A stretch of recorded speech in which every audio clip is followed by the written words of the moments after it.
Bhagavatam Narayanena Swayam Vyasena Kratitam Purana Munina Madhye Mahabharatam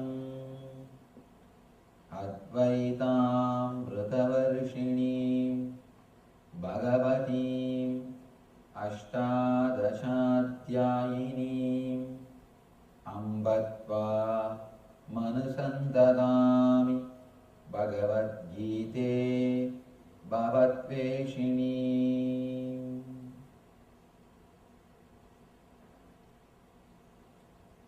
I welcome you all with my love and respects.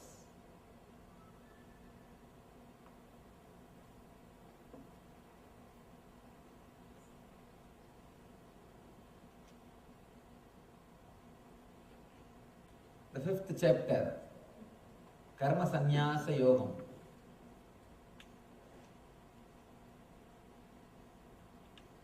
Starts with Arjuna's question.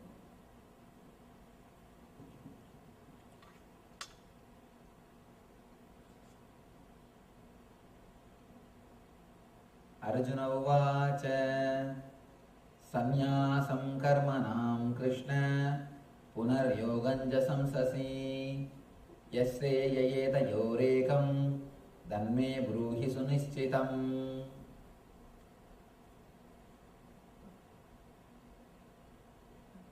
Arjuna said, "O Krishna, first of all you asked me to renounce work, and then again you recommend work with devotion. Now will you kindly tell me definitely which of the two is more beneficial?"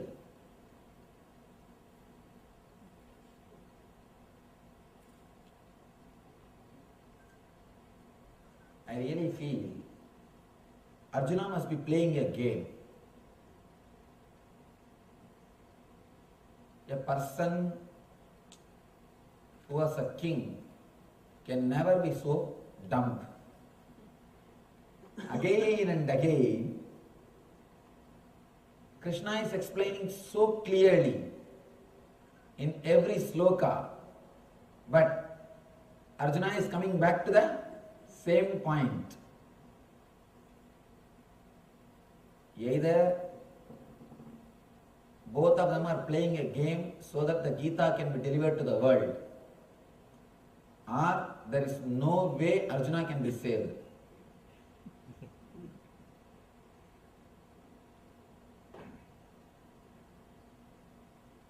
There is no other book which is so clear, so direct. There is no other master who is so straight giving instructions. Again Arjuna asks, "O Krishna, first of all you asked me to renounce work, and then again you recommend work with devotion. Now will you kindly tell me definitely which of the two is more beneficial?" You will never be able to solve a problem if you start thinking which will be more beneficial. Please be very clear. You can never solve a problem if you start thinking which will be more beneficial. Before thinking which will be more beneficial, you should be clear of one point: with what scale you want to measure your benefits. That's a basic thing. What is the scale you are going to use to measure whether you are benefited or not, whether you are successful or not? Before thinking whether you are successful or not, before coming to the conclusion whether you are successful or not, you need to know with which scale you are going to measure your life. Before that, unless you know the scale with which you are going to measure your life, you can't jump to conclusion. jumping to the conclusion should be done with clear intelligence. Small one-liner. What do you call falling out of an airplane without parachute? That is jumping to a conclusion. Jumping to a conclusion. If you do it without a proper scale, you are just jumping to a conclusion. You don't know where you are landing. Before understanding, before measuring your life, whether you are successful or not, you should be clear with what scale you are going to measure your life. In the end of the day, if you are going to measure your life with the scale of dollars, then you have to work only for dollars. In the end of the day, you know with which scale you are going to measure your life. So from morning till evening, you will work only for that goal. End of the day, you know, yes, this is the scale with which I am going to measure my life. You can come to a conclusion whether you are successful or failure. But by the time you reach the evening, the very scale changes. Then what to do? In our life, when we start our life, the scale is different. When we end our life, the scale with which we are measuring whether we are successful or failure, the very scale changes. I can tell one thing, fortunately the scale changes. Only for a matured person scale changes.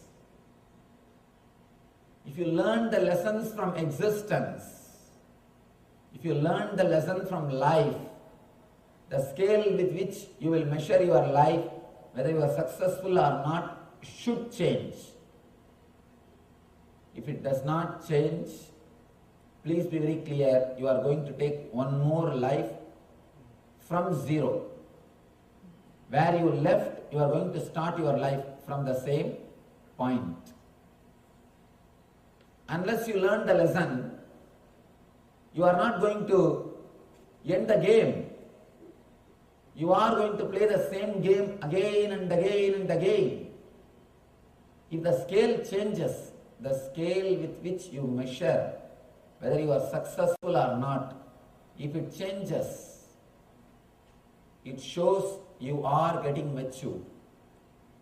If it stays with the same scale, dollar, if it stays with the same scale, money, please be very clear, not only you will not be able to measure your life clearly, second thing, you will be sure failure.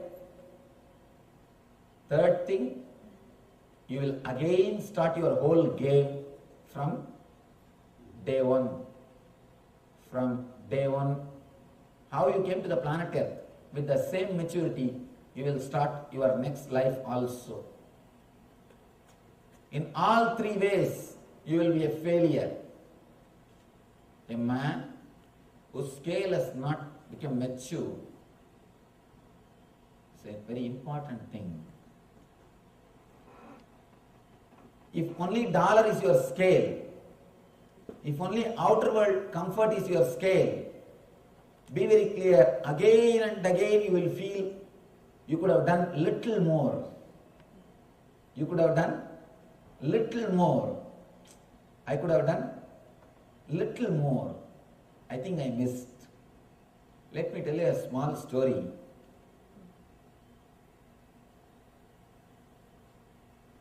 One barber, king's barber, that guy used to live a very happy life. Every day morning he will go and shave king's face. King will give 10 coins. He will come back to the house. He will live his life happily with the 10 gold coins. Next day he will again go, shave the barber's face, shave the king's face, come back, have his 10 coins salary, live his life. His life was really beautiful, blissful. Nothing to bother about. There is nothing about which he is worried. He was happy. One day, when he was coming back from king's palace, suddenly he heard a voice. He heard a voice. Booming voice. Dear son, do you want pot filled with gold coins? This man said, pot filled with gold coins. But what am I going to do? I have no use for that. My expense is $10 and that is enough. My expense is just 10 gold coin. That is enough. I don't need anything more. The booming voice says, all right, I'll give you 24 hours to think. You can go to your house, you can discuss with your wife, come back tomorrow and tell me. This poor guy, he could have at least kept quiet. He went and opened his mouth to his wife. Now you know. You fool, don't you have sense? You should have brought that jar. And you never did this for me, you never did that for me. Throughout my life, I am wearing the same sari. You have never given me any jewelry. You never got this for me. You never took me here. You never took me there. What did I enjoy after marrying you? I always tell, marriage is 3-ring circus. One is engagement ring. Next is wedding ring. Third is suffering. Engagement ring, wedding ring and suffering. She starts shouting at him. This guy says, all right, don't worry. The booming voice has given me time. Till tomorrow morning, I have time to decide. Next day morning, I will talk to him and get the pot.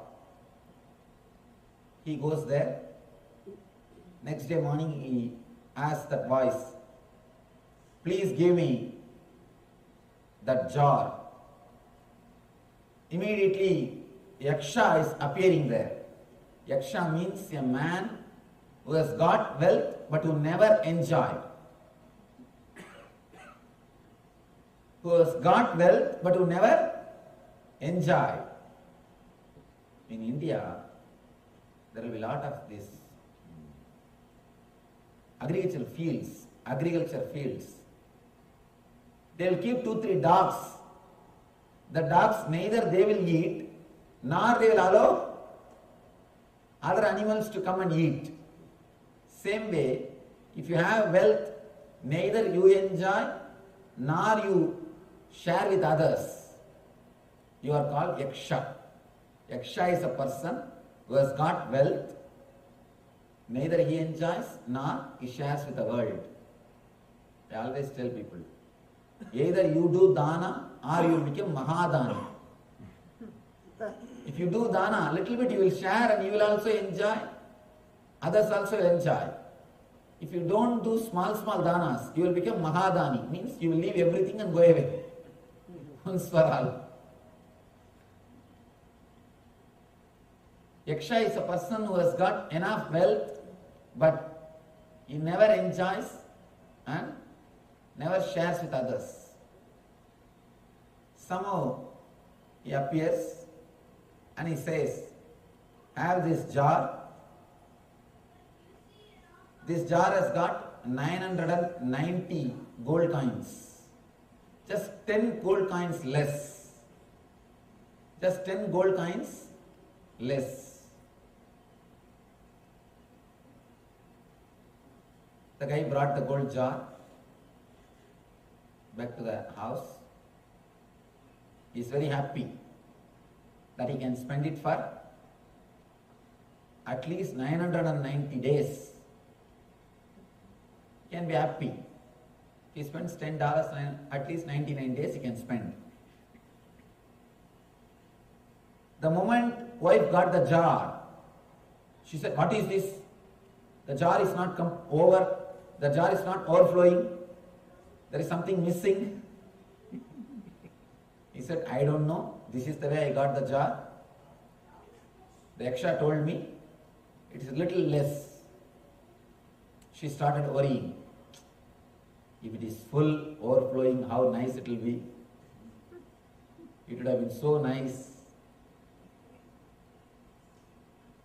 Anyhow, next day, the barber comes back. She takes all the gold coins and puts it in the jar. She wants the jar to overflow. Again, the jar is little low. It is not full, because Yaksha's jar never gets filled. Yaksha's jar means your mind. Your mind is Yaksha's jar. Yaksha's jar is made of our kapala, our head. However you may have, whatever you may get, in 10 days you will feel it is not sufficient. In 10 days your mind will take everything for granted. Ramana Maharshi says beautifully, before achieving, even a mustard seed will look like a mountain. Without that, as if your life will not move. That's a basic, important thing for your life. Once you achieve it, even a mountain will look like a mustard seed. The mind is such, before achieving, even a mustard seed will look like a mountain. Once you achieve, even a mountain will look like a mustard seed. She feels there is something missing. Next day again, she takes the money from barber and puts it into the jar. Again it is little low. It's almost, but it is not full. Continuously 1 week she is not giving food for barber. She is not giving anything to him. She takes away all the money and she wants only one thing, that jar should overflow. By 1 week, this fellow has become tired, dull. His face has become very dull. King started inquiring, what happened? You used to look so fresh. What happened to you? For last 1 week, you are tired. And you started thinking about something. You have started worrying. What happened to you? Did you accept Yaksha's jar? King asks him, did you accept any gold part from anybody? Suddenly, Barber is just shocked. He says, "Oh king, how do you know?" King says, "Whomsoever is suffering in this country, whomsoever is unhappy in this country, all of them have accepted Yaksha's jar." Please be very clear. Go back to your house and see, do you have a Yaksha's jar or not? If you are worrying, if you are suffering, there is every chance in your house you are having Yaksha's jar. If you have Yaksha's jar, of course, when I say Yaksha's jar, it may not be there in your house, it will be there in your head. Yaksha's jar is made out of kapala, means the head, which always makes you feel you are not enough, you are not complete, you are not full. The head which makes you think continuously you are not enough, you are not complete, is what is Yaksha's jar. When you go back to your house, check once. Do you have Yaksha's jar in your house? Be very clear. Sometimes Yakshas hand over the jar in the form of bank balance. Don't think you may have just a bar, you may have just a jar. Don't think it will be just only in the form of a jar. It may be in your mind. Man who is continuously feeling that he is not fulfilled, or man who is measuring his whole life with the scale of wealth, will never feel fulfilled. Because he has got Yaksha's jar in his house, he will have only more and more suffering. Yaksha's jar will never be fulfilled. Yaksha's jar will never be filled. First, we need to understand with what scale you are going to measure your life, whether your life is beneficial or not. That itself has to be defined. Only then you can enter, you can choose the path. The end of the day, end of your life, at the end of your life, how you are going to measure your life, that whether it was successful or not. Now itself let you be very clear. What is the scale?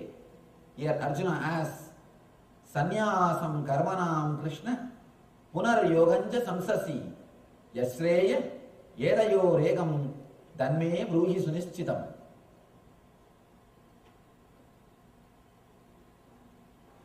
Now will you kindly tell me definitely which of the two, karma or sannyasa, which of the two is more beneficial? We are all again and again asking this question to ourselves.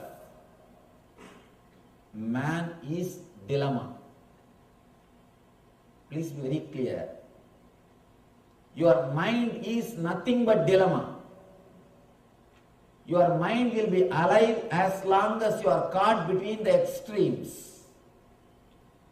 The moment you come to any single conclusion, you will be liberated.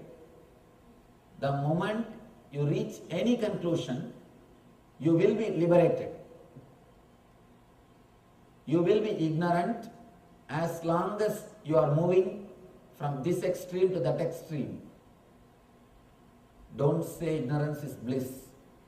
If ignorance is bliss, why so many people are suffering in the planet Earth? Why do you think so many are suffering? Ignorance is not bliss. Innocence is bliss. That is different. Innocence means you will not carry a scale with which continuously you will be measuring your life. Ignorance means you will have a scale, but you are not able to fulfill your life according to your scale. If you neither have scale nor have a goal, then no problem.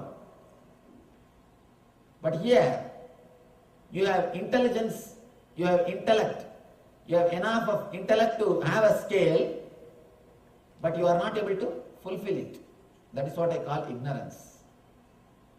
First thing we need to understand is man as such is a disease. The first and last disease is dilemma. Dilemma is the disease with which he starts his life and ends his life. I can't even say ends. He will be in a dilemma whether to end or not. It is just taken away from him. It is just taken away from him. Why do you think worry kills more people than work? Because more people worry than work. Worry is nothing but dilemma. Here, Arjuna is having a dilemma. Which is more beneficial for me? If you look into the whole life as a utility, some way of benefit, please be very clear, you are creating, you are building your own hell. Life has no separate benefit. Life itself is benefit. You cannot measure your life, whether it is success or failure, with a scale. If you have a scale, please be very clear. If you don't achieve, you will feel life is a failure. If you achieve, you will face the depression of success. That's all. Both the way, you are going to be in trouble. Life itself is a benefit. If you ask which of the two is more beneficial, that also more beneficial. Business mind, a pure business mind, with life you cannot do business. Whole life cannot be business. Be very clear. At some point, you need to relax from business. You need to relax from the business mentality. I always tell people, at least half an hour per day, at least 30 minutes per day, do something which will not get dollars for you. Some painting, some writing, some poetry. When you start painting itself, don't start thinking of a big gallery. I'll make all these paintings and put gallery in New York and make money. When you start writing few poems, don't start thinking of Nobel Prize. I'll publish this and it will become like Gitanjali, then I will have Nobel Prize. No. Without thinking about any result, benefit, just do something. Go to a place like this, some temple, clean it, wipe it. Don't think, I'll become leader of volunteer batch. The moment you take the broomstick in your hand, start mopping, start cleaning the room, start cleaning the temple, you start planning how to have a volunteer batch and how to become leader of that batch. All you need to do is only one thing, a simple technique. The whole thing is now reduced to a one-line message. Let all your mental thoughts, let all your physical deeds be directed towards the gratitude to the divine. Don't work out of fear or greed, because whatever you achieve out of your greed, you are not going to feel fulfilled. It's like a pouring ghee into the fire. Can you quench the fire by pouring ghee into it? Never. So you will never be able to feel the fulfillment. So all your actions done out of greed will only make your senses weak and tired. Same day, all your laziness done out of fear will only make your mind restless. Because you may not do anything physically, but your mind will be worrying. If you have become karma yogi out of greed,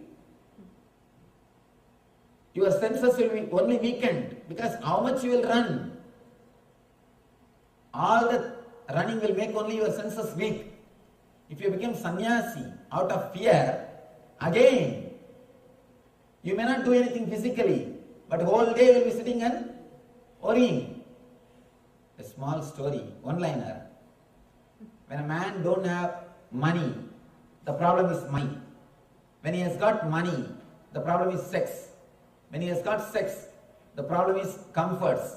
When he has got comforts, when everything goes well, he starts worrying about the death.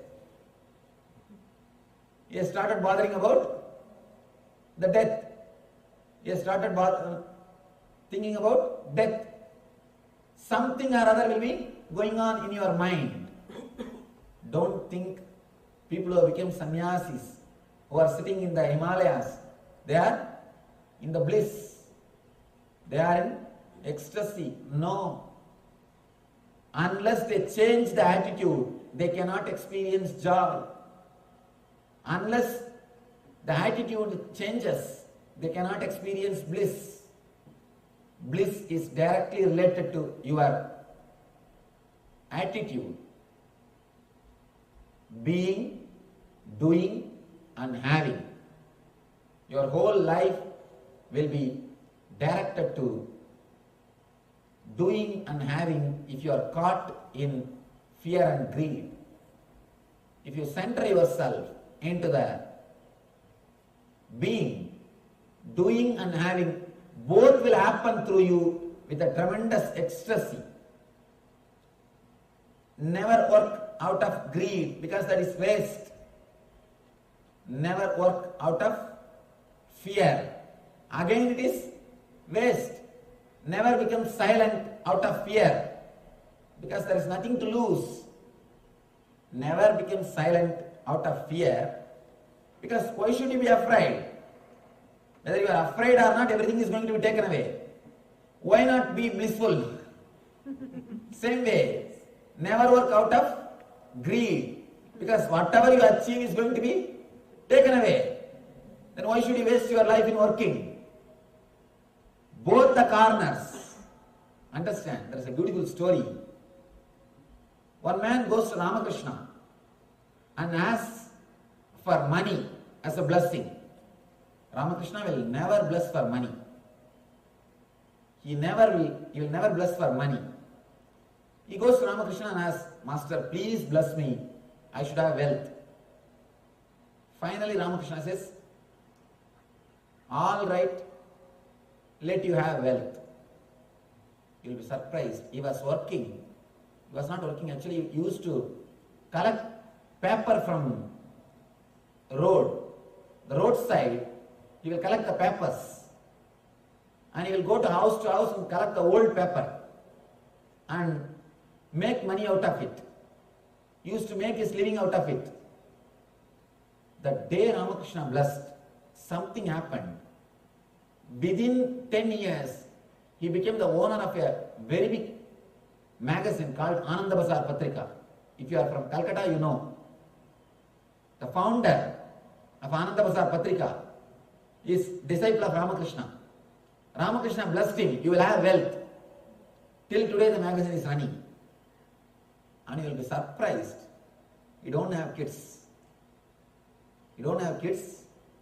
In the end of the life he says, oh God, now I realize I asked for wealth from Master. Now I understand. Throughout my life, I did only one thing. I worked like a donkey, that's all, nothing else.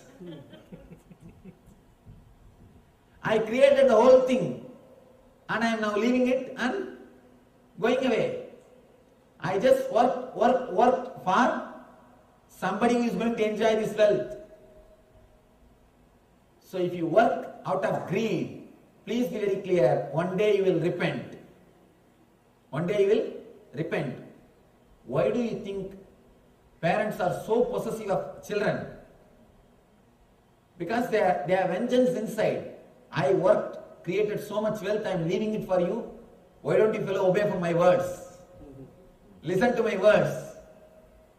All the possessiveness comes because you suffered and created the wealth.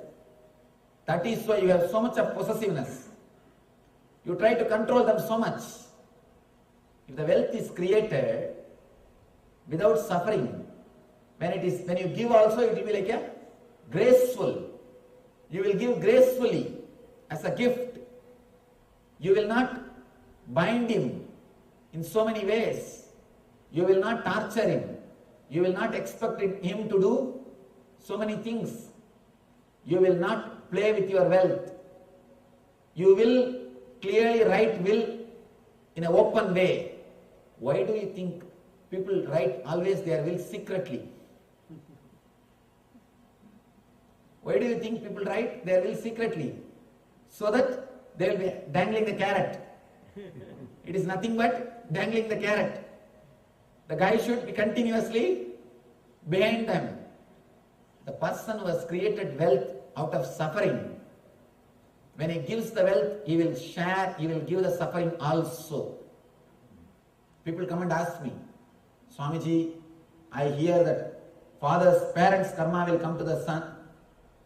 Children, is it true? Surely the sins and merits of the parents will not come to you, but the mental setup will come to you. Because they will try to force that on you. They will try to force that mental setup on you. They will expect that you should live as they want. They will try. We always try to fulfill our ambitions through our kids. If you want to become doctor, if you have not achieved, if you have not become doctor, you try to fulfill your ambition through your kids. You try to fulfill your ambitions through the next generation. Never do that. If you do that, you will be destroying their life. You will be sharing not only your wealth, your suffering also. The man who created the wealth out of suffering will give suffering to the person to whom he gives the wealth. And next thing, if he is not able to torture the son or the daughter who is receiving the wealth, he will start suffering. If he knows this fellow is not going to listen to me, he is not going to live as I want, he will start suffering. I am leaving all these things, believing him. I don't know what will happen. I don't know what he will do. When he dies, he will have worst death. He will be like a yaksha. He will come back and sit on the property. Be very clear. He will not let even his son to enjoy the property. He will come back and sit on the property. I have seen many litigation cases. The parents, when they give their wealth to kids, somehow or other, even after 30, 40 years, the kids will not be able to enjoy that wealth. Be very clear, it means the property is with Yaksha. The guy has come back and he is sitting as Yaksha in the property. Neither he will enjoy nor he will allow others to enjoy. If the property will be in Indian litigation, Indian court. In Indian courts, you know, when judgments come. The last judgment day. Only on that day all the judgments are given. And when the last judgment day, neither you know, nor I know.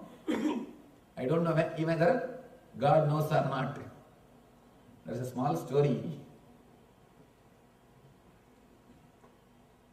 American president goes to God and asks God, when our country will become number one?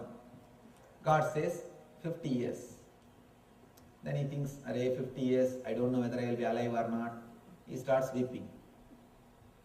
Next, Russian president goes and asks God, God, when will our country become first? He says, 100 years.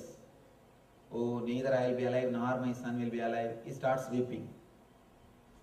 Indian chief, he goes and asks God, God, when will India become chief? God starts weeping. I don't know whether I will be alive or not. Till that time, I don't know whether I will be alive or not. So be very clear. Whenever the judgment comes, it takes its own sweet time. For a file to move from one table to another table, if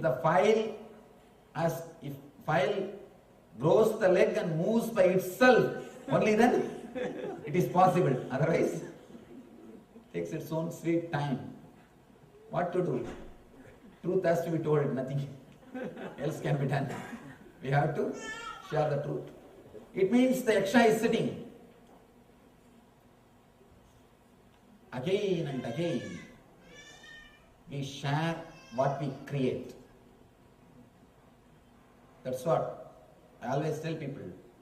If the wealth is created out of pain body, you will transfer the pain body also to the next generation along with the wealth. If it is created out of just relaxed mood, out of voluntary decision, or I can say without any strong motivation. One important thing we should understand, working without motivation is completely unheard in the West. all the people who are working in the field of mind, psychologists, psychiatrists, the people who do research in the field of mind, all the scientists always emphasize, without motivation you cannot work. That is why so many motivational gurus in the West. West is haunted by motivational gurus. So many motivational gurus. Please be very clear. These scientists, these psychologists, these doctors have come to the conclusion after doing analysis on patients, not on an enlightened man. They never had a specimen of a Buddha. They never encountered an enlightened man. That is the reason they say work without motivation is impossible. I tell you, work without motivation is the only work. Work without motivation will never make you tired. Will never make you tired. Every moment you will be ecstatic. You will be working out of bliss. If you can understand this one concept, this one technique, further he explains, Krishna explains, and first time Krishna gives a meditation technique in this chapter. Today we will practice the technique to achieve the bliss consciousness. Till the 5th chapter, he is giving only intellectual advice, Shastra. Now he thinks whether Arjuna is matured or without technique, it is now impossible to relate with him. He has come to some conclusion. Either Arjuna is matured or if I don't give technique, I cannot escape from him. Masters give meditation techniques in two different persons. One is when he sees a person is matured enough. Another one is better let us give some technique, otherwise he will eat our head. He will continue to question. He will not keep quiet. So here, I don't know why Krishna has decided. Whether he thought the Arjuna has become matured or he thinks let him at least sit few minutes with closed eyes.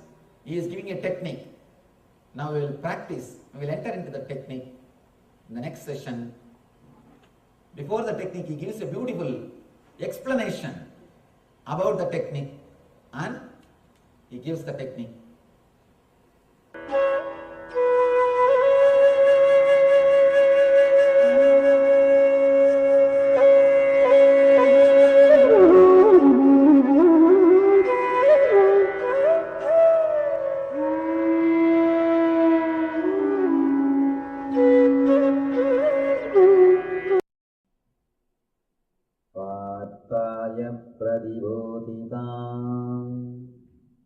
Bhagavatam Narayana Swajam Vyasena Kraditam Purana Muninam Madhye Mahabharatam.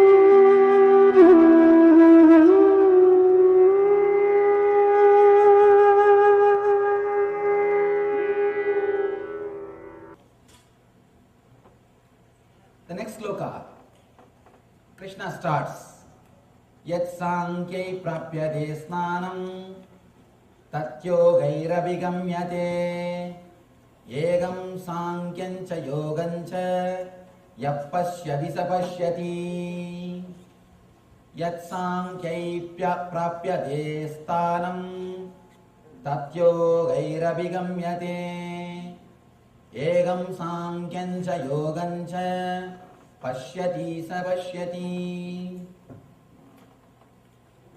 Yatsankyai prapyate sthanam tatyogairabhigamyate egam sankyancha yogancha yapashyati sapashyati.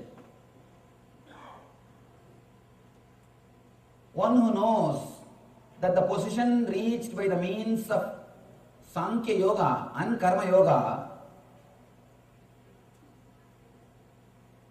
both are one and the same. The position reached by Sankhya Yoga can also achieved by Karma Yoga. He sees both of them in the same level and he sees things as they are. Beautiful sloka. Beautiful sloka. Whether you are a karma yogi or sannyasi, whether you are a karmi or sannyasi, and one more important thing, all of you are not always karmis, all of you are not always sannyasis. No sannyasi is 24-hour sannyasi. When he surrenders himself to the greed, he is karmi. No karmi is 24-hour karmi. When he surrenders to fear, he is sannyasi. So be very clear, whenever you take a optimistic decision, you are karmi. Whenever you take a pessimistic decision, you are sannyasi. It is you who play both the roles. Who is optimist and who is pessimist? Optimist is a man who created airplane. Pessimist is a man who created seat belt. In life, you play both the roles. Optimist is a man who created airplane. Pessimist is a man who created seat belt. You always play both the roles. In life, sometimes you are optimist and sometimes you are pessimist. Here, both can lead to the same goal if the attitude is pure, if the attitude is perfect. One important thing we need to understand, anything created out of greed will create more greed. Anything created out of fear will create more fear. That's all. Please be very clear. Whenever you move your body, whenever your body is moved by a particular emotion, that emotion gets settled inside your system. That will become part of your system. And that emotion will be created again and again in your system. Jai Krishnamurti says beautifully, one of the great enlightened masters, who is not recognized by India. Vivekananda says beautifully, enlightened masters and enlightenment is the greatest gift given to the planet Earth by India. But the problem is we have given it as a gift. We have not used it. We have given it away as a gift. We forgot how to use it. From Vivekananda, it started. All the masters are given away to the world. Indians have forgot to use. Jai Krishnamurti says beautifully, if you can remain centered, silent, without moving your body, when a particular emotion rises in you, without cooperating it, within 11 time, or I can say within 11 emotional upsets, you will be liberated from that emotion. Understand, it's an important thing. If you are caught by anger, if you are caught in lust, if you are caught in fear, Just 11 times. Whenever that emotion raises, whenever that emotion comes up in your being, don't allow your body to cooperate. Don't allow your body to flow with that emotion. Don't allow your body to move with an emotion. Within 11 times, I assure you will be liberated from that emotion. You may think, what is this, Swami? Just 11 times. So easy. It is easy. All great things are easy. Only we complicate it. We complicate it. We don't believe if something is easy. Small story.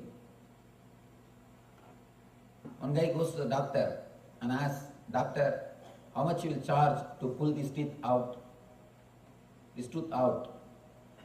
Doctor says, $90. This guy asks, $90 just for a few minutes job. Doctor says, I can do it slowly also if you like. I can do it slowly also if you like. We don't like simple things. We wanted to complicate things. Actually, 11 times is too much.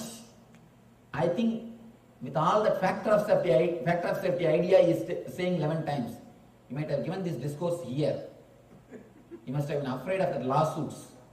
So, that is why he gives with the factor of safety 11 times. If somebody practices for 11 times and if they don't get the result, they may sue. So that is why he says 11 times. But I tell you honestly, 11 times is too much. 11 times is not necessary. When that emotion raises in you, don't cooperate. Let your body not go behind that emotion. Let you not be taken away by that emotion, whether it is anger or irritation or depression or lust or fear, anything. Just decide, I am not going to be taken away by this emotion. 11 times is too much. I tell you, within 3-4 times, you will be liberated from that emotion. Because you will learn the technique. You will have the key now in your hand. How not to be taken away by the emotion. How to be centered, rooted in yourself, in your being. Whether it is anger or fear or greed. It gets more and more power and strength if your body is also cooperating with it. With whatever emotion your body moves, that emotion gets recorded inside your system. Please be very clear. And that emotion will happen to you again and again, many more times, much more intensely. Many more times, much more intensely. Beautiful movie. Any of you have seen that movie? What the Bleep Do We Know? If you find time, you should see that movie. I am not promoting. I don't have any contract with them. Don't think I have some contract. I really enjoyed that movie. Of course, I don't have that much of patience to sit in front of movie and all. Some of our devotees invited me to come for a show in America, in New York. There's a show, that the Indian show is going on, the Bombay Dreams. They invited me. I said, 15 minutes I can sit. More than that, if you can finish the show in 15 minutes, I'll come. They said, before 3 hours we can't finish any show, Swami. Then I said, it is not for me. 15 minutes is the maximum time I can watch any show.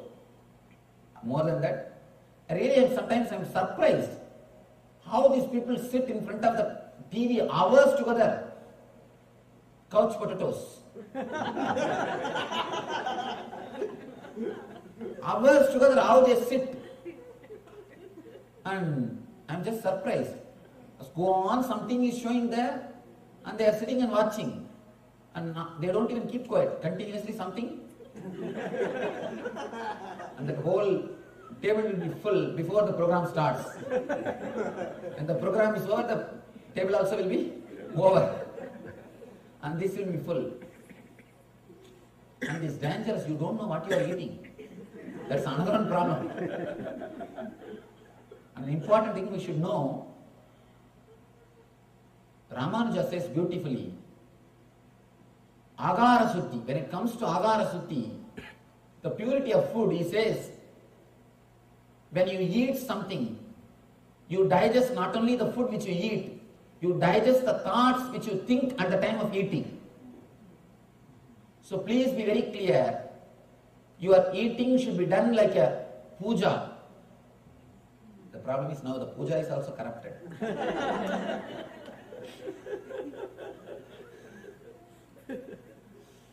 So eating should be done with a deep sincerity. Never eat watching television or reading newspaper. That will make you more dull. When I say more dull, understand, already we have enough of tamas. Already we have enough of tamasic energy. Tamas energy will be added more. The dullness will be added more. Never eat with the negative thoughts. At the time of eating, you should never be supplied negative thoughts. And women also, please be very clear, when you cook or when you serve, don't make complaints. Of course, here no problem. In India, only at the time of serving they will start. This is not there, that is not there in the house, you are not giving monthly salary properly, this has not come to the house properly, that is not here. They will start the whole Purana. Never start the house Purana when you serve or when you cook, because those thoughts also will enter into the mind. Thoughts also will be digested. Understand, your emotions, it goes and settles inside your system. I can never watch anything more than 15 minutes. Somehow this one movie, I sat throughout and watched. Really I enjoyed. I wanted to explain a concept from that movie. And it is Satya. It is not only just presented by them, it's a truth from Vedanta. But they visually explained. Nice thing. Let me make a small diagram and tell you. They say, whenever some emotions happen to your system, like a rain, the emotion is poured, like a rain it happens inside your system, inside your being. There are particular cells which catches those emotions. For example, if you think it is anger, there are particular cells, just they catch that anger, emotion. Not only they just catch and stay, they will start reproducing. This one will start at least some 4 or 5. He will convert 4 or 5 persons, 4 or 5 cells. One thing, important thing you should know, the basic quality of life is reproduction and expansion. Basic quality of life, reproduction and expansion. This is a survival instinct. That is why the reproduction organ and the survival organ, the survival instinct is Swadhisthana. Reproduction is Muladhara. Both are closely associated. The fear is Swadhisthana and the reproduction is Muladhara. Both the organs are both the chakras are very near.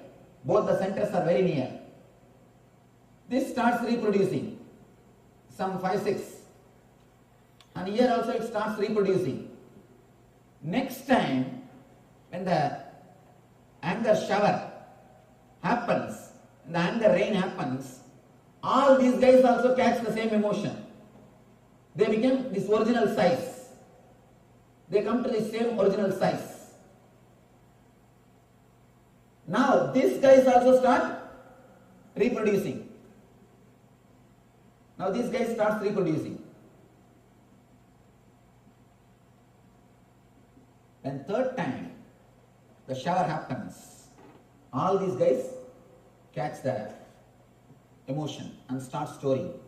That is why every time when you are showered with the same emotion, it becomes more and more strong. You are addicted to that emotion. You will not be able to control that emotion. First time,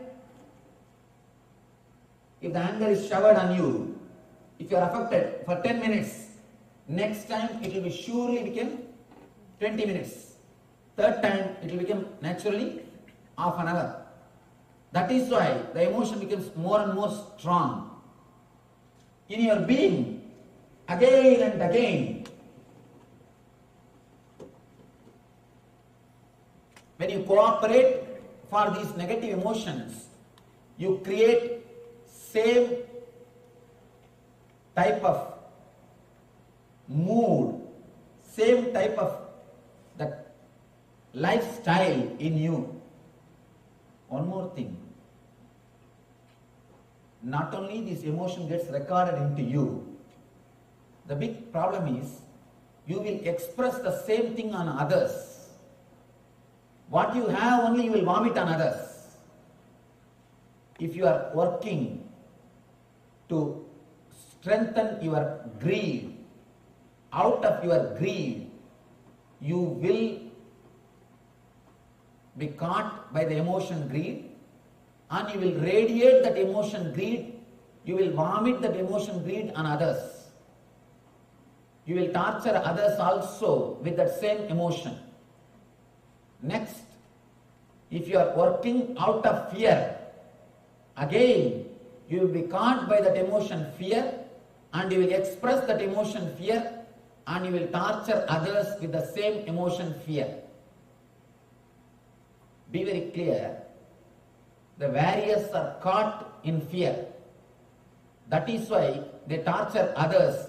They give fear to others.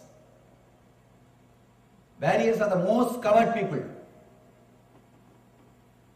A real warrior is a man who has conquered his being. One is being. Only he can be the real warrior. If you are out of fear, if you are doing anything, you will reproduce the same fear in others. You will create the same fear in others. Now, take few minutes, sit and analyze. Throughout my life, all these years, I was driven by greed and fear. What I have achieved? What have I got? Where am I standing? What is really happening? Consciously think. Consciously allow this idea to work on you. Decide, from today, I will not do anything out of greed or out of fear. Immediately the fear will rise in you. What will happen to my bills? Who will pay? What will happen to my house? Who will pay the mortgage? What will happen to my car? Who will maintain? What will happen to my kids? Who will feed them? What will happen to my social prestige and name and fame? Who will maintain it? Please be very clear. You have enough energy, you have enough strength to maintain yourself without fear and greed. The important thing you need to trust is you don't need energy from fear or greed to run your life. That's the first thing we need to understand. You have enough potential energy to live your life and to achieve what you want.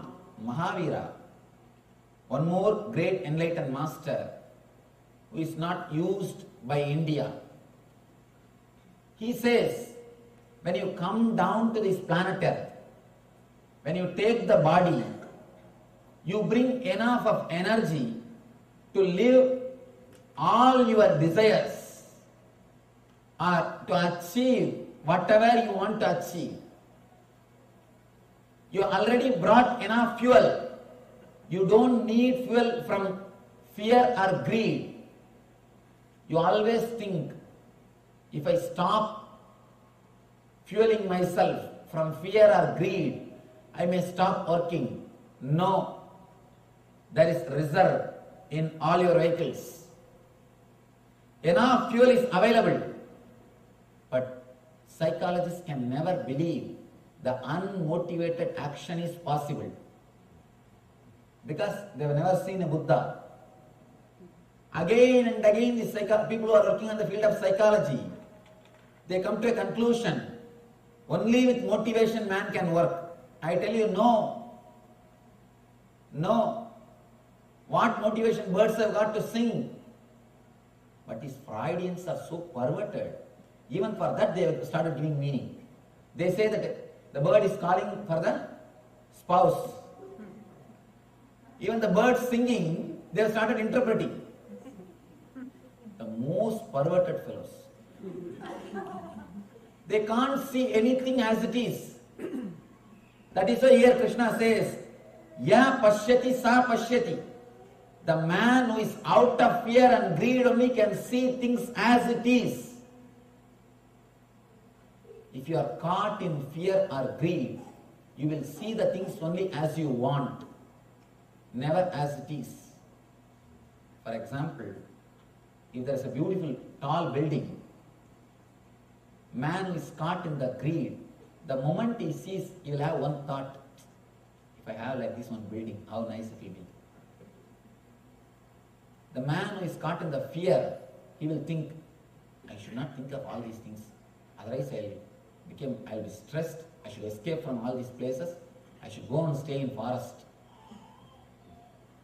The man who is caught in the fear, he thinks in one way. The man who is caught in the greed, he thinks in the other way. But only a man who is liberated from these two emotions will see it as it is.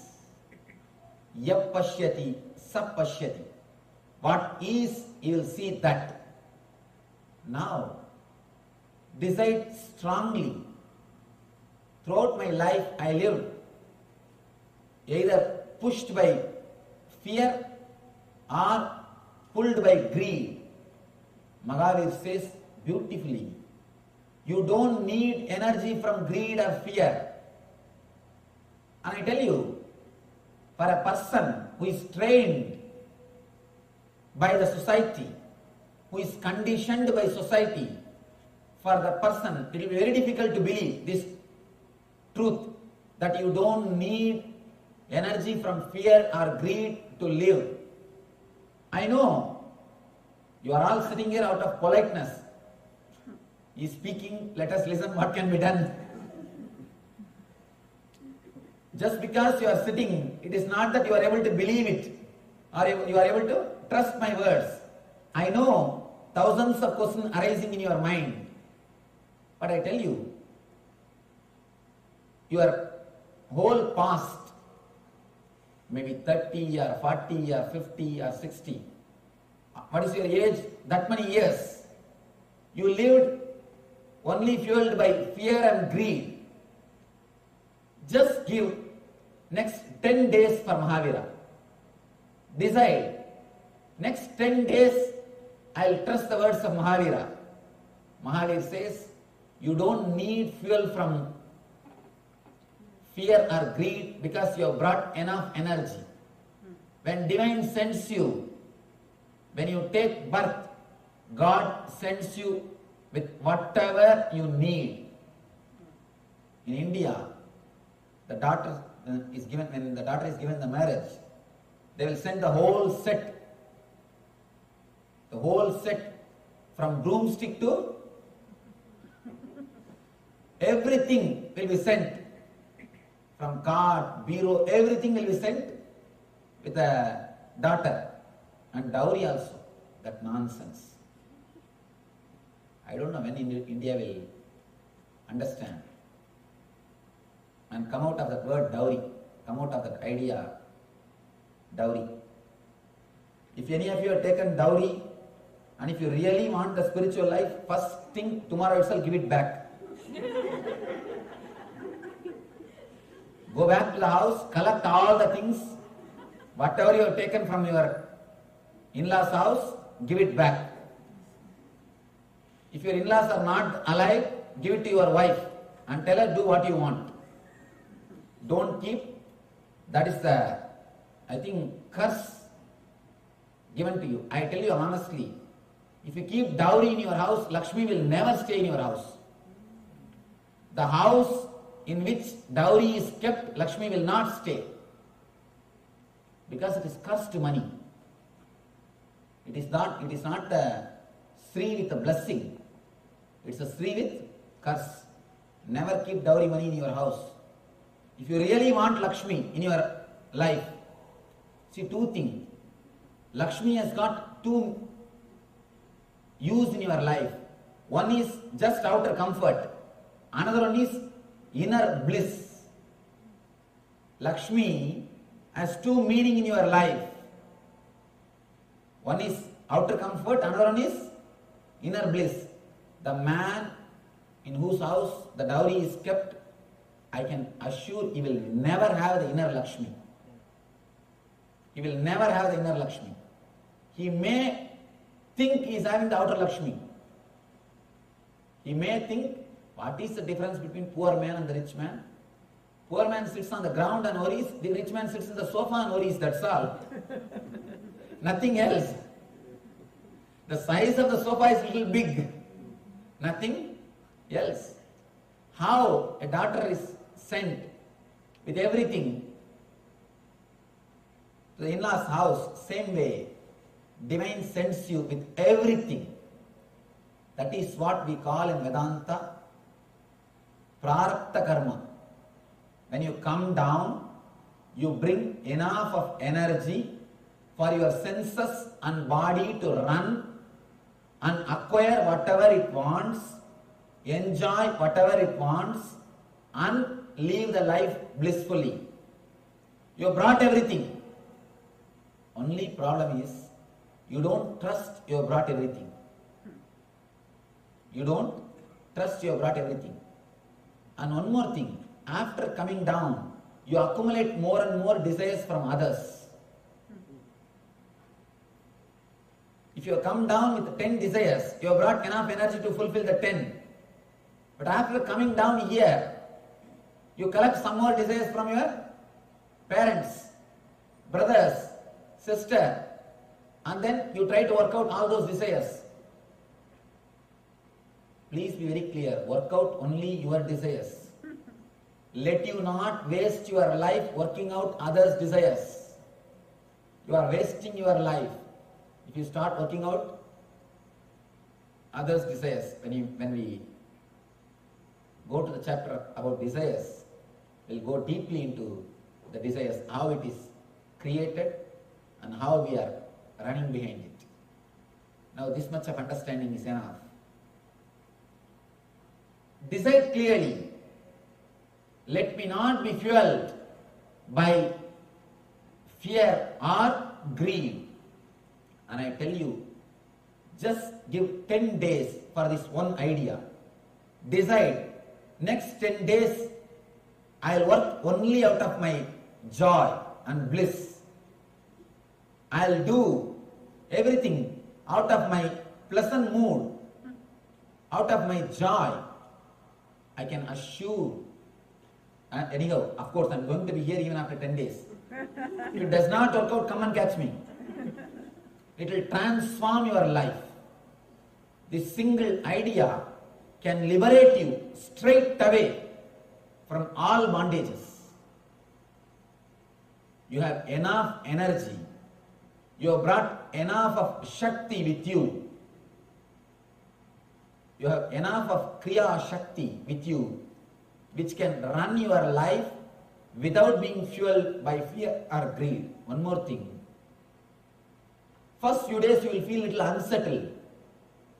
When you work, when you say, whenever any desire comes up, you say no. Whenever any fear comes up, when you say no. First few days you will feel a little unsettled because a new inner space is created. You will feel little empty, vacuum. Don't bother. In few days, you will beautifully settle with that emptiness. You will settle with that empty space.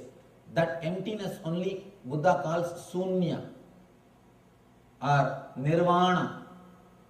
Working from Sunya consciousness, working from bliss consciousness, not being driven, pulled or pushed by fear or greed. Just 10 days decide, I will work only out of joy. I will not let fear or greed come inside my mind. Of course, in 10 days, you may fail few times. Don't worry about it. Starting is much better than fear of failure. See, when you have the fear of failure, you will never start. Start, even if you fail, it is okay. You will know the trick of the trade. At least you know the technique, where you are failure. And if you don't start at all, you will not even know where you are failure. Start, I tell you, honestly, it will transform your whole life. It will give you such a new strength, tremendous courage. Immediately you will be liberated. First few days, you may feel a little unsettled. What am I doing? I am feeling some emptiness inside because continuously you are tortured. When your mother-in-law dies, you will feel for a few days. Or the people with whom you are living, for a few days you will always feel that you are missing something. If you don't have anybody to nag you, you will feel that you are missing something. This desire and fear continuously nags you. For next 10 days, you may feel little that you are missing somebody who was continuously nagging you. Don't worry. You will settle into the consciousness. Your whole being will become new. Will be a new personality. This is an important thing. Two things. Trust you have enough energy to run without fear and greed. Only small kids need candy. Kids will work only when you show the candy. They will keep quiet if you threaten them that I will beat you. Of course, in this country nothing can be done. They will say 911. Nothing can be done. Only with kids, when you are a small child, you need fear or greed to make you work. Now you are a grown-up man. Still, why do you need fear or greed? Still, if you need fear or greed, you are mentally retarded. Please be very clear. We have grown physically, but not mentally. First few days, you will feel a little unsettled. One more thing. In 10 days, you will not lose your wealth. Is there anybody? 10 days, if I practice these ideas, I may lose all my wealth, Swamiji. Then the wealth is not worth having. Let you lose it. If it will last in 10 days, you think it is worth having? It's not worth having. If it can be lost so easily, then it is not worth having. The earlier it is lost, better for your being. Let you remove the tremendous stress and load from your inner space.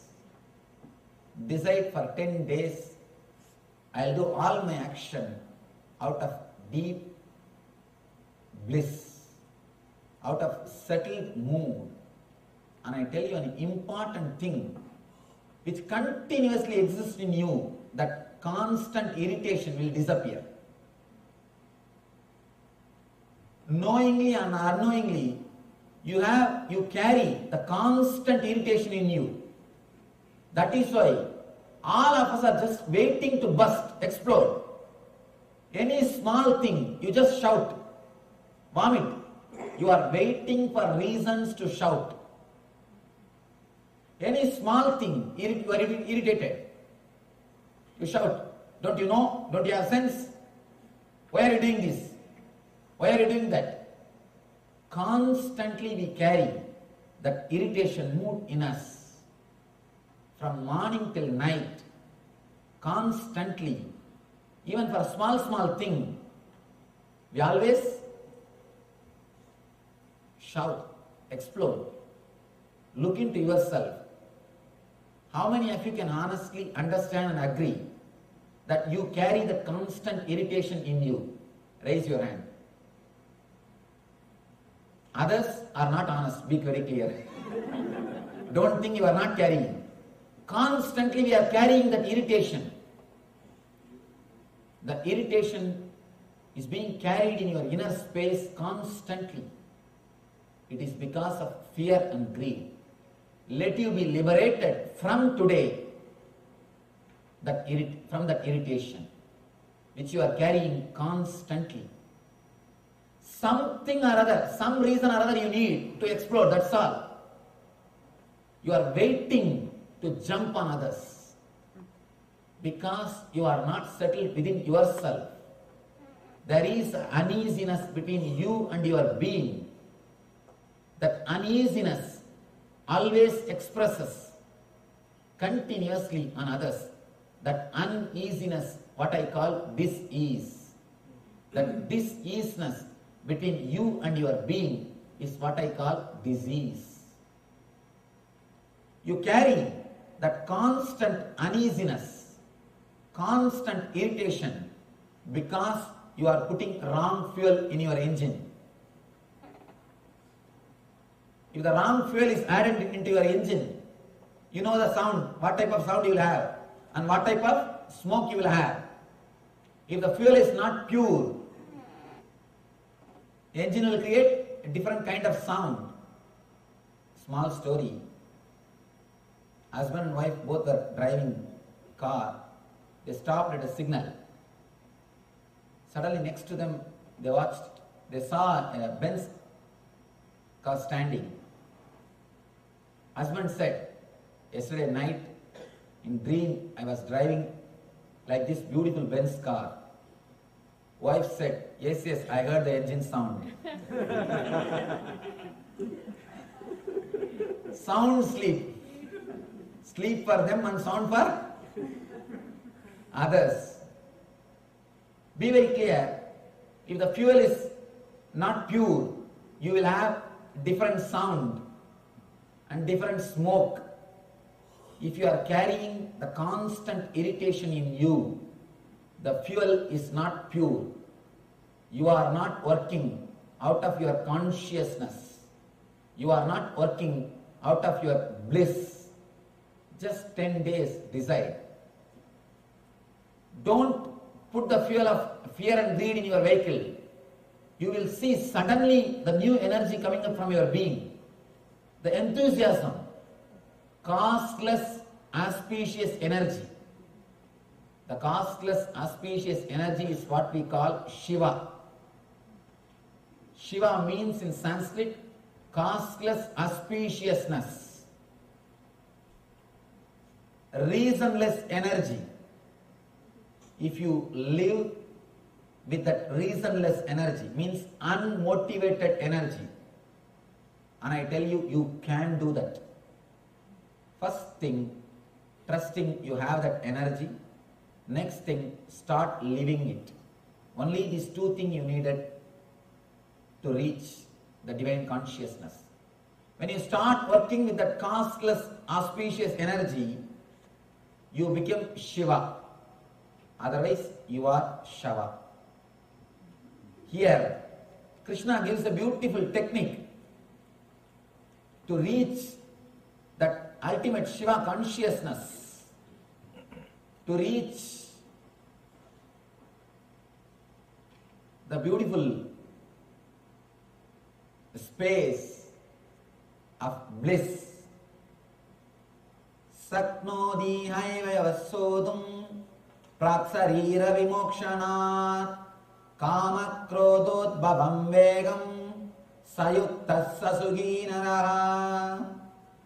Saknodi haivayasodum praksarira vimokshanat kama krododbhavam vegam sayuktas sasughinaraha. before giving this present body, if one is able to tolerate the urges of material senses and check the force of desire and anger, he is well situated and he is happy in this world. Exactly what I said he is repeating. If you can at least once settle inside, if you at least once settle inside your being, when you are attacked by this emotion of desire and anger, without moving your body, without cooperating, without taken away by that emotion, you are well situated, means you achieved what has to be achieved. You are blissful in this world. People ask me again and again, Swamiji, what is the purpose of body and mind? The purpose of body and mind is only one thing: to achieve, to learn how to experience joy without body and mind. If you can learn that one thing of having happiness, bliss without body and mind, you achieve the use of body and mind. Over. After that, you can throw away the body and mind. You can live without body and mind. Man who is able to live without body and mind is Jivan Mukta. Even if the body and mind is there with him, he will not be touched by it. He has no use for it. If you don't have any use, any need, will you go to LA? No. Unless you have some reason, you will not go there. Same way, unless you have some reason, you will not assume this body. If you started, if you had a single glimpse of bliss without this body and mind, which is beyond this body and mind, you will never be disturbed by this body and mind. Even if it is there, it will be following you, you will not be following it. As on now, you are not driving the car because you don't know when to stop, how to stop. For example, if you don't know how to put brake and you are driving the car, it means you are not driving the car. Car is driving you. Without reading the manual, owner's manual, if you sit in the car, you will do that mistake only. Without reading the owner's manual, you will straight away enter into the car and start driving. You will do this type of mistakes. Only when you know how to stop, when you want to stop, you are driving the car. Otherwise, car is driving you. Please be clear. Read the owner's manual before you get into the vehicle. Gita is the owner's manual for your body and mind. Read the owner's manual before you get into the body and mind. The force of desire and anger, he is well situated and is happy in this world. He knows where he is. He knows his place. If you don't know your place, it is very difficult. In this world, many of us don't know our place. That is why we feel we are uprooted. We don't feel we belong to this life. We don't feel we are at home. Because you don't know your place. Small story. In a dark theatre, interval time, one guy went out, came back with popcorn and Coca-Cola.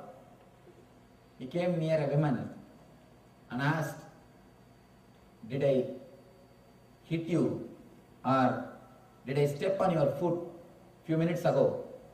She said, "Yes, as a matter of fact, you did." Then he says, "Thank you, then this is my seat." Then, this is my seat. You don't know your seat. You don't know your place. You have to identify your place only through these sources. You ask her, "Did I step on your foot? Did I hit you?" She says, "Yes, as a matter of fact, As a matter of fact, you did. Then he says, thank you. Then, this is my chair. This is my seat. You don't know where you are situated. Only a person who has gone beyond greed and fear can relax into his being, will know what is his place on this planet Earth. If you don't fuel your being with fear and greed, suddenly you will see a new clarity. You will start working out of intelligence. You will start working out of divine consciousness. You will start working out of eternal bliss.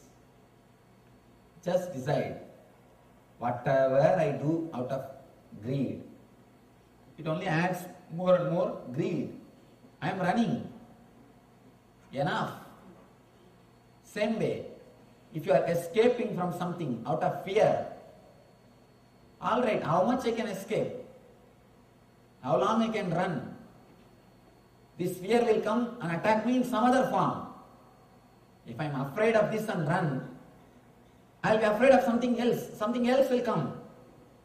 It is just the fear, not the object about which you are afraid. The object is not going to chase you, but the fear will chase you. You may go away somewhere, but you are carrying the tent, the canopy of fear and greed with you. Wherever you go and do the picnic, you open your own small tent. Same way, wherever you go, you carry your own small tent of fear and greed. You may escape anywhere, but when you go and sit there, you will open up your canopy, your fear and greed. There are so many great escapes, especially in this country. How many places? World's most happiest place, they claim, the Disney World. Actually, I went all over, the Disney World and the zoo, all possible places. Wherever, whatever places are popular, they took me there. After seeing, I really felt sad inside me. These people need so much of entertainment, means how much of depression they are carrying inside. So much of entertainment is necessary means how much of depression they are carrying inside. If you need so much of entertainment, please be very clear, something seriously wrong with your system. Something is seriously wrong in the whole system. Man doesn't need, by his nature, he doesn't need so much of entertainment.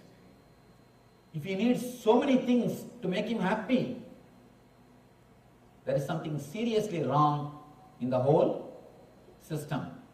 We need to look into the system and repair it. Again and again, Krishna declares, let you work out of joy. And I tell you, if you work out of bliss, you will create bliss for yourself, and you will create bliss for others, and you will never know what is tiredness. You will never even know the word tiredness. I tell you honestly, still I can't understand the word tiredness. How can you have tiredness? Tiredness is nothing but the inner contradiction between your Ichcha Shakti and Kriya Shakti. Between your will and your action. There is an inner contradiction. Inside there is some deep problem. You have a problem between your anger and fear. You have a problem between your greed and fear. Your greed and fear is attacking each other and you are tired, that's all. If you are feeling tired, please be very clear. Inside you, a big war is going on. The Mahabharata Yuddha is going on. Inside you, the war between the fear and greed is happening.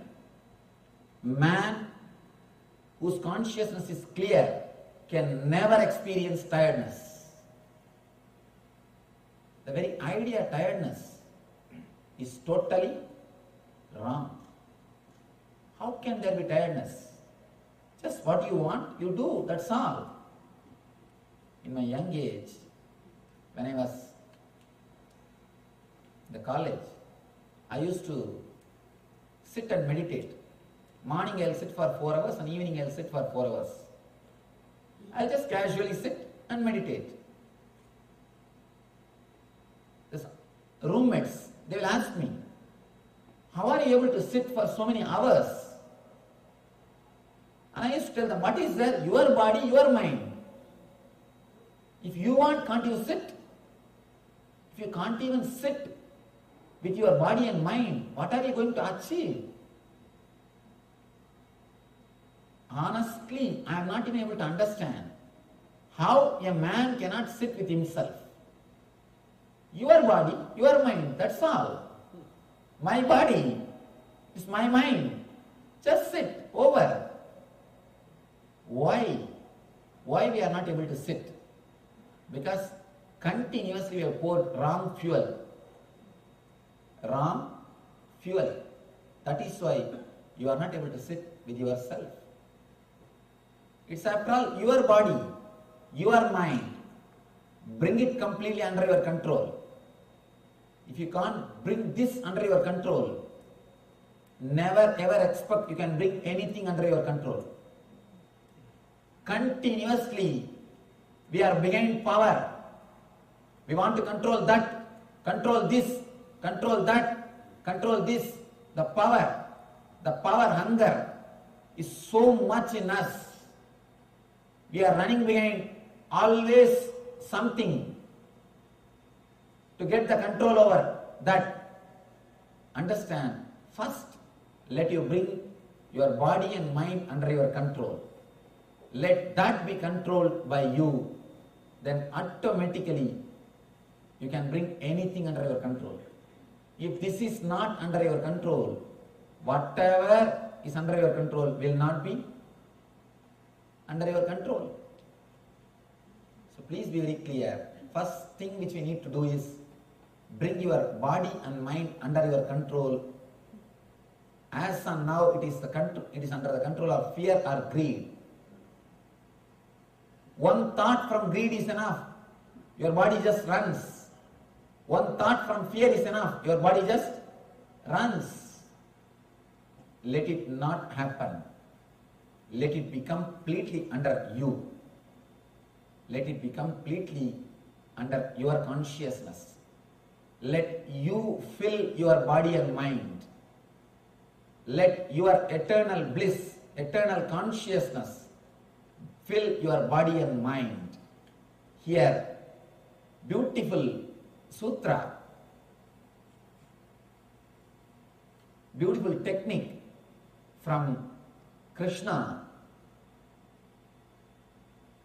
to enter into that consciousness. Labande Brahma Nirvanam Rushayakshina Kalmasha Chinnat Vaidayatmana Sarva Bhuta Hiterada. Those holy men whose sins have been destroyed, who are working for the welfare of other beings, means working out of bliss. Only when you work out of bliss, you will do good things for others. If you are working out of fear or anger, fear or greed, even if you do good things, it will end up only in trouble. It will not end up in as a service. Those who are self-restrained and have cleared all their doubts and dualities attains the eternal happiness of God, Nithyananda, of divine. Here, let us enter into the technique. First time, Krishna gives a beautiful technique to move your energy from fear and greed to divine consciousness, eternal consciousness. Your fear is rooted in Swadhisthana chakra, means the chakra which is situated just below the navel, 2 inches below the navel. Your greed is rooted in the Muladhara chakra, the chakra which is in the root of your spine, which is at the root of your spinal cord. Here Krishna gives you the technique how to elevate yourself from the two chakras to the eternal consciousness, the chakra of Anya, where the eternal consciousness resides, where your very being resides. Sparshan kritva bhagirbhamyam chakshuschayvandare bhruvo pranavano samo kritva nasapyandaracharino yadendriyamano buddhir munir mokshaparayanaha vigadescha vayakrodo yassada muktayevasa. Sparshan kritva bhagirbhahyam sachakshuschaivan dare bhruvo pranavano samo kritva nasapyandaracharino yadendriyamano buddhir munir mokshaparayanaha vigadescha vayakroda yassada muktayevasa. Krishna gives a technique. You are all caught in the Mooladhara and Swadhisthana, fear and greed. That is why continuously you can watch. You will have a sort of a tensed feeling.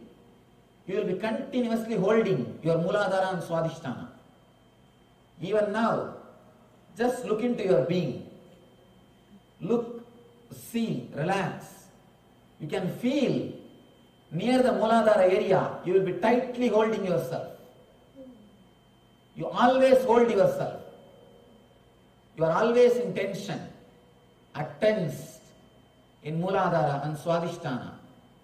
Krishna explains how to relax that area, how to stop the fuel coming from greed and fear and get the fuel, get the Amrita Tara from eternal consciousness. Shutting out all external sense objects, keeping the eyes and vision concentrated between the two eyebrows, suspending the inward and outward breaths within the nostrils, and thus controlling the mind, senses and intelligence. The transcendentalist aiming at liberation becomes free from desire, fear. Desire and fear, the byproduct of desire and fear, anger, all three. One who is always in this state is certainly liberated. Sada mukta evasa. First he gives the technique to enter into that state. Then he says, if you can stay in the same state, you are liberated. Now, at least let us try to have the glimpse of this state which Krishna explains, which Krishna speaks in this sloka. I will try to guide you step by step through this meditation. Please try to enter into that state. It may take next 10 minutes. Please sit straight and close your eyes.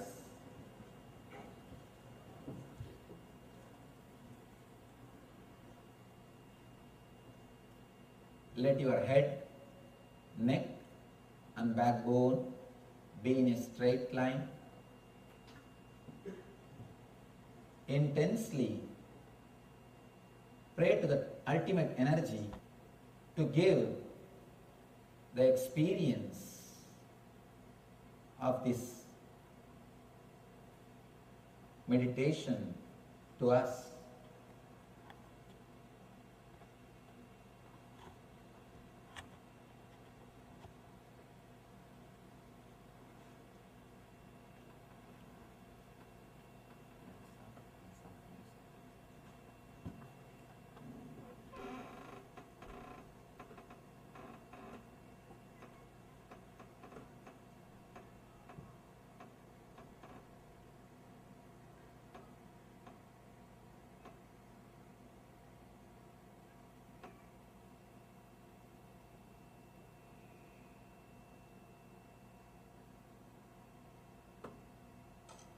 First thing, visualize all your senses are completely shut. Visualize your eyes are completely closed. Your eyes are shut. Don't allow any visualization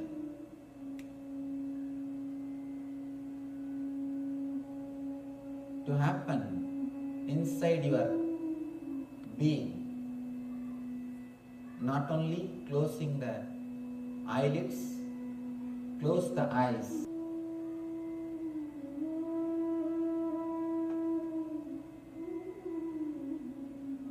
Visualize your eyeballs have become completely dark.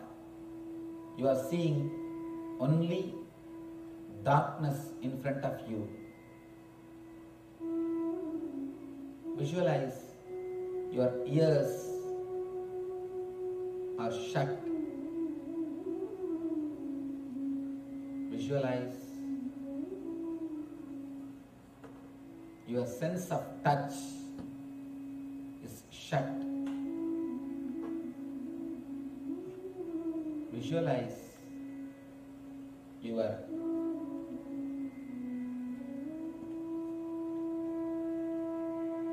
smelling capacity is shut.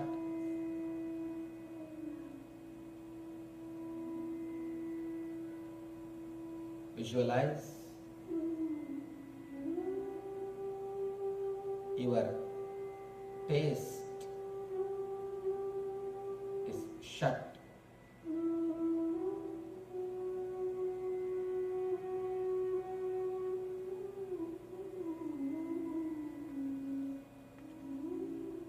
Feel deeply. All the five senses are shut.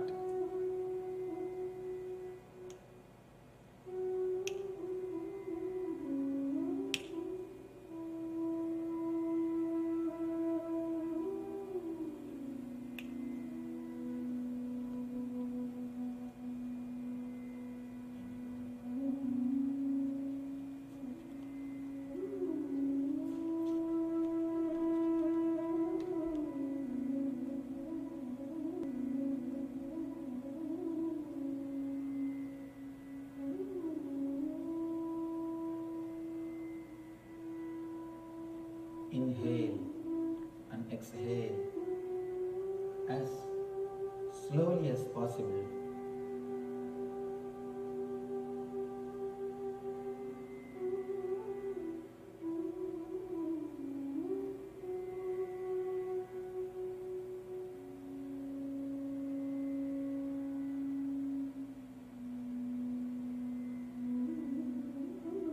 Inhale and exhale as slowly as possible.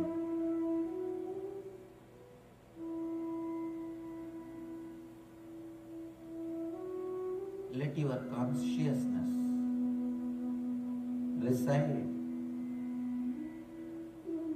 between the two eyebrows. Let your consciousness reside between the two eyebrows in a very relaxed way.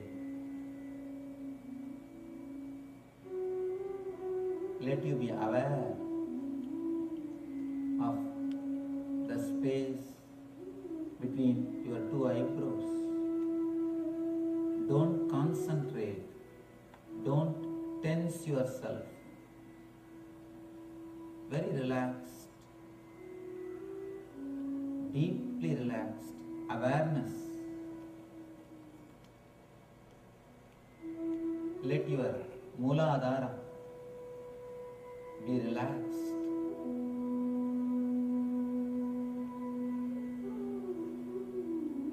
Root of the spine. Let your root of the spine be relaxed. Let your Swadhisthana be relaxed.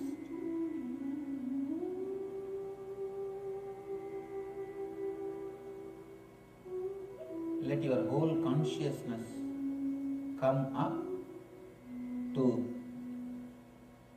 the Ajna Chakra, which is between the eyebrows. Let you concentrate in the space between the eyebrows. Let you relax in Ajna Chakra between the eyebrows.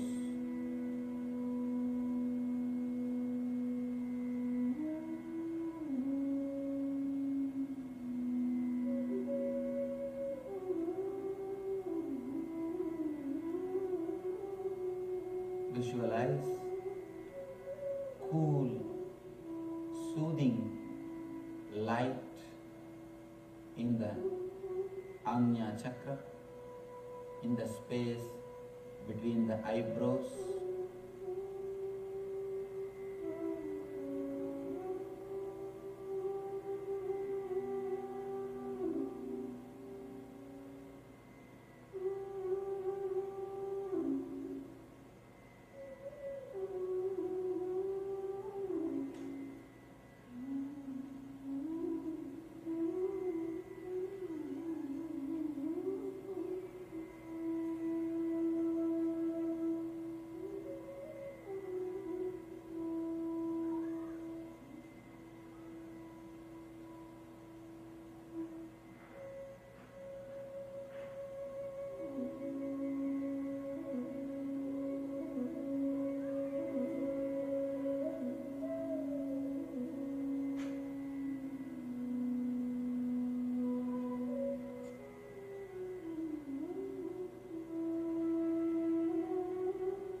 Relax in the same Ajna Chakra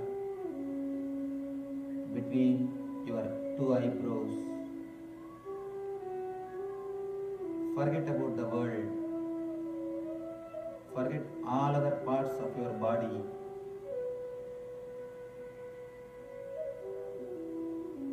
Forget everything about your mind. Let you forget the body, mind and the world. Remember only Ajna Chakra, the space between the two eyebrows.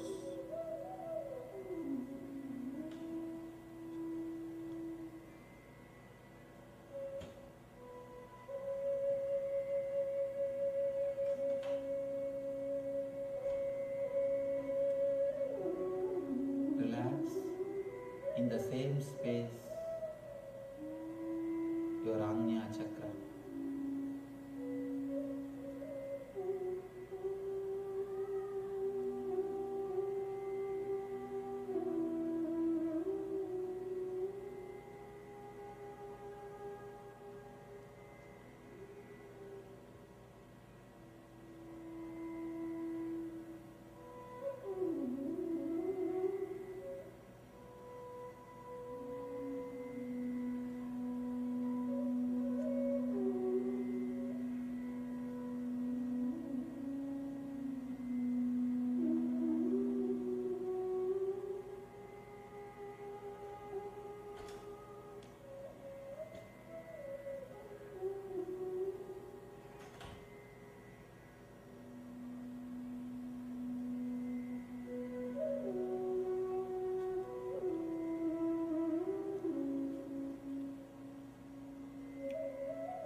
Deeply into your Ajna Chakra,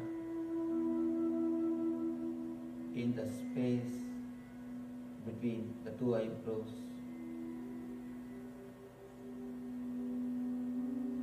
Visualize beautiful, cooling, soothing light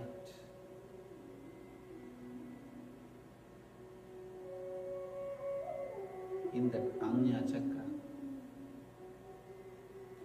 Let you experience beautiful, blissful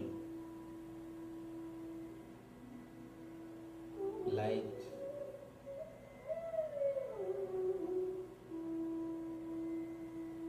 in Anya Chakra.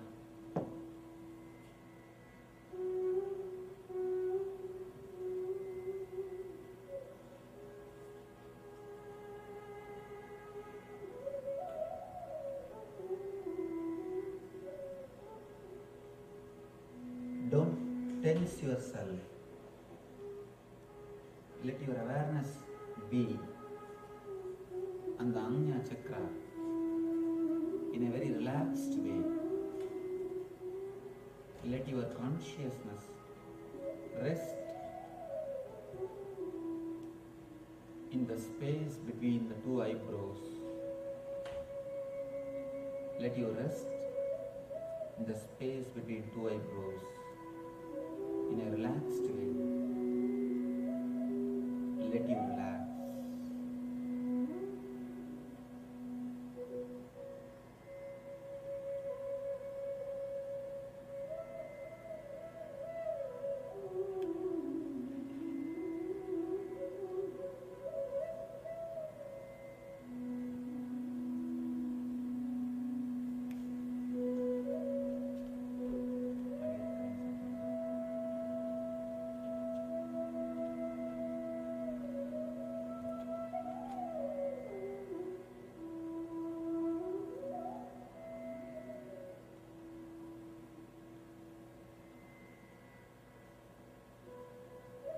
Let you relax in that same space of eternal consciousness.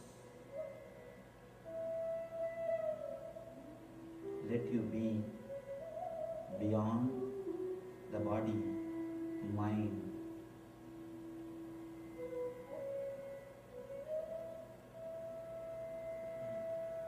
Let your intelligence be awakened.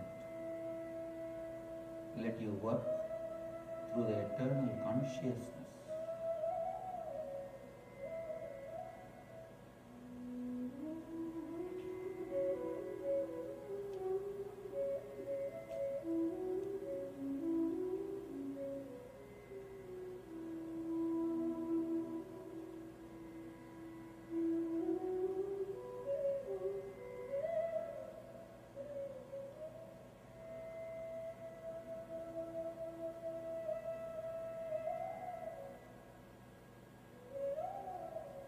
Let you have the pleasant awareness of Anya Chakra.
established in the eternal consciousness. Let you all be in, become one with and radiate eternal bliss, Nithyananda.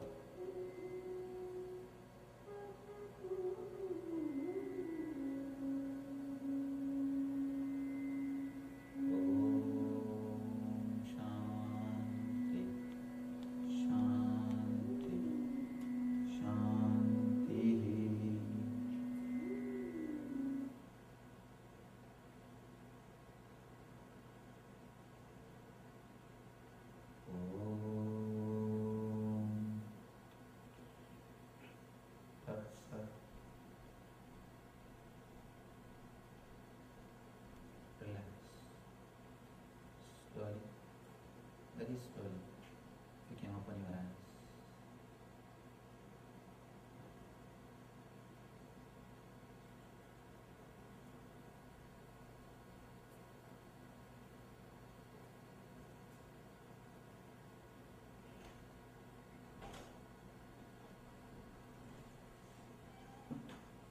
Let you start staying in the same mood at least for next 10 days.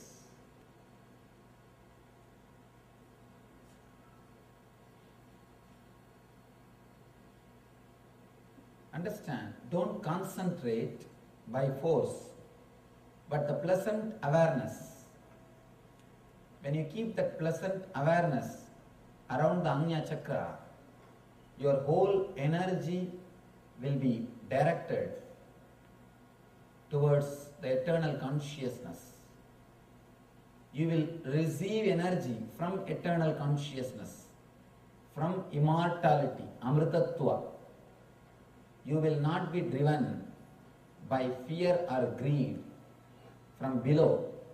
You will be driven from eternal consciousness from above. From below, if you are driven, you are man. From how to connect yourself with the divine energy, how to be driven by the divine consciousness. Let you function through the eternal consciousness. Let you be in and on, become with and radiate eternal bliss, Nithyananda. Thank you.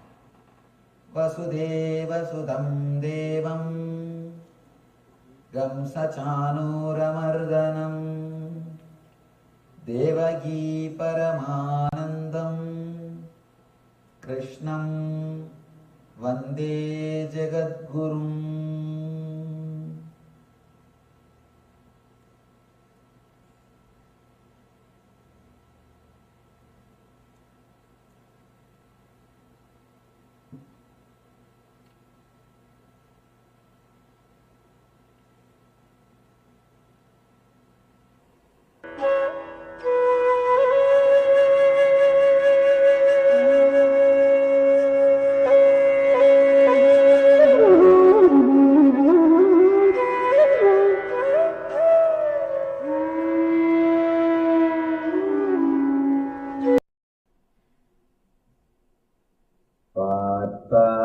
Pradibodhitam Bhagavatam Narayanena Svajam Vyasena Kraditam Purana Muninam Madhye Mahabharatam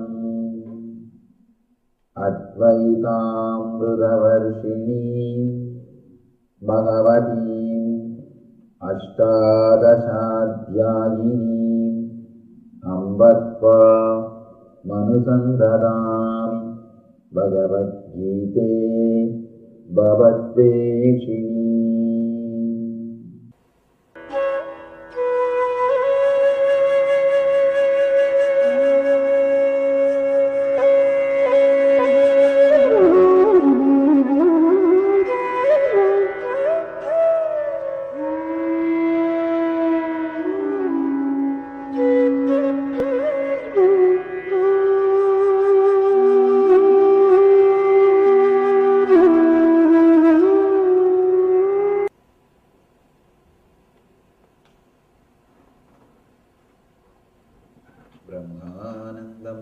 सुगतं केवलं ज्ञानमूर्तिं द्वन्द्वातीतं गगनसदृशं तत्त्वमस्यादिलक्ष्यम् एकं नित्यं विमलमचलं सर्वदी साक्षिभूतं भावातीतं त्रिगुणरहितं सद्गुरुं तं Namami.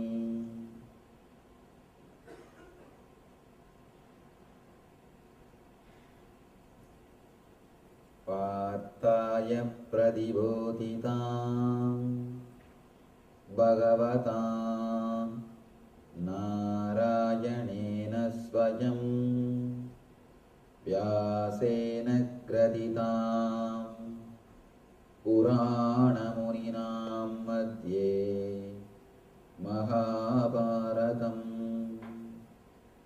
अद्वैतामृतवर्षिणीं भगवतीम् अष्टादशाध्यायिनीम् अम्बत्वा मनुसन्ददामि भगवद्गीते भवद्वेषिणी।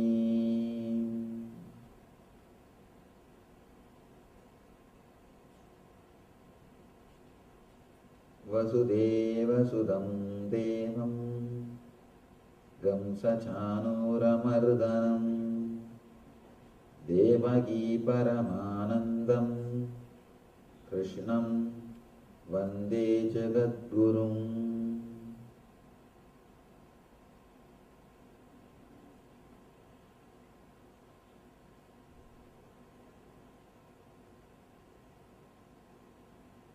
I welcome you all with my love and respects.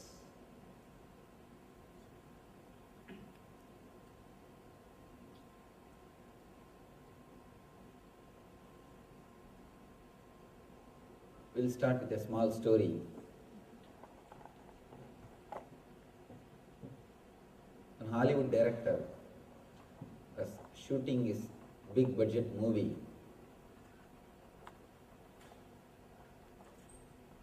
In a desert area. Suddenly one day, an old Indian appears. He goes to the director and says, "Tomorrow rain." It happens, really, next day rain pours. After 1 week, again, same Indian appears and says, "Tomorrow storm." Exactly it happened. Next day there was a big storm and he had to cancel the shooting. After seeing 3-4 times, the director was really impressed and he tells his assistant, "Get that old Indian, we will pay him and keep him with us."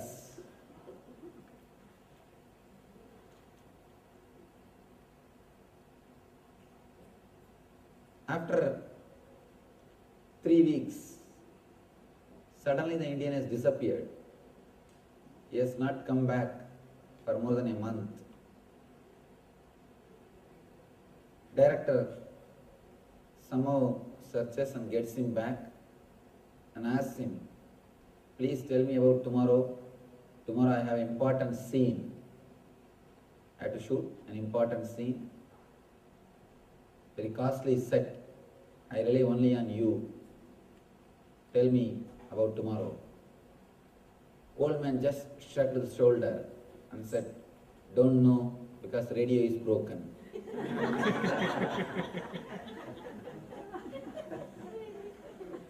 My radio is broken. Look in before coming to any conclusion.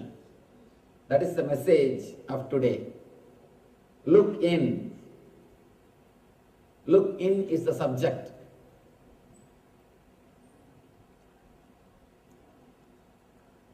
The 6th chapter of Bhagavad Gita starts with the first Krishna sloka. This chapter, Arjuna is not putting any question. Krishna is directly answering. He is continuing. He is continuing his answers. His answer from last chapter. Translated very wrongly as celibacy. No. Celibacy is not the right word for brahmacharya. In Sanskrit, the word means so beautiful, such a wonderful concept. In English, you don't have equivalent word because the very idea never existed. The very idea of brahmacharya never existed. Brahmacharya means brahmacharya. Brahma means existence, reality, divine. Charya means living like. Brahmacharya means man who lives like a god, who lives with existence, who lives with reality. Please be very clear. Brahmacharya word does not mean who is unmarried. In course of time, when it is translated as celibacy, we started using that word to a person who is unmarried. No. Brahmacharya means who lives with existence. Most of us live with fantasies. Look in, you will understand how much of fantasies are there inside. Our whole life is a fantasy. Our whole life is running behind fantasies. We don't live with the reality. You neither live with the real husband, nor you relate with the real wife. If you look into our life deeply, we may live in the same house, but count how many times we look into each other's eyes. How many times eye contact happens? You don't need two hands to count. You don't need two hands to count. The reason is, always the screen of fantasy is there between you and your spouse, between you and the life. Continuously, you don't want to look into the life as it is. You are not ready to accept the life as it is. Continuously, we are working on developing the life. We are not ready to look into the life as it is. Just today, I got a book, beautiful book. Men are from Mars and women are from Venus. I was just seeing the book. There are so many nice things he has expressed in that book. Men are from Mars, women are from Venus. To tell you honestly, there are so many things which he expressed is a reality. In our life, if you see what is happening, in our life, if you just look around, exactly what is going on, I can say we should find out some other term. The Venus and Mars are too close. They are from same galaxy. We should find out something else. Our life is just filled with fantasies. Continuously we are chiseling the other person. Continuously the other person is chiseling us. You have imagination. According to your imagination, you chisel the real person. All sound which is heard in your house is the chiseling sound. It's nothing but the chiseling sound. Continuously we go on chiseling. You can chisel a stone and make a beautiful sculpture and keep it in your house. You can chisel wood and make a beautiful furniture and have it in your house. But you can't chisel a living being. When you start chiseling a living being, you create more and more trouble for yourself and for the other person. A person who is matured enough to live with reality, achieve the state of brahmacharya. Brahmacharya means living with a real person, just dropping the fantasies. Living with a real person, living with a reality is what I call brahmacharya. Here again and again Krishna says, just renouncing the sacred fire, not performing his duty, does not mean you are a ascetic, you are a sannyasi. Please be very clear. When he says renouncing fire, in those days, fire is the base for everything. Whether cooking or doing spiritual practices, for everything you need fire. I can replace the word fire to cell phone. In modern day, we can add in this way. Don't think just by dropping cell phone you can become a great sannyasi or a great karma yogi. Today, in the modern day, cell phone and laptop has become a basic need. How the cell phone and laptop is a basic need. In those days, the Agni was the basic need for life. Please be very clear. How you are able to relate, communicate with people through cell phone. Our ancient rishis, they know the technique of relating with higher energies through fire. We should understand an important thing. Just how we are using cell phone and communicating, same way our masters, they know how to use the fire and communicate with higher energies. The whole science is nothing but using light particles.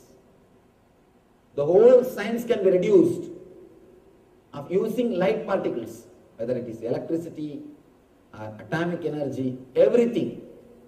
Everything is nothing but handling light particles with a different formulas, with a different method, with a different technology. Whether it is your fan, iron box, or this microphone, video camera, laptop, an atom bomb, everything can be reduced to that one single thing. Technique of handling the light particle, light energy. The science worked on light energy and created all these objects. Our Eastern rishis, mystics, worked on sound particle and created all these products. We had really Pushpaka Vimana. We did really have the atom bomb, Brahmastra. Everything was true. Only one thing, in course of time, we lost the technology, that's all. The technology of handling the sound waves, we lost it. Just because the technology is lost, the whole thing is questioned. People have started thinking, all these things are just mythology. All these things are just Puranas. No.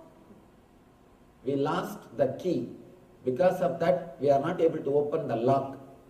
Just because you are not able to open the lock, don't think there is no treasure. The whole Vedas is nothing but learning the technique or tuning yourself to work with light, with the sound particles.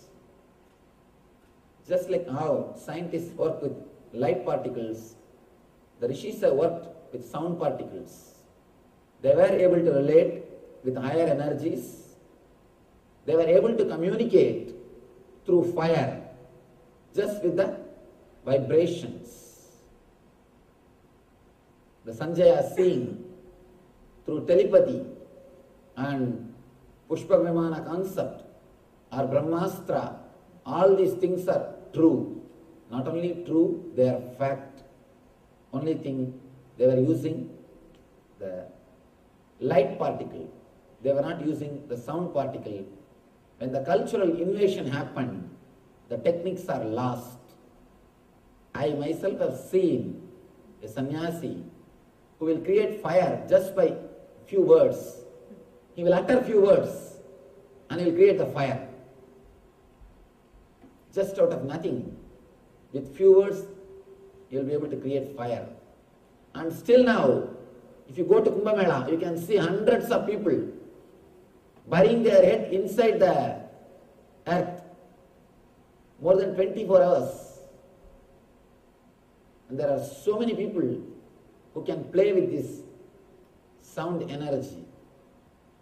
I myself have seen in Kumbh Mela 10 years ago, in Haridwar Kumbh Mela, I myself saw a sannyasi floating. He was floating. Complete the public was seeing. And he was just floating. And I have seen sannyasis who sit on the nail board, who sit on that nail board. I even have a video recording of that. In the ashram we have a DVD, how they sit and how they are floating. Just with sound energy, they are able to do whatever science is able to do with the light particle, light energy. So here, when Krishna says, the person who renounced the fire is not just by renouncing a fire, he cannot become sannyasi. Same way, here I can say, just by renouncing your cell phone and life, you cannot become sannyasi. The attitude needs to be changed. You need to change the attitude. Krishna now starts, he continues. In the first sloka, he gave the gist of the last chapter, like a follow-up. He gives the whole gist and then he starts. Uttaredatmanatmanam atmanam avasadayet atmaiva hyatmano bandhur atmaiva riburatmanaha. Uttaredatmanatmanam atmanam avasadayet atmaiva hyatmano bandhu ratmaiva riburatmanaha. In my discourses, if I have quoted any Gita sloka, more than twice means this is the only sloka. At least 100 times I have quoted this sloka in my discourses. I can say this is a gist of the whole Gita. This single sloka is the gist of the whole Gita. Yesterday, we understood the concept, how to move from doing and having to being. We are all stuck in having. And then little intelligent man moves to doing. Then you are supposed to move to being. We learned the technique of how to move, how to liberate yourself from fear and greed, how to move into the divine consciousness, how to move into bliss. Here Krishna says, Uttared atmanatmanam atmanam avasadayet. The translation goes, one must deliver himself with the help of his own being and not degrade himself. The being is a friend of the soul and his enemy as well. You are your own friend and you are your own enemy.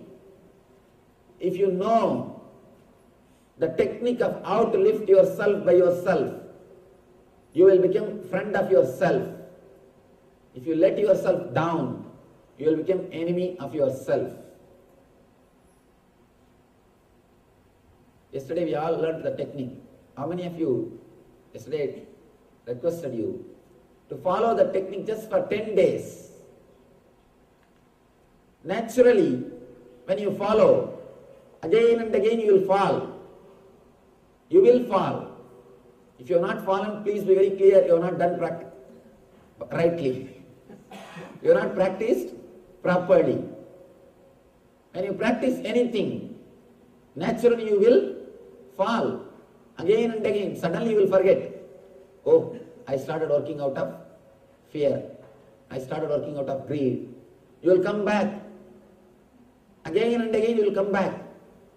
When you start working, naturally you will see there will be few problems. There will be few problems. A small story. There was a big spiritual organization. One monk was sent to a remote tribal area for doing the service. Suddenly, headquarters receives lot of complaint letters about that monk. The president says, after reading the complaint letters, we have posted right person, don't worry. The secretary asks, what is this master? We are getting all complaints about him. We are getting wrong information about him. How do you say that we have posted the right person?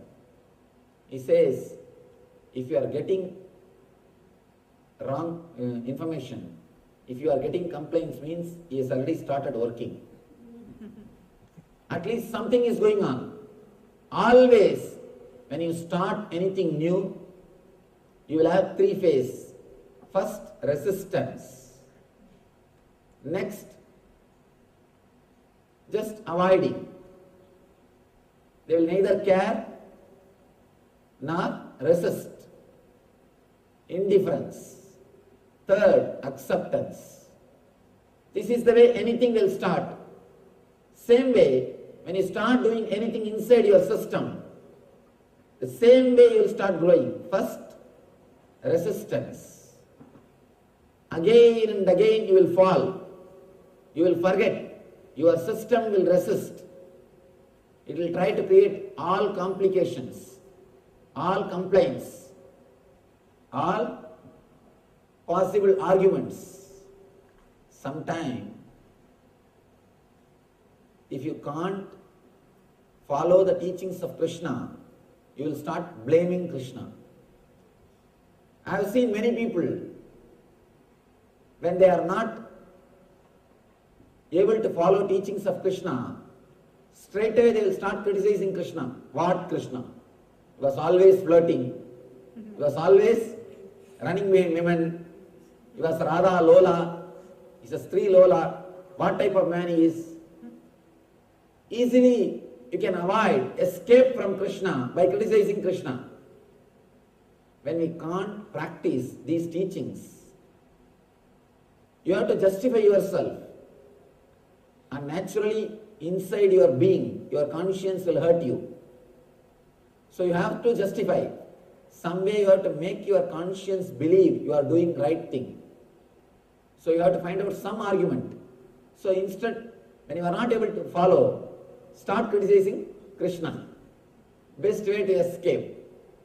Best way to avoid the teachings of Krishna. When we resist, when our being resists, if you allow the resistance to grow, you are the worst enemy for yourself. That is what Krishna says here. Uttared atmanatmanam atmanam avasadaye. Let you lift yourself by yourself. If you don't, you will be your worst enemy.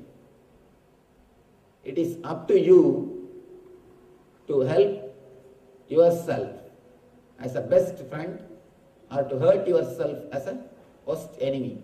Please be very clear. Nobody can hurt you unless you allow. Nobody can help you unless you allow. Nobody can hurt you unless you allow. Nobody can help you unless you permit. Uttared atmanatmanam. Let you lift yourself by yourself. Again and again these masters, they come and stand in the same point. Krishna says, let you lift yourself. If you have fallen, if you have failed, practicing these words which you learned yesterday, the teachings or the meditation technique, if you have forgotten, don't worry. Again and again lift yourself. Don't feel depressed.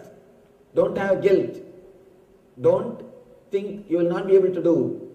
Again and again lift yourself. Even Buddha, the last teaching of the Buddha is Atma Deepo Bhava. The moment he was about to die, Buddha is about to leave the body.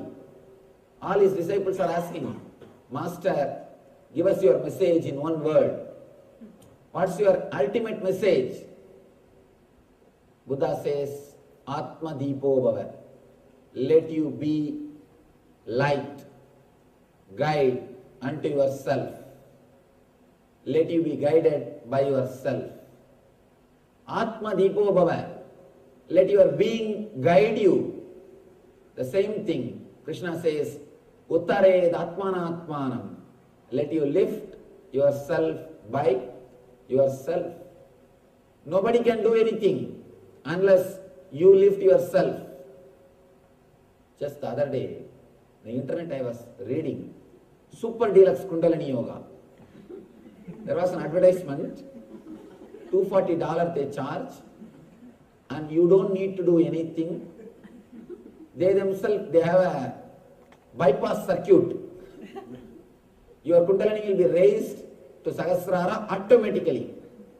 All you need to do is allow them to do that bypass surgery, bypass connection.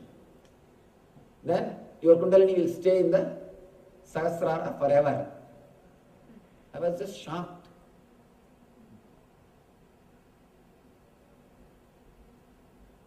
I was surprised.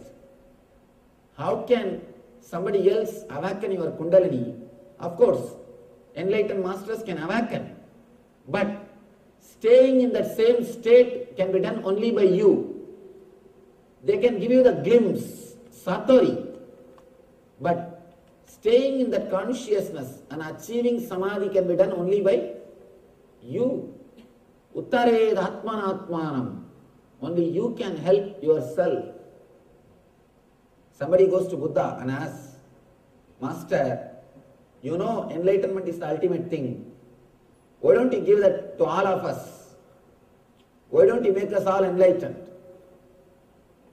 Buddha says, oh, you want enlightenment? Do you think that I should give enlightenment to everybody? Please go around and take a survey. How many really wants enlightenment? By evening, this guy comes back after taking an extensive survey in that whole city, and he says, Master, only 2 persons wants enlightenment. Buddha says, please bring them, let me give. He says, no. They are not ready to come from the house all the way here. If you can send by courier, they are ready to receive. If you can send from here, they are ready to receive and keep it in their house. They are not ready to come here all the way. Nobody wants. Even if you want it as a one more item in your showcase. We are not ready to risk anything for enlightenment. We want one more item in the showcase. We can say, whenever people come to our house, we tell, this is from Delhi, this is from New York, this statue is from Japan. Just like that you can say, oh, this enlightenment that Nithyananda Swami he gave. He was giving Gita discourse. I went and attended, he gave. How it looks? Just as a one more showpiece, we are ready to accept, but not ready to commit or not ready to risk anything, not ready to take the responsibility. Buddha says, the existence is so great, it allows you, it gives you the freedom to be in bondage. God is so great, He gives you even the freedom to be in bondage. It is your freedom, whether to be in bondage or to be liberated. Even liberation should not be forced. If it is forced, even liberation is not liberation. If it is forced, how can it be liberation? It cannot be. So you have complete 100% choice to be liberated or to be in bondage. It is completely up to you whether to be liberated or to be in bondage. God is so great, He allows you, He gives you the freedom even to be in bondage. Here Krishna says, Uttared Atmanatmanam Atmanam Avasadayet. Let you liberate yourself by yourself. Unless you liberate yourself, nobody else can liberate yourself. If you help yourself, you are the greatest friend for your being. If you don't, you are the worst enemy for your being.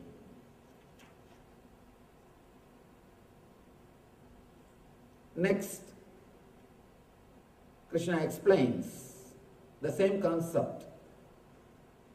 Bandhuratmatmanastasya enatmaivatmana jitaha anatmanastu satrutve vardedatmaiva satruvataha.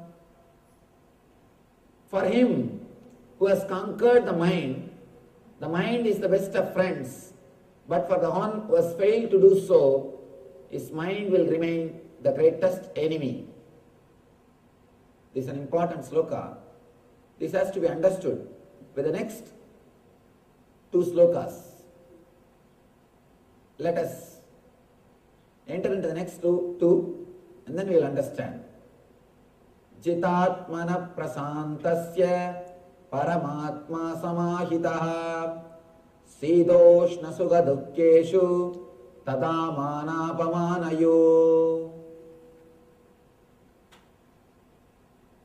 Jnana vinyana truptatma kodasto vijidendriyaha yukta yucchate yogi samaloštashma kanchanaha.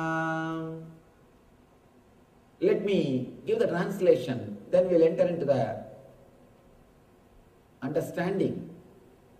For one who has conquered the mind, the super soul, Paramatma, is already reached. For he has attained tranquility. To such a man, happiness and distress, heat and cold, honor and dishonor are all the same.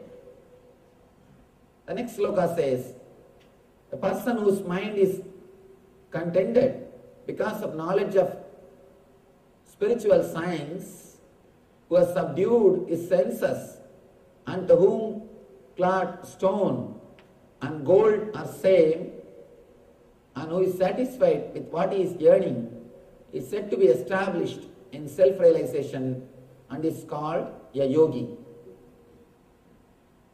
Throughout this chapter, Krishna speaks about senses, how our senses are functioning and what we are supposed to do. Let me give you a small diagram, how our mind functions and how our senses are working. Then we will be able to understand the Gita in a much better way.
Please understand how our mind works, how we process information, how we perceive things, how our senses perceive information, and how you take decisions, how you move in your life. First, for example, you are seeing something through the eyes. Let us take this scene. Now you are seeing something. Here I am explaining only based on eye. You can replace it with ears. You can replace it with the taste. You can replace it with smell. You can replace it with touch. With any pleasure, you can replace it. Here I am giving an example of eye. And this scene. Let us take the example of this scene. You are seeing me. First, your eyes will catch the picture or the scene. This will be taken to chakshu. Chakshu means the energy which is inside the eyes. This is called indriya. Please understand, eyes are not seeing. Through eyes, the energy is seen. Through eyes, something else is seeing. How to understand this? Sometime, your eyes will be wide open. If you are intensely listening some music, even if somebody walks in front of you, you will not know. Your ears are open.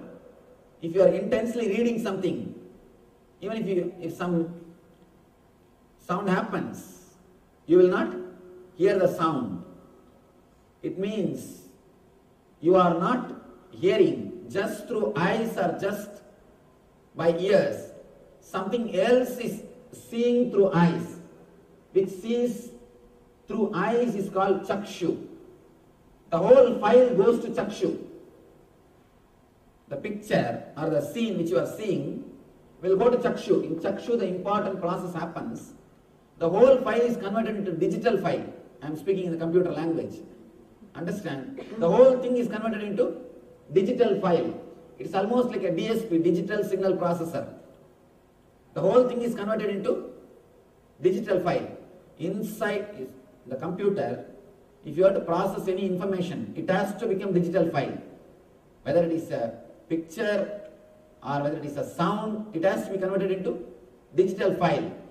Same way, inside, if the process has to happen, means the whole thing has to be converted into biosignal file, digital file. The file processing happens in chakshu. Whatever scene you are seeing now, that picture will be converted into digital file in chakshu. That file will now go to chitta, memory. It will go to memory. In memory, the process will start happening. What is this I am seeing? What is this in front of me? First thing in memory, you will start analyzing and negating things. This is not this. This is not this. This is not this. That na iti, that will start happening in chitta. First your mind will say, this is not a tree. This is not an animal. This is not a vehicle. This is not a rock. All these things, that na iti, that this is not, that process will happen in chitta. Once that this is not happens,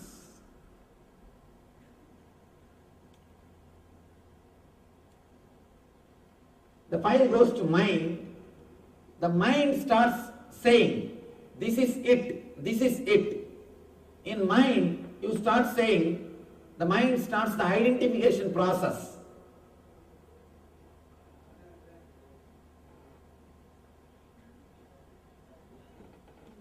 This is it. Your mind starts saying, I am seeing a man standing with a kavi cloth. He is a Swami. He is teaching Gita. This is it. That identification will start happening in mind. Then the file goes to buddhi, your intelligence. The intelligence does the process. What is there between me and this scene? What is the connection between me and the scene? What way I am related to him? What way now I am related to this scene? Your buddhi will start analyzing with all your earlier experiences. Last 4 or 5 days I attended. It was really nice. I think it's really nice. Or if you think, no, I wasted my time yesterday itself. This is not worth. Some decision your buddhi will take. Your buddhi will say, some way it will respond, whether it is right or wrong, whether you liked it or not. Some way your buddhi will give the response, and now the whole file will go to ego. According to the buddhi's signature, the buddhi will write in the file, yes or no. Buddhi will write in the file, yes or no. This is what, according to my past experience, or this is what my analysis. This is what is my decision. Whatever buddhi feels will be signed. The whole file will go to ego. Ego will deliver the command.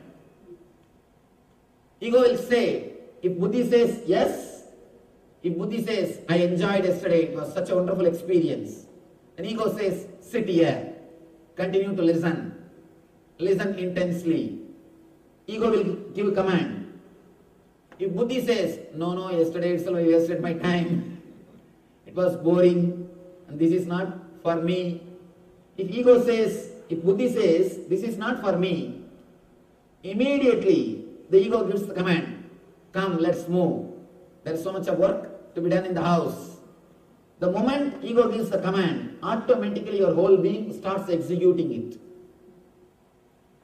This is the way you receive information, you process it and you respond. The information comes, the processing happens and the response is given. This is the way our senses work. Now, Krishna says an important point, an important thing. Let me now explain. Eshu tada manapamanayo. For one who has conquered the mind, the super soul, Paramatma, is already reached. The eternal bliss is already achieved. For he has attained tranquility. To such a man, happiness is distress. Happiness and distress, heat and cold, honor and dishonor, all are same. Throughout this chapter, Krishna emphasizes on this one idea, senses. How can happiness and unhappiness, how can honor and dishonor, how can heat and cold be same for us, same for a man? How is it possible? First thing, when these senses do this process, you decide yes or no only based on your past experience. Only based on your past experience. The experiences with which you have grown, or the words with which you have conditioned your chitta and manas, how your mind and memory has been conditioned, only based on that your buddhi decides. Please be very clear. Something is so tasty for you, for your neighbor, that will be poison. Why to go for neighbor? Your wife. You may like something, but the other person may not like that. A small story. There are 3 ways to do anything. First, hire somebody, you can do it.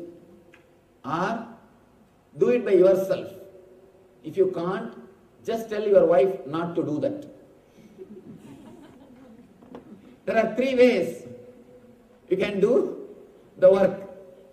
When you don't want something to be done, just tell her to do. When you want something not to be done, you know the technique. Whenever your mind is caught in dualities, the dvandva. Again and again and again, you fall back to your dilemma, to your suffering, to your nature, to your instinct level. Here, Krishna says the person who has achieved the bliss is not affected by heat or cold. How to reach that state? Throughout this chapter, he is speaking only about senses. How to conquer the senses, how to go beyond the senses. First thing we need to understand,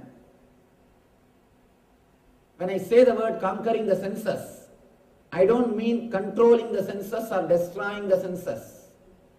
If you try controlling the senses or destroying the senses, you will only struggle more and more and suffer more and more. Ramana Maharshi says beautifully, instead of killing the person, if you try to destroy the chair, destroying the chair will not work. Killing the person only will work. Here, your senses are just chair. Your ego is the person who is sitting there. If you try to control your senses, that's not going to work. If you try to control your body, that is not going to work. Krishna says beautifully, for one who has conquered the mind, for him, when he says the word mind, he means the whole ego, the whole setup, where the decision making is happening. Mind, buddhi and ego. This is the spot where the decision making is happening. When you just try to conquer the senses, again and again and again you will be a failure. You will be a worst failure. And one more thing, if you have failed 2-3 times, you will lose the confidence. If you fail fighting with your senses, automatically you will lose the confidence. You will start thinking, it is never possible. I can never achieve it. You need intelligence to progress in this path. Small story. One guy wanted to go for a vacation to Juhu Beach. He went, he traveled. After 1 week he came back. The friend asked, did you go to Juhu Beach? He said, no, I was not able to find. Did you not see any board on the highway? No, there was a board which said Juhu Beach left. I thought the beach is left and I came back. You need intelligence to travel, to progress in the path. If you try to work from the wrong side, if you try to work from the side of senses, you will never be able to succeed. It's like if you try to create more pressure on the cooker, you will not be able to succeed. First you need to remove the fire. You need to remove the fire. You need to stop the energy supply. Here, the ego or the buddhi, the place from where you take the decision, that from there continuously the decisions are supplied to your senses. All you need to do is to work on the level of mind, not in the level of senses. If you try to work in the level of senses, you will create only more and more perverted desires. For example, man who tries to control is eating. The man who tries to fast, you will see in the dream you will be feasting. If you just fast for 4 days, that's enough. The 5th day in the dream you will be feasting, because your body has got its own balance. Your body has its own intelligence. if you avoid something, it has to supply and it has to rejuvenate itself. If you are hungry, you can't sleep. If you have to continue to be in that state of sleep, your body should believe. You should be made to believe you are not hungry. So your unconscious energy creates the dream as if you are feasting. You are eating. Whatever you deprive, your unconscious will satisfy itself in the dream state. Because in the dream state there is no police, there is no state, there is nobody to control you. You just project your world and enjoy it. You just do whatever you want. An important thing, if you are suppressing anything, be very clear, in the dream automatically it will express. Dream is nothing but your suppressions. Dream is nothing but the expression of your suppressed desire and fear. Your fear or desire, when you suppress it, it expresses in dream. One important thing, it expresses in a very perverted way. In a very perverted way. With senses, you will never become tired. If you enjoy through dream, if you were frightened through dream, your whole being will suffer. You can see, if you had a nightmare, even after waking up, for hours, you will be in that same mood. You will be in that same mood. Your whole being will be shaken. Now, they are coming up with a new concept called fear stroke. Just like paralysis stroke, fear stroke. We do get fear strokes in dreams. We do get fear strokes in dreams.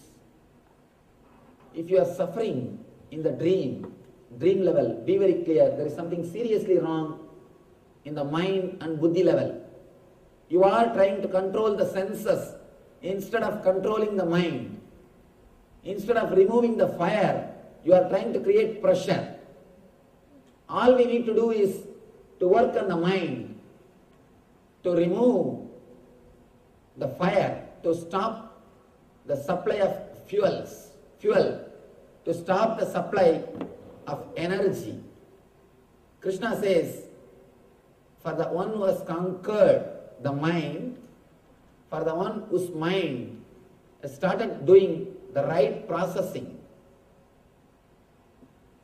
if your mind and chitta is filled with past memories, you cannot take right decision.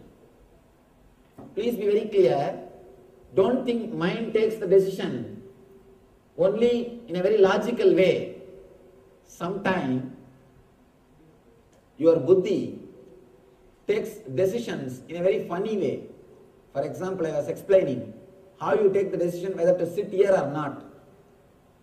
Sometimes your buddhi doesn't even think that much.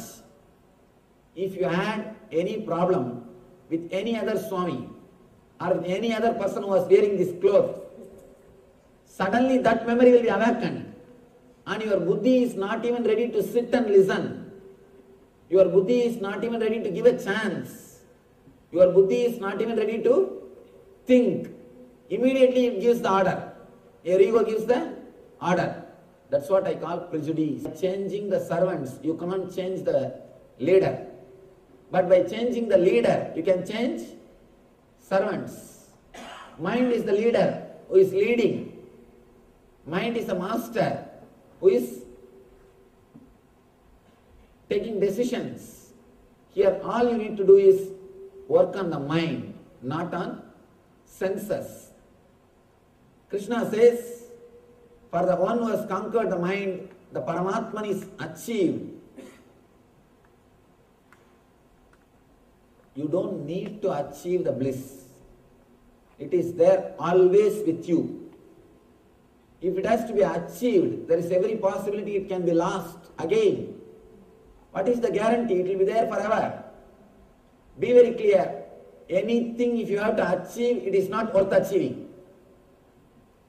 Anything, if it is your nature, then realize it. If it is to be achieved, there is every possibility. After 10 days it may be lost. Suddenly it may disappear. So here, Krishna says, all you need to do is conquer your mind. You don't need to achieve. I always tell people, Ananda Spurana is continuously happening. The bliss flowering is continuously happening. Spurana means life. The life energy. Your very life energy is bliss. Unless you have the bliss energy in you, you cannot inhale or exhale.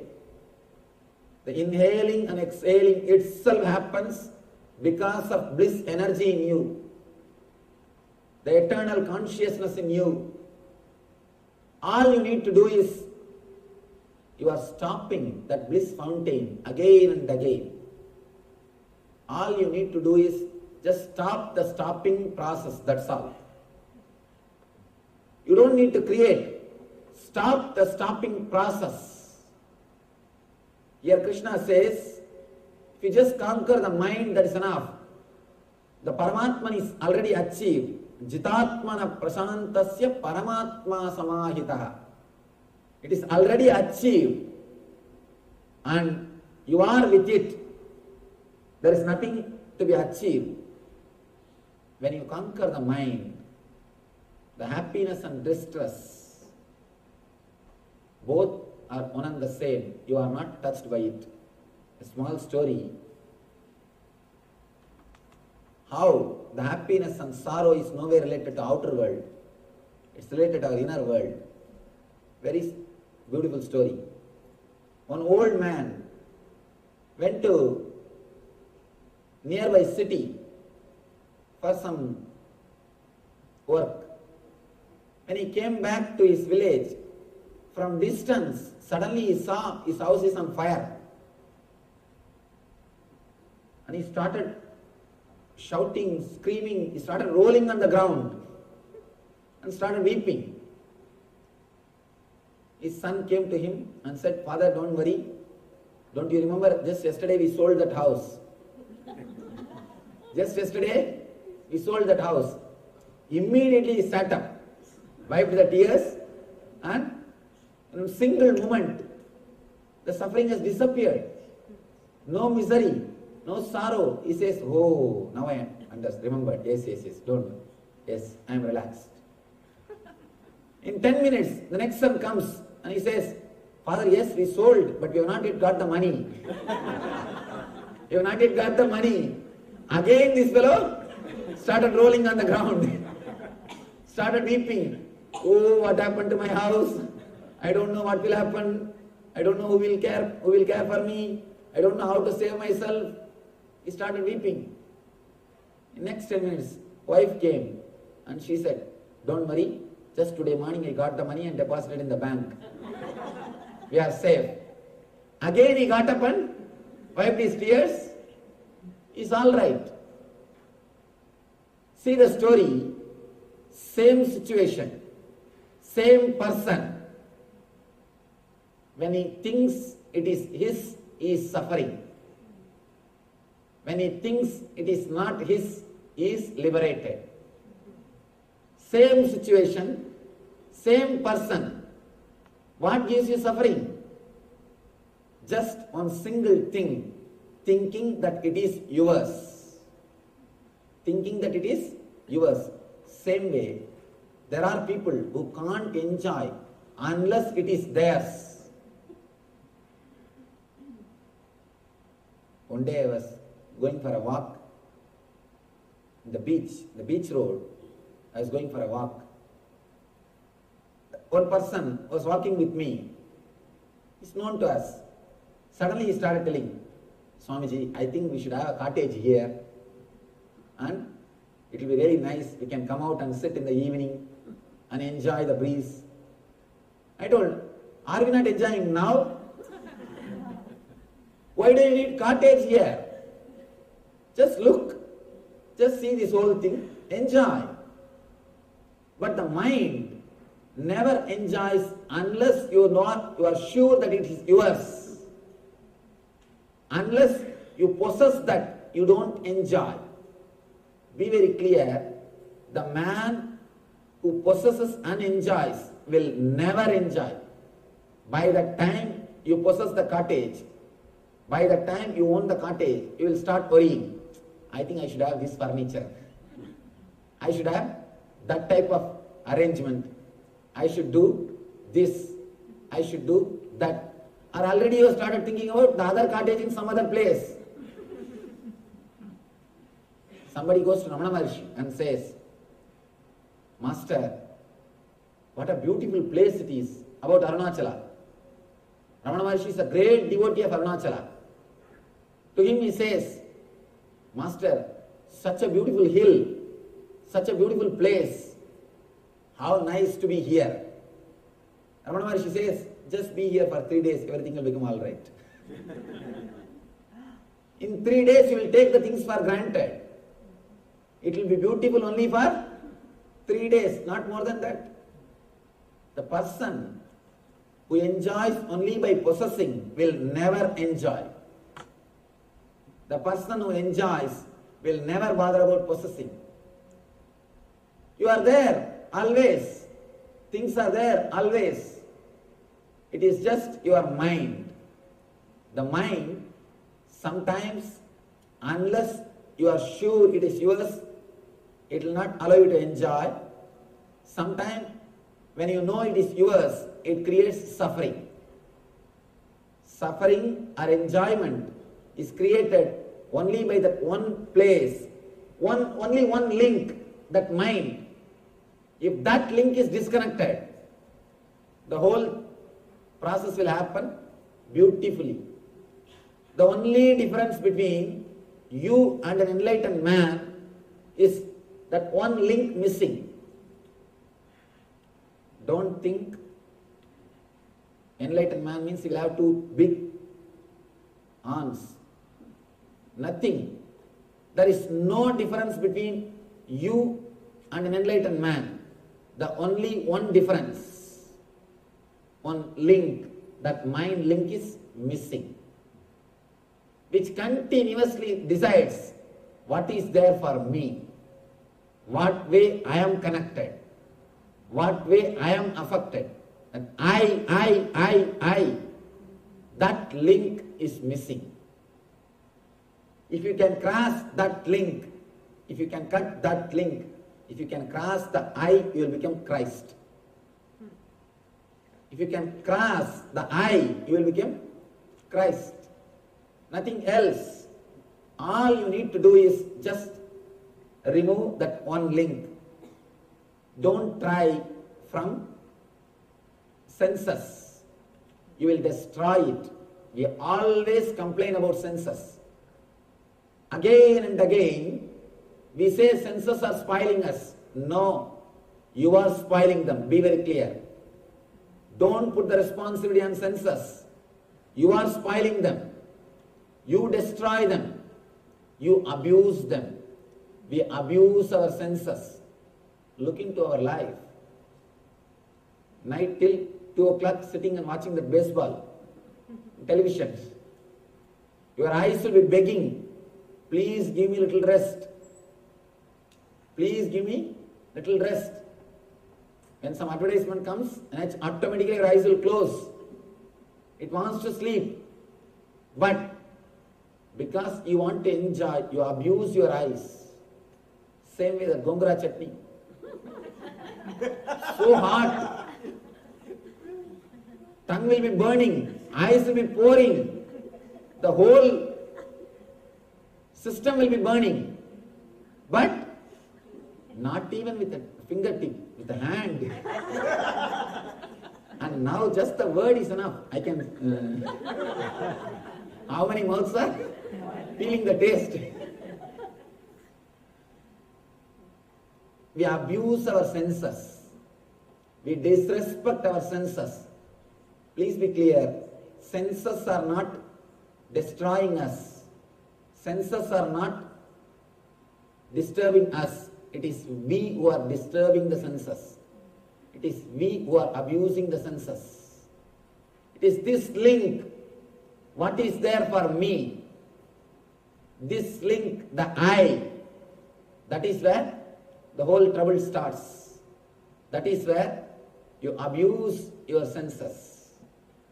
All you need to do is not to control the senses, but to control the mind. Make it understand what is really happening inside your system. One most very simple thing, to tell you honestly, heart and taste, both are one and the same. Today, just try to do this simple experiment, very small experiment. Stretch your tongue and concentrate on the tongue. When you go back to your house, try to do it. Just concentrate on the tongue. Visualize as if you are walking on your tongue. Your tongue is a highway and you are walking on that road. Just concentrate on it. Then take a chili and sugar candy. Take a chili and sugar candy. Touch it from two corners. Put chili in one corner, sugar candy in another corner. And deeply witness what is happening. Suddenly you will realize the process which happens when you touch chili and the process which happens when you touch sugar candy, both will be one and the same. Please try to do this experiment. You will understand. If you go a little deep, if you go a little deeper inside your system, the hot and sweet both are one and the same. Only when you stamp that, this is hot, this is not good for me, this is sweet, I like this. Only when you put a rubber stamp, only when you label it, the trouble starts. As a process, as a nature, both are one and the same. Try today. If you experiment, you will understand. Both processes are one and the same. You label that based on your belief, your earlier beliefs. Based on that, you label them. You decide. You downhole your experiences. Based on your recorded memory, suddenly you decide, this is not good for me. Then you start thinking it is not good for you. And you really start feeling it is not good for you. One more thing we need to understand. Your thoughts are creating your senses. Your mind creates your senses. Don't think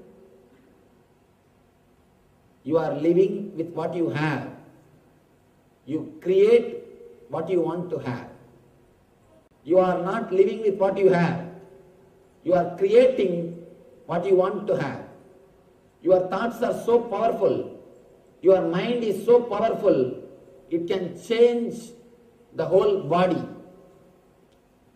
It can just change the whole body. For example, one thought just now, try to think a person who creates disturbance in you or your enemy. Person who took money from you, not giving back. A person who gave you money and asking it back. Just remember that person. Immediately you can see the change happening inside your system. The whole chemistry is changing. Blood is boiling. BP is rising. Heartbeat is rising. Pulse rate is increasing. Just one thought, your whole system is changing. A single thought can change the whole chemistry. Or one thought which creates lust. One board or one hoarding is enough. Immediately your whole body chemistry changes. Your whole body is now ready. Please be very clear. Single thought can change the chemistry of your body. Your body is again and again created by your thoughts. It is your thoughts which creates the body. That is why in India there is a great science called Samudrika Lakshana. Seeing the body, seeing your face, seeing your way of standing, sitting and walking, they will tell the quality of you. They will tell everything about your mind. Because the rishis know the secret. The mind creates the body. It is your mind which creates the body. Body is the outer expression of mind. Body is nothing but outer expression of mind. Mind is nothing but inner experience of body. So if your mind changes, your whole body can be changed. Your whole system can be changed. Your whole senses will be changed. A man whose mind is controlled, whose mind is clearly reprogrammed according to the spiritual ideas. If you reprogram your mind, as on now, it is programmed for misery, towards dukkha. It is looking outward. If you can reprogram them to look in, towards bliss, your whole senses can be changed. Your whole senses can be changed. Please be very clear. All we need to do is just reprogram your mind to look in. That is the gist of the whole thing. And he says one more important thing, heat and cold. Heat and cold. Try this also. Beautiful experiment. I don't know whether you'll be able to believe or not. I have seen people living in Himalayas in snow with just 2 pieces of dress. Let me tell very clearly. I lived in Himalayas. I used to sleep on the snow with the same dress. I have lived.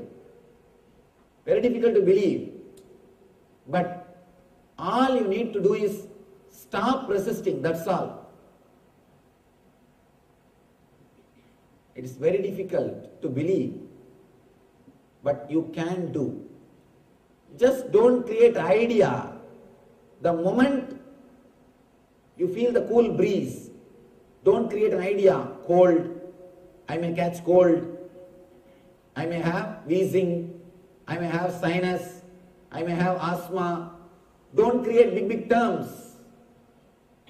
And the West, the big problem is you learnt all nonsensical words. We know all the words, all negative words. More words you know about diseases, more the possibility of creating the disease in you. Because whenever you repeat something, you create that quality in you. Please be very clear. A simple experiment now you can do. You just sit with closed eyes and repeat 10 times. Shanti, Shanti, Shanti. You will have peace inside you. Only thing, your wife's name should not be Santi. If you just repeat that word, Shanti, for 10 minutes and 10 times, you will start experiencing that quality in you. That quality will start happening in you. If you repeat the names of diseases, please be very clear, you will start creating the same diseases in you. There's a recent research, beautiful research. I went to the API convention, the American Association of Physicians of Indian Origin. There they gave me a big their research works, beautiful book. I read few researches. One research says, the medical college, they did this research, medical colleges. If a particular disease, if the lessons are going on about the particular disease, for example, knee pain, more than 40% of the students get that pain. I don't know how you will understand this. More than 40%. Because continuously you are thinking about that symptom. And one more big problem. Whenever you hear any disease, any symptom, first thing you will do is you will compare with yourself. Do I have that? You will compare with yourself. You will see, do you have that symptom? Continuously, because they are meditating on that symptoms, 40% of the students express the same symptoms in their life. If the lesson goes to the next disease, they express that symptoms. Whatever you think, you express. If you are continuously thinking the wrong things, your senses will be created in the same way. Only one thing you need to do, just work on the mind. Just liberate the mind. Just purify the mind. Your whole system will be purified. Your whole senses will be reconstructed. Krishna gives a beautiful technique also to work on the mind. To work on the mind.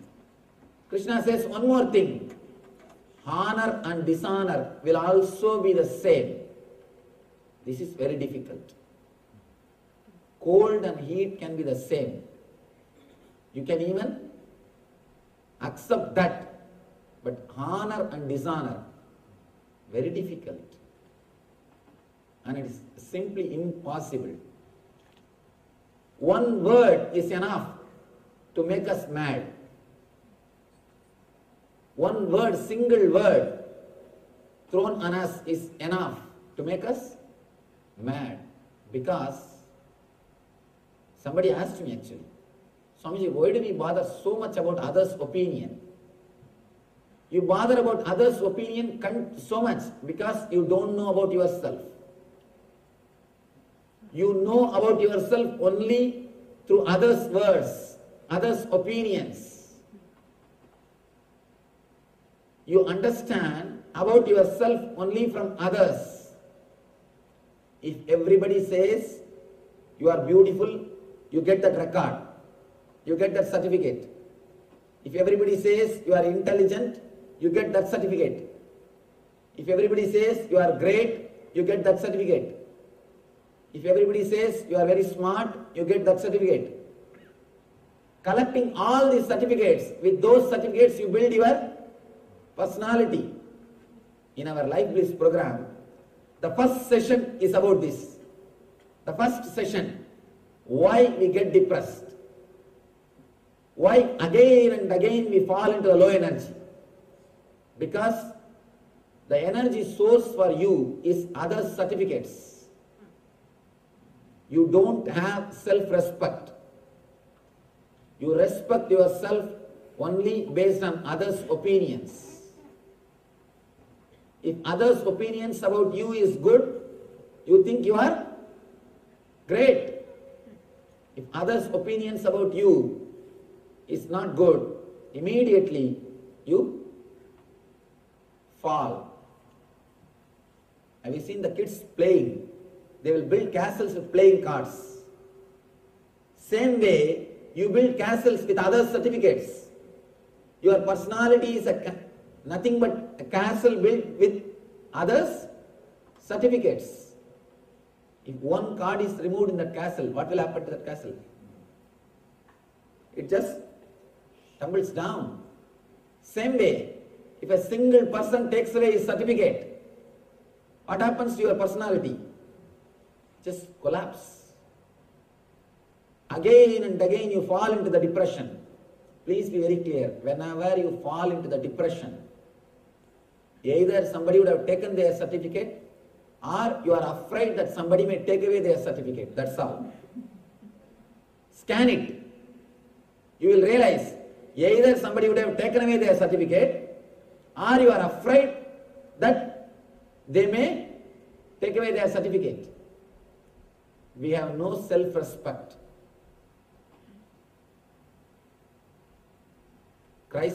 Jesus says, love thy neighbor as you love thyself. That is why so much of war. Because you don't love yourself. That is why so much of hatred. Jesus says, love thy neighbor as you love thyself. You don't love yourself. We don't have self-respect. We know about ourselves only based on others' opinions. We build our personality only by others' opinions. That is why we care so much for others' opinions. The first session of Life Bliss is this session. First thing I tell people is, if you want to live, learn how to live, how to stand on your own foot, how to be with yourself. As and now, our source of energy is others' opinions. If somebody comes and tells you, you are really great, you will try your best to say, no, I am not, but inside what happens? See very clearly, inside what happens? Inside the mind is telling, tell little more. But outside you feel very shy. But inside mind says, no, little more. Okay. Continuously, we are fueled by others' opinion and we work to get others' opinion. Meditate on this one statement. This is a sutra. This is a great sutra which can liberate you. Don't worry about others' opinions. Don't worry what others are thinking about you, because they are worrying about what you are thinking about them. They are worrying, thinking what you are thinking about them. Don't worry about others' opinions, because they are worrying about your opinions about them. Meditate on this one statement. It will completely liberate you from this problem of honor and dishonor. You will be liberated from the honor and dishonor. Look into your life. Whomsoever is standing in your consciousness, about whoever's opinion you are worrying, all of them are bothered about your opinions. Be very clear.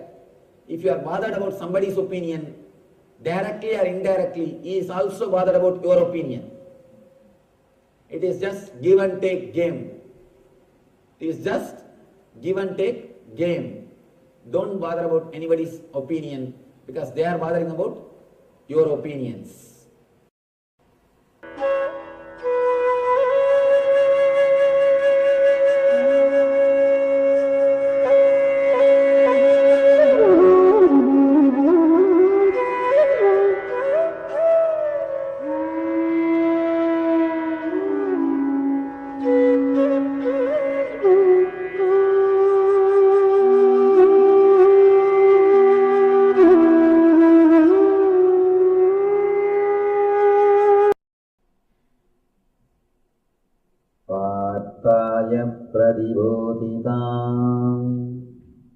Bhagavatam Narayana Swajam Vyasena Kraditam Purana Muninam Madhye Mahabharatam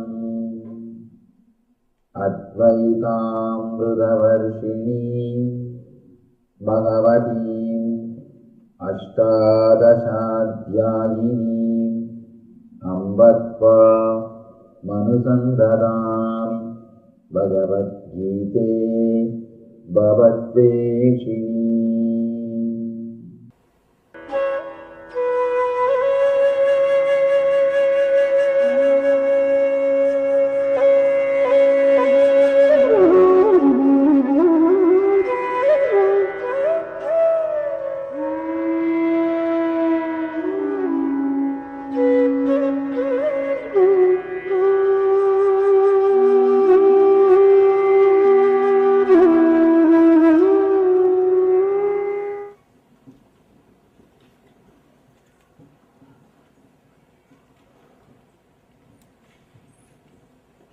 The next sloka, Krishna says, a person whose mind is contented because of the spiritual knowledge, who has subdued his senses, and to whom stone and gold are same, and who is satisfied with what he is having, is said to be established in self-realization and is called enlightened being.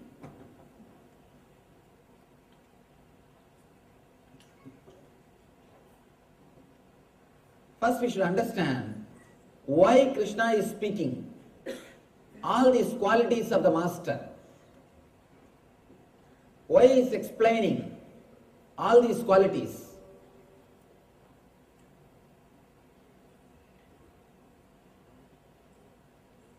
These qualities are techniques. If you practice them, you will reach the same state.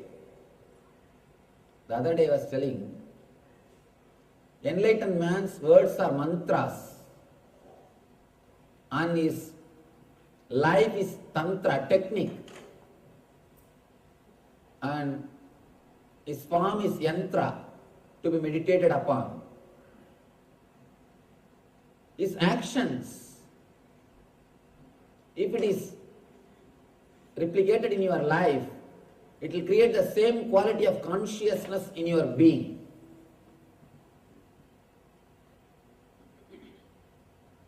For example, if you listen to the music which comes from heart, the traditional music, Indian music, Carnatic Sangeeta, Carnatic music and all those things, you will have that same experience. If you listen to the music which comes from Muladhara, which comes from sex, you will have that same mood. If you meditate on some expression, you will have that same experience. Experience leads to expression. Expression leads to experience. That's a beautiful story. This again a research report.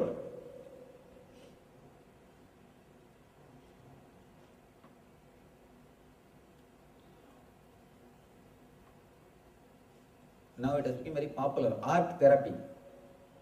If you have heard about it, I don't know whether you have heard about it or not. Art therapy. All these mad people are asked to paint. They are given canvas cloth and the paint. And you know how they will paint. Because there are a lot of mad people who are painting.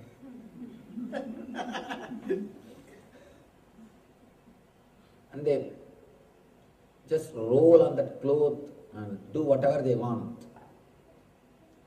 But some surprising thing, if they are every day asked to paint, within 6 months they come out of the madness.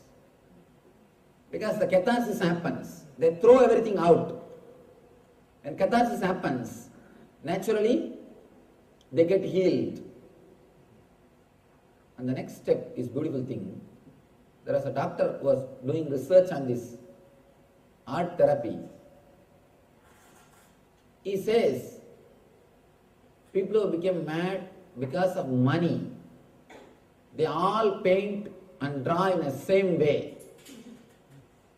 People who became mad because of women, they all paint and draw in a very same way.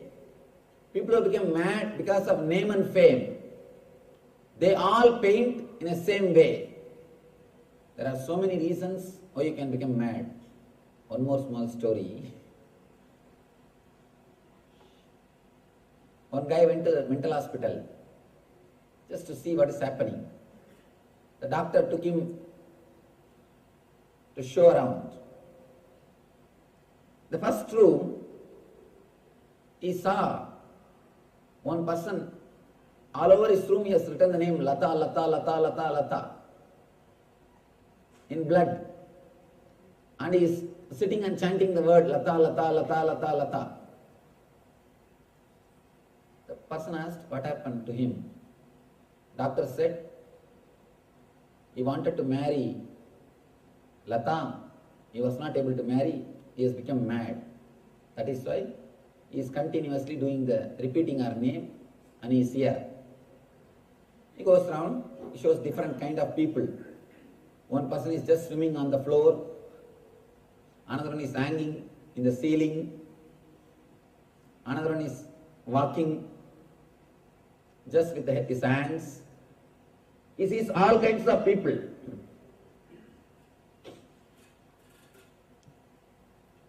In the end, he comes back in another one room. Again, one more person is sitting and chanting Lata, Lata, Lata, Lata, Lata. In his room, all over the word Lata, Lata, Lata is written. This guy asks, what happened to him? He also wants to marry the same Lata. Doctor says, no, he married. He married the same Lata. There are so many reasons why you can become mad. People who become mad because of money, they all paint in the same way. People who become mad because of women, they all paint in the same way. Because what is there, that comes out. The catharsis, they throw away things, what is there inside their unconsciousness. Third thing, which we should understand, important thing, the doctor who was doing research on all these things, he became mad. Three things we need to understand. First, experience only comes out as expression. Second thing, the quality of experience and the quality of expression, both are very closely related, associated. Third thing, very important thing, if you concentrate on the expression, you will reach experience. Here, again and again, Krishna is speaking how an enlightened man lives, the quality of an enlightened person, so that you will meditate on these ideas, so that you will start imbibing these ideas in your life, so that you will reach the consciousness of an enlightenment. So that you will reach the consciousness of an enlightened man. When you contemplate on these ideas, naturally you will start expressing it. It will sink in your being.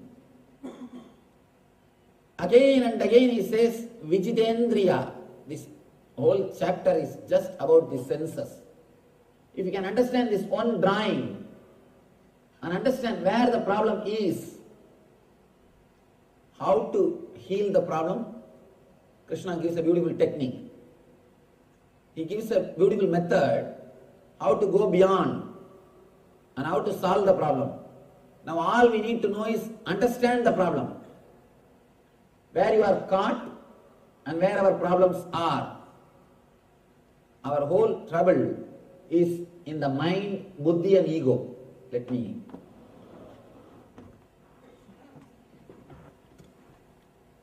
Beyond ego, here is our being, Atman.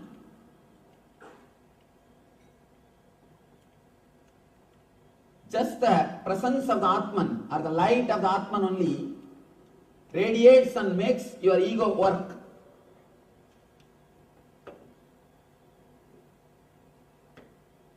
It reads no Atman.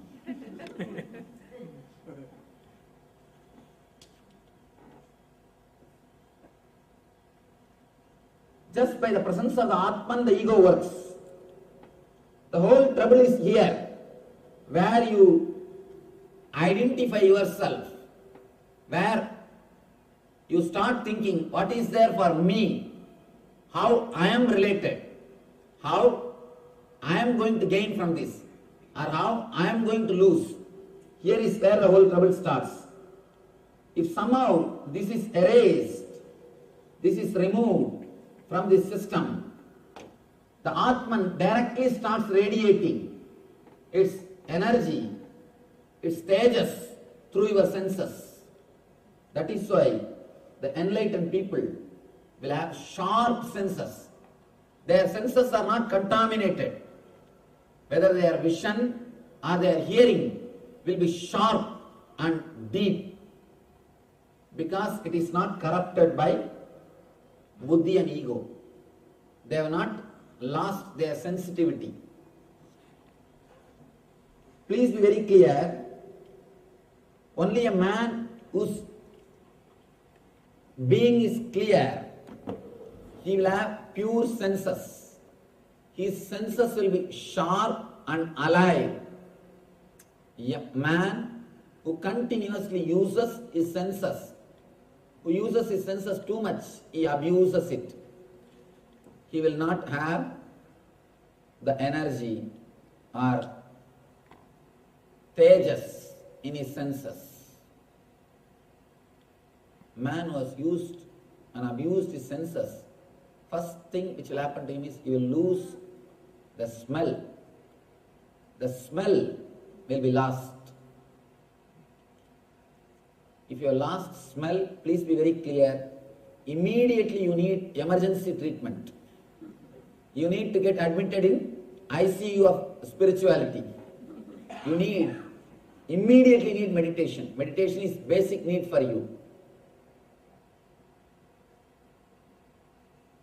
Again,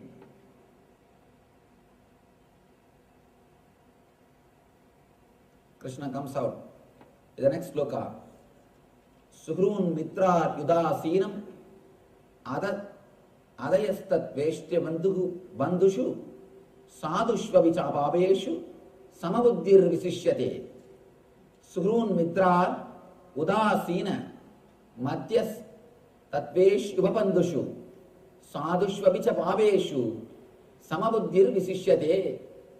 Person is considered still further advanced when he regards honest well-wishers, affectionate benefactors, the neutral mediators, the envious, the friends and enemies, the pious and the sinners, with all with an equal mind. This happens really when you become enlightened. When you become enlightened, there is nothing to be achieved. There is nothing to be gained. Automatically, your being starts respecting everybody. Please be very clear. Here they use the word equal, but the exact translation should be unique. You will not treat everybody equal. You will respect everybody as unique beings. Treating equal is different. Treating them as unique is different. You understand everybody's uniqueness and respect. Treating everybody equal is different. Sometimes when we say the word treat everybody equally, we start disrespecting everybody. We think that is the way I do. Let me disrespect everybody. Instead of raising others, we come down.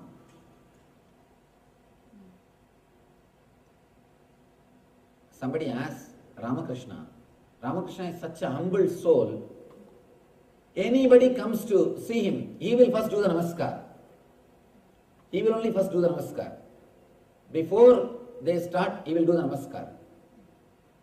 They ask, why do you do namaskar? One egoistic guy, one egoistic pandit, this education and ego, and especially spiritual education. Man who has read all the scriptures and not become enlightened, he will be the being, or I can say, he is the person who is already in hell. He is already in hell because he will have so much of ego. He knows the tricks of the trade. He knows the tricks of the trade, but he doesn't have investment or capital to do the business. He knows the tricks of the trade, but he doesn't have capital to do the business or courage to do the business. He will be a difficult person. One pandit came to meet him. Like this one pandit who is well read, but who is not enlightened. He comes to see him. He bows down. Ramakrishna, as usual, he pays his respect. The Pandit says, after all, he is younger than me, he can do namaskar. He can bow down to me. His ego. And Ramakrishna says, by doing namaskar, I try to bring him to my level. But accepting it in an egoistic way, he tries to bring me to his level. The Pandit is trying to bring Ramakrishna to his level. Ramakrishna is trying to bring him to his level. So be very clear. When we treat equally, we may bring people to our level. Let us not do that. Treat everybody uniquely. Understand, every being is unique.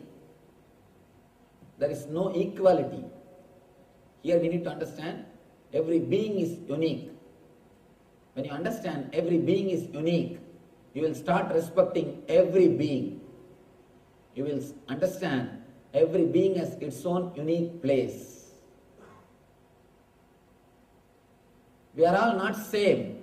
We are all unique. God is an artist. That is why He carved each one of us. He painted each one of us. He is not engineer. If He is an engineer, you would have just ordered 10,000 piece Mr. India, 1 million Miss Universe, 1 million Miss Universe He would have produced. All of us will be looking same. He is not an engineer to do mass production. He is an artist. He paints every one of us. He carves every one of us. That is why we are all so unique. All of us are so unique because God is a painter. When you understand each one of us are unique,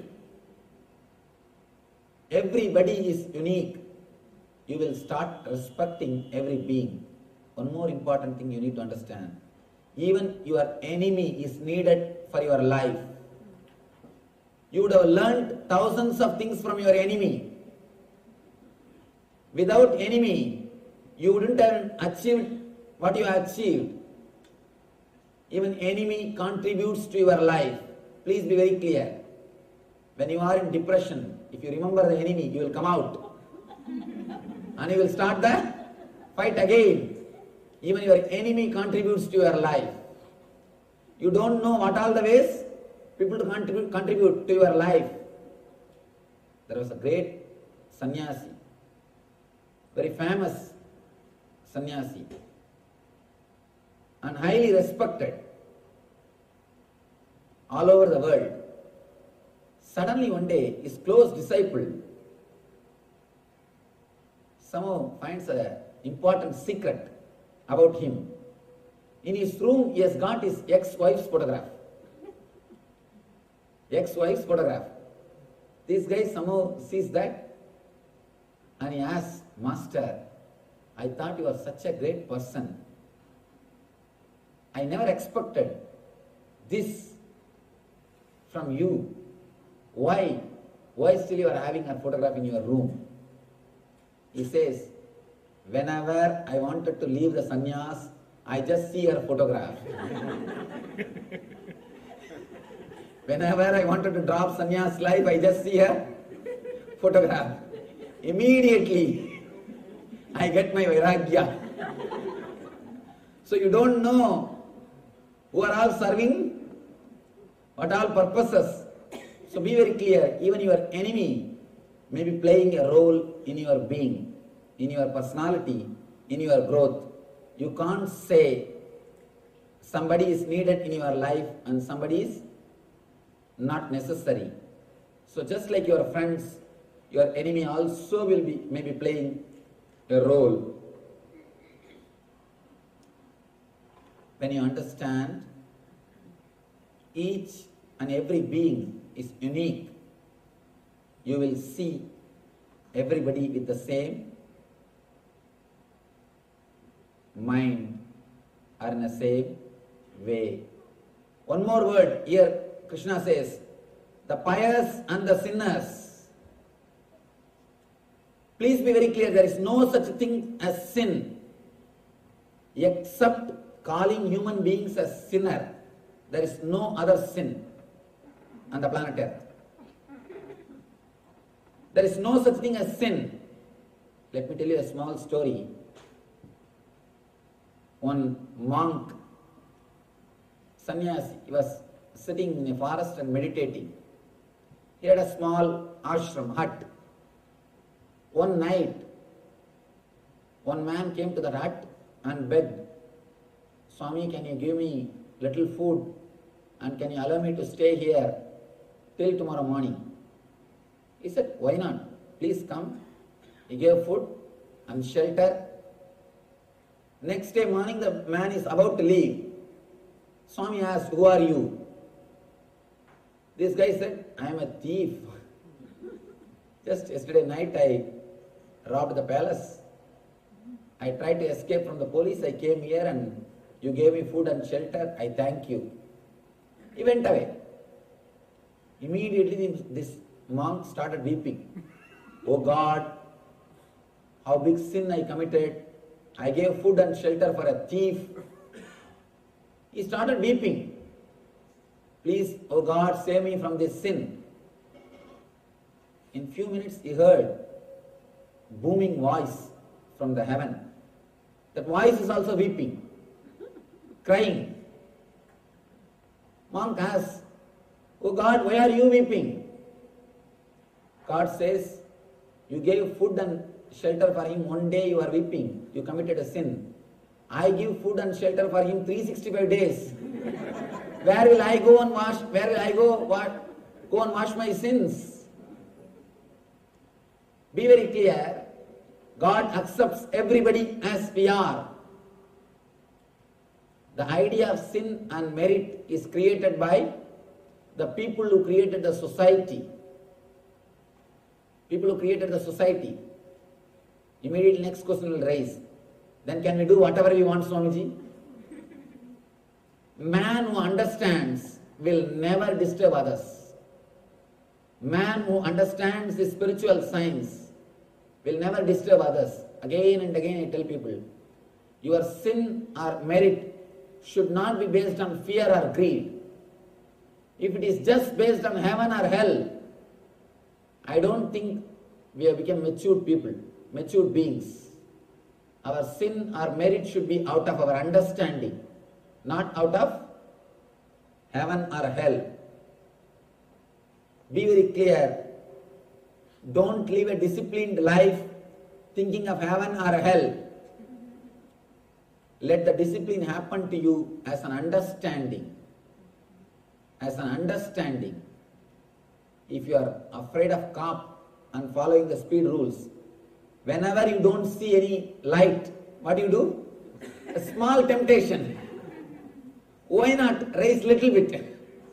And especially in LA when traffic is not there, we always try at least a few miles. There is a grace mile. These people who drive me, these guys, I always shout at them, hey, what is this? The board says 65, you are going in 80. No, there's 10 mile grace miles. Grace mile. Always you try. See, actually, putting 1 foot away, that has got a taste. Trying to escape from the rule has got its own taste. Especially when something is forbidden, it becomes really tasty. The forbidden fruit is always tasty. I don't think Adam would have eaten that fruit unless the God is forbidden that fruit. He ate just because God has said don't eat. He was living in that garden for how many years we don't know. He has not taken a single fruit.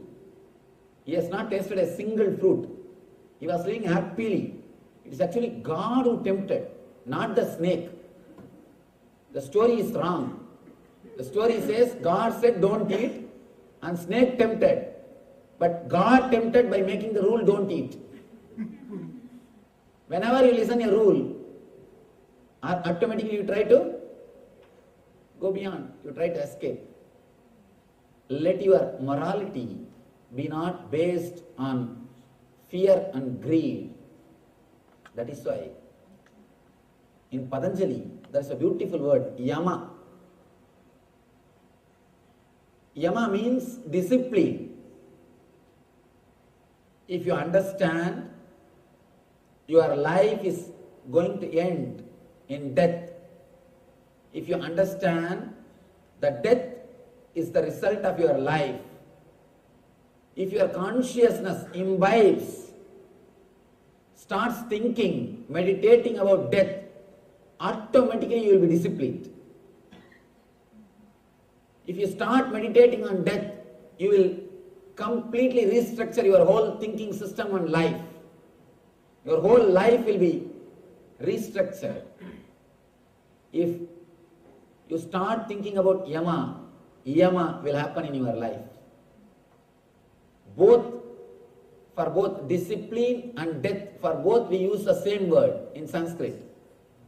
Yama and yama. Both same spelling, same word.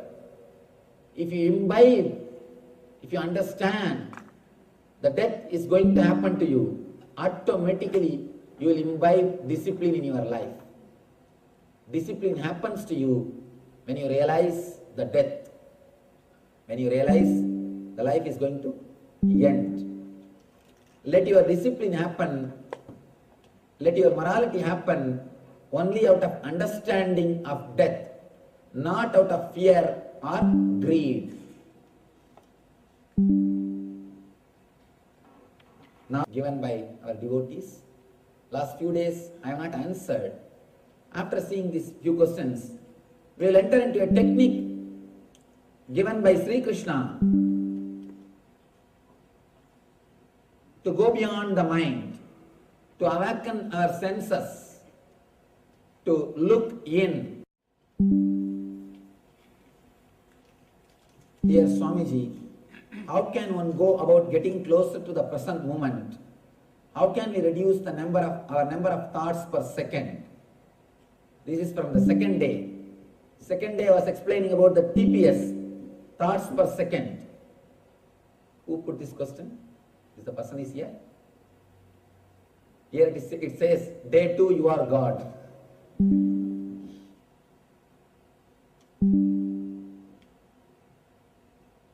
The moment you ask, how can I start living in the present moment? You already started living in the future. The very question you have escaped, you have missed the present moment. See, when you ask, how can I start living in the present moment? You wanted a technique, you wanted assurance that you must be able to live in the present moment throughout your life. You don't need anything to live in the present moment. Just live in this moment, that's all. Nothing else needs to be done. But you are not ready to stop. You don't feel the fulfill by living in this moment. You want assurance that I will live in the present moment throughout my life. Teach me something so that I will not forget to live in the present moment always. That is what you are asking when you ask this question.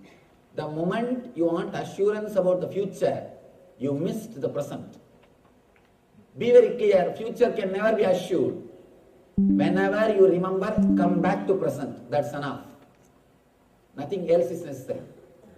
Whenever you remember, come back to present moment.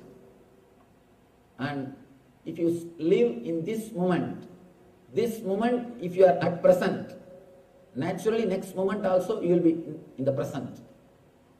Because next moment takes birth from this moment. This moment is mother, next moment is son. If you are in the present moment, in this moment, next moment also you will be automatically in the present moment.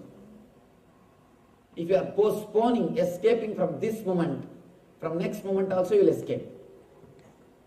So be very clear. A simple technique to be in the present moment is just be in the present moment.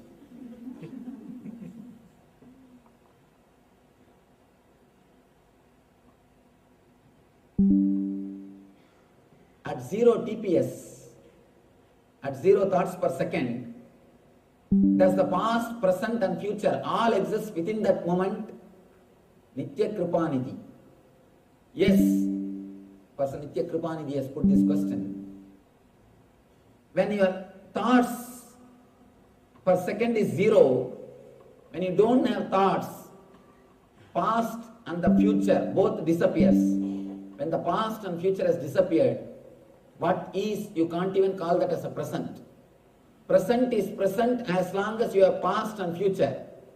When that too has disappeared, what is. Tathada. Buddha says, Tathada. What is.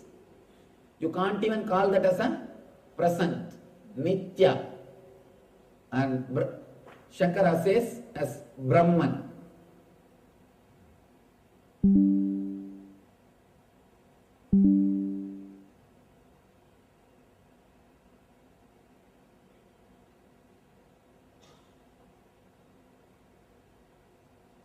How do you know the difference between being an intellectual idiot versus the development of the intellectual ability that you speak about in regards to the Shastra? Again, Nitya Kripanidhi. Beautiful question. If you are torturing yourself and torturing others with the knowledge which you are having, you are an intellectual idiot. If you are living happily and giving happiness to others with the knowledge which you are having, you are having intelligence. That's all. Man who has got intelligence will increase his peace and joy in his being and will increase peace and joy for others. Intelligence always creates more bliss. Intelligence is bliss. Understand? This fourth thing. Intelligence, compassion, energy and bliss. All four are one and the same. When your Atman expresses through head, it is intelligence. When your Atman expresses through heart, it is compassion. When your Atman expresses through being, it is energy. When your Atman is there, without expressing, it is bliss. All four are one and the same.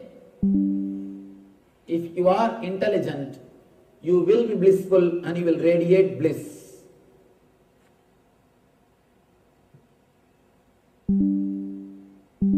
There is one more question. It is written, but I am not able to read. If you heard that joke, who knows how to write French, not read? Remember that joke and laugh by yourself.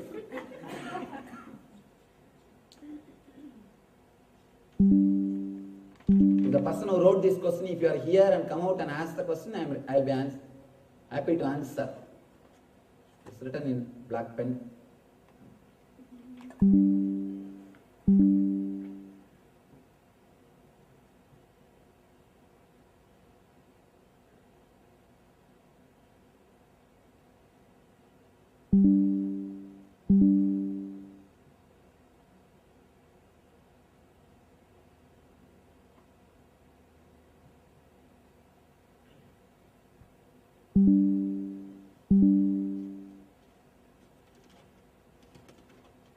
There are many questions which I have answered in today's lecture, so I am not answering them.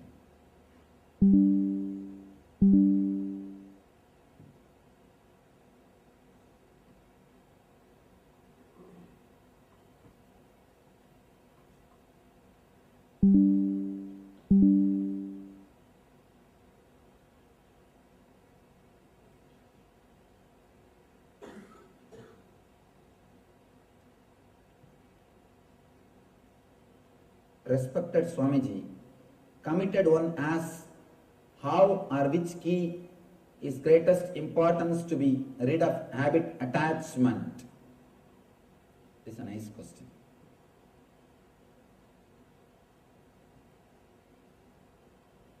Beautiful question, especially the one word, committed one asks, so that I can give the honest answer. Always questions can be answered in two ways. Socially polite, that's one way. Another one is honest answer. Here I can give an honest answer because the question says committed on us. Means she is going to go and follow. If the person is not ready to follow, I can give just consolation. Don't worry. Just pray to God. Or do something. It is very easy to give a socially polite answer. But here, I have to give the real answer. The one and only key to get rid of attachment is meditation. Looking in. All your intellectual analysis, all your intellectual stuff, be very clear. It can give you courage, but it cannot give you solution. It can give you a little courage to walk, but it cannot give you solution. The one and only way to get rid of attachment is meditation. Meditation is the one and only key. What is the difference between dharma and purpose? Purpose drives you crazy. With purpose, you stop enjoying the life. You start thinking only about the goal. With dharma, you live the very life.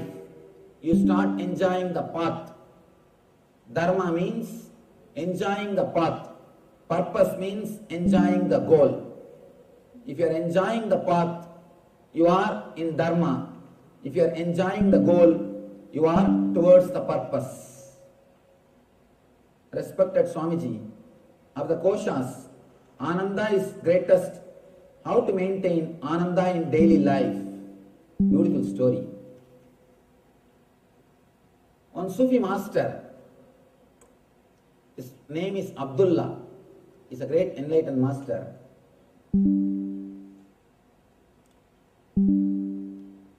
He always used to be in ecstasy. Always he is in joy, bliss. One of his disciples asked him, Master, how are you so blissful? Always in ecstasy. I have never seen you suffering. I have never seen you with a long face. How?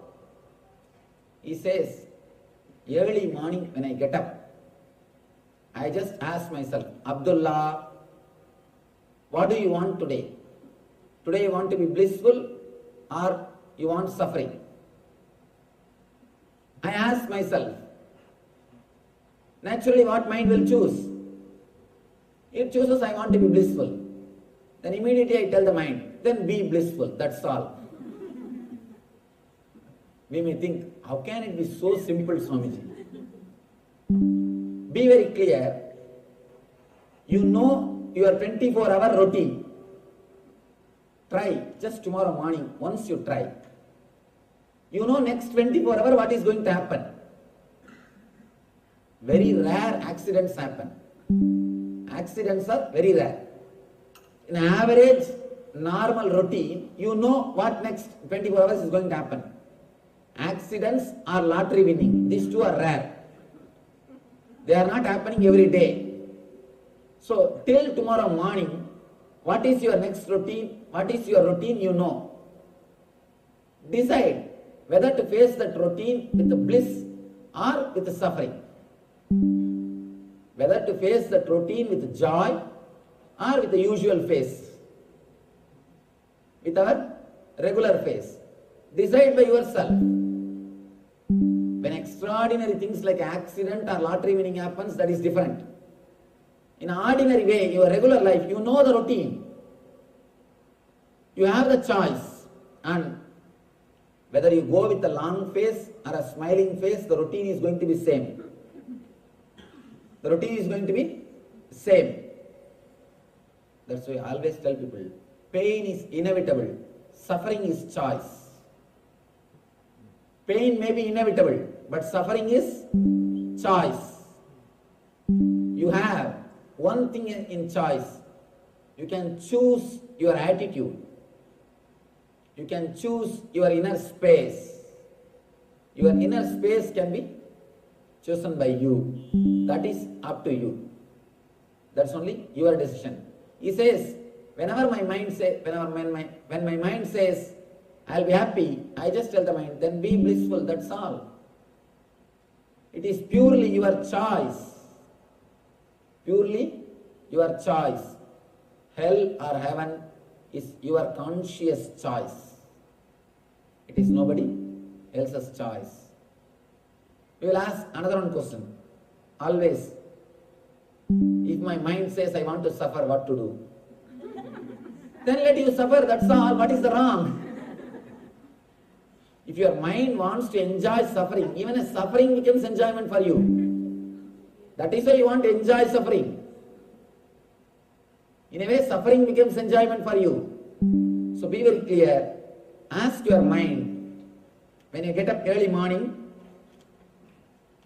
from the bed, ask yourself, what do you want?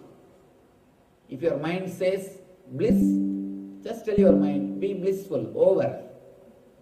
Single conscious decision can change the quality of your life. Every day morning, don't decide for 3 days. You will forget. Don't decide for 1 week. You will forget. Every day decide. Then people will think, let me decide for my whole life today itself, Swamiji. No. You will forget. You will be back to the same. You will have the same face again tomorrow when you come back. No. Don't decide for your whole life. Just decide for 1 day. Decide only for 1 day. Only then you will be able to maintain. Otherwise, we will have our same old face. Our natural face. A small story about this natural face.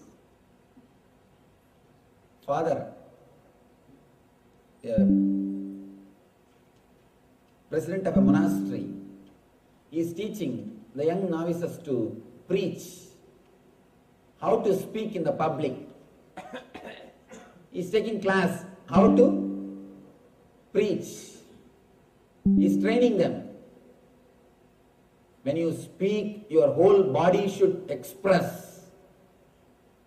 Your whole face should show, express the idea which you are expressing. When you speak about heaven, your eyes should show that surprise or that amazing mood. Or your whole body should show the bliss. You should express it clearly, the joy of heaven. Your face should shine. When you speak about hell, just be as you are. People will understand.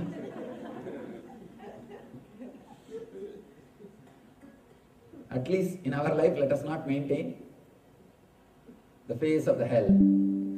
Vivekananda says, if you are depressed, don't come out of the room. Enough of suffering is there in the world. Don't go around and spread little more suffering. Respected Swamiji, what is the difference between Bhagavad Gita and Mahagita, referred as Ashtavakra Gita? Ashtavakra Gita is also one of the beautiful book. More than 58 Gitas are available. Rama Gita, Shiva Gita, Anu Gita, Vyada Gita, Ashtavakra Gita. There are so many Gitas available, but nothing compared to this Bhagavad Gita. This is everything put together and something more. The Ashtavakra Gita is only for the people who want the spiritual experience. Here Bhagavad Gita is for every being. See one thing, if I start speaking from where I am, it will never benefit you. I should start speaking from where you are. Not from where I am, but from where you are. Ashtavakra Gita, Ashtavakra starts speaking from where he is. But Krishna In Bhagavad Gita, Krishna starts speaking where you are. So Krishna can give you experience because he starts where you are standing. He starts from where you are standing. Dear Swamiji, yesterday you said that I am God. I am not sure about this. I did not find a single quality of God in me. Please explain. Whether you believe it or not, accept it or not, realize it or not, want it or not, you are God. Please be very clear. Whether you accept it or not, believe it or not, want it or not, experience it or not, you are God. You may be thinking, what is this, Swamiji? I don't find a single quality of divine in me. How can I be God? See, some fishes go along with the stream, along with the current. Some fishes go against the current. There are some beings who just float with the existence, divine. There are some beings who always go against the divine, who oppose the divine. But one thing you should understand, whether you flow along with the current or go against the current, you are in the water. Fish is in the water. Same way, whether you flow with the current, become enlightened, or you go against the current, think you are not enlightened, you are enlightened. The choice is not whether you are God or not. The choice is you have only one choice. Either you can realize it and live blissfully, or you can suffer without realizing it. But whether you realize it or not, you are God. In that there is no choice. You being God, in that there is no choice. You have only one choice. If you want, you can realize and express it joyfully, or you can suffer. But you have no other choice. Whether you float with the current or go against the current, you are in the water. Fish is in the water. So, if you are not divine, you cannot even inhale and exhale. It is just that energy which is working inside your system, inside your being. So be very clear. One more thing.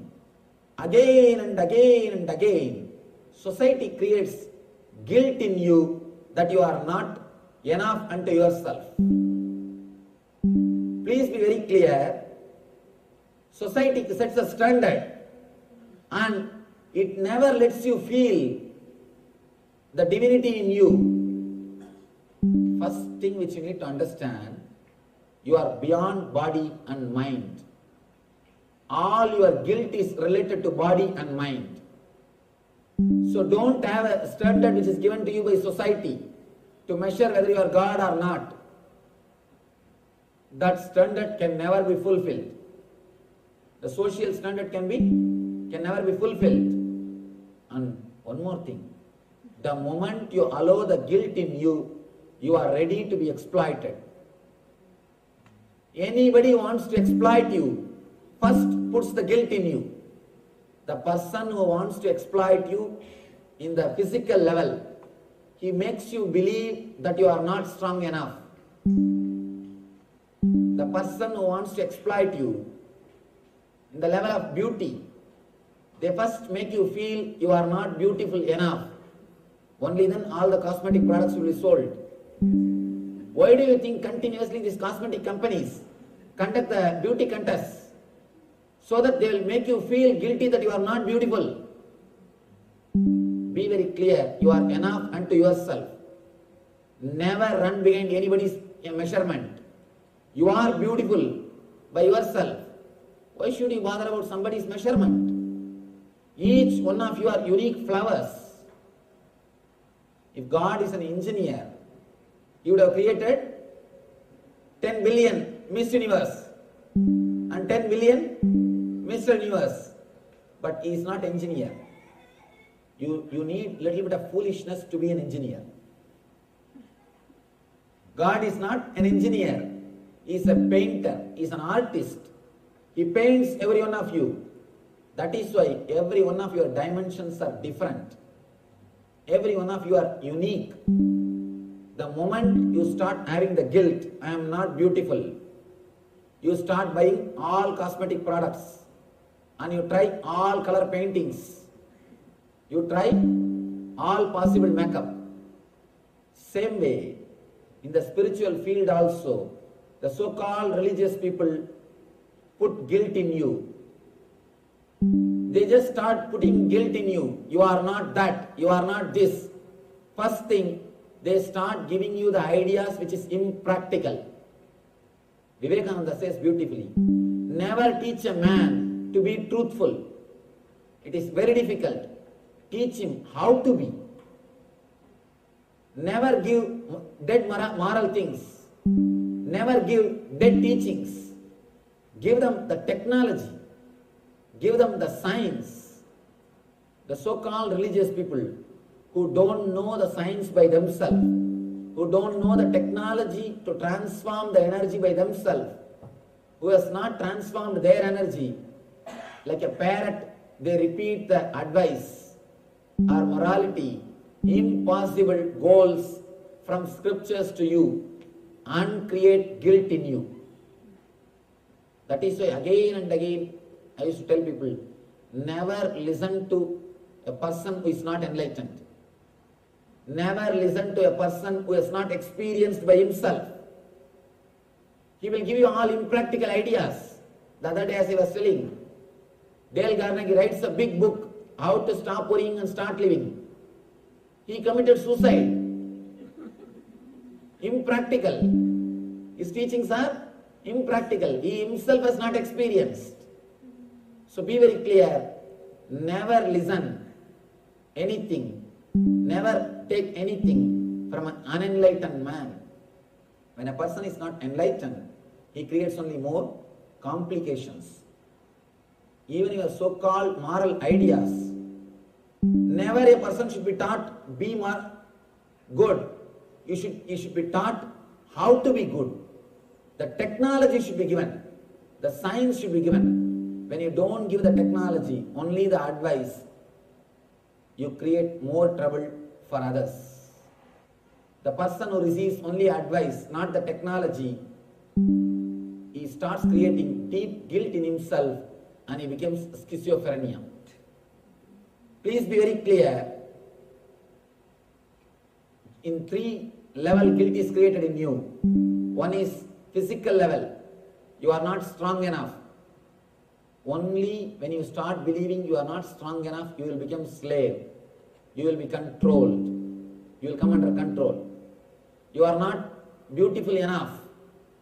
Then, now you are gullible for all the fashion shows, all the cosmetic products. They can sell all their products. They can dump all their products on your head. The third, you are not spiritual enough. You are not pure enough. You are not a spiritual being. This 3 guilt is created in you by the people who are doing this 3 business. By the people who are doing this 3 business. Enlightened master will always liberate you from all the guilts. Enlightened man is a person who liberates you from all these 3 guilts. Never carry guilt. All the guilt is created in you by the people who are cunning enough to hide their personal life. That's all. A small story. 3 women, they die, reach Yama's abode. Yamadharma is sitting there for judgment. First, he calls the first lady. She comes and he asks, did you live a pure life? She says, yes, Prabhu. Yes, Lord. I lived a pure life. I was 100% truthful to my husband. Then Yama just sees the record. All right, you lived a beautiful life, have a golden key. He gives the golden key and says, first class AC suit in the heaven, go and enjoy. She goes. Next lady, she comes. Yama asks, did you live a pure life? Almost I lived. Physically, I never did anything wrong. But mentally, once or twice when I see some movies, mentally I did one or two mistakes. But physically, I lived a pure life. Yama sees the report, all right. At least you are honest, you agreed. You told the truth. I have the silver key, second class, go and enjoy. He sends that person to heaven. Third lady, she comes. Yes, did you live a pure life? She puts her head down and says, Lord, forgive me. I was an actress and I did everything. Whatever you can imagine and whatever you can't imagine, I have done everything. Then Yamadharma just looks this side and that side. He says, have my room key and I will be there. Understand all your morality, the guilt created in you by the people who have covered their life, who give their room keys. So look into the life clearly. Don't create guilt in you and suffer. Don't feel you are not God. The guilt created in you by the so-called religious people only makes you feel you are not God. Whether you believe it or not, whether you accept it or not, you are God. You have only one choice. You can realize it and enjoy. Live the life blissfully. Or you can suffer without realizing it. That's all. There is nothing else can be done about it. One thing is sure, you are God. Now it is time to look in. Now it is time to tune ourselves to the highest teaching given by Parabrahma Krishna, Sri Krishna, in this Dhyana Yoga.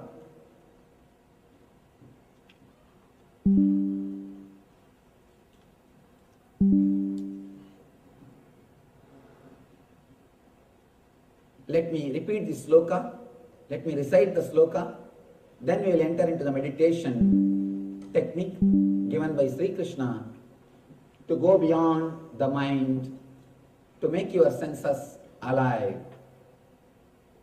Suchau dese pratishthabhya stiram asanamatmanaha nadyusritam nadinisam sailajinagusottaram tatraigakram manakritva yada chittendriya kriya upavishyasane yanyat yogamatma visuddaye samam gaya sirogrivam dharayannachalam stiraha samprekshya nasigakram swamdisaschanavalogayan prasantatma vigadabir brahmachari pradestitaha manas samyamyamaschitto yukta asidamatparaha. Beautiful 4 slokas which describes the technique. Let me give you the translation. To practice yoga, one should go to a secluded place and should lay the kusa grass on the ground and then cover it with a deer skin and a soft cloth. The seat should be neither too high nor too low and should be situated in a sacred place. The yogi should then sit on it very firmly and practice yoga to purify the heart by controlling his mind, senses and activities and fixing the mind on one point. Few things.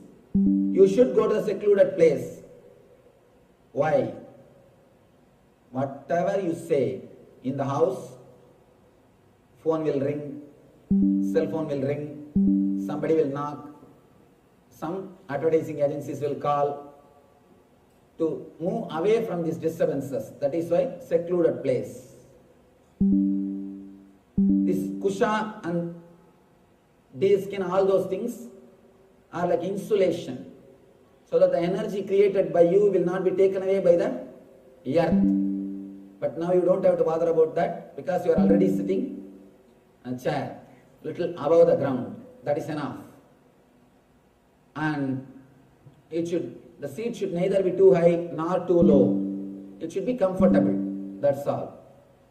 Next, one should hold one's body, neck and head straight and stare steadily at the tip of the nose.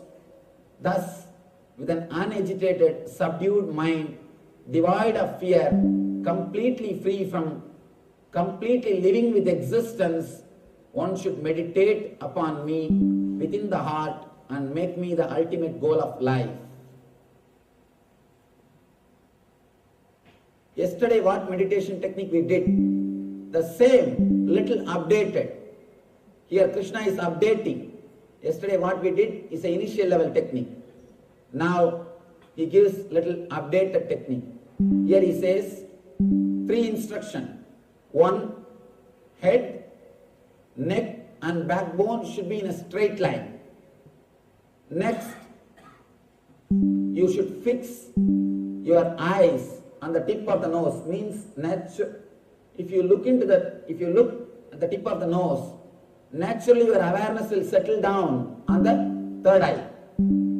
Your concentration will settle on the Ajna chakra. The same as we did yesterday. Third instruction, important thing, should meditate on me as the supreme goal. When he says me, means your Atman. If you like, you can meditate on the form of Krishna with a flute and peacock feather and all those things. But I always prescribe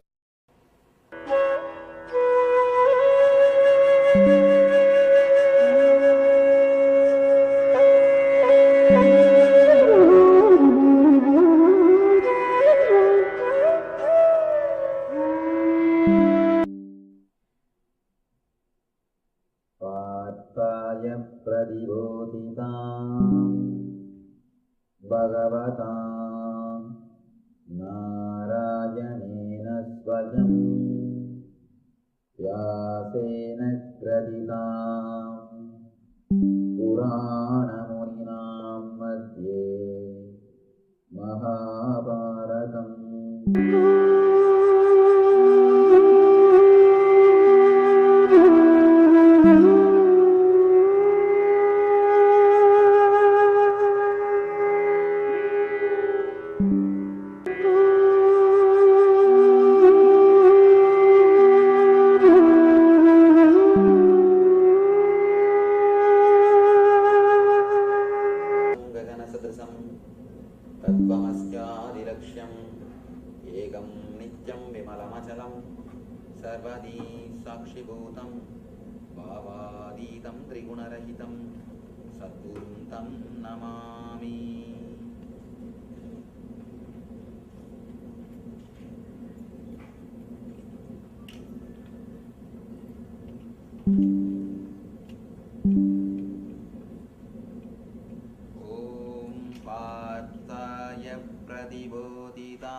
Bhagavatim Ashtadashadhyayinim Ambatva Manusantadami Bhagavad Gita Bhavatveshini.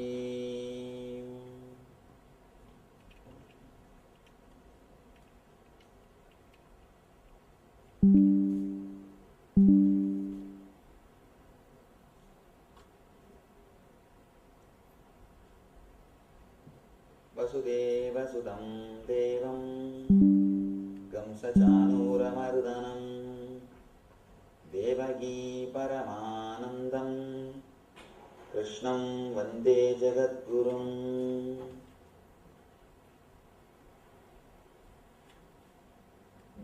I welcome you all with my love and respects.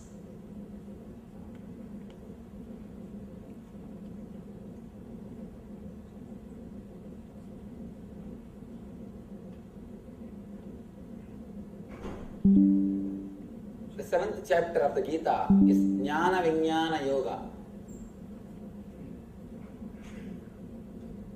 First, we should see what is the need for this chapter.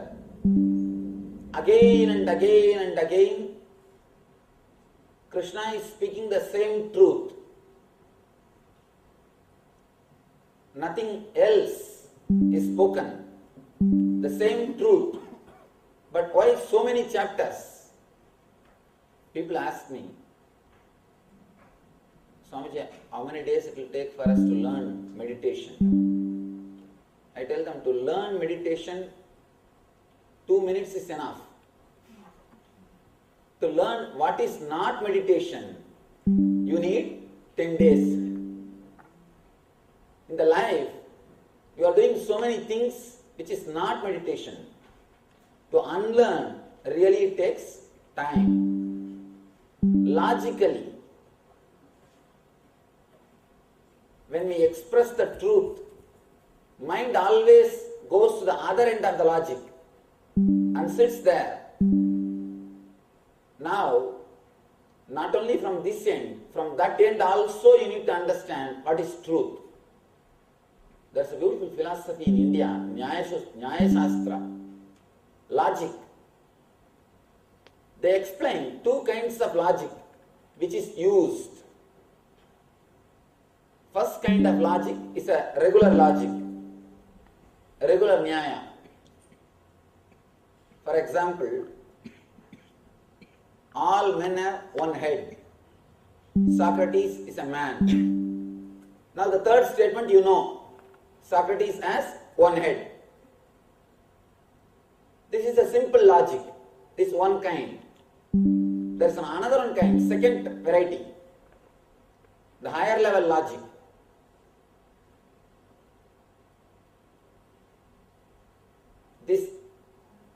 Here there are 2 doors. This is the first statement. Second statement is, one door is open. Usually, a normal man immediately will jump to the conclusion, the second door is closed. But you can't. In this logic, you cannot jump to the third statement with these 2 statements. Second door also may be open. We don't know. There are 2 kinds of logic. In a simple logic, you can go to the third statement. You can go to the conclusion directly from the first 2 statements. When you hear all men have one head, Socrates is a man. Third conclusion, you can just jump. Socrates has one head.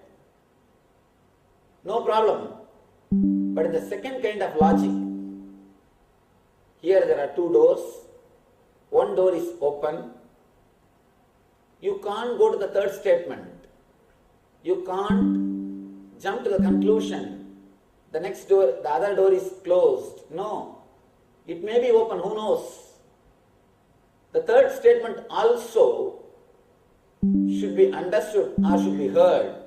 You cannot come to a conclusion. Usually, we make all our mistakes in our life whenever we need to take second kind of logic. We come to conclusions with the first kind of logic. The moment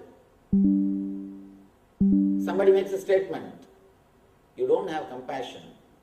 Immediately you say, you mean I am cruel or what? You mean I am violent? You don't have to make the next conclusion, or you don't have to go to the conclusion. She just made a statement, you are not compassionate. But you don't have to think immediately. You mean I am cruel? You mean I am violent? When you jump to the conclusion, you create more trouble for yourself and for others. Many times, again and again, we make this mistake. When you handle your mind without awareness, again and again you make this mistake. Please understand, the words which you repeat inside your system, that is going to create your whole life. The words which you repeat inside your system only is your whole life. Totality of the words used by you in your mind is your life. Your life is nothing but the words or the thoughts which you had in your mind. Now, if your mind jumps like this to conclusions which is not logical, which is not straight, naturally you create trouble for yourself and you create problems for others. When you are not aware, you always jump to this type of conclusions. Ordinary masters, they express their philosophy or their experience only with the first logic, using the first logic. That is why so much of misunderstanding. There is a possibility of missing their message. But Krishna is a Jagat Guru. He is not an ordinary master. He is a master for the whole universe. And he knows all kinds of human beings. He knows all the problems of logic. He is delivering his message in such a way you cannot make any statement. You don't have to assume any statements. All the three statements he himself declares, he himself clears. He says, here there are two doors. First door is open, the second door is closed. He himself makes all the three statements, so that there is no need for you to assume. If you are allowed to assume, if you are allowed to predict, you miss the truth. Not only you miss the truth, you miss the whole thing.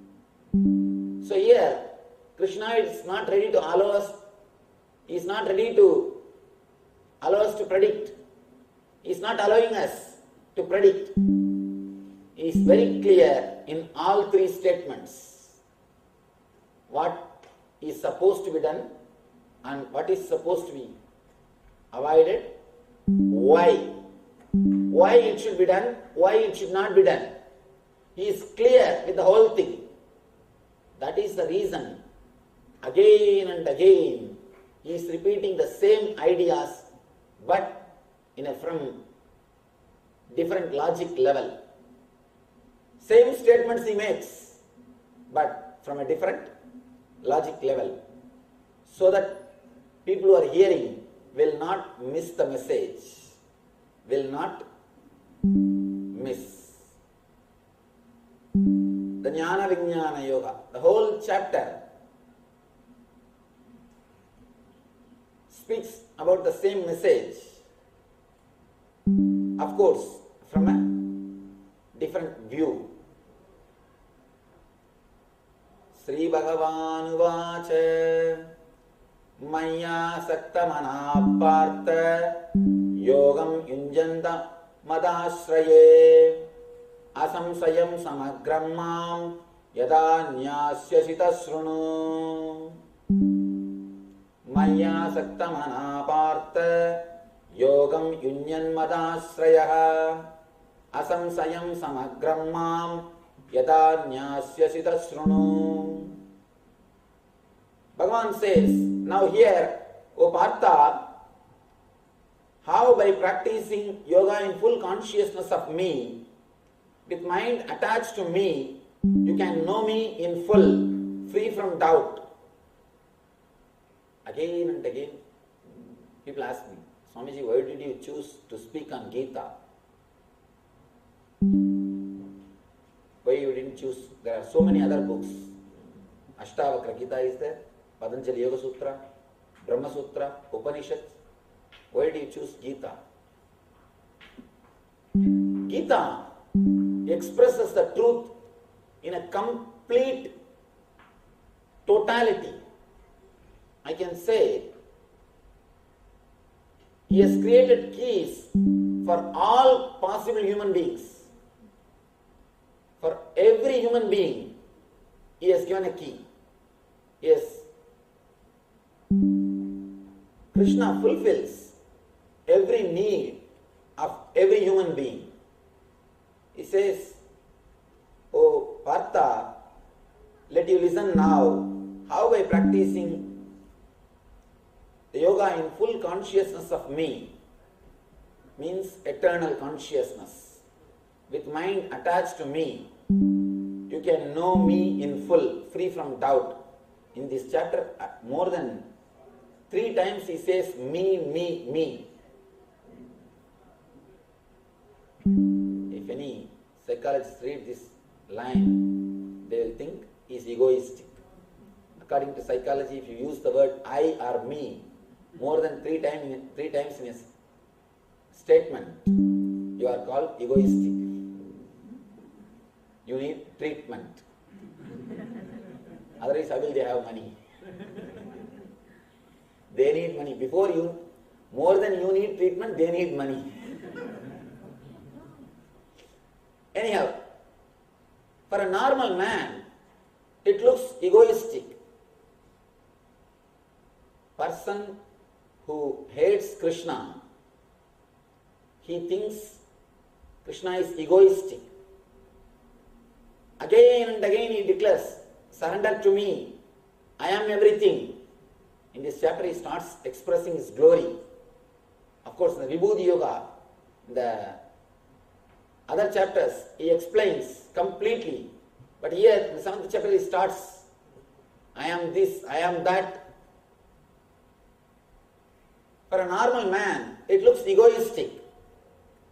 Person who hates Krishna thinks he is egoistic and misses the truth or the spirit expressed by Gita.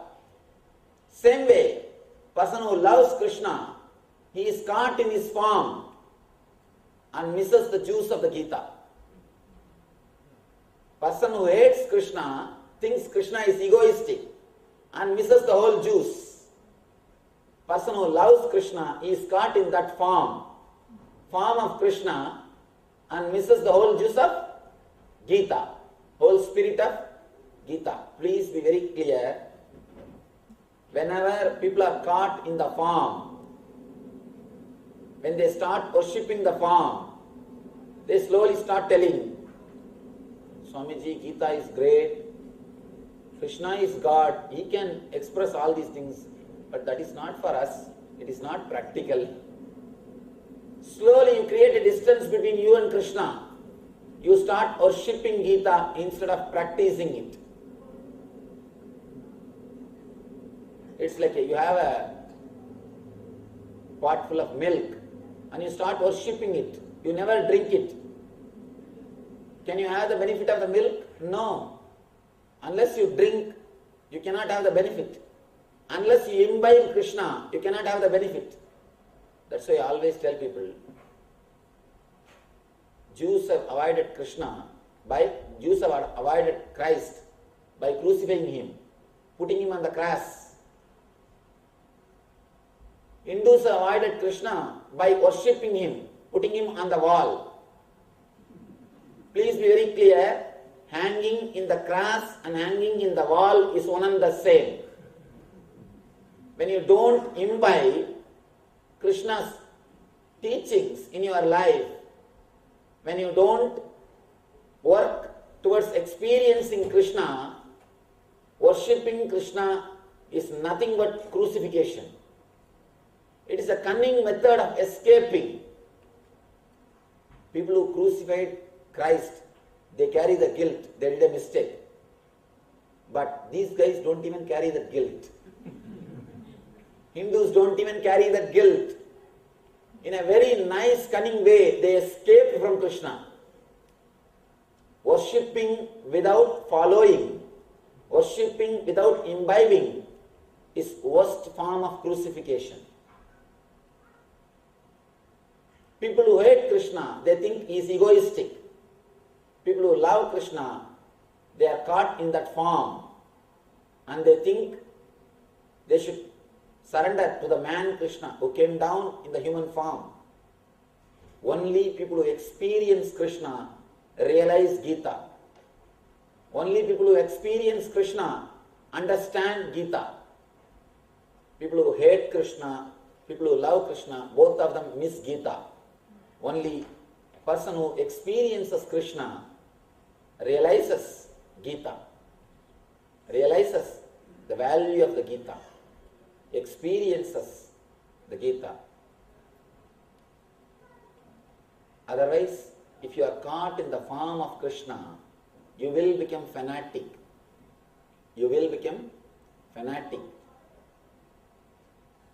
I have seen so many people who are caught in the form and become fanatic. Here, beautiful sloka. Next sloka. Manushyanam sahasreshu kaschit yadadi siddhaye yadatam abhisiddhanam kaschinmam veti tattvataha. The whole gist of this chapter is how human beings approach divine, why they approach, in what levels they approach. There is a beautiful saying in Bible, God created man in his own mold. But I tell you, man created God in his own mold. The truth is, man created God in his own mold. We approach divine as we want. According to your maturity, you approach the divine.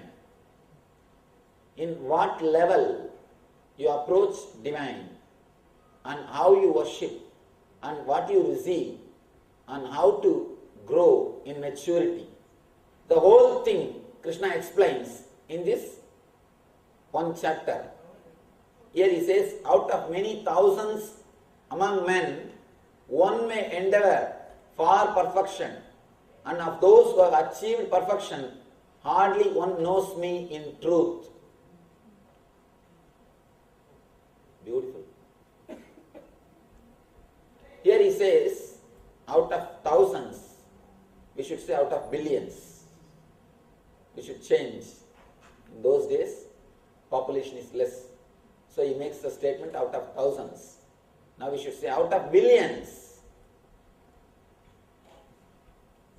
One may endeavor for perfection. Manushyanam sahasreshu kaschit yadadi siddhaye yadatam abhisiddhanam kaschinmam vedi tattvataha. Out of millions of among men, one may endeavor for perfection, and of those who have achieved perfection, hardly one knows me in truth. Out of millions, there are only few. Out of billions, only there are few who enter into the path of seeking. Out of that few, only one or two achieves the ultimate experience. There are millions of people, only few hundreds are here to listen to Gita. And in these few hundreds, only few will listen as it is expressed. Otherwise, we will sit, we may hear, but never think you are listening. Please never ever think you are listening. And I always request people, never go and repeat what I said to somebody. And if you repeat, don't say that I told all those things. Be very clear, you heard all those things.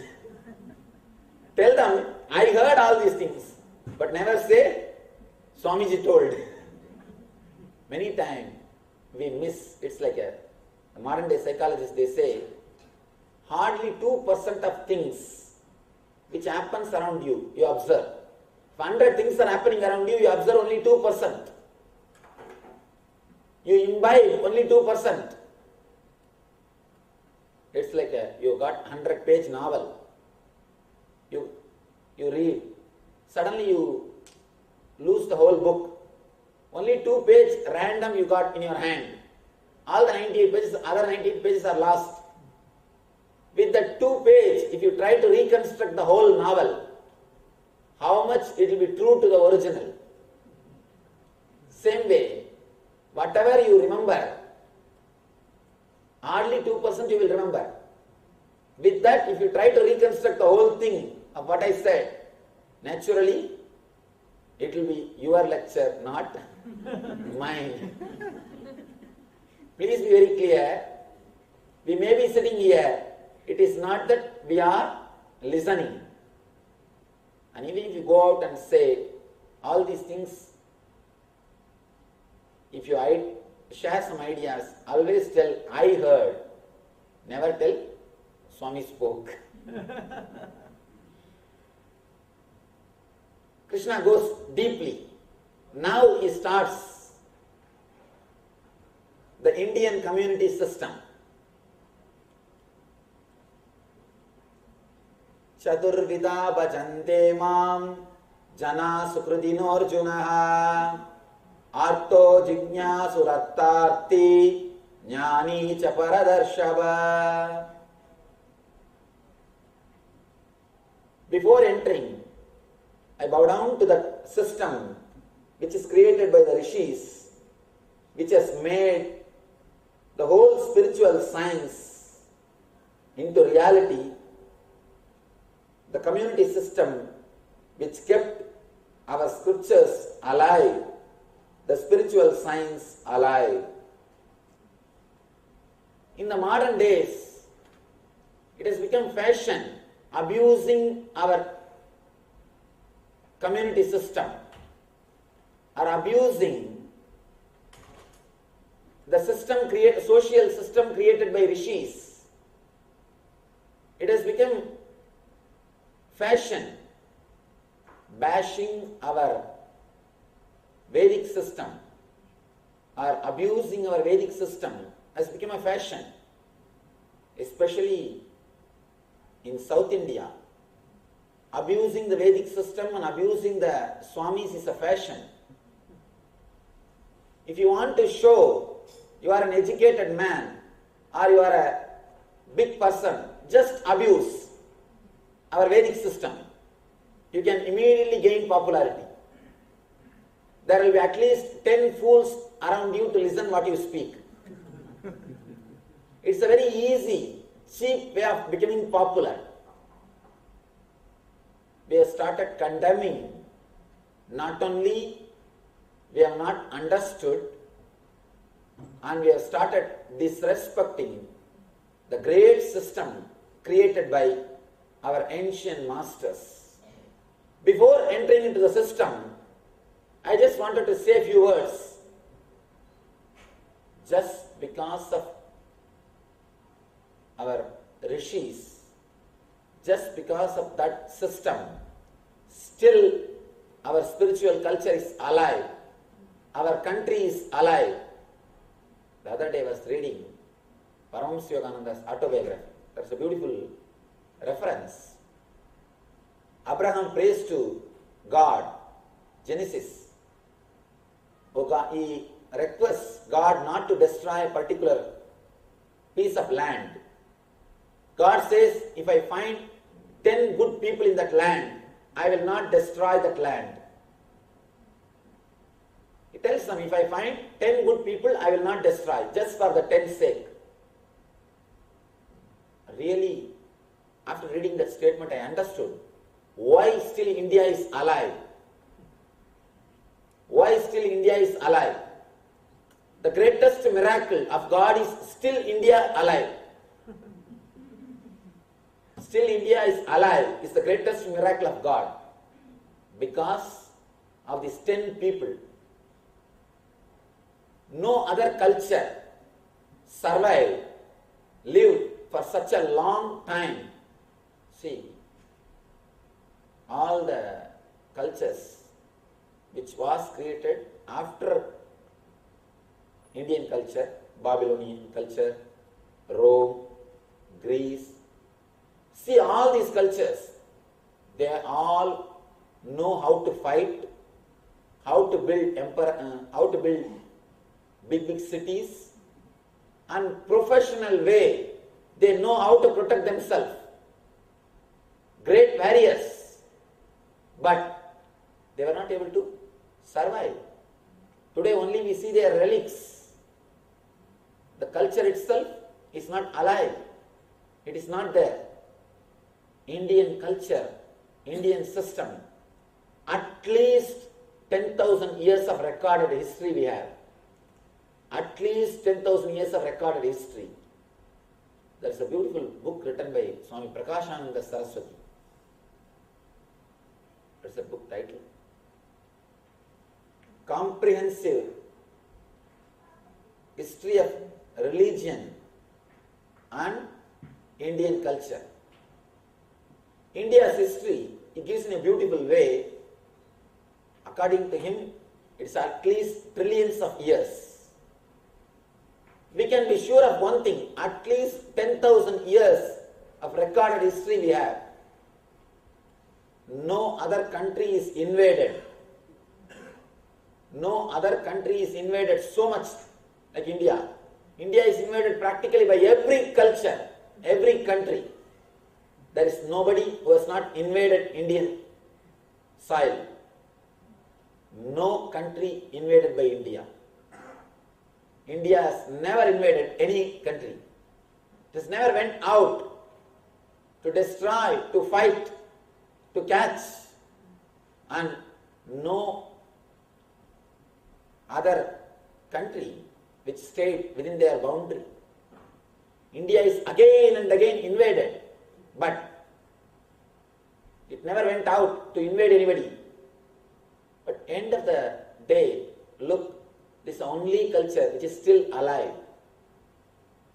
It has not died, still alive, just because of this community system.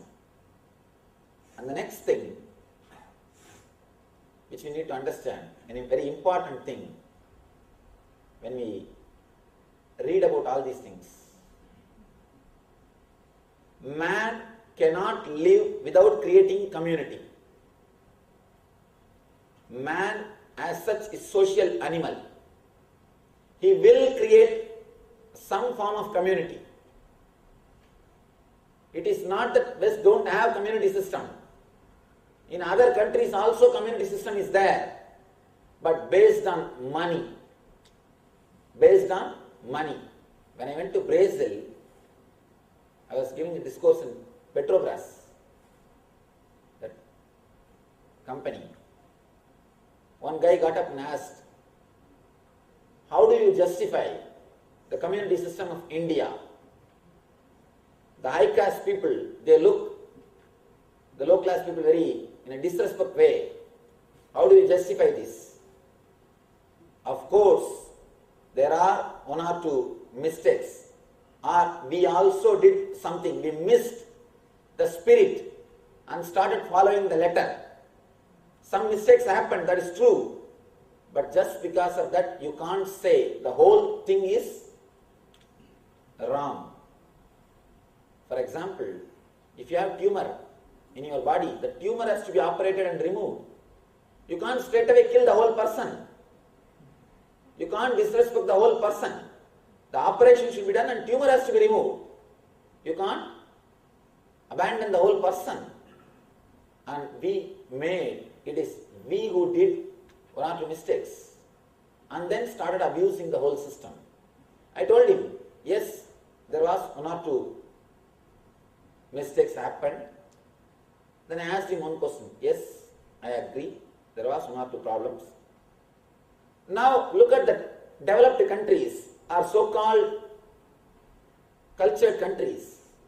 If you enter into the airplane, look at you. Have you observed how the people who are sitting in the first class, how they look at you?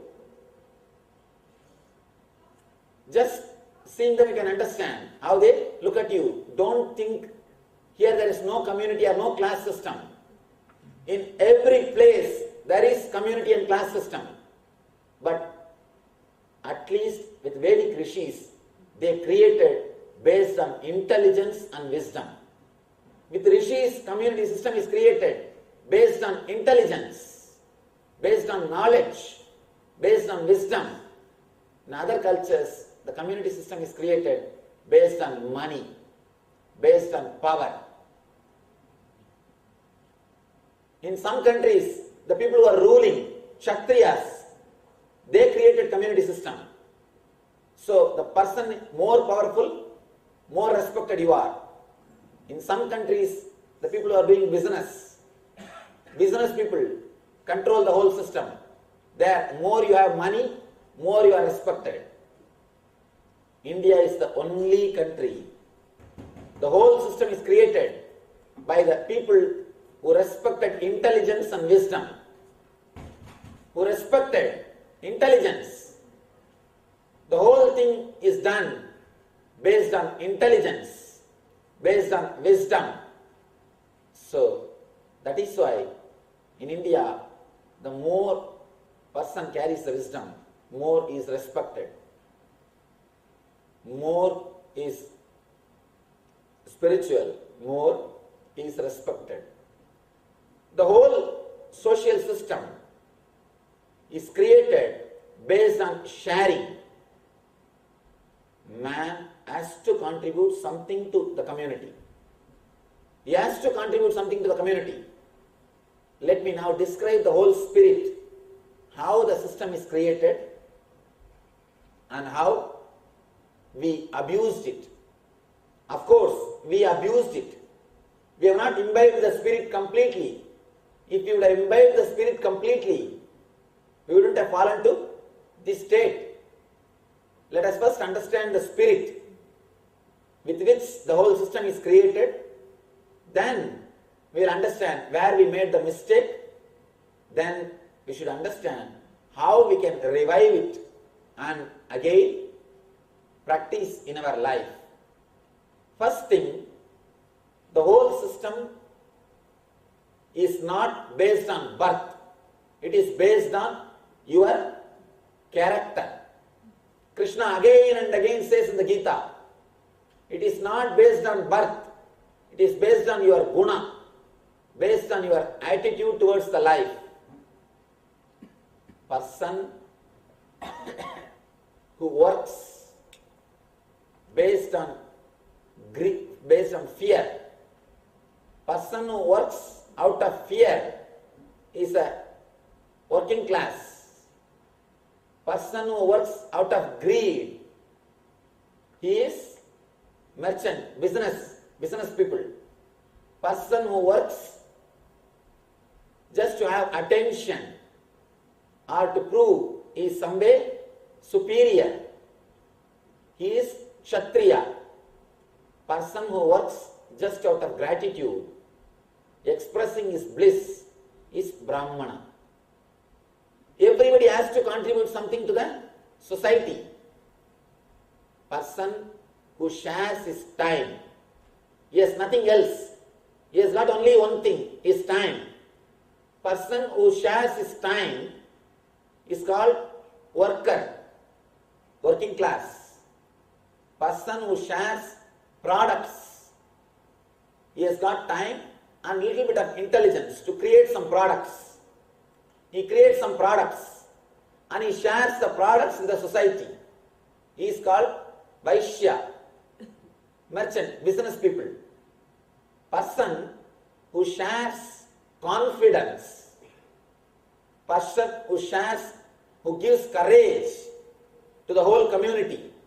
Person who gives confidence to the whole community.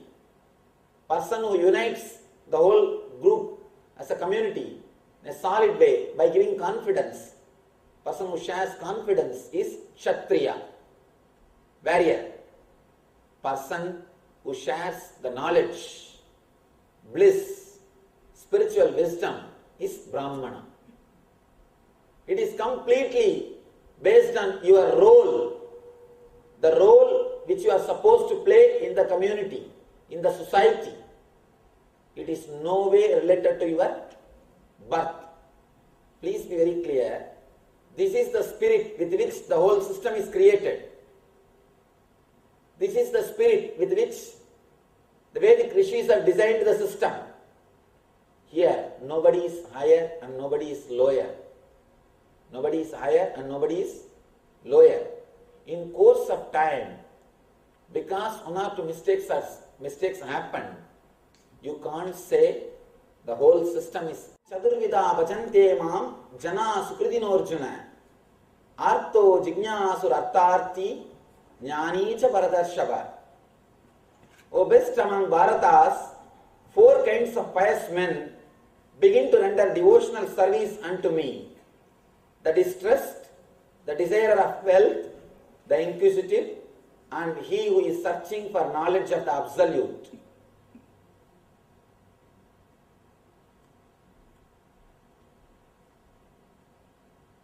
Who all approach the divine.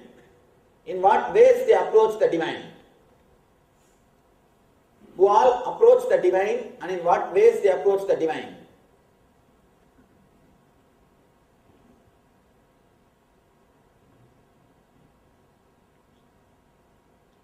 Man is centered on basic 7 emotions. Basically, we work, live based on these 7 emotions. First, greed. Next, fear. Third, worry. Fourth, attention need. Name and fame. The 5th, comparison and jealousy. The 6th, ego, means thinking that your ideology is you, standing for what you believe. Ego. The last, the 7th, deep discontentment. These are the qualities with which man lives. These are the qualities with which he is working. He is centered in these different 7 emotions. At some point or other, you will be working only based on these 7 emotions. Every moment, scan your life, you will be working only based on these 7 emotions. Either out of greed, fear, worry, and attention need, jealousy and comparison, and ego. 7th, deep discontentment. Man is centered on these different 7 energy centers. These 7 emotions are the 7 energy centers which supplies energy, fuel for us. We are being fueled only from these 7 emotions. All your work, if you see the root, you will see the root in these 7 emotions. If you are centered on greed, you approach God in the same way. Lakshmi appeals for you. You want only Lakshmi because you are completely centered on greed. Continuously you run behind Kubera. Kubera Yanya, Kubera Yaga, Kubera. Continuously you repeat the concept of Kubera.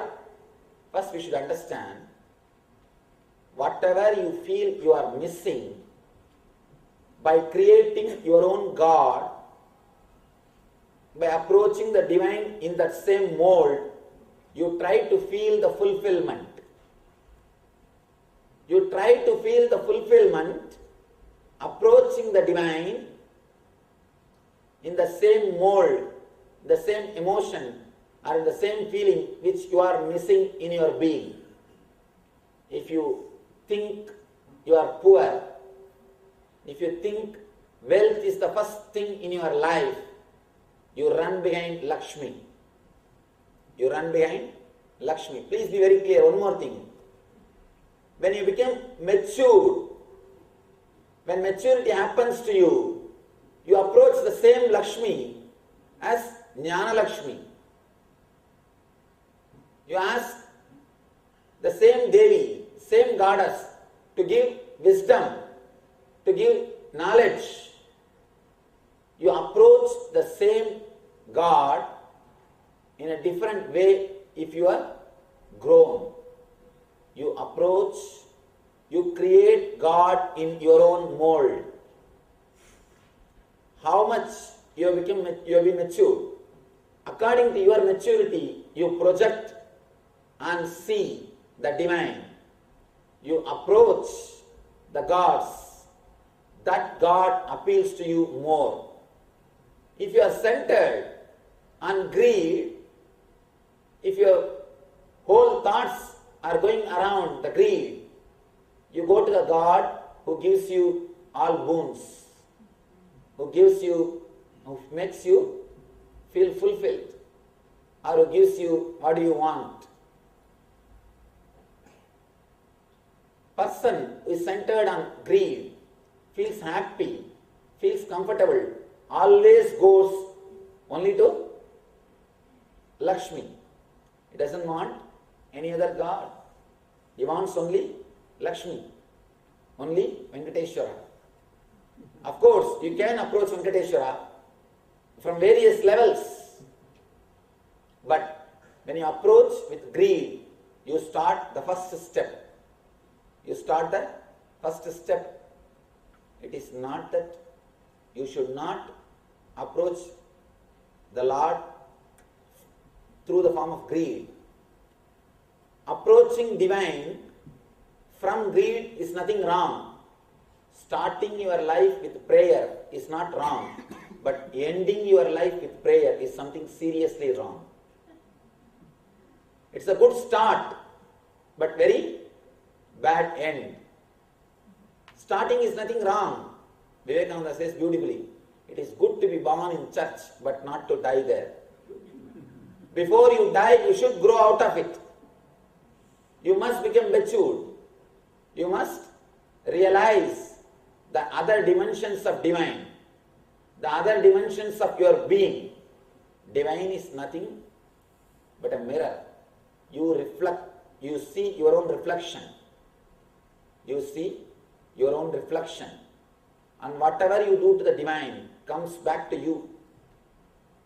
If you understand, the more you grow, the more matured way you will relate. The more matured way you relate to the divine, more you grow.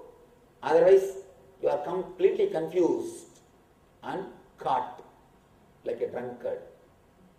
A small story. Man comes back to the house late, very late, fully drunk. He is not even able to walk. Somehow he enters the house, this way, that way, but he is not able to walk. He falls on a glass piece. Not only he breaks the glass piece, and glass piece hurts him very badly in the back. Goes to the bathroom, tries to put some bandage, manage himself, looking at the mirror. And slowly, without making any sound, enters the bedroom and sleeps. Next day morning, wife has started her enquiry. What happened? What did you do last night? He said, what have I done? I am okay. No, tell me, why are you late? No, I just went for a couple of drinks. That is okay. Did you hurt yourself? He said, no, I did not hurt myself. Then why did you put so much of bunch of bandage on the mirror?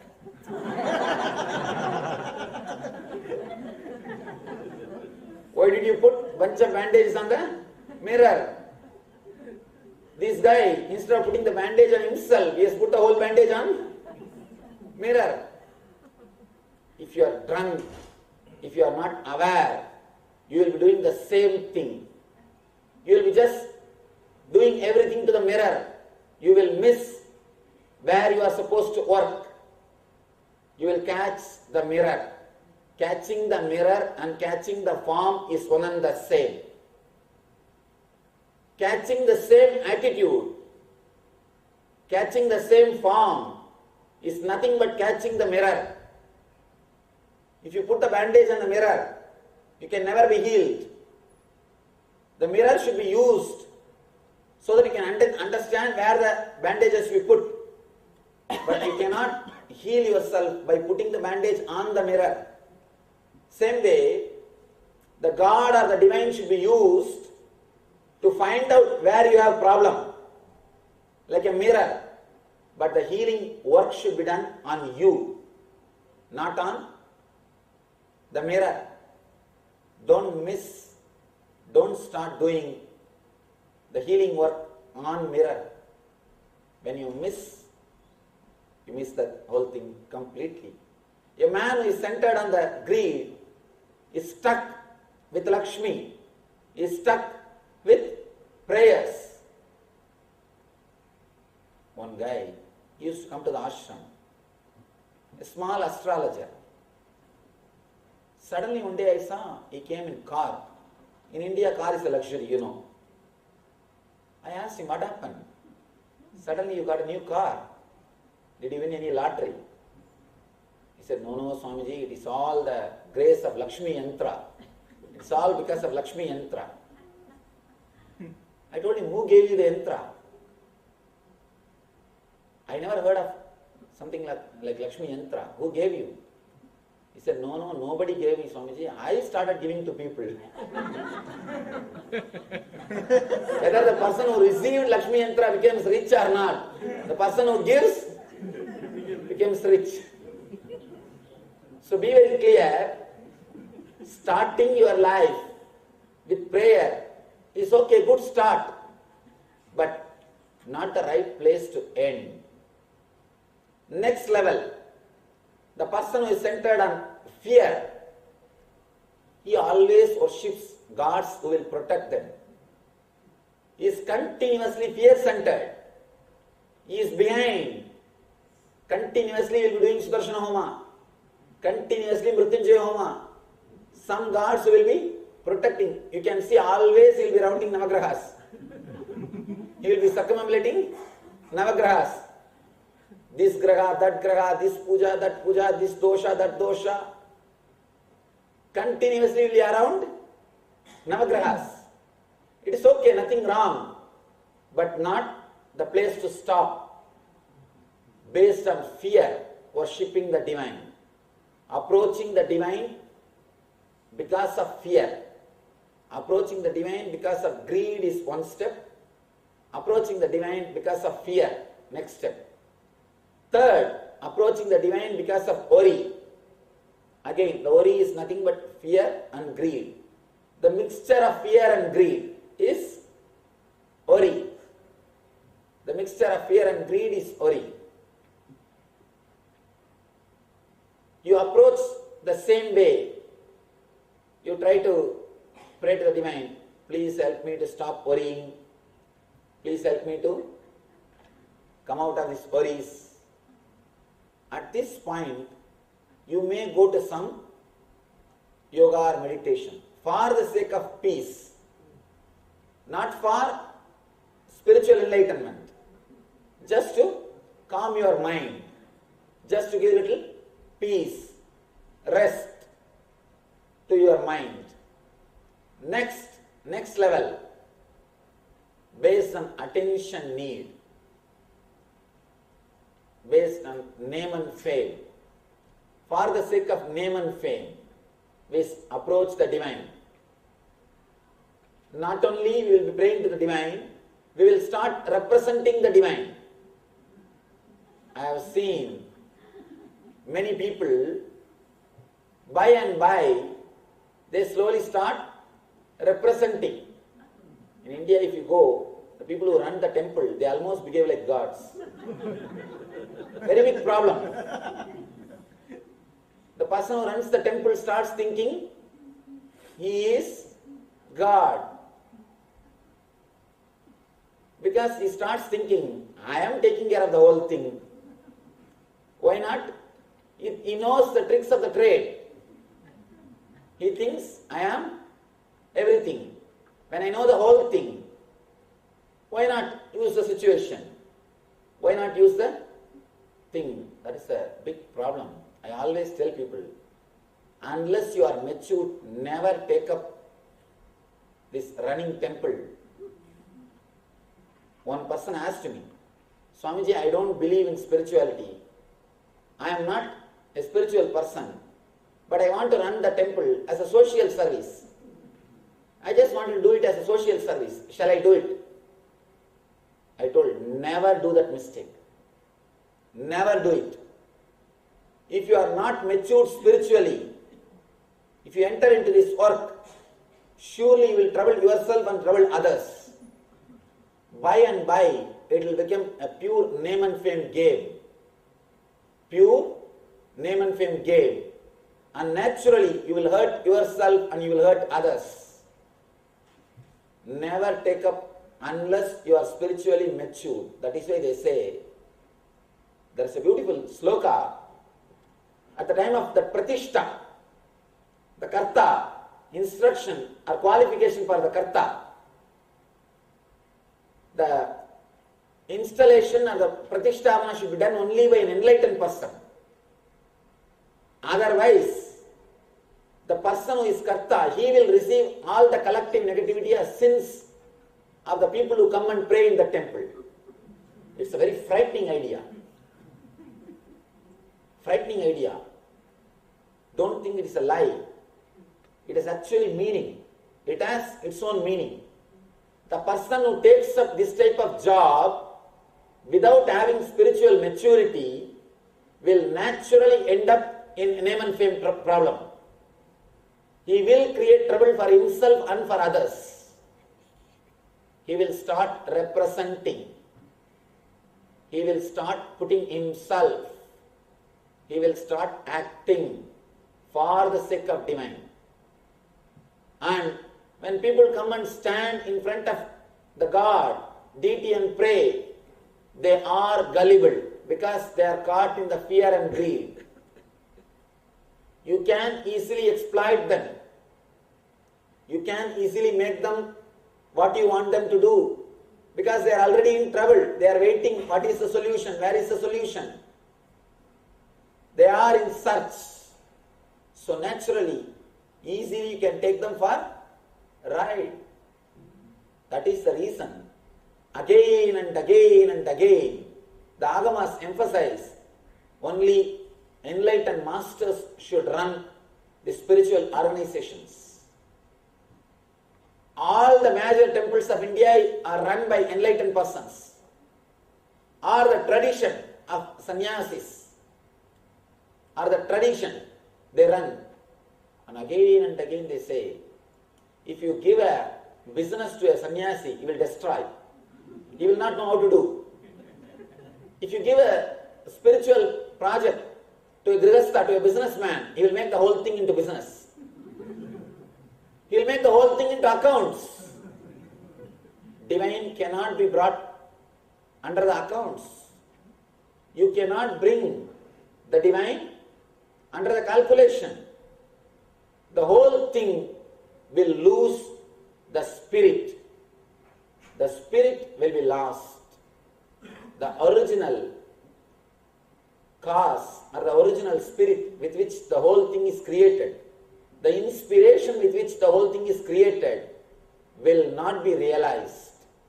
That is why masters again and again emphasize, you need spiritual maturity before you enter into this type of activities. Spiritual maturity is a basic need. Don't come to the divine for name and fame. You will miss it and you will mess it.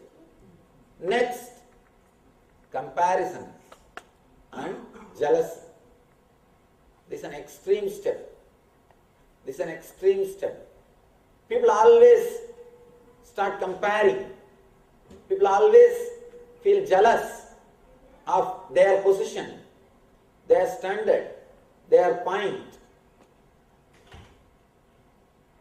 The person who compares who is in jealousy can never rest. See what makes us run in our life. Why do we feel continuously running? Why are we in a hurry, such a hurry? Why do you think we are running? That's what. There's a beautiful sloka which says, just like how monkey charmer makes the monkey to dance with a small stick, the Parashakti Maya is making us dance with the one stick called jealousy and comparison. With that one stick, she makes us all dance. We do all dance, all kinds of dance because of that one stick. The moment you think somebody has something more than you, you are in a hurry. You are in a hurry. A small story about the hurry. One man enters the bar and orders 5 drinks. Without giving a pass, he downs complete all the 5 glasses. The bartender asks, why are you in such a hurry? This guy says, you also will be in a hurry if you have what I have. Bartender sympathetically asks, what is the problem? What do you have? I have only 50 cents. Don't be in a hurry. Don't be in a hurry. This guy says, I have only 50 cents. If you are hurrying, please be very clear, you have only 50 cents. You don't trust yourself. That is why you run. You don't think in a relaxed way you can achieve. We don't trust our energy. We are hurrying because we have only 50 cents. We want to grab and finish everything before the other person realizes I have only 50 cents. Don't be in a hurry. You don't have to run. I have 100 carat diamond. I have this, I have that. With the divine also people start boasting and comparing. Why to go to temple? Even in our houses. When your friends come, many people. In San Jose, there was a devotee. He took me to his puja room and started explaining. All he has is only some 10 photos. But for each photo, at least half an hour explanation. And he says there is no copy of this photograph, no photograph like this exists all over the planet Earth.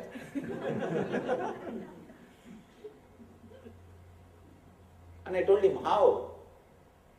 There must be at least few prints. No, Swamiji, all other prints are destroyed. This is only print available. And you can't understand to what extent of foolishness we will go, or to what type of things we will do if we are caught in jealousy and comparison. Goes on and on bragging. This is mine, this is mine, this is the way, this is the way, this is the way it is kept, this is the way it is kept, this is that, this is that. When you approach the divine with the mentality of jealousy and comparison, again you are caught.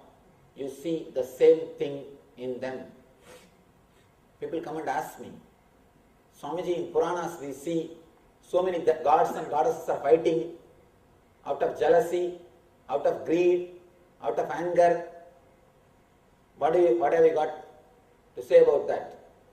Please be very clear, those Puranas are written for the people who are caught in jealousy, so that you will be able to relate with them.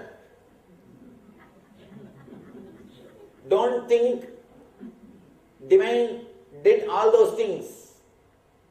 I don't think divine would have done all the mistakes. If you think the divine also has done all those mistakes, you will be able to relate with him. That is why again and again we do Kalyanotsava, the marriage ritual for God.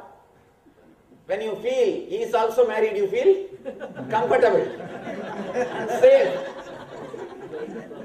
And you feel, yes, I can relate with him now. He is also like me. Just to give you the comfort sense, just to make you feel relaxed. All these stories are told. All these things are expressed so that you will be able to relate. See, unless the divine is expressed in your language, you will not be able to relate with it. That is why all these Puranas, all these stories are written and given to you. The next, the person who is centered on ego.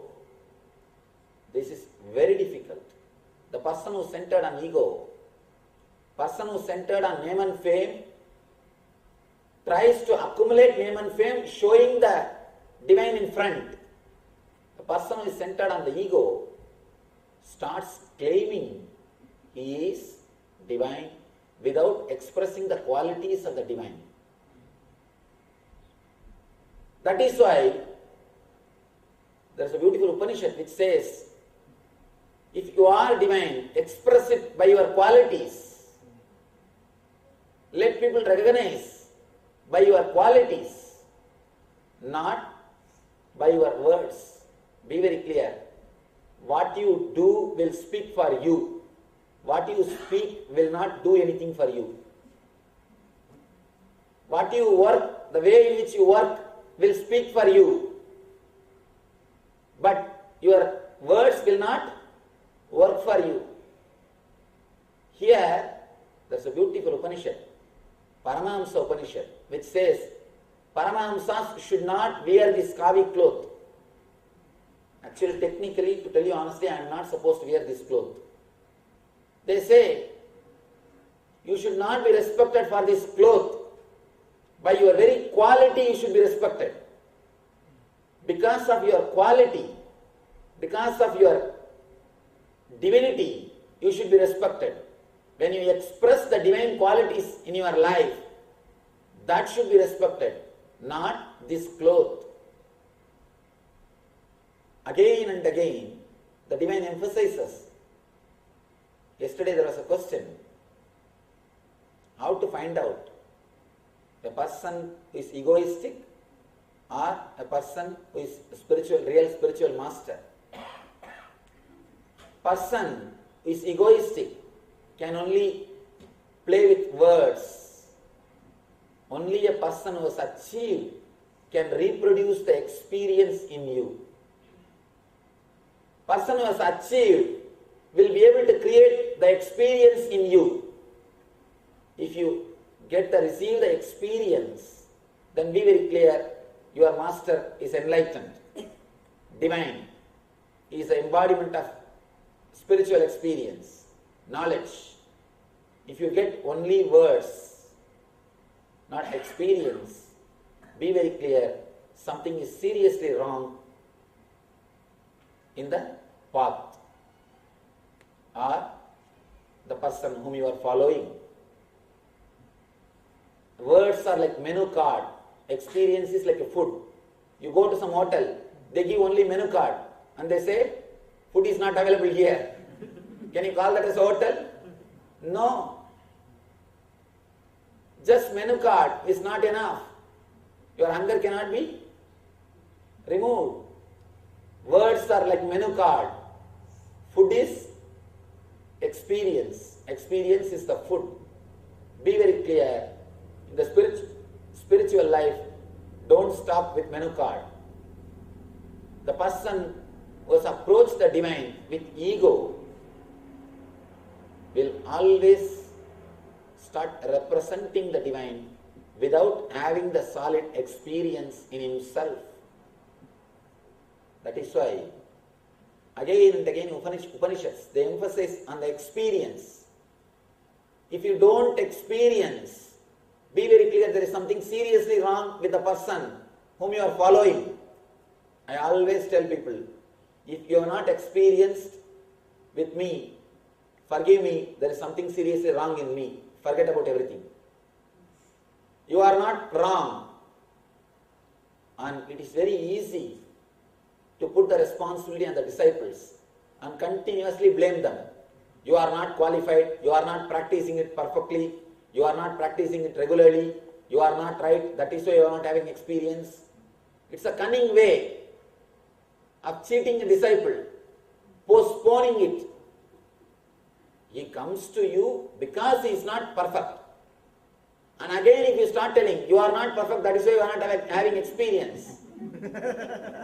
For that you don't need guru, for that wife is sufficient. That's what she also tells continuously. From morning till night, that's what she does. We don't need master.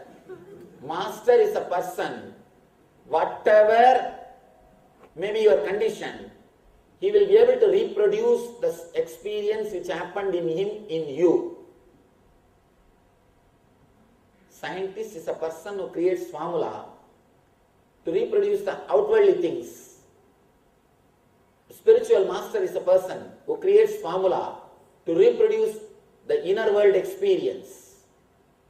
I always tell people, if you are not experienced attending our meditation programs or meditation camps, be very clear, something is seriously wrong with me, not with you. Forget about me, carry your life, you may meet some master.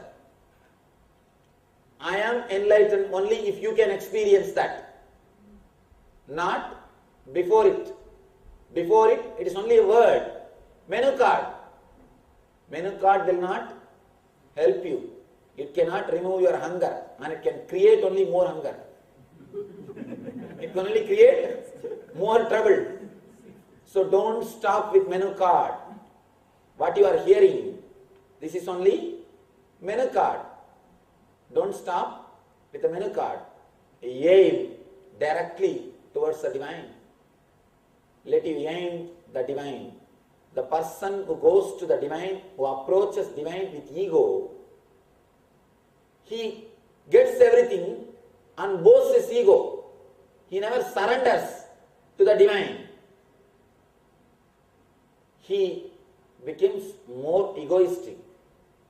He becomes more strong. He strengthens his ego by getting all this knowledge. Be very clear, they are the most dangerous people. Most dangerous people. Instead of surrendering to the divine, they strengthen instead of surrendering their ego to the divine, they strengthen their ego with the knowledge. This knowledge can be used in two ways. With this knowledge you can surrender yourself to the divine. And with this knowledge you can make others to surrender to yourself. For both purposes it can be used. It is up to you to which purpose you are going to use. A small story. One king goes to the forest to fight, to hunt, for hunting. Suddenly he sees continuously more than 50 trees. There is a target mark that drawing round circles. The center there is an arrow. There are target marks and exactly in the center arrow is there. Continuously he sees so many target marks. Exactly on the center arrow is there. He wants to find out who is this person, master of this archery. Who is the person? He must be a great master. He must have mastered this whole art. He must have been like Arjuna. He started searching this person. Suddenly he sees a young boy with bow and arrow, the same color arrow. The king goes and asks him, "Are you the person who shot all the arrows?" He says, "Yes, I am the person." Then king congratulates. "Today onwards I appoint you as my Senadivadi," means my commander in chief, and I appreciate your mastery over this bow and arrow, your power, your capacity. Please tell me how you are able to manage in such a young age, such a high art. How did you achieve such perfection in this young age? Then the guy says, it is very simple. First I shot the arrow, then I mark the paintings. Then I make the circles. That's all. First I shoot the arrow, then I make circles. Be very clear. When we approach the divine with ego, we do the same thing. Instead of aiming at the center, you will put your arrow, then you will make circles. Then you will create circles. Completely you turn. Instead of aiming at the center, you turn the center to your aim. Here, when we approach the divine with ego, instead of surrendering our ego, we strengthen our ego with this divine knowledge. Danger. Next, the ultimate, when you go to the divine with a gratitude, with ultimate gratitude, the whole relationship takes a different turn. You start feeling so grateful, so deeply connected with the divine. Your whole life changes from low, first level greed. With the greed and begging attitude, you go. Next, the fear. Gods who protect, they appeal to you more. That is why all the tribal gods, you can see, they will have big swords. Even in Indian villages, you can see the gods with big swords, with big bow and arrow, and all those ayudas. Gods with ayudas means he is worshipped by the person who is centered on the fear. Next, Ori, who gives you the peace. Buddha will appeal for you. If you are centered on Ori, Buddha will appeal more. Who gives you peace? That type of gods and gurus will appeal. And the person who is centered on name and fame, the gods who give you name and fame, they will appeal more. And the same way, not only the gods, to the masters also you approach from all these levels. I have all 7 kinds of disciples. People who approach me out of greed.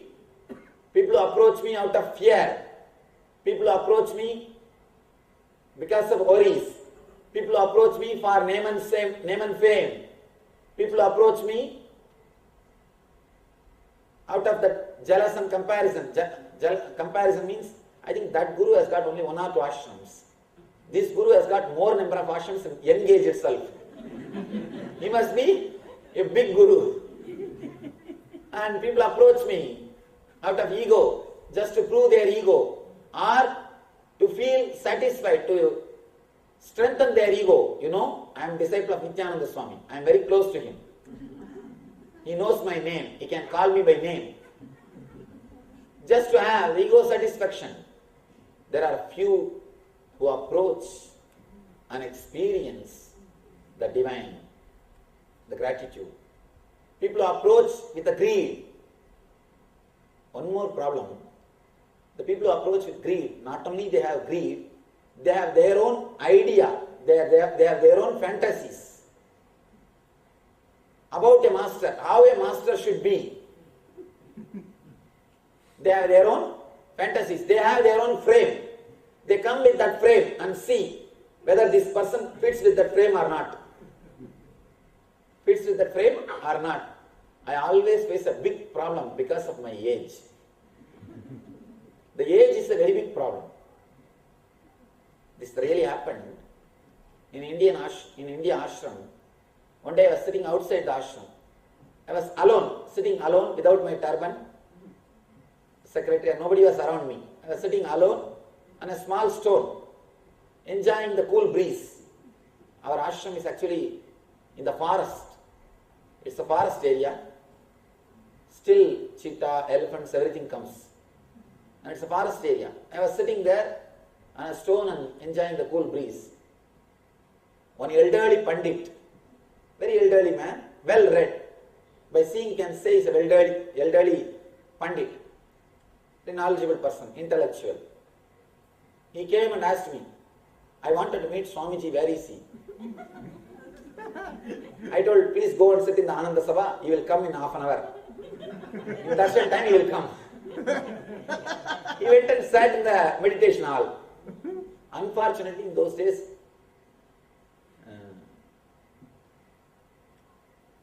somehow I used to be alone, I used to sit, there were not many people in the ashram. He went and sat in the hall. After half an hour, I put my turban and the rudraksha, everything, and I went there. I was about to sit in my chair. He said, no, I want to meet Big Swamiji. I wanted to meet Guruji. I said, please forgive me, in this ashram I am the Swami. And whom you really want to meet? He said, no, I heard about the Nithyananda Swami. He healed my cousin. I wanted to see him. Then I told, this is your cousin's name. She has been healed. It is me only. And I am Nithyananda Swami. And you will be surprised. He is not ready to believe. And he was just looking at me. Then I said, you see, usually we don't carry ID card. Usually India Swamis don't carry ID card. Still, if you can't believe, look at that photograph. See the name and see the face. I am that Swami. And I can't tell anything more. And you will be surprised. I tell you, it is the truth. He did not speak to me and he went away. He went away. He said, I have nothing to learn from you. Okay. He went away. Strong fantasies, strong imagination. They are not able to relate. When you have that strong imaginations, you will not be able to relate with reality. Very difficult to relate with the reality. And really he went away. He said, I have nothing to ask you, I have nothing to talk to you. Okay. He went away. When you can't drop your strong imaginations, naturally you will not be able to relate with the reality. And same out of fear. People who come out of fear also will never be able to get rid of that fear. They will always be stuck with that. And the people who come out of worry, people who come for name and fame, in a different levels, people approach the masters or gods. The more you are matured, the more matured person will feel, you will feel connected to that person, or will give you the fulfillment. When you become mature, when you are above the fear and greed, please be very clear, you will approach the same master, same God with a lot more maturity, with a lot more intimacy. You will feel deeply connected. In Bhagavatam, we have 5 different attitudes how to relate with master or how to relate with God. First, Dasabhava means seeing the God as a Lord, as a master. How the Anjaneya related with Rama. Seeing him as a master and serving him. Serving is the only sadhana. How the Anjaneya related with Rama. Next, Vatsalya Bhava. Seeing the God as a child, as a son. As my own son. How the Yasoda saw Krishna. Third, seeing the master as a friend. How Arjuna saw Krishna. How Arjuna related with Krishna. Sakabhava. Fourth, seeing the master, seeing the God as a father or mother. How Ramakrishna related with Kali. How Ramakrishna related with Kali. How he felt Kali's own mother. Ramakrishna used to eat, and after eating he will feed that same food to the god, to the Devi. And the temple organizers, they said, no, you cannot do this, it is sacrilegious. You cannot give the food after eating to the god. He said, if you say that, I will go away from the temple, I have no problem. But I cannot serve, I cannot give the food to the divine, food to my mother, unless I taste it. Unless I know it's a good food, I cannot give for my mother. If you say, I have no problem, I leave the temple. From outside the temple I will worship. But I will do only in this way. He felt she is mother. And the next, seeing the Lord as a beloved, Mathura Bhava, how the Radha, Rasheshwari, Sri Radha, Sada Krishna needs a tremendous maturity. Only if you experience the consciousness which is beyond body, you can relate with the divine in the attitude of beloved, attitude of Madhura, the Mathura Bhava. These are the 5 major bhavas with which people relate with the divine. With a different maturity level, different attitudes suits your mind. According to your maturity, the attitude differs. The more person is matured, more the gratitude starts happening. Less the person is matured, more you will be filling your life with prayers. Prayer religion is greed, confession religion is fear. Then next, when you go beyond the prayer and confession, starts gratitude, starts experiencing the divine. Now, Krishna starts explaining how you can grow step by step, how you can reach the ultimate maturity, how you can create and experience the divine in the ultimate level.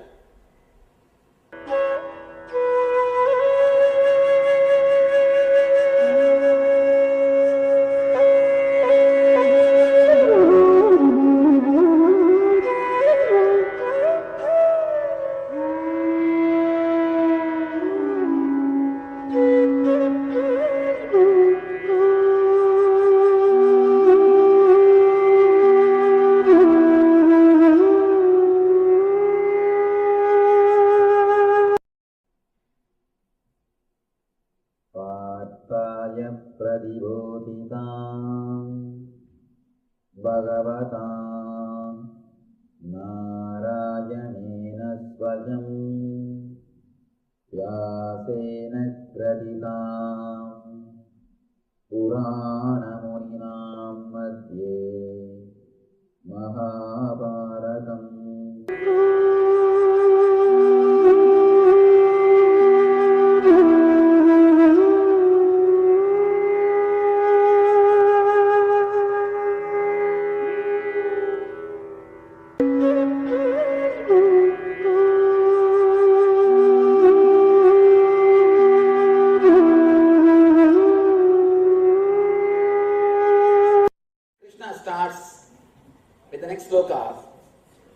Chadurvita bhajante mam jana sukridinorjuna arto jignya surattarthi jnani cha paradarshava. How we approach the divine, based on that the community system is created. How matured you are, only based on that the whole community system is created. How matured you are, that much you share with the society. With that same maturity only, you will approach the God also. If you feel you are missing money, you will go to the God who will give money. If you feel you are missing knowledge, you will go to the Devi who will give knowledge, Saraswati. If you feel you are insecure, you will go to the God who will protect you. You will go to Durga or Kali. If you feel you are missing spiritual experience, ultimate experience, only then you will go to the ultimate divine. You will go to the divine incarnations, the ultimate expressions of divine. Here, Krishna says, 4 type of people come to me. Chaturvita bhajante mam jana sukridino arjuna. Arto jinyasu rattarthi jnani cha paradarshava. Here he explains clearly the 4 community. People who are distressed means the working class, the workers. And people who are the desirer of wealth means the business people. Vaishya, who wants wealth. The inquisitive means the person who is continuously inquiring, continuously asking. Kshatriya, the person who is always asking what next, what next, what next, tatakyum, tatakyum, tatakyum. A Kshatriya can never rest because he is again and again asking what next, what next, what next. Inquisitive, tatakyum. Kshatriya.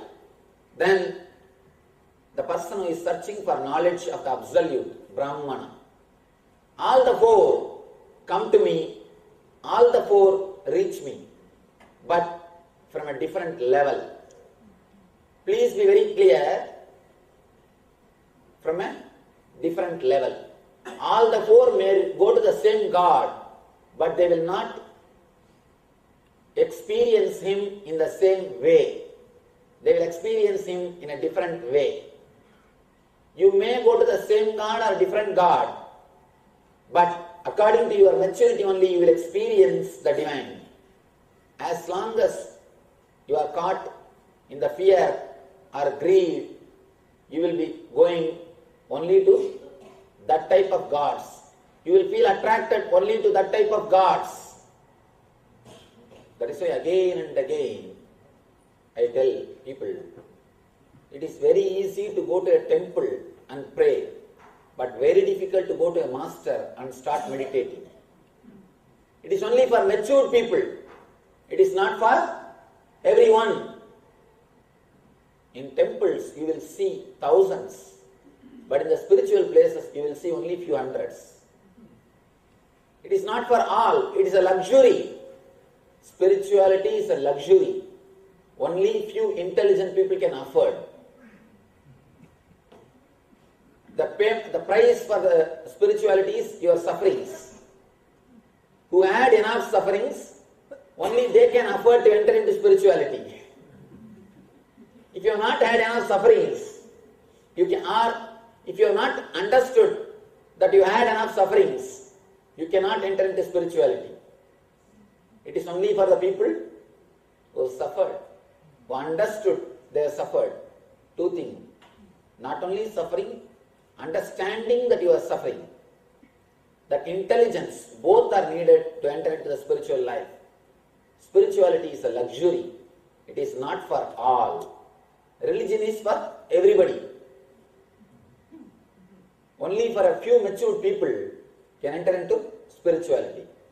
The next sloka, Krishna says, Yo yo yamyam tanum bhakta sraddhayar siddhamichchati tasya chalam sraddham tameva vidatamyaham. He says, I am in everyone's heart as the Paramatman. As soon as one desires to worship some demigod, I make his faith steady so that he can devote himself to that particular deity. Please understand, when he says demigod, it doesn't mean small devatas. Even if you approach Krishna out of fear or greed, you are approaching demigod. When he says the word demigod, he means that with what approach you approach the divine, with what attitude you approach the divine. With the right approach, even if you approach demigod, he will give you enlightenment. With the wrong approach, even if you approach Krishna, you will have only money. There's a beautiful story. In Krishna's life. Story says there was a rich man who prays to Krishna to become a king. Morning and evening, twice he will tell Krishna, Krishna. That's all, nothing else. Krishna, give me kingdom. Krishna, I want to become a king. There was another one, poor lady, who had only one cow. With that milk, she will make little butter and little sweets and offer it to Krishna. Whole day she will be sitting and chanting Krishna's name. Whole day she will be sitting and chanting Krishna's name. Suddenly one day, Krishna appeared and answered, responded to both of them. This guy who asked for kingdom, he became a king. And this lady who was praying every day to Krishna, her cow died. Narada asked, what is this, O Lord?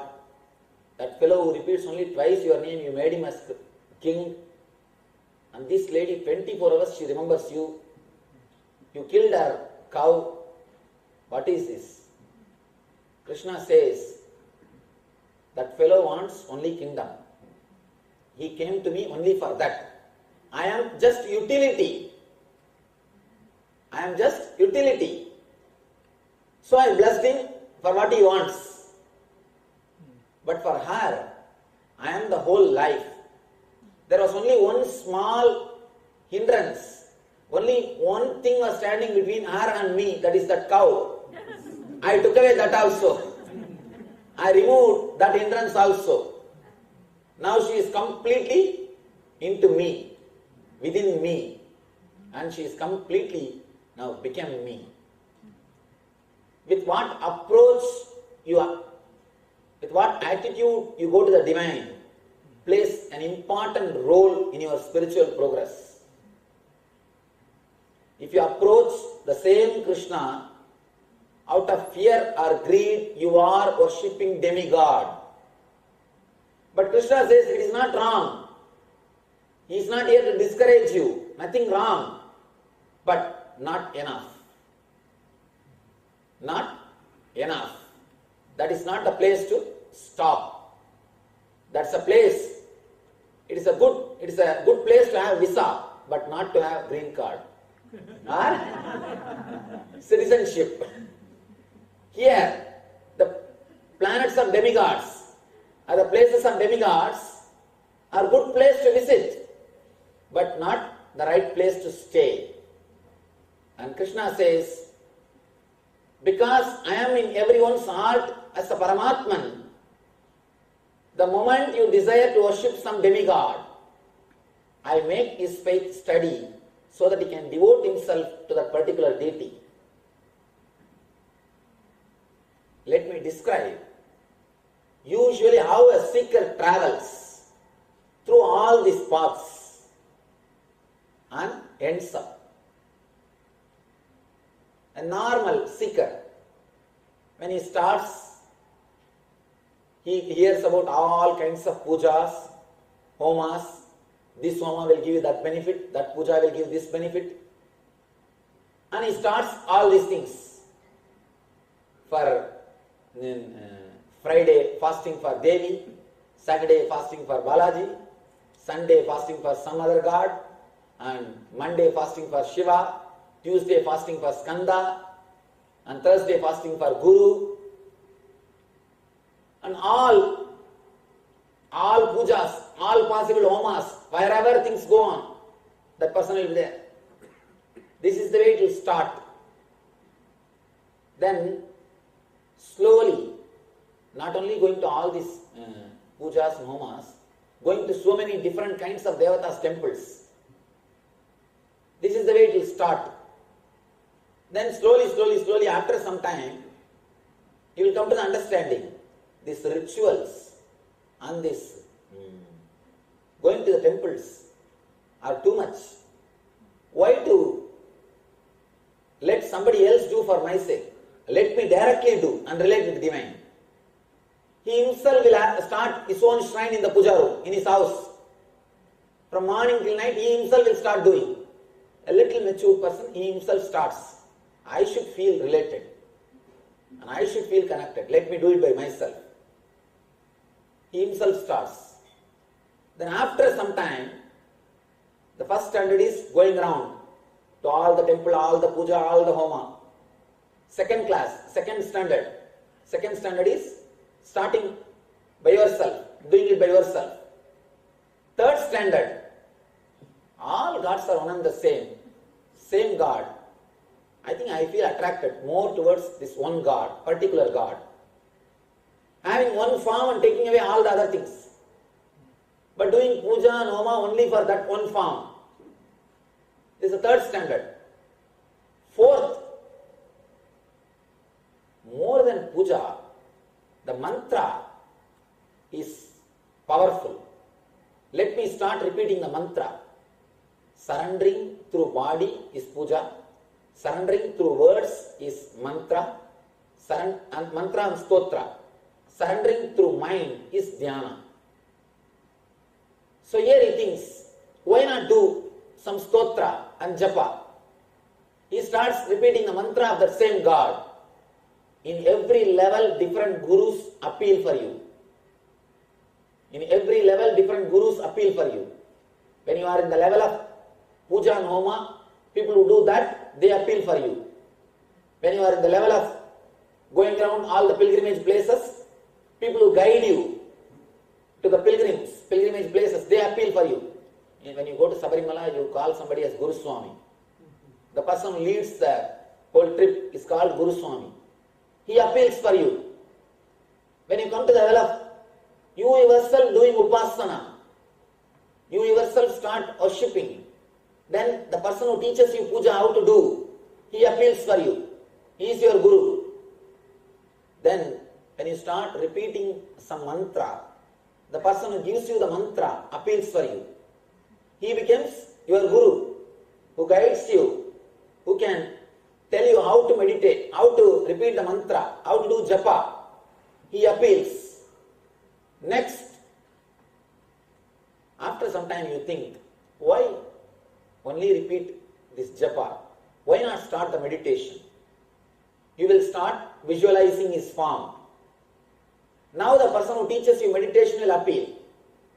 But this meditation is again Saguna Brahma, means form, meditating on the form. This is the next standard. First standard, going around and attending rituals and temples. Second standard, doing all the rituals by yourself. Third standard, concentrating on one deity, doing puja and homa for that God. Fourth standard, why to do so many rituals? Why not start the mantras? Fifth standard, why to stop with the mantra? Why not start visualizing the form? Meditate. Then, when you sincerely start meditating, he himself appears. He himself gives darshan and guides you to the higher level sadhana. He guides you to the right master. Sometimes he gives darshan and guides. Sometimes he directly, automatically makes you feel connected. Only a person who has come to this level can feel directly related to an enlightened master. Till you reach this level, till this maturity happens to you, you cannot straight away feel connected completely with an enlightened person. You need to go through all these 5 steps. Only then you will feel connected with a living master. When you come to this single, meditating on a single form, then master happens in your life. He happens in your life. Then he guides you. The form on which you are meditating, that form and your form, both are expressions of same divine energy. He puts you into that real meditation, means turning towards yourself, turning towards your consciousness, turning towards Atman. He gives you the technique to realize your being. The 7th standard, the ultimate, you experience, you are that. You achieve the enlightenment. This is the usual method seekers travel, starting with first standard, second standard, third standard, and you end up in experiencing yourself. Now find out in which standard you are and try to go to the next level. That's all. That is all you need to do. Here Krishna says, yo yo yam yam tanum bhakta sraddhaya archidum ichchadi tasya tasya chalam sraddham tameva vidatamyaham. Because I reside in everyone's heart as Paramatman. When somebody desires to worship a demigod, I make his faith steady so that he can devote himself to that particular deity. When you approach the divine, even from the first level, he himself helps you. He helps you. It's like a 18 karat gold. 18 karat gold is nothing wrong, but you need to be put in a little fire. Slowly you will become 22 when you reach the master, a living master. Slowly you will become 24 when you yourself become enlightened. If you throw away the first step, you can never reach the second step. Unless you went round or you went through all these steps, it will be difficult. You will not be able to relate with the living master directly. You will not be able to connect. You will not be able to feel the importance. Today morning when devotee came, he was speaking to me and he expressed his confusions which happened after reading all the books. And he said, I am now more confused than before, Swamiji. In the Gita, Arjuna says the same thing. After a few chapters, he says, oh Krishna, now I am more confused than before the Gita. It means you have really done your sadhana. You really did your sadhana. Understanding that this is not helping me is the right help derived by that sadhana. Buddha teaches meditation to one of his disciples. And the disciple tries his best and comes back. Buddha, I am not able to meditate. Then Buddha says, don't worry, you understood properly, that is the purpose of this meditation. Understanding you are not able to meditate is the purpose of this meditation. You have done it. The meditation has helped its purpose. Now forget about it. Come to the next step. Sometimes these techniques will make you mature even by the understanding that you are not able to do the techniques. Even that is a big maturity. Nothing wrong in it. So, different kinds of maturity, different levels of maturity happens to you when you reach the divine. Approaching the divine in the first level or the first step, nothing wrong. But don't stop there. Here he says, I make his faith steady so that he can devote himself to that particular deity. Means in that particular attitude, he can grow. There is a possibility of growth. He says, I don't discourage him. I make him study so that he will slowly come up to the next levels. You need intelligence to protect it. That only you need to do. So be very clear. When you receive anything out of energy without having maturity, if you have enough intelligence, buddhi, maturity to have wealth, naturally you would have created it. Because you don't have buddhi, you go and ask from God to give you the Shakti. If you get only Shakti without buddhi, it will be temporary. That is what he says. If you get Shakti without buddhi, it will be temporary. It will not stay with you. So that is why he says boons derived from demigods are only temporary. They are not permanent. And if you continue to worship them, you will be stuck with them. You will create only that kind of space in your inner space. You will live only with that kind of energy in your inner being. And he makes one more statement. Matbhakta yanti mamapi my devotees attain me. When he says this word, if you approach me from the ultimate attitude of love and gratitude, the greatest attitude is gratitude. If you approach me with gratitude, you will achieve me. You will experience me. Again and again people ask me, Swamiji, when I have so much of problems, how can I be grateful? Please be very clear. You continuously pray to God, oh God, give me diamond ring. Do you feel grateful that He gave you finger? We don't feel grateful that He gave us finger. Be very clear, finger is not your birthright. There are millions of people who don't have hands. There are millions of people who don't have fingers. It is not your birthright. We continuously pray intensely in all possible ways. Oh God, give me this, oh God, give me that. But we never feel grateful for the things which is showered on us. The very life is a blessing. Can you say that your life is given to you as a salary for some job which you did in Vaikuntha or KAILASA? No. It's not that we worked 100 years in Kailash and got one check, all right, I have 70 years of life. If you go and work in the army, they will give you money for study. It's not like that. We did not get life as a salary. It's a pure blessing. It is showered on us. Every breath which is going, inhale, you are inhaling breath and exhaling breath, is just boon given to us. The very life is a blessing.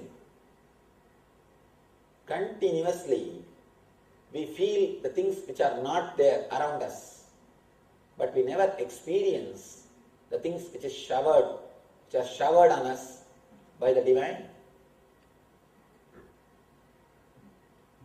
There's a big list one side, what all the things God has not given you. And there's a big list other side, what all the things God has given you. How many things are showered on you? If you honestly write, you should start with paper, pen, and it's an endless list. Every moment your life is the gift from the Divine. Still you are alive. Still you are conscious. That itself is a gift from the Divine. It is showered on us. If you honestly make a list, the things which is not given to you, that will be a huge list, endless, infinite list. Things which are given to you, that will also be endless, infinite list.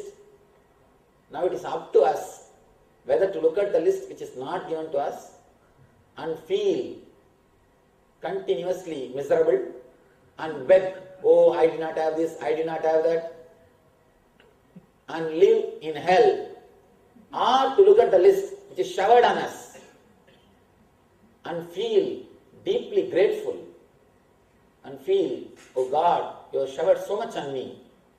You have really given me the life, and feel grateful and create our heaven. It's up to us to create hell or heaven. It's your pure choice. It is up to you to do what you want. He says, these men with small intelligence worship the demigods.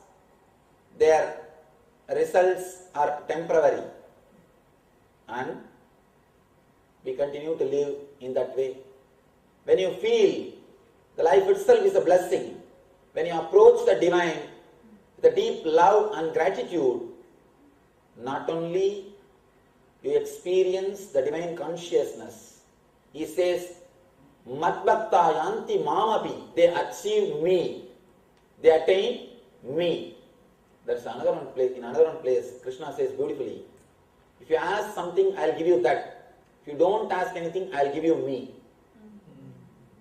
I'll give you me. People say, who wants him? Who wants him? We want him only as a utility, not him. As long as he serves our purpose, things are okay. So we don't want him. People want only solution. They don't want the divine. Avyaktam vyaktimavannam manyante mama buddhayaha param bhavam ajanando mamam avyayam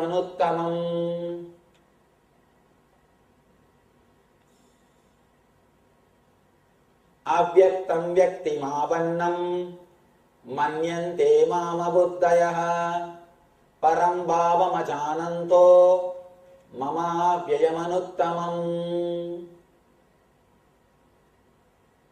Unintelligent men who do not know me perfectly think that I, the Supreme Personality of Godhead, the Bhagavan, was impersonal before and have become human being now. They do not know that I am imperishable and supreme even when I assume the body. Unintelligent men who do not know my supreme, inimitable and immortal form assume my imperceptible form as manifested. Here he makes another important statement.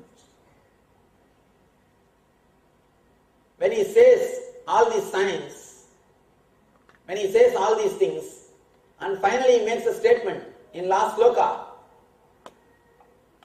Madbhakta yanti mamapi, my devotees achieve me, attain me. Naturally Arjuna would have had a doubt. Are you demigod? One more demigod. Are you one more demigod? Naturally Arjuna would have had the doubt. For that, now Krishna gives explanation. Unintelligent men who are not matured, they think I am just this form. Only an intelligent man understands Avyaktam means unborn, immortal. I am immortal. Even when I assume this form, I am that same consciousness. I have not become ordinary human being by assuming the human form. He declares his divinity openly. He declares clearly, I am the same even when I assume human form. Don't think I am one more demigod. Don't think I am one more demigod. Avyaktam vyaktimavannam manyante mama buddhayaha param bhavam ajananto mamavyayam anumaduttamam. Mamavyayam anuttamam. He says, I am unborn, immortal, inimitable, even when I take this form. Even when I assume this form, I am that same ultimate divine. I am not an ordinary man. This is a very... That is why he is making the statement. This statement is made to declare his enlightenment, to express clearly, explicitly, I am enlightened, I am embodiment of that ultimate consciousness. The problem is, person who is receiving is not matured enough. People ask me again and again, why Krishna is again and again declaring he is enlightened? There is a big problem. If you are talking about something again and again, something wrong with that. There is a proverb in Tamil, if you wear a new ring, you will always speak with that hand. Because continuously you will be showing that. If you wear a new earring, what you will do? Again, your head will shake. And if you are wearing a new sari, again and again you will leave the border. If you are speaking again and again about something, there is something wrong with that thing. If you are clear about it, why you should speak again and again?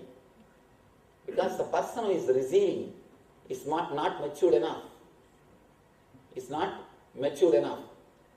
For Arjuna, he is approaching Krishna only out of fear and greed, at least when the Gita is started. Out of that fear, depression, out of the greed, what is more beneficial for me? He is asking, what will give the maximum benefit? Means greed. And next thing, fear. He is afraid. What will happen to the war? What will happen in the war? The fear and greed, that is the way he approached Krishna. So even Arjuna sees Krishna only as a demigod in the initial level.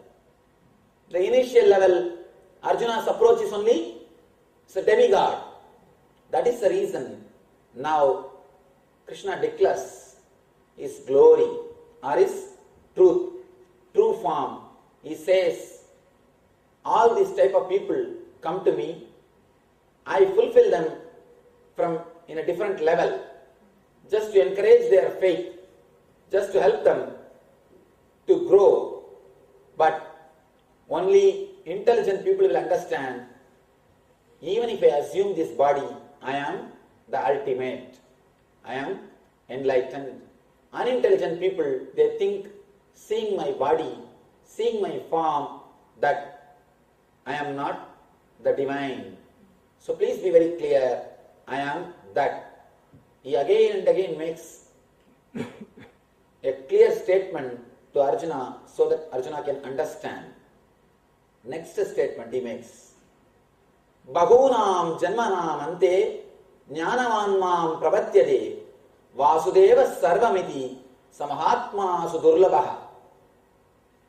He says, after many births and deaths, he who is actually in knowledge surrenders unto me, knowing me to be the cause of all causes and all that is. Such a great soul is very rare. It's a very important statement. Only after many births and deaths, you will be able to relate with enlightened person. You cannot feel connected to an enlightened master unless you undergo many births and deaths. I was telling you the 7 steps. First standard, going around to many temples, many rituals, many places, pilgrimage, everything. Second, doing it by yourself. Third, concentrating it on one God.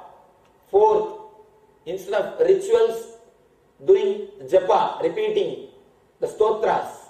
Fifth, instead of repeating the japa, visualizing his form and meditating. Sixth, instead of meditating on some other form, falling into the same consciousness, realizing that form and your Atman are one and the same. God and the Atman are one and the same. Seventh, experiencing the reality. These 7 steps, don't think will be done in a single janma. People take hundreds of janmas to achieve the maturity. It is very rare people achieve this maturity. He says, Durlabha, very rare to see a soul who has achieved that maturity. Who has achieved that maturity. It is very easy to relate with gods in a temple because they don't demand you to be pure. They don't demand any discipline from you. You can go and pray to him, do whatever you want and think he has blessed you and go. But relating with enlightened master is very difficult. I always tell people ask me, why do masters become very popular after their death? After their death, all masters will become popular. Because it is very easy to cheat yourself with the photograph. It is very easy to cheat yourself with the photograph. You can put his photograph and do whatever you want and think it is his teachings. And you have no problem. There is nobody to question you. There is nobody to ask you anything. You can do whatever you want and project. Everything is his blessing. And you can play with his photograph. It is very easy. There is nobody to catch you. There is nobody to discipline you. It is very easy to play with the photographs. That is why all dead masters became very popular. And you don't have to give your ego. You don't have to give up your ego with dead masters. You just have a photograph, put a big garland, do arati, do whatever you want. Sometimes you can sit under the photograph and start representing him. No problem. Very easy. The whole game is very easy. Nothing needs to be done. The whole game is ego fulfilling. A nice game. Connecting with old masters, dead masters is very easy because they don't demand your ego. You don't have to surrender. Nothing needs to be done. That is why with old masters and with temples, crowd will be too much. Crowd will be too much. Because it is very easy, nothing needs to be done. All you need to do is just think. You have done everything and you are blessed. But with a living master, you need to transform your life. You need to transform your life. You need to experience the truth. He will not let you sleep. He will not let you rest. He will haunt you. He will make you realize the truth. He will not let you do what you want. He will not be fulfilling your ego. I always tell people, old masters are dead. Living master is death. He will be death for you. He will be death for your ego. And you cannot do your games with him. You cannot play all your games with him. You have to grow. You have to become matured being. Nothing can be done. You cannot do the same old game and put his name in front. No. And he will make you wake up. He will shake you. Ramana Maharshi says, somebody asked Ramana Maharshi, this whole world is dream, Maya. Master also I see in the same dream. Enlightened person also I see him in the same dream. I see you also in the same dream. How is it going to help me? Ramana Maharshi says, if you see a lion in your dream, what will happen? You will wake up from the dream. Same way, if you see a master in your dream, be very clear, you are going to wake up from the dream. Master is a Simha Swapna. He will be a Simha Swapna. Masters are nightmares. That is why you are afraid. People are afraid to come near the masters. With the living master, very difficult. You can't continue to play your game. You can't do the same game and put whatever you want. The game cannot be yours. The game will be his. You cannot play your game. You have to act according to his script. So he is going to be the director. That is why it is very difficult to fall in tune with the living master. Only a person who understood after many births and deaths, who has matured, who has got enough knowledge, surrenders unto me, surrenders to the living master. See, in India, kids play with the toys, especially in Tamil Nadu. There are wooden toys. Some 4 or 5 wooden toys will be there. I have seen kids playing. For one toy they will put sari and say, this is mother. For other toy they will put dhoti and they will say, this is father. Other toy they will put skirt and say, this is sister. Other toy they will put a trouser and they will say, this is brother. And they will start their game. Mother is cooking. They will take that mother doll and make it stand near the small kitchen. And they will say, father is going to office. They will put that father doll in a small car and they will drive. And they will make sound also. Ping, ping, orange sound also. And take that car to the office. And then after a few minutes they will tell, Sister is going to school. They will put the sister doll in the car and they will run around. Sister is going to the school and they will make sound also. Sister is crying, she doesn't want to go to school. They will do the game. And then they will tell, now it is becoming evening. Sister is coming back from the school. They will bring the sister back. They will bring the father. Father is coming back from an office. They will bring the father back. They are playing. Please understand, we are also doing the same game.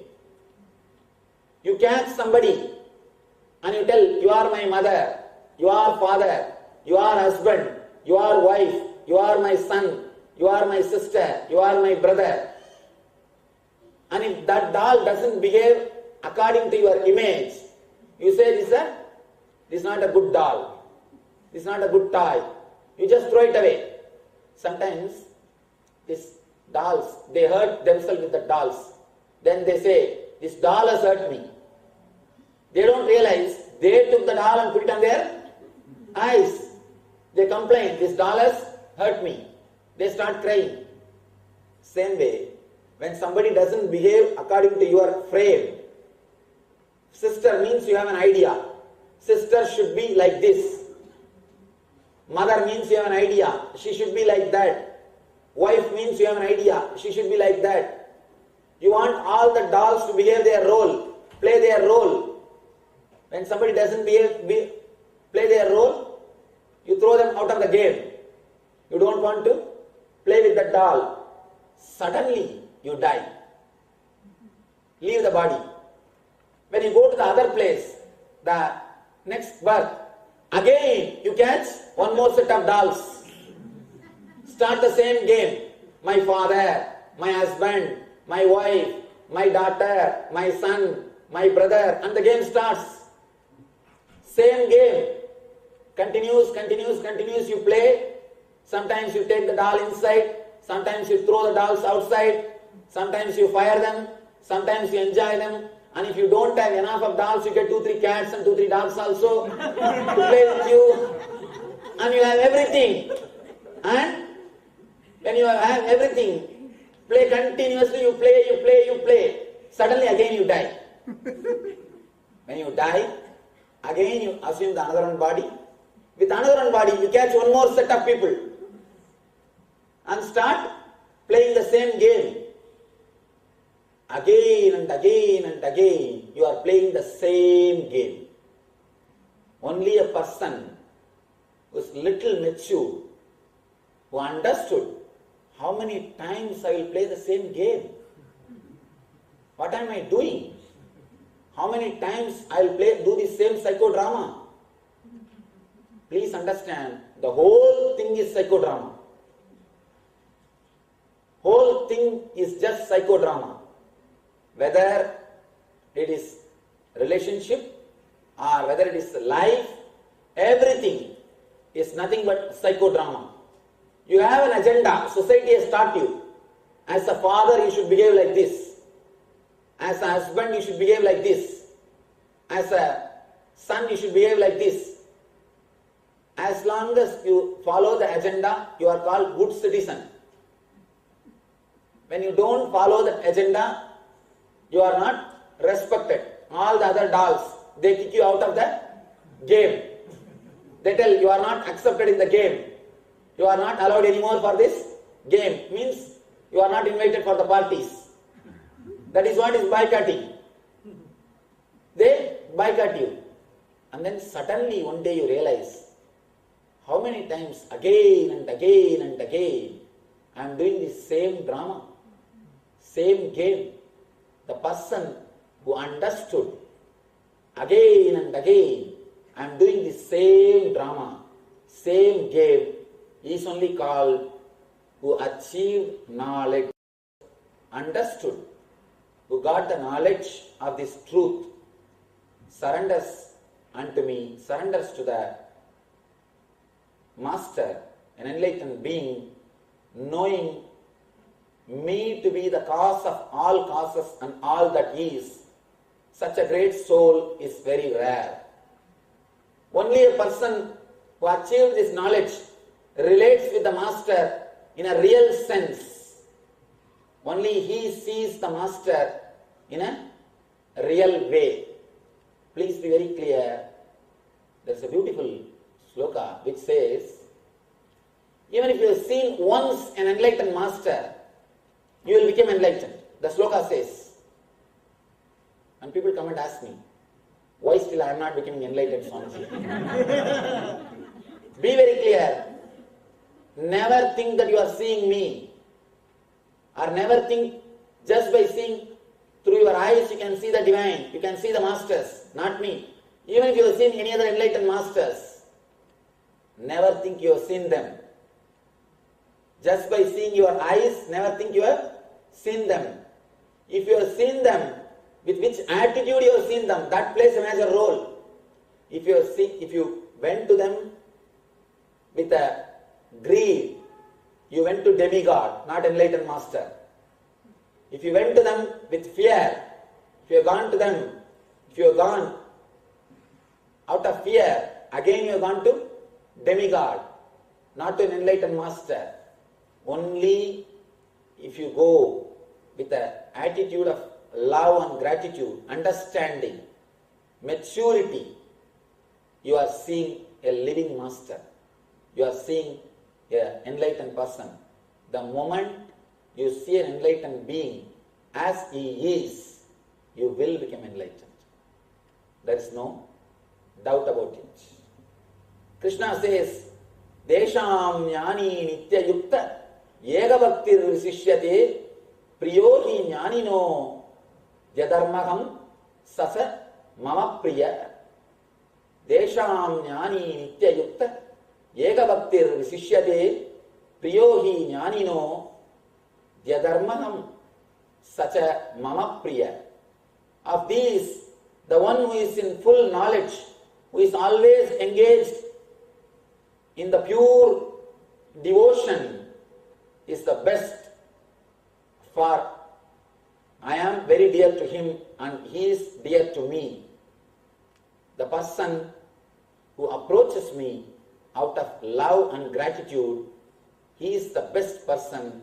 I am very dear to him and he is very dear to me. He ends the whole conversation, this whole concept with this sloka.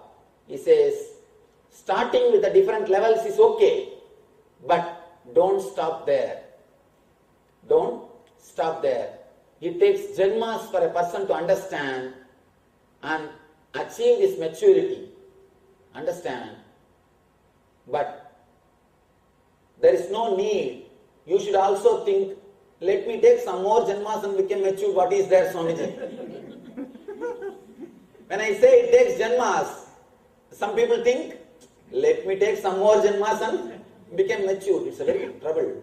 Whenever we speak something, we have to make a point very clear. Otherwise, what all understanding happens to people, you can't imagine. Once, a great Bhagavad Pandit, he was telling the story of Harichandra. All of you know the story of Harichandra, who lived for truth, who sold even his wife for the sake of truth, to keep up his words. Such a great person. He told the whole story. After that he asked one person, what did you understand from this story? He got up and said, Master, I understood. Truth is life. We should give up everything for truth. Truth is ultimate. He said, right. He asked the next person, what did you understand? Master, I understood. When at the time of emergency, you can sell your wife. At the time of emergency, you can sell your wife. From the same story, two different understandings. So be very clear. Don't miss the understanding. If you miss the understanding, you will misunderstand. Here Krishna says, out of these, the wise is always devoted to me. He is the best person. To start, you can start at any level, but reach the ultimate. One more thing, don't think, oh, Krishna himself says it will take janmas. Let me also have some more janmas and become mature. No. If you can enter into the knowledge, this moment, the experience can happen to you. You don't need to postpone. Every moment is new birth for you. Every moment is death and every moment is birth. The outgoing breath is death. Incoming breath is birth. So be very clear. Every moment you die and take birth. This moment can be new birth for you. The person who understood this truth and takes a new birth, he is only called as Dvija. In Sanskrit we say, a person who is initiated is called Dvija, means newborn, second born. So all sannyasis are considered to be the second born, Dvija. They are supposed to be the reborn people. Reborn means not physically, in a being level. In a being level, they have taken new birth. They give birth to themselves. They became newborn being. So with understanding this moment, the new birth can happen to you. Krishna says, Desham jnani nityayukta yega bhaktir visishyate priyohi jnanino tyardaham sa cha mama priya. He says, sa cha. He is dear to me and I am dear to him. He is in me and I am in him. Krishna says beautifully, he is in you and you are in him. The moment you understand this ultimate truth, the moment you approach the divine with right attitude, you become the divine. All you need to do is just change your attitude. Over. Just change your attitude. Whole thing is done. So, let us pray to the ultimate Parabrahma Krishna to give us all this intelligence and change our attitude, to give us this experience of eternal bliss, Nitya Ananda. Thank you. Vasudeva Sudam Devam Gamsa Chanuramardanam Devagi Paramanandam Krishnam Vande Jagadgurum.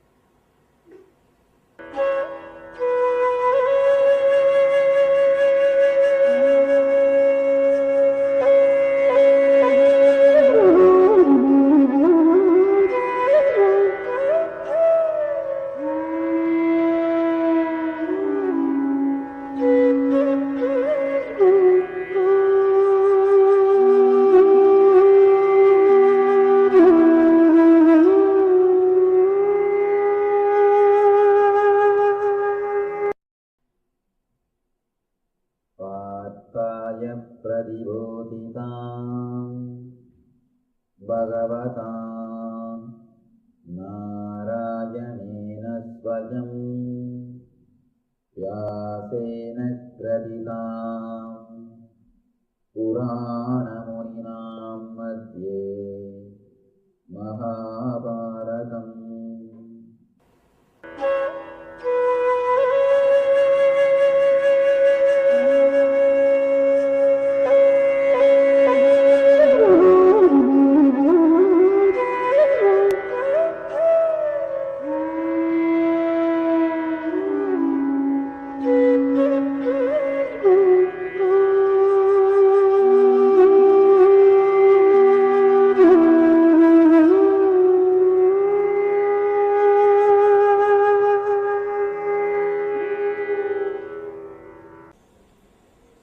Brahmanandam Paramasukadam Kevalam Jnanamurtim Dvandvaditam Gaganasadrisam Tattvamastyadilakshyam Ekam Nityam Vimalamachalam Sarvadi Sakshibhutam Bhavaditam Trigunarahitam Satgurum Tam Namami.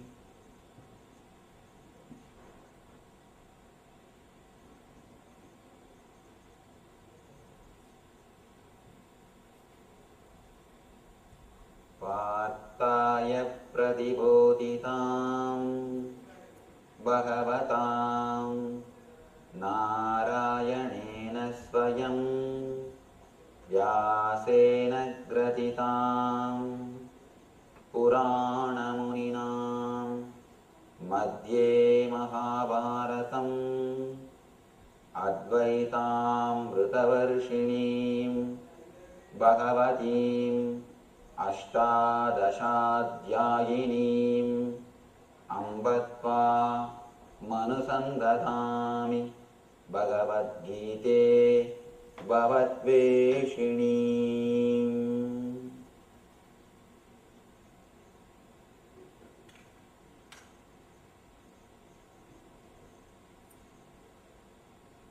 वसुदेवसुतं देवं कंसचाणूरमर्दनं देवकी परमानन्दं कृष्णं वन्दे जगद्गुरुम्।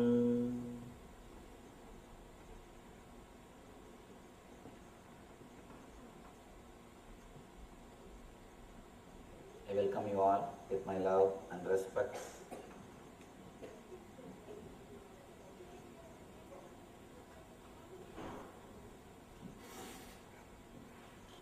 Eighth chapter, Art of Living.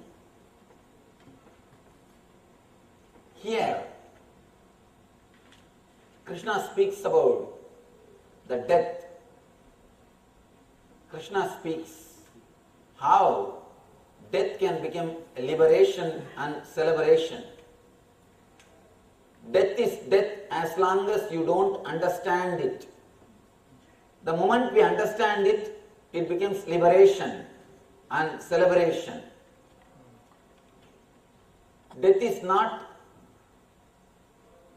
end of the life as we think. It is climax of the life. End is different, climax is different. The moment you think death is end, you start worrying about it. You start bothering about it. You have started creating more trouble for you. The moment you think death is going to end your life, death is end, you will start creating worries. Just because of that worries, even your life will become dull. Even your life will become dull. The shadow of death will happen even when you live. A man who is not able to understand death, even when he lives, he will die. He will be like a living dead. Person who understands death, he will live even in his death. Person who don't understand, he will die even while he is alive. Person who understands, he will live even when he dies. Death or life is not incidence, it is your intelligence. When you have clear intelligence, you will live even your death. When we don't know, when we don't have clarity about death, even when you live, you will be dying. Arjuna starts with a beautiful question.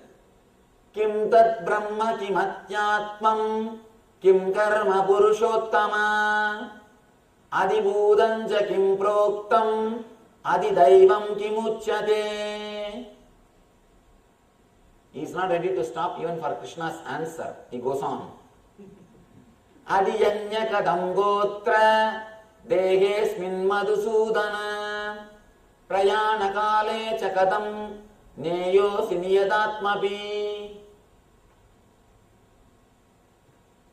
Beautiful two slokas. Of course, when I translate into English, the whole taste is lost. That's a big problem. We don't have right words in English for so many beautiful words described here by Arjuna. Because the single word will have so many meanings in Sanskrit. When you translate, the whole juice is lost. The moment I translate, I have to give only the one dimension, a single dimension of this sloka. Arjuna says, my Lord, what is Brahman? What is the self? What are fruitive activities? What is material manifestation? And what are the demigods? Please explain to me this. Who is the Lord of sacrifice? And how does he live in the body? O Madhusudana, and how can those engaged in devotion know you at the time of death? One important thing you should understand about Sanskrit. Sanskrit is not only linguistic, it has got importance even in the phonetic level. The very vibration can transform your mood. Just now you heard beautiful chanting of our temple priests. See, the very vibration is enough. Will change the whole mood. The very sound will change the whole mood. There is something called pada and padartha. You should understand this concept. When I say the word cow, when I utter the word cow, immediately a figure appears in your mind with 4 legs, 1 tail, a head, 2 arms, a figure appears in your mind. The word is called pada and the figure is padartha. The word is pada. What happens in your mind once you hear the word is padartha. In all other language, the distance or the gap between pada and padartha is more. In Sanskrit, immediately, instantaneously the result happens. That is why I always tell people, even if you don't understand, it's okay. Every day 10 minutes, just utter some Sanskrit sutras or stotras, whether Bhagavad Gita or Vishnu Sahasranama or Shiva Sahasranama, any Sanskrit mantra, any Sanskrit stotra, just 10 minutes, at least 10 minutes, even if you don't understand, it's okay. Utter. The very sound will purify your body. Sanskrit has got that capacity. The very sound, the very energy will purify your body. There is something called Sabda Tattva. Means, when the air travels from your navel to the tongue, the Sabda Tattva only changes the air into words. If the Sabda Tattva is not there, only air will come out. No, words will come. In other languages, the Sabda Tattva is used. I can say the more you utter the words in other language, the more you will become tired. But in Sanskrit, the Sabda Tattva gets strengthened. The more you chant, more you will feel energetic. Every word strengthens the Sabda Tattva. It's like automatically the generator itself recharges the battery and the battery runs the generator. It is completely interconnected. When you utter the Sanskrit words, the Sabda Tattva gets strengthened and then again the Sabda Tattva creates more perfect words. Again the Sabda Tattva gets strengthened. The Sabda Tattva which converts air into words, air into sound, that Sabda Tattva gets strengthened by Sanskrit. That is why, even if you don't understand, it's okay. If you understand, nice. Even if you don't understand, the very sound, the very vibration has got its own effect on our being.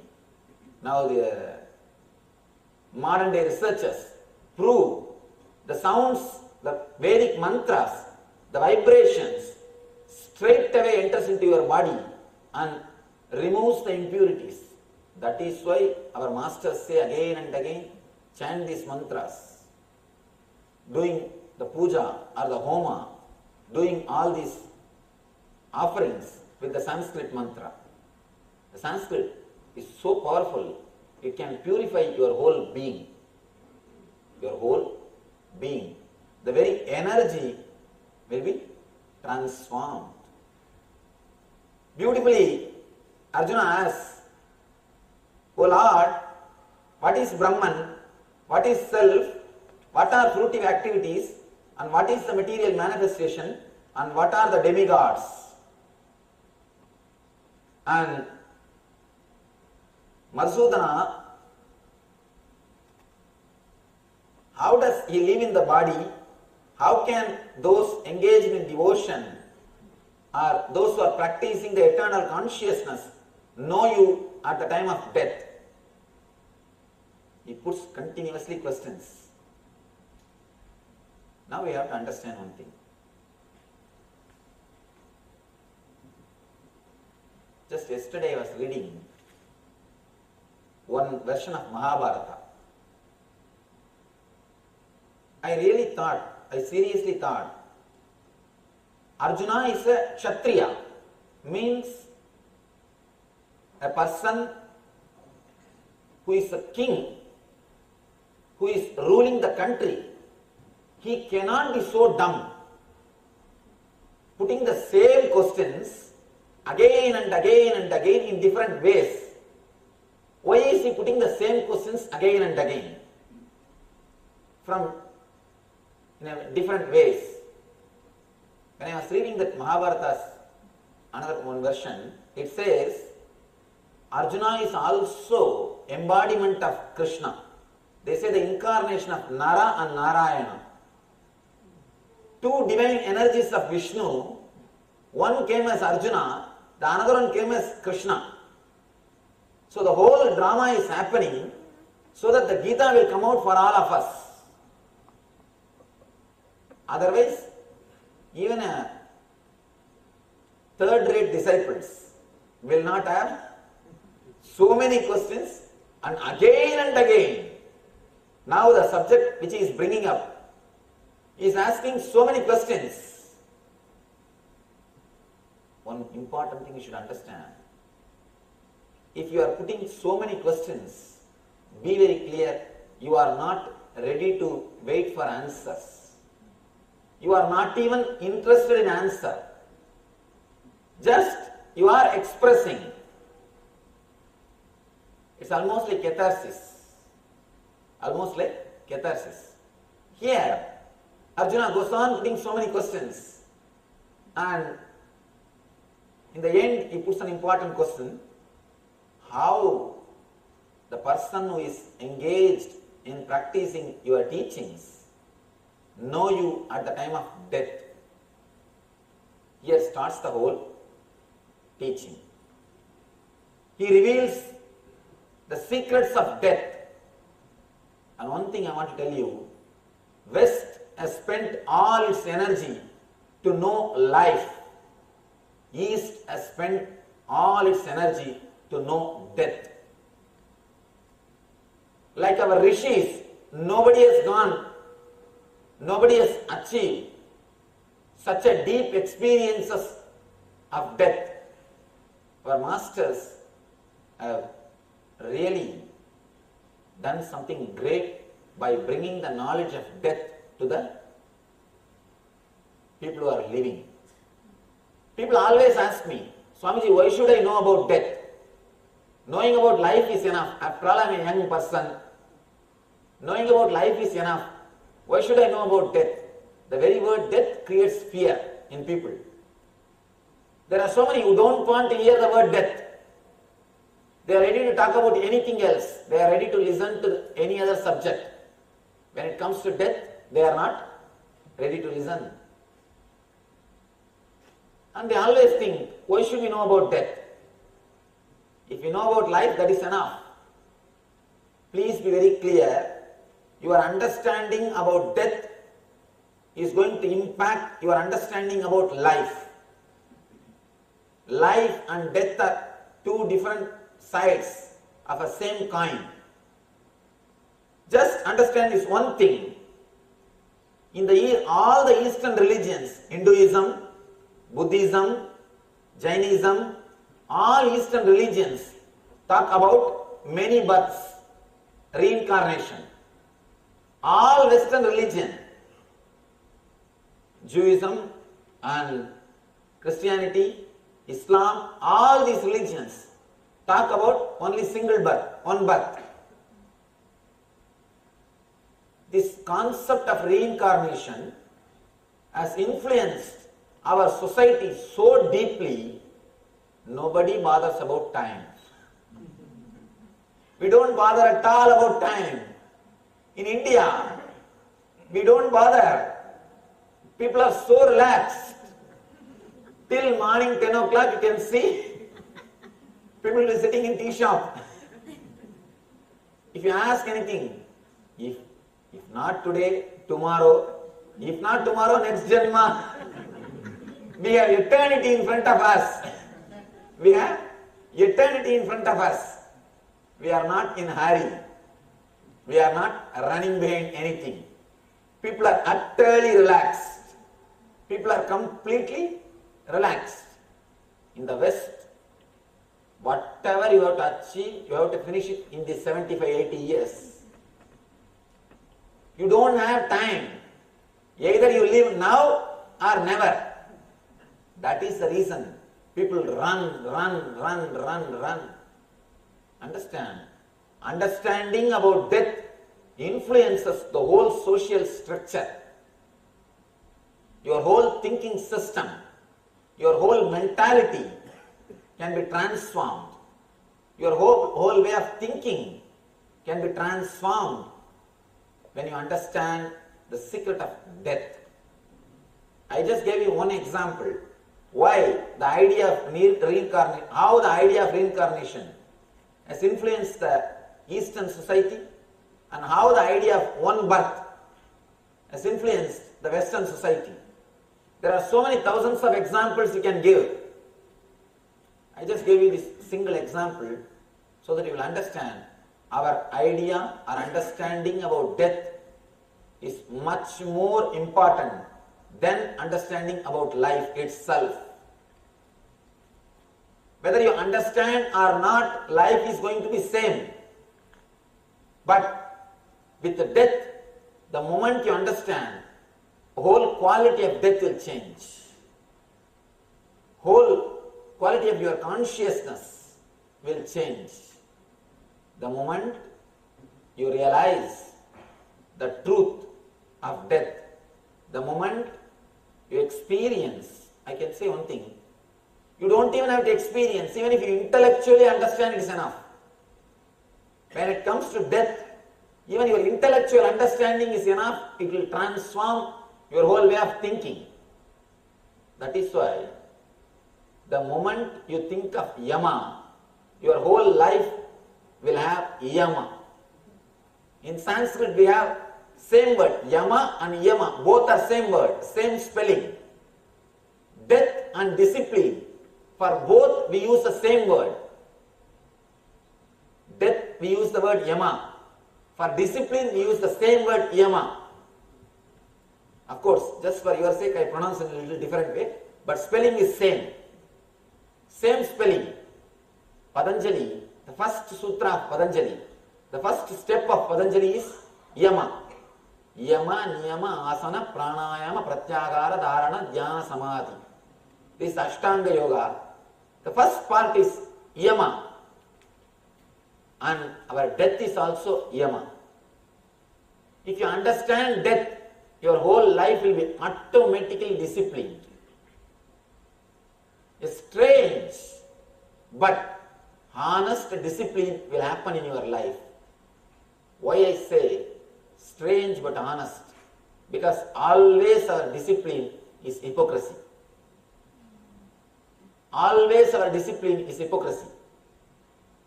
Suddenly a new kind of discipline will happen, which is very strange, but which will be totally honest. Why I use the word strange? Just yesterday, somebody gave me the question. I think must be a person who is well read in Bhagavata. From somewhere he brought the reference of Bhagavata. Swamiji, you said Krishna is an enlightened man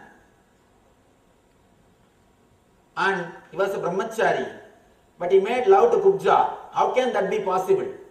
The name Gubja, unless you read Bhagavata very deeply, you will not be able to find. She is supposed to be the maid servant of Krishna. She is supposed to be the maid servant of Krishna. Somebody who has read Bhagavata very deeply has put this question. What you asked is true. There is a record in Bhagavata that Krishna lived with Gubja. We need to understand that word. Brahmacharya does not mean celibacy. I have not told Krishna is celibate. I told Krishna lived with Brahman, the consciousness of Brahman. Here you translated that word into celibate. The moment you translate, the meaning is lost. Krishna, his inner space was totally pure. He was untouched. Let me tell you a small story. Once Vyasa goes to attend some function, some program. After having feast, he comes back. He is supposed to cross the river to go to his ashram.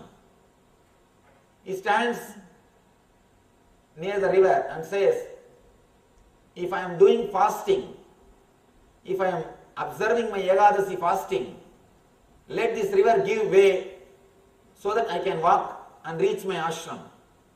Immediately river opens. Just Vyasa walks. All his disciples follow him. They reach the ashram. Disciples are surprised. What is this, master? Just now in front of us, you ate and you had a feast. You come out and tell in front of the river, if I am fasting, if I am observing my Ekadasi, let this river give way. And the river gives way. You came here. How can this be? How can this happen? Vyasa says, when you eat with the consciousness that you are not the body, you will never feel that you are touched by the food.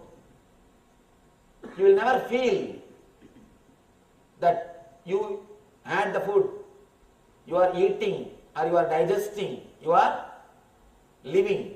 Just the body ate, I don't know anything about it.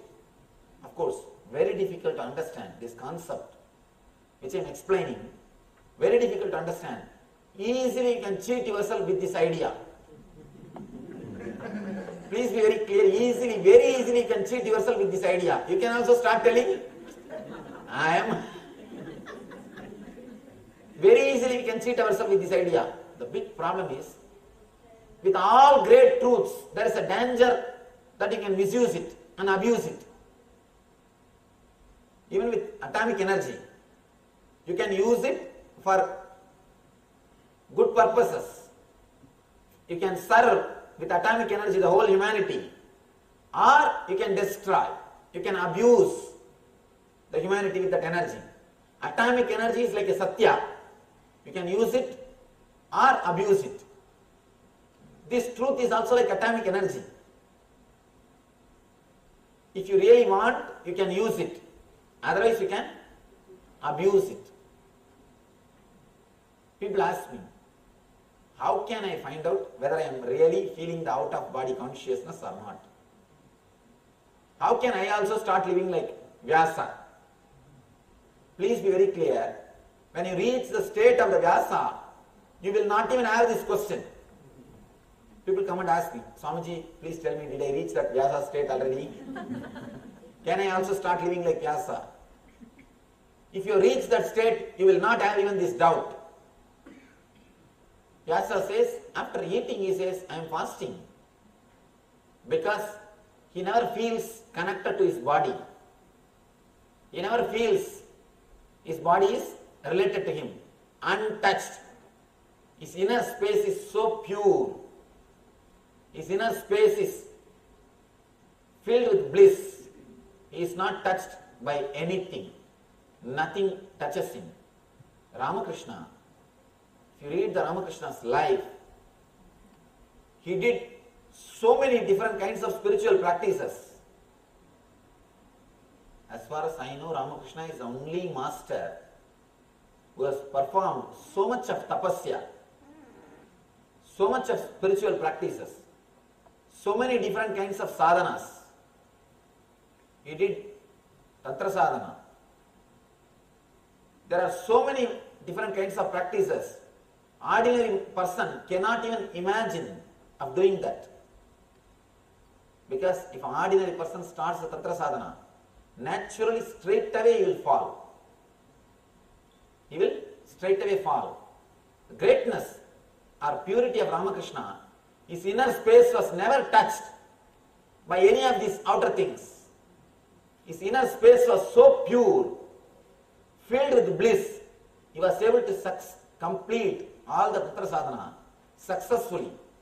The tantra sadhana which is supposed to be done with so many panchamakaras, so many things, he was able to complete, he was able to successfully achieve because his inner space was pure. Here,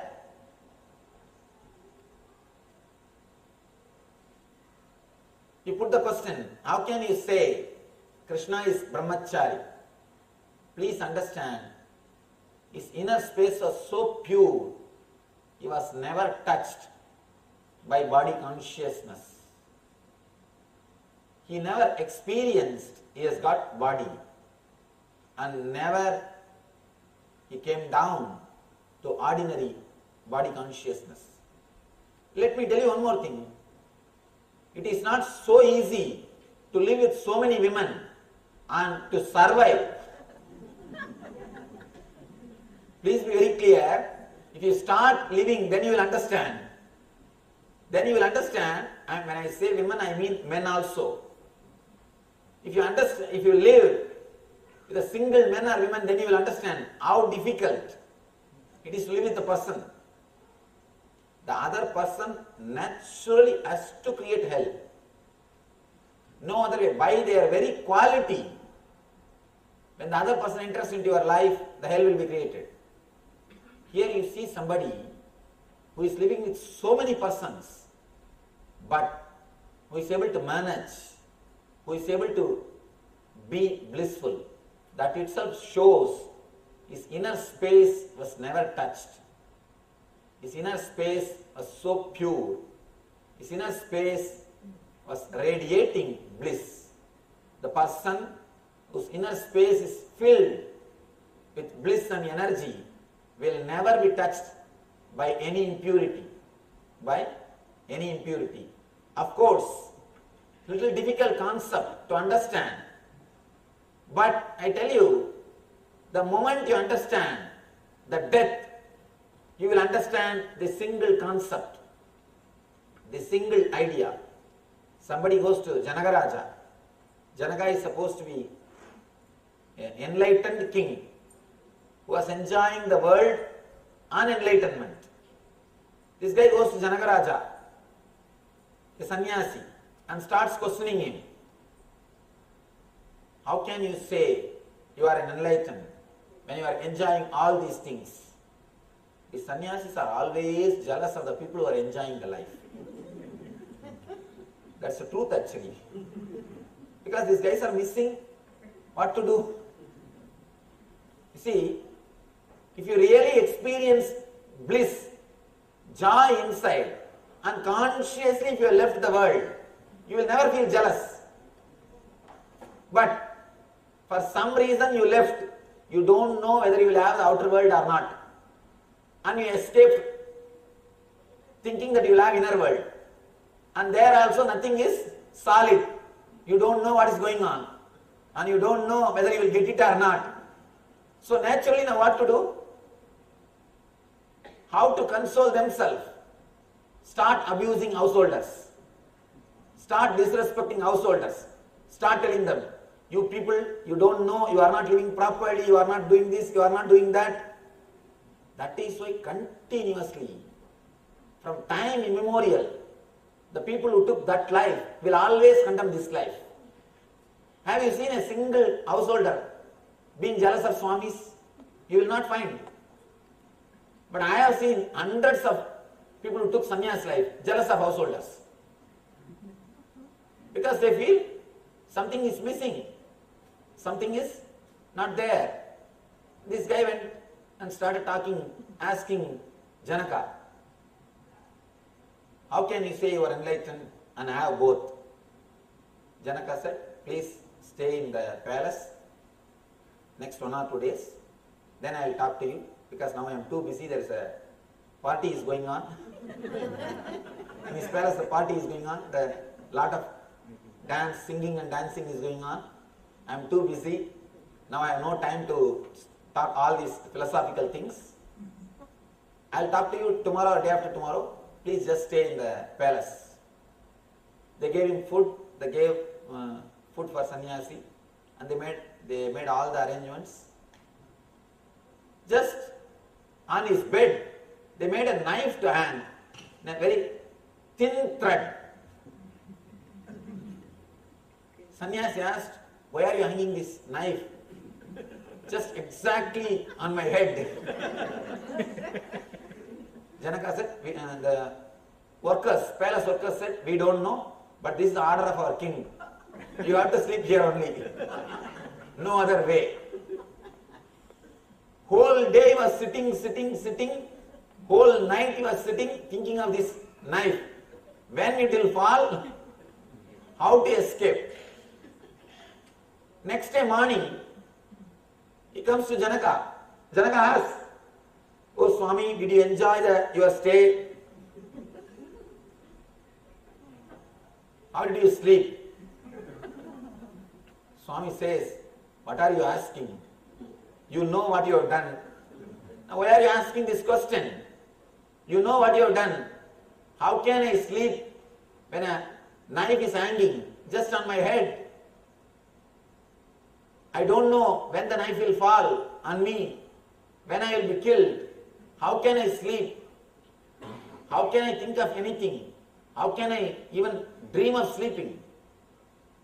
Janaka laughs. When death is in front of you, you can't do anything. Your whole life changes. Same way, I know death is in front of me. Knife is hanging. When I know the knife is hanging over my head, my whole consciousness lives in an unaffected way by this whole palace. Just because of one knife, you are not able to enjoy the beautiful bed, beautiful palace. Must have been air conditioned. Those days, air conditioning. In those days also air conditioning existed. They used to put ice bars on bricks, so that the whole day the ice bar will be there without melting, but the cool breeze will come through that ice bars. If you go to North Indian palaces, you can see the arrangement, the olden time air conditioning. Air conditioning is there, bed is there, everything is there, but you are not able to sleep just because of one knife. Same way, even though all these things are there, my inner space is not touched. My inner space is pure because I know clearly any moment death can happen. The death is hanging in front of me. Yama can make a strange but Yama in your life. Just to go for experience. Just understand intellectually. Your whole thinking will change. Your whole living will be transformed. Whole life will be new. You will not go out as the same person. You will not leave this hall as the same person. Your very being can be transformed. The very core can be touched.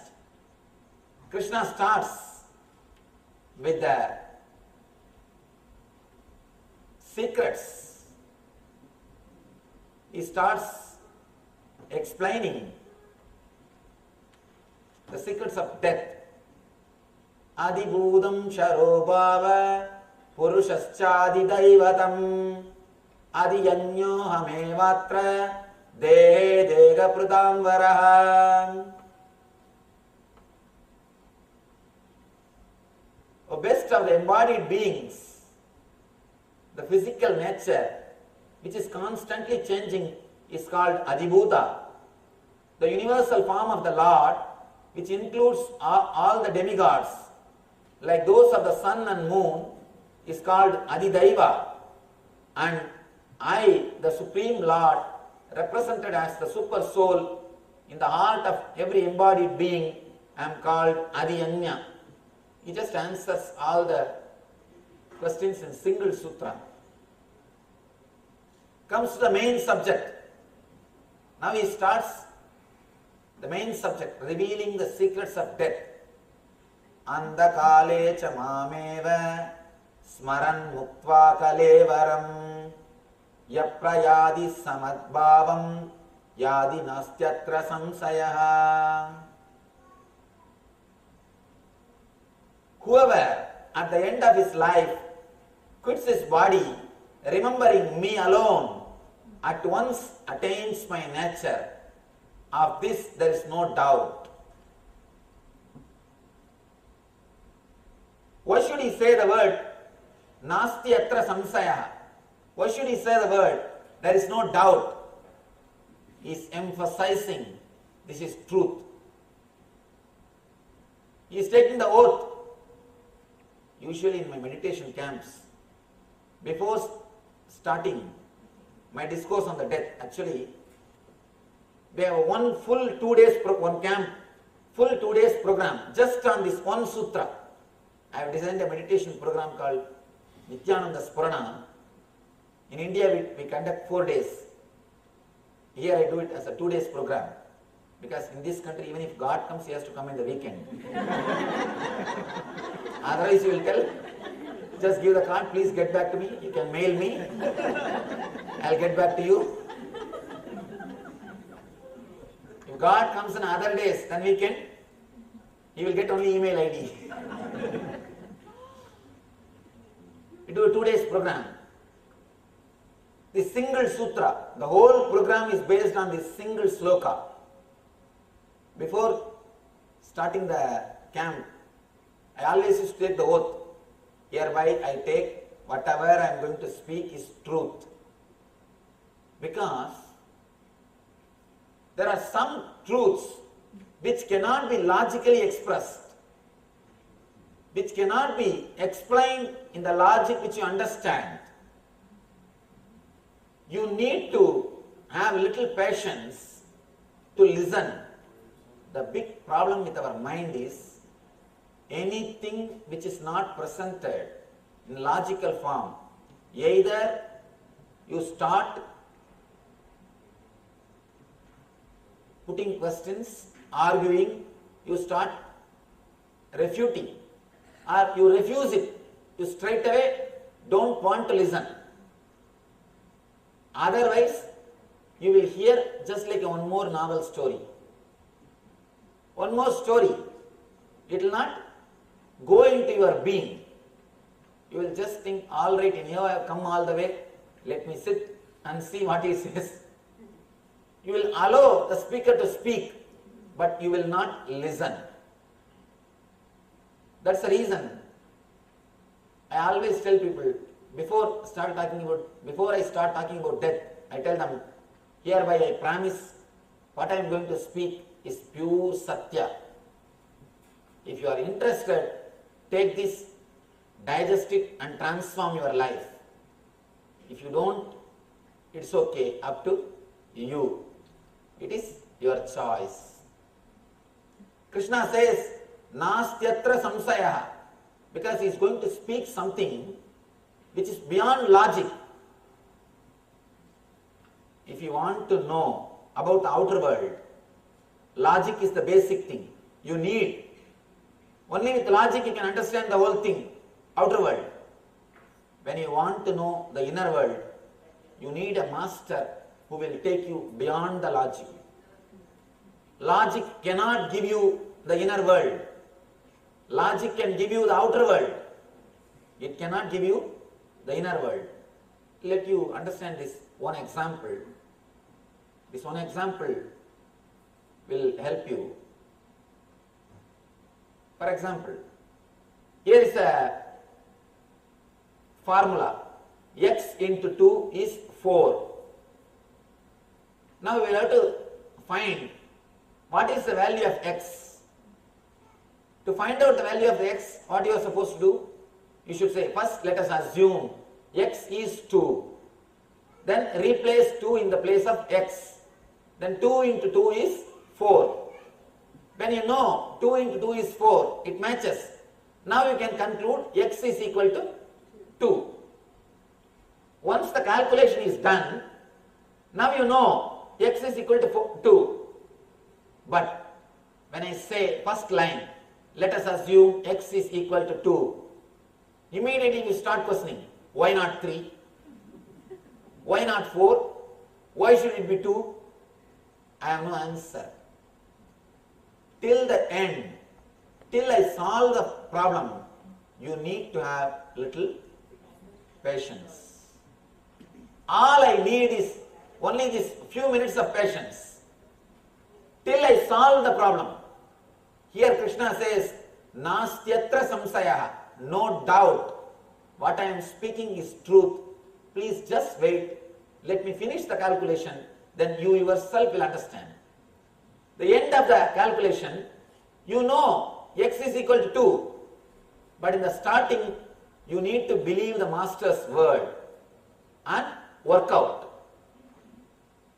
Till you realize it for few minutes, till it becomes experience, for few minutes, you need to accept the master's word as it is.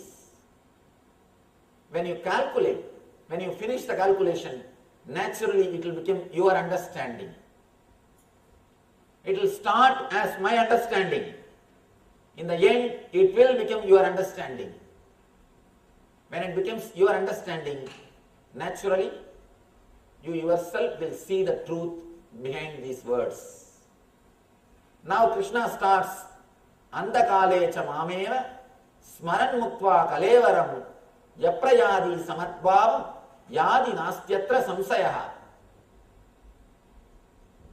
Whoever at the end of his life quits his body, remembering me alone, at once attains my nature. Of this there is no doubt.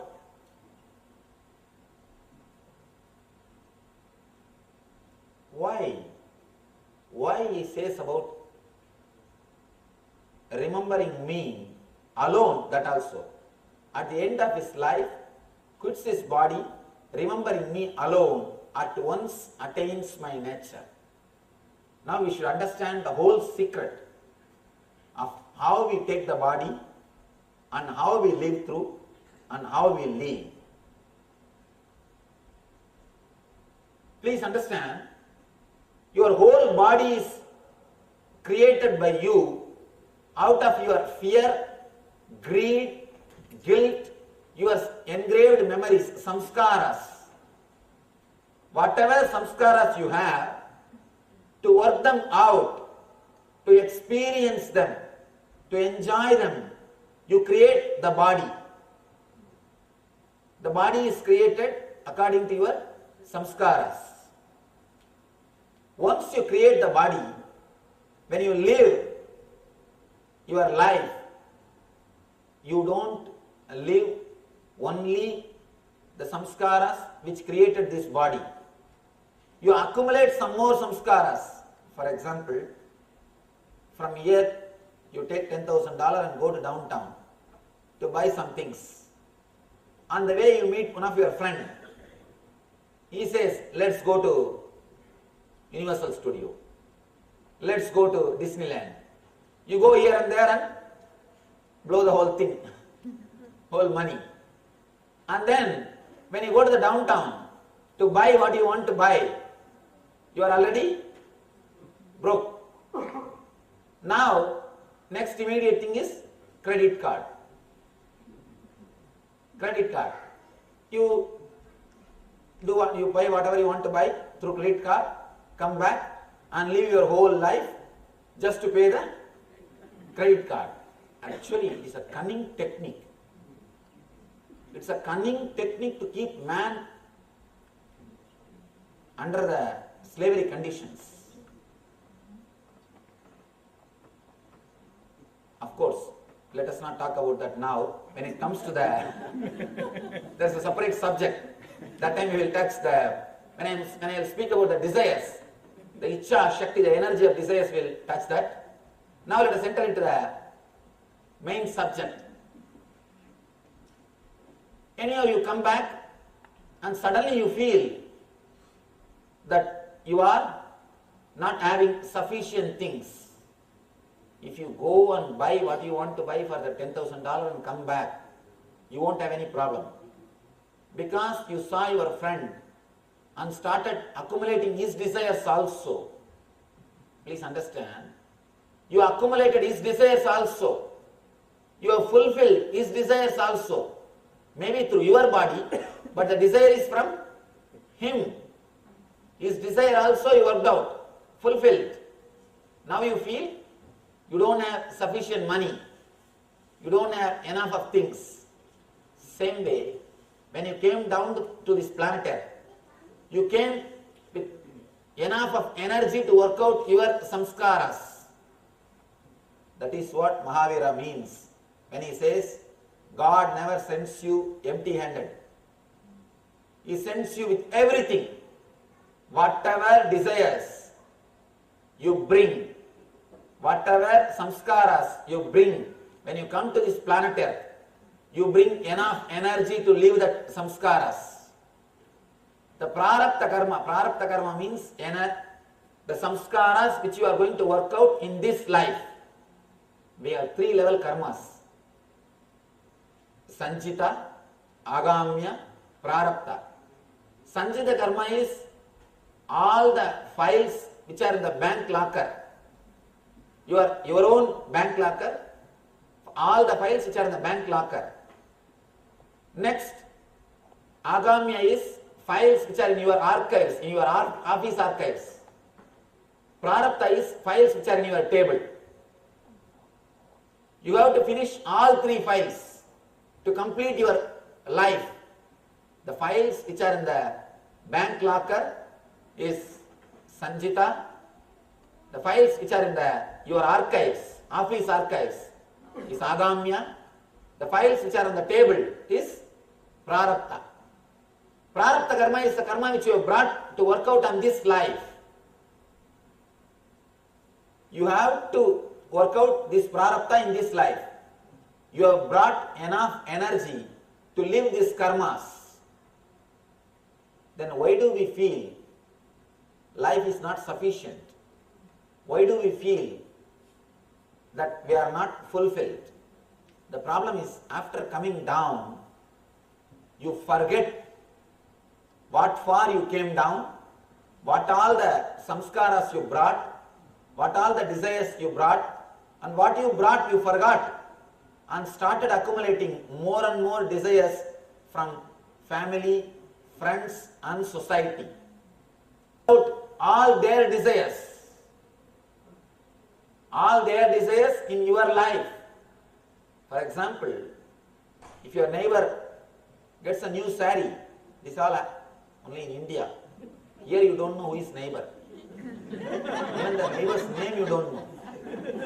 Here you don't even know the neighbor's name. That's true. One of our devotee in Oklahoma, he told me, neighbor passed away 6 months ago. After 6 months only he came to know that neighbor passed away. After 6 months only he came to know neighbor passed away.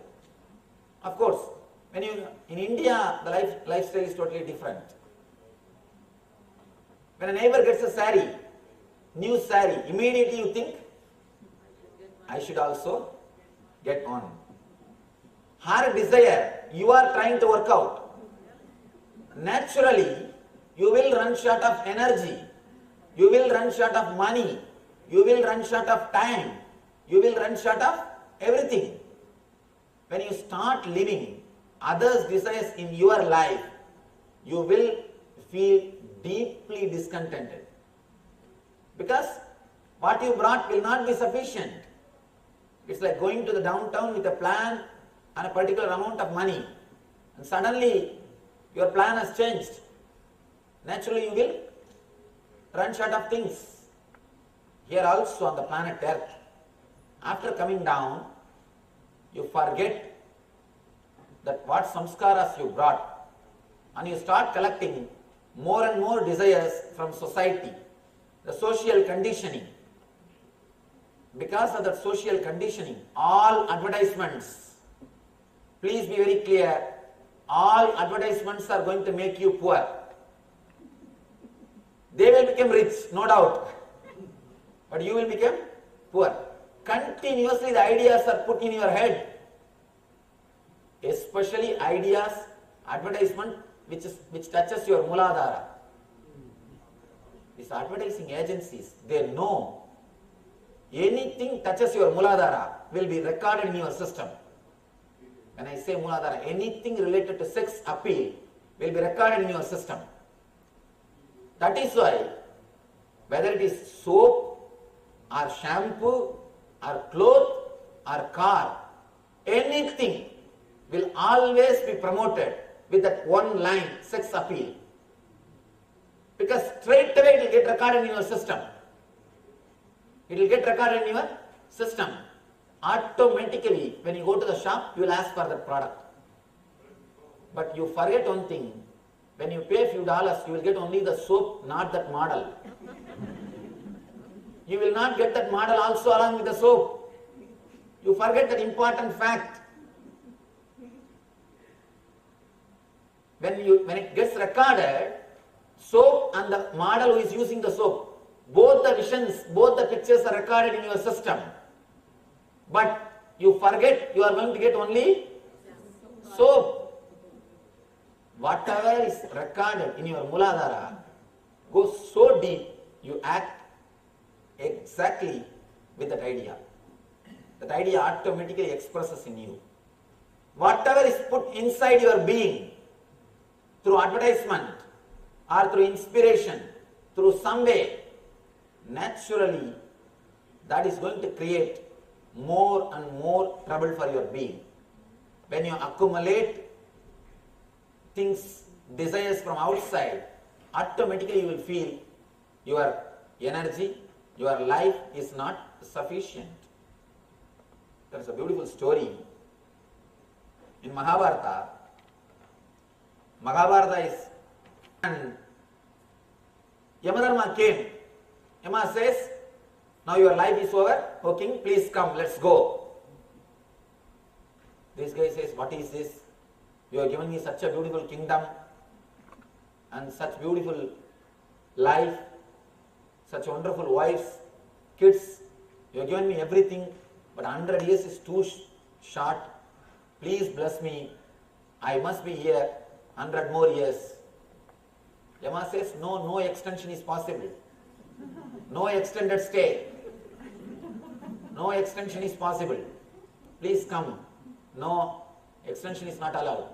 He somehow begs, no, please bless me. At 100 years, Yama says, all right.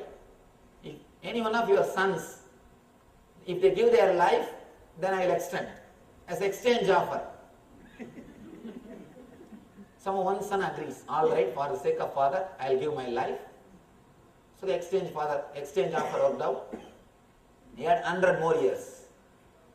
After 100 years, Yama appears. Suddenly this king realizes and says, what is this? I asked you 100 years, you have come so soon.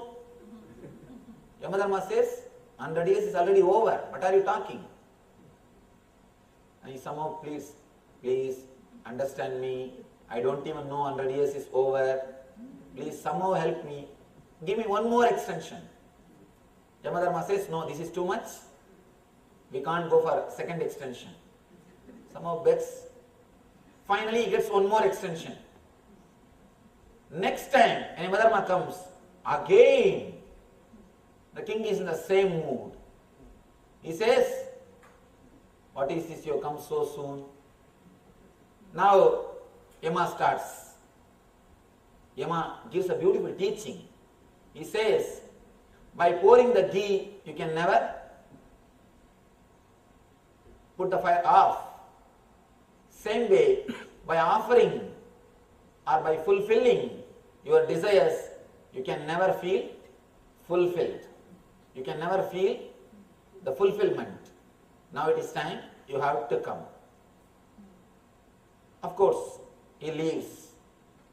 By fulfilling, you will never feel fulfilled. You will never feel the contentment. Here, when you acquire more and more desires from the, more and more samskaras from the outer world, naturally you will feel the life is not sufficient. You are not given enough of things. Understand? In the end, somehow anyhow, you pull, you live. In the end of the life, when you leave the body, how you live, the whole scene, for example, if you have lived 70 years, the whole 70 years will appear in your being as a fast-forward movement.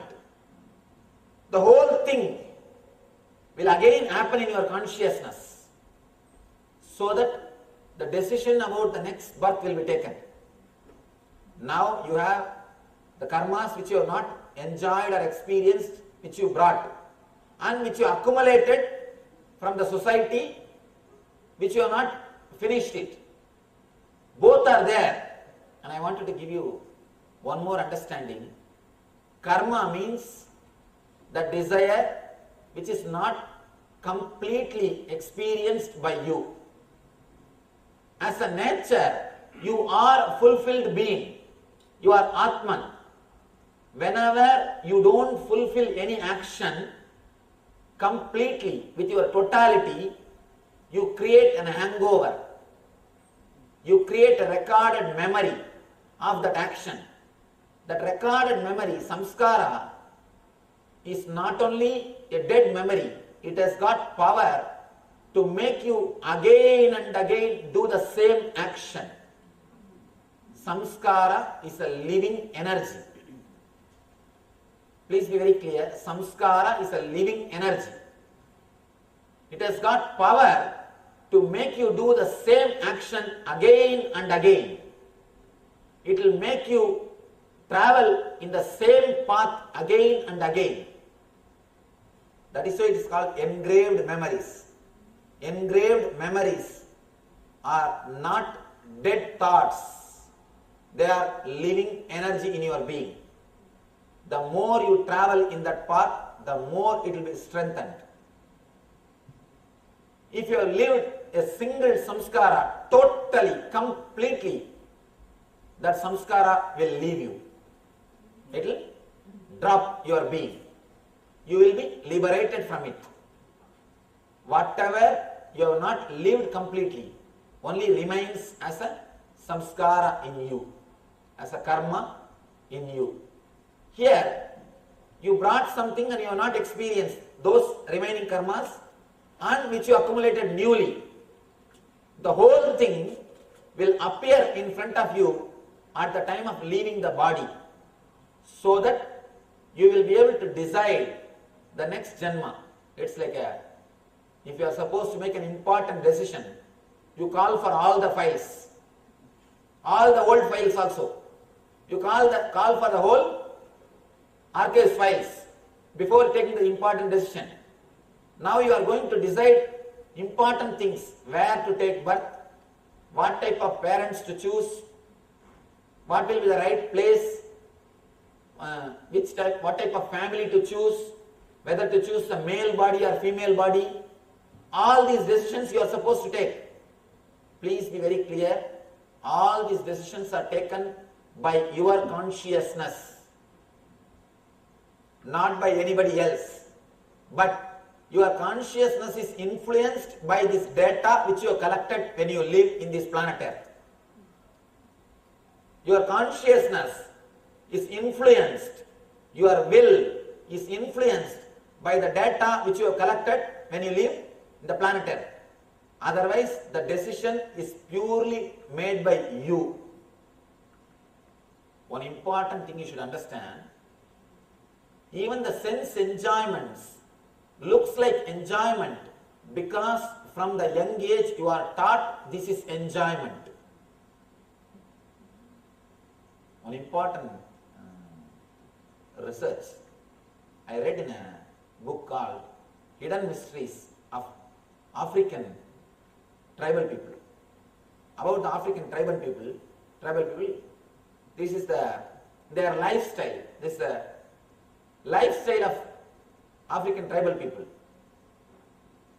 The recordings, the research, they say these tribal people don't know anything called joy or sense pleasures. It is not that they don't live. They eat good food, not food, good human beings. They eat everything. They taste, they smell, they listen, they are able to see, they will have the pleasure of touch, they have everything. But they don't have the idea something is pleasure. Because they don't have the idea it is pleasure, they don't run behind it. Because they are not conditioned, they are not taught it is pleasure, they don't run behind it. I lived near Omkareshwar with a small group of tribal people near Omkareshwar. And really I was surprised the way in which they are living. Nobody, not even a single person is depressed. Please understand, what I am saying is truth, honest truth. Human beings can live on the planet Earth without getting depressed.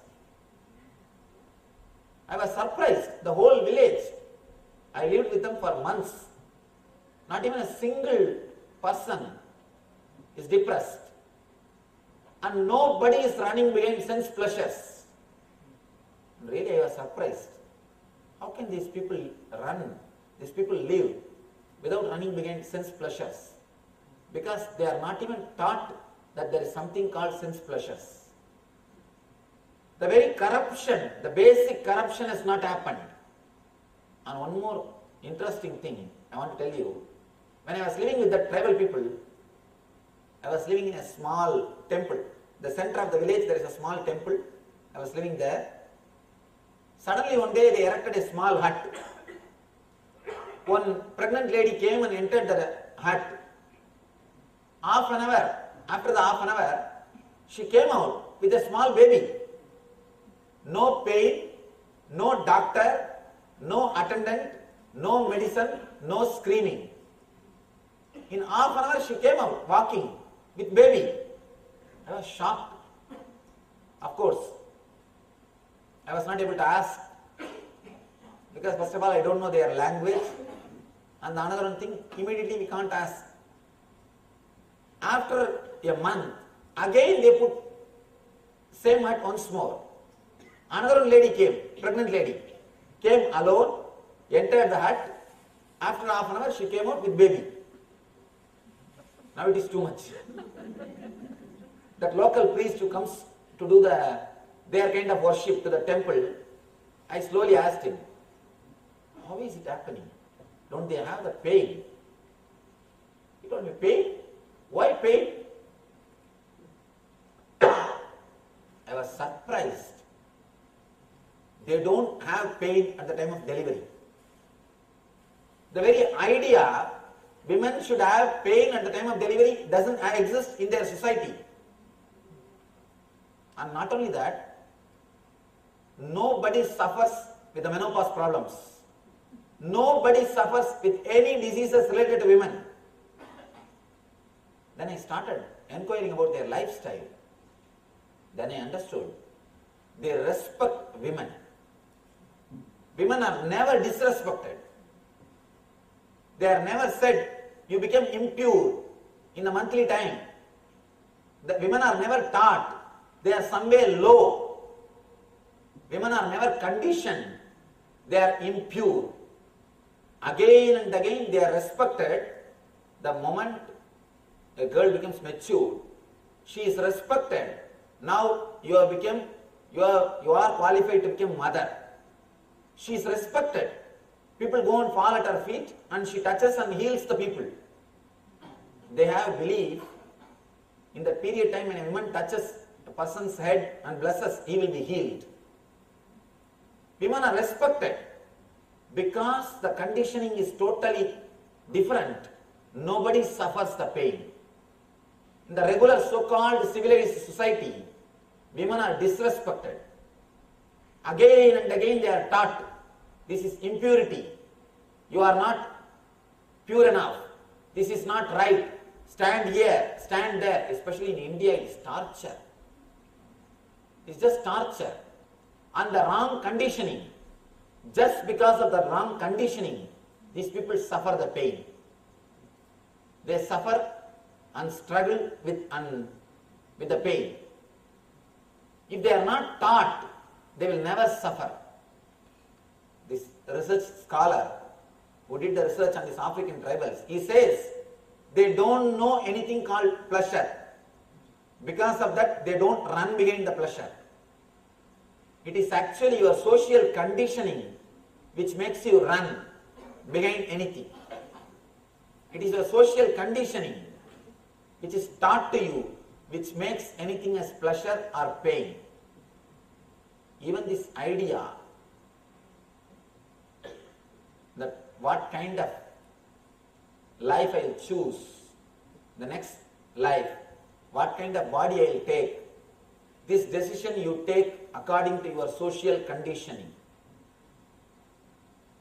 What you think as the highest thing in the life, you take decisions to achieve that. What is kept as an ideal in front of your eyes, you automatically run behind that. In this whole life, what you think as the highest ideal, only that will come to your mind when you leave the body. Krishna says, Anda kalecha mameva smaran muktva kalevaram. How you condition your mind? If you think eating is the highest thing in the life, when you leave the body, what will come in front of you? All kinds of idli, dosa and McDonald's towers. Nothing else will come. In India, you enter into any village, you will see a temple tower. And you will remember the divine. Here, go in the highway, any county. First what you will see? McDonald's tower. First thing which falls in your eyes is McDonald's tower. If you are taught eating is the highest thing in the life, naturally what will appear when you leave the body? Only burgers and all kinds of food. Then naturally you will decide, anyhow eating is the highest thing in the life. Let me decide the country where I can eat and eat. Let me take up the body which will help me to eat more and more and more. Let me go and take birth in a family where I will be given only food, nothing but food, where I will not have any other responsibility, where I will not be given any responsibility. You choose. You call for all the files are brought to your table. The gist is there in front of you. The essence of the whole file, all your archives, the research report is there. What you think as best thing, what for you work in your life. Based on that report, now you decide, all right, let me take birth in this country. If I want to eat, this is the right country. If you live throughout your life in tamas, means in dullness, not doing anything, pure laziness. One guy, small story, one guy goes to a doctor and says, doctor, please examine me. I am not feeling like doing anything. I feel always dull. Doctor thoroughly examines him. Then this guy asks, doctor, please tell me in a plain English, what is my problem? Doctor says, if you ask me in a plain English, you are just lazy. Nothing else is a problem.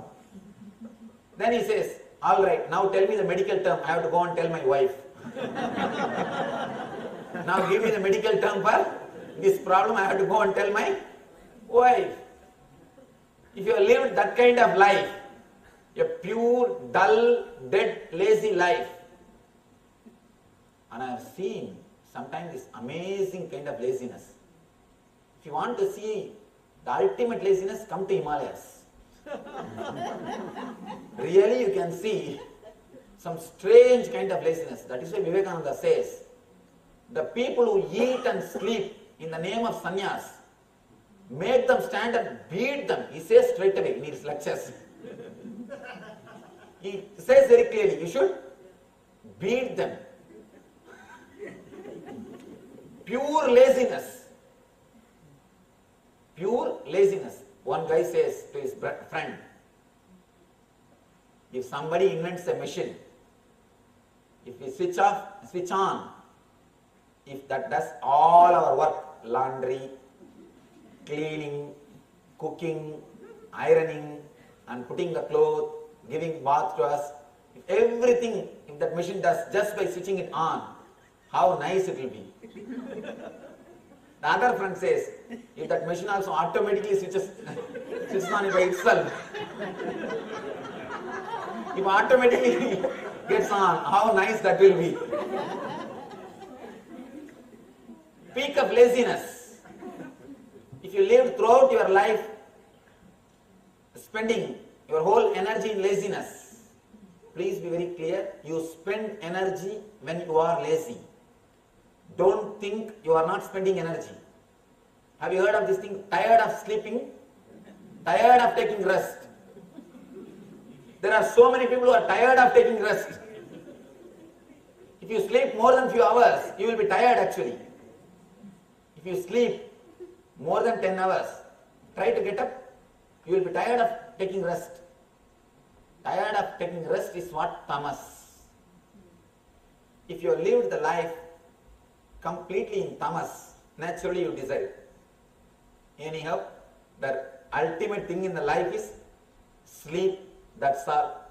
Now then, which country is the right country? What type of body is the right body? Whether pig or buffalo or human being, and which family, what type of family I should take birth? You sit and decide.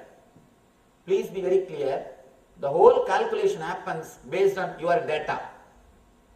The data which you have collected. At the time of leaving the body, the whole data appears to you in a single moment, in one flash. The gist of the whole data, gist of all the three files, the Agamya file, Sanjita file and Prarabdha file, appears in front of you. Based on that file, you decide what I am supposed to do. What should be my next birth? The moment you decide, you enter into that kind of body. One more thing, important thing, because you are so attached to this body and mind, you cannot live without body more than 3 kshana. 3 kshana. Kshana means in Sanskrit not second. Gap between one thought and the other thought. When you have lived in this body, if you experienced at least once the thoughtlessness, if you are able to, thoughtlessness means being alive without body and mind. If you experience the thoughtless awareness, if you remain alive, if you are conscious even for a single moment without body and mind, that is what I call samadhi, thoughtlessness. Let me give you a small diagram, then you will be able to understand what I exactly mean by the word thoughtlessness. In your life, you experience 2 states of beings and 2 levels of mind. One is the mind when you have thoughts and without thoughts. For example, now you have thoughts. In the deep sleep, do you have thoughts? No. So, with thoughts,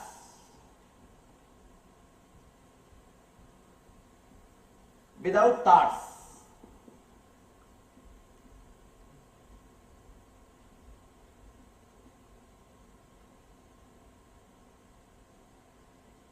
Same way, in the being, with I consciousness and without I consciousness.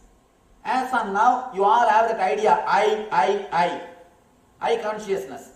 In the deep sleep, do you have? No, the I consciousness doesn't exist. With I consciousness, without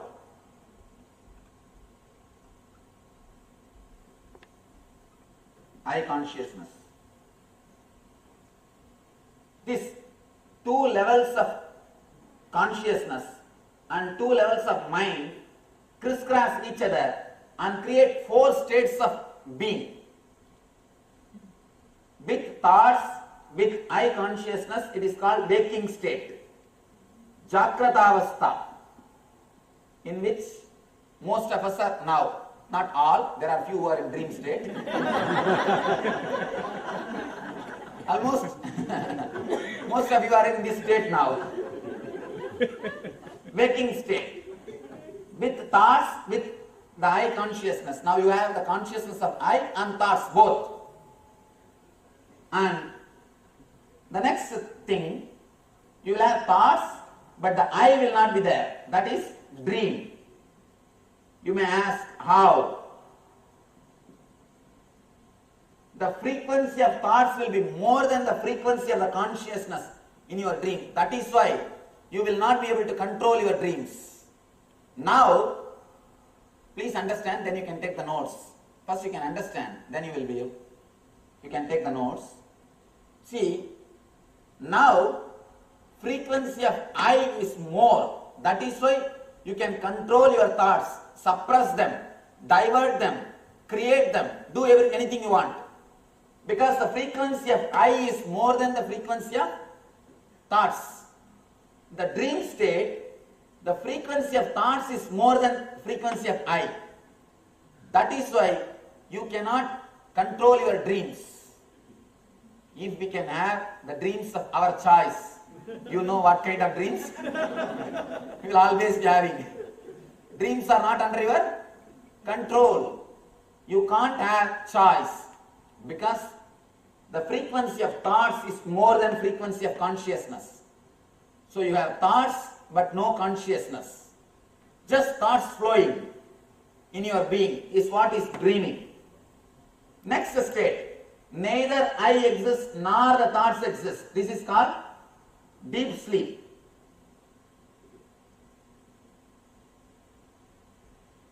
Deep sleep. This is called sushupti. Jagrat, swapna, sushupti. Conscious, subconscious, unconscious. And there is a fourth state which we have not experienced in our life, where you will not have thoughts, but you will have I consciousness, pure I consciousness. This is what I call samadhi, thoughtless awareness, turyavastha, atmajnana, brahmajnana, self-realization, nirvana, atmanubhuti, state of divine, nitya consciousness, eternal bliss, what not. All these words point this state only, where you will have the pure awareness, consciousness, but not thoughts, where you will learn, where you will live without body and mind. In all these three states, you live with body and mind. Here you live with the body which you are having now, the stula sarira. Here you live with the body sukshma sarira. Please understand, in dream also you assume a body. That is why you are able to travel. For example, you will be sleeping in Los Angeles. but suddenly you dream as if you are in India. It means you travel with a body called subtle body, Sukshma Sarira. In deep sleep you have a body called causal body, Karana Sarira. Here you experience boundarylessness, bodilessness. You become Degatraya Aditaha, Kalatraya Aditaha, where you have a pure I consciousness with I without thoughts.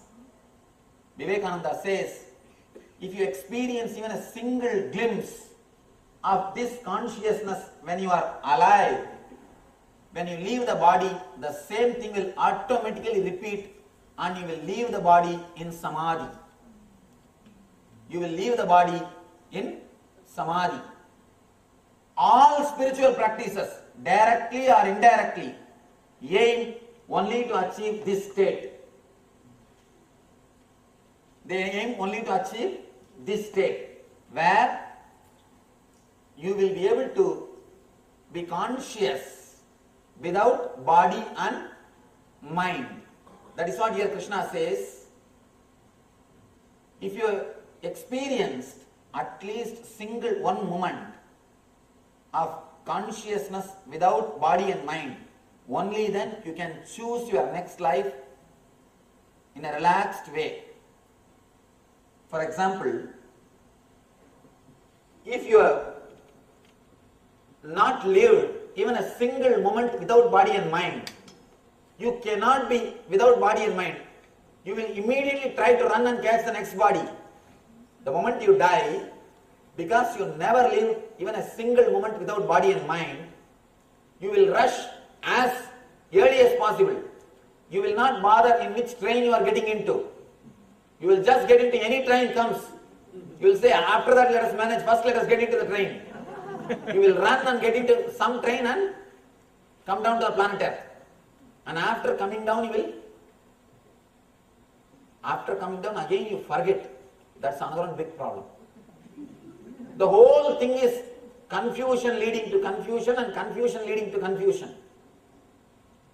When you are living, if you experienced at least a single moment of complete rest, thoughtless awareness, without the body and thoughtless awareness, naturally at that moment you live without body and mind. That is what is called thoughtless awareness. Because when you are in the thoughtless awareness, all three bodies don't touch you. You experience the awareness which is beyond all of these three bodies. If you experienced that thoughtless awareness even for a single moment, in the end when you leave the body, you will have the clarity, you will have the patience to work with all your data. You will see the data line by line, and then you will decide, should we take birth at all? What is the need? Sometime, if at all you want to take birth, you will take the birth of Yoga Prashta. Krishna says, Yoga Prashta.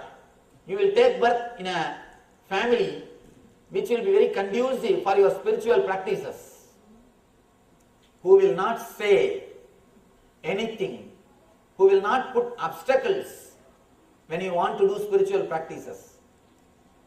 It is very rare. Krishna says, very rare souls take birth in that type of families. I have seen very rare parents who don't object when a son is doing some spiritual practice. If your parents are not objecting, if your family is not disturbing, please be very clear, you are Yoga Prashta. There is every chance of you being Yoga Prashta. Otherwise, even if your parents are religious, I have seen, the parents will be very religious, but if son wants to enter into a sannyas life or a spiritual life, they will put all obstacles. They will say, go to temple, but not to the ashrams. As long as you go to temple, things will go smooth. Because as long as you also grow to the level where we are, it's okay. But if you go ahead of us, it is something which we can't digest. And very rare souls take birth in the family, in the situation where you will not be disturbed. You will not be disturbed. Somehow, by divine grace, I had a blessing. When I was leaving the house for my Parivrajaka life, for my sannyas life, I was a small boy. Of course, even now I am young, that is different. I was 17 and a half. I told my mother that I am going. I wanted to live the Parivrajaka life.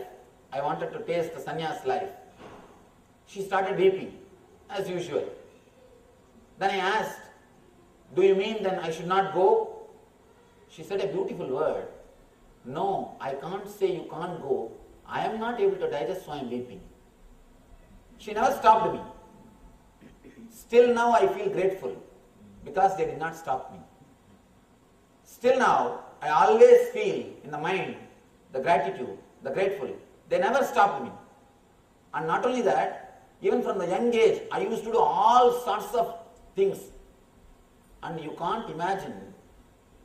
And I don't think any other parents would have tolerated it. But somehow that atmosphere, that I had the fortune that such a beautiful atmosphere happened, I was able to continue my spiritual practice. Very rare people will have this blessing.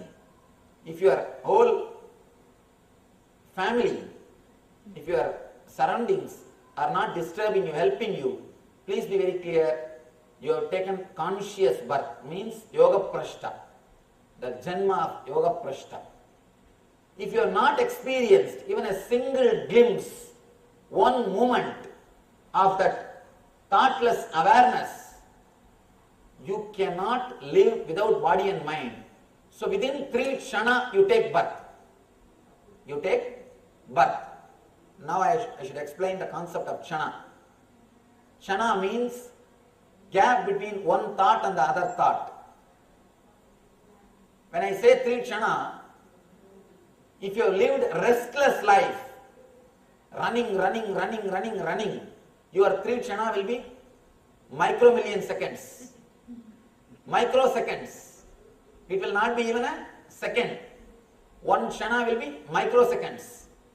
If you have lived a peaceful, blissful life, if you have achieved at least one glimpse of thoughtless awareness, your 1 kshana can be even 200, 300 years. Your 1 kshana can be extended even to 200, 300 years. Because kshana means gap between one thought and the other thought. If you stop the next thought happening, your kshana can be extended to any extent. It can be extended to years. And a small example, time is not chronological. Time is psychological.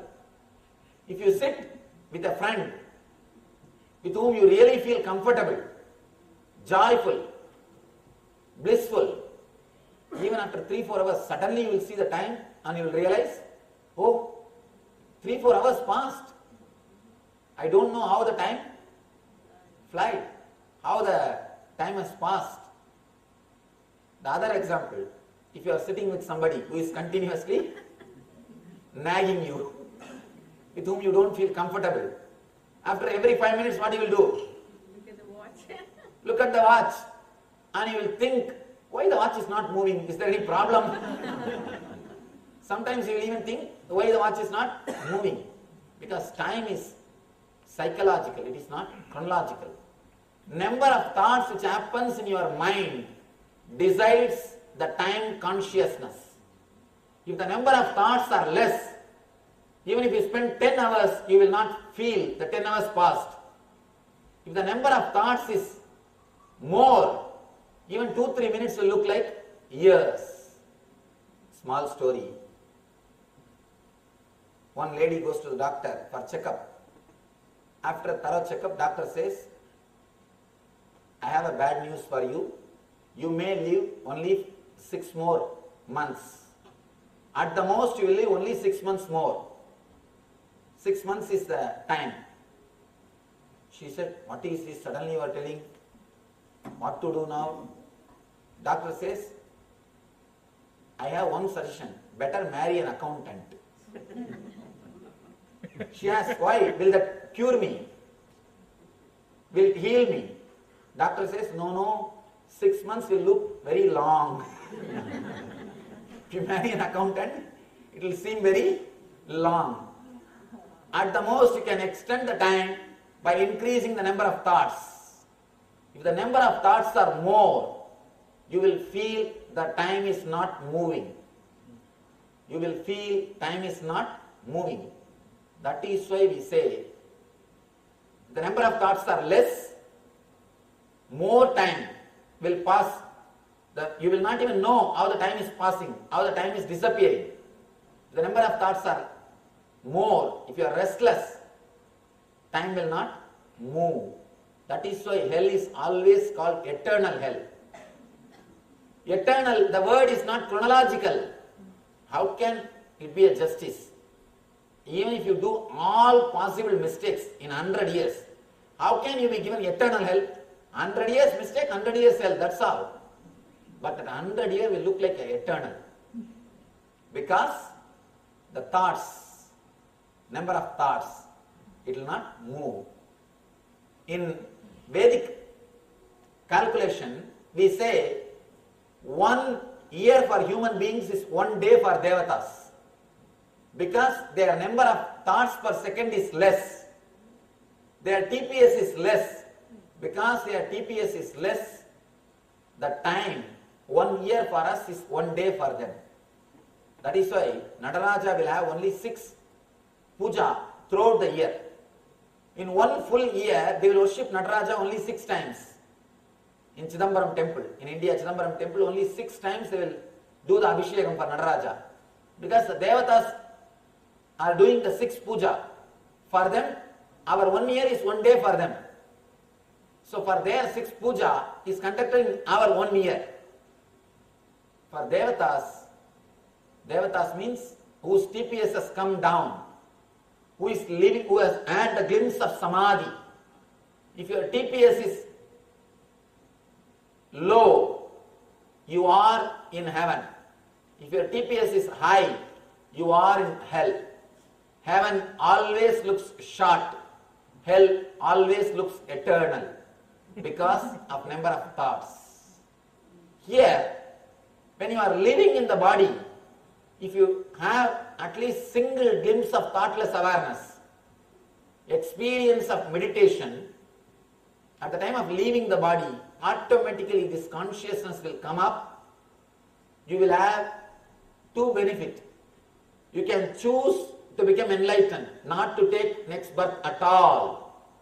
Or you can choose the right place to express, to work out your karmas, to live as you want. You have both choice if you experience thoughtless awareness, a glimpse of consciousness, even 1 moment of meditation, single moment of meditation when you are living with body and mind.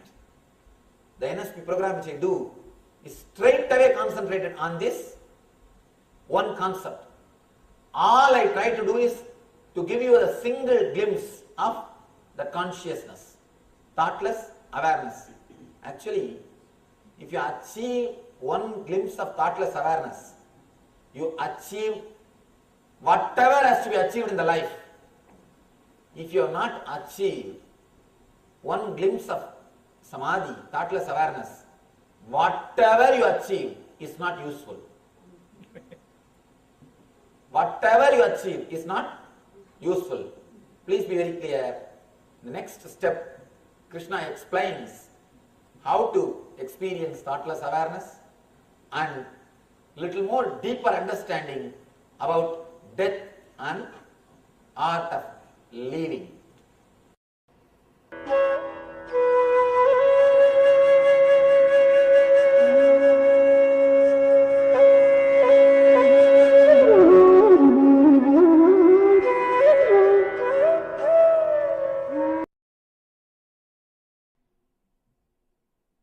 Partaya pradibodhitam Bhagavatam Narayanena वाजं व्यासेन ग्रथितां पुराणमुनिनां मध्ये महाभारतम्.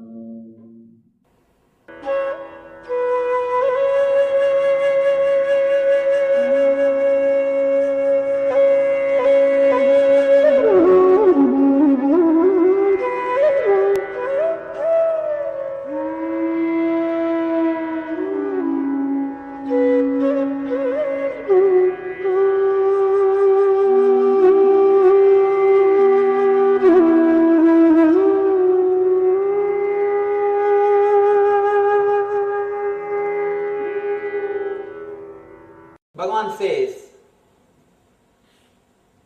Andakalecha mameva smaran mukva kalevaram yaprayadi samatpavam yadi nastyatra samsayaha. He says, remembering me alone. What he means by that word, remembering me alone? Because the next sloka says, Yam yam vabi smaran bhavam Tyajatyante kalevaram tam tame vaidi kaundeya sada tatpava bhavitaha. He says, whatever state of being one remembers, one stays when he quits his body, O son of Kundi, that state he will attain without fail. Exactly what happens at the time of leaving the body. That we should understand.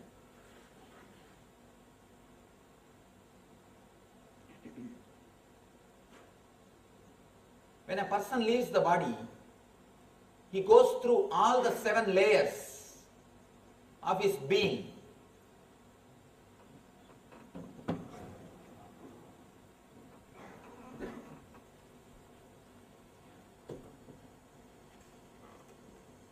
He goes through all these 7 layers. First, the physical body, which you are having now. The tremendous pain. Actually, when a person leaves the body, it creates tremendous pain in their whole system. Whole system undergoes a tremendous pain. It's almost like a Upanishad describes thousands of scorpions biting at a time. Thousands of scorpions biting at a time. Please don't think I am not frightening you. I have to state few truths and facts as it is. Even though it hurts sometime, better let it hurt now itself. At least we will be prepared. Better let us be very clear the journey which we are going to take up or which will be forced upon us. Whether we take up or it will be forced upon us, we don't know, but we have to do this journey. Let's understand at least what is going to happen. Tremendous pain. You may ask, why pain? Because your being wants to stay in the body, but the body cannot host the being anymore. Unless the body is completely tired or exhausted, there is no need for your being to leave. The moment if your being is leaving, the death has started happening means the body is completely exhausted or damaged. In a regular way, it will be exhausted and you will leave the body, or if it is an accident, damaged.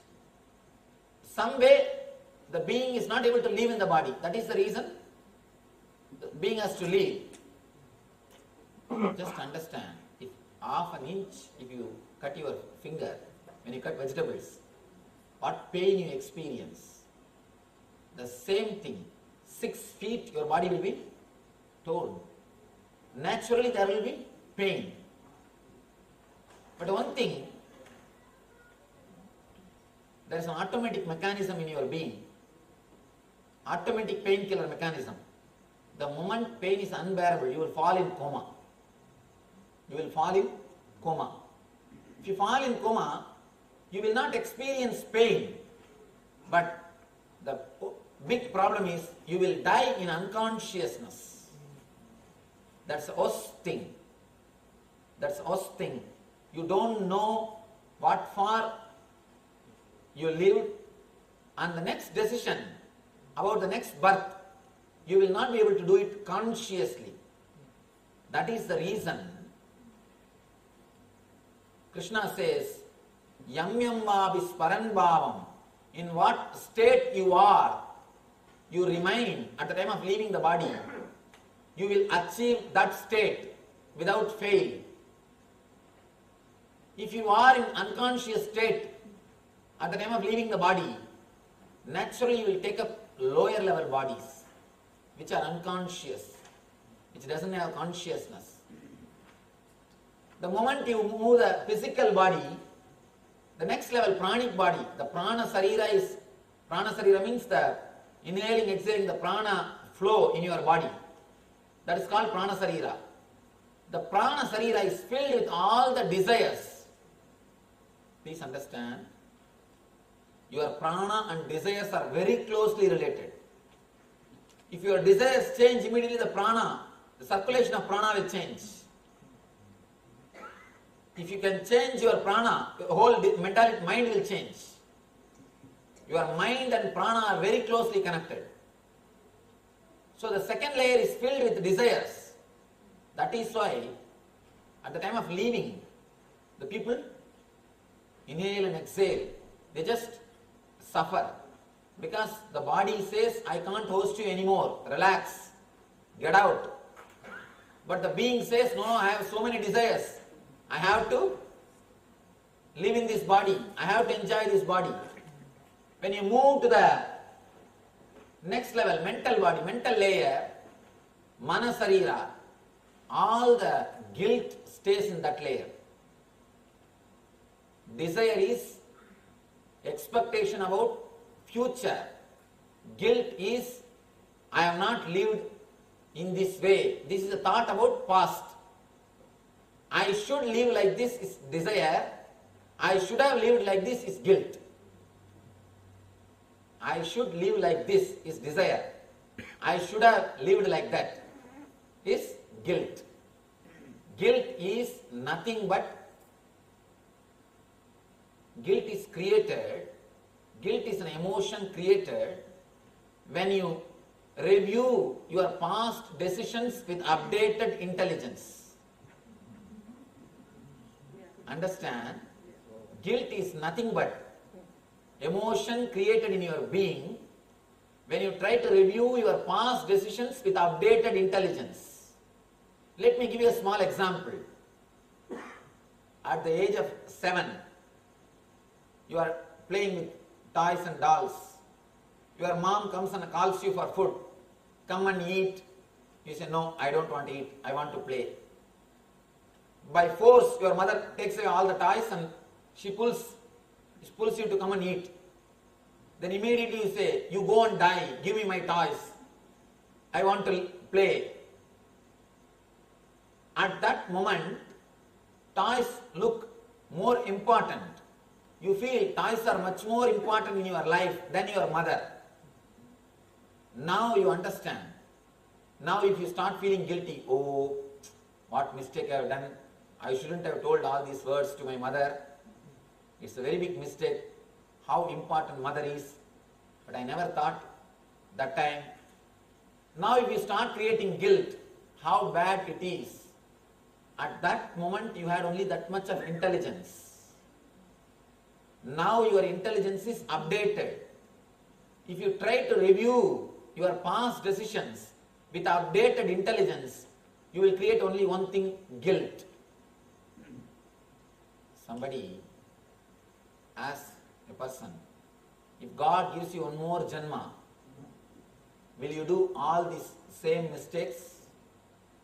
He says, surely I will do, but I will start little early so that I can do little more. I will start little early so that I can do little more. Please be very clear, if God gives us one more janma, we will do the same mistakes. Because at the age of 7 you had only that much of intelligence. Now your intelligence is updated. Just because your intelligence is updated now, you can't think, you can't create guilt in you. When you made the decision, at that age, you should see what all the data you had. You had all these data and you had only this much of intelligence to process the data. You took the decision. Now, the intelligence to process the data is updated. Your software is updated.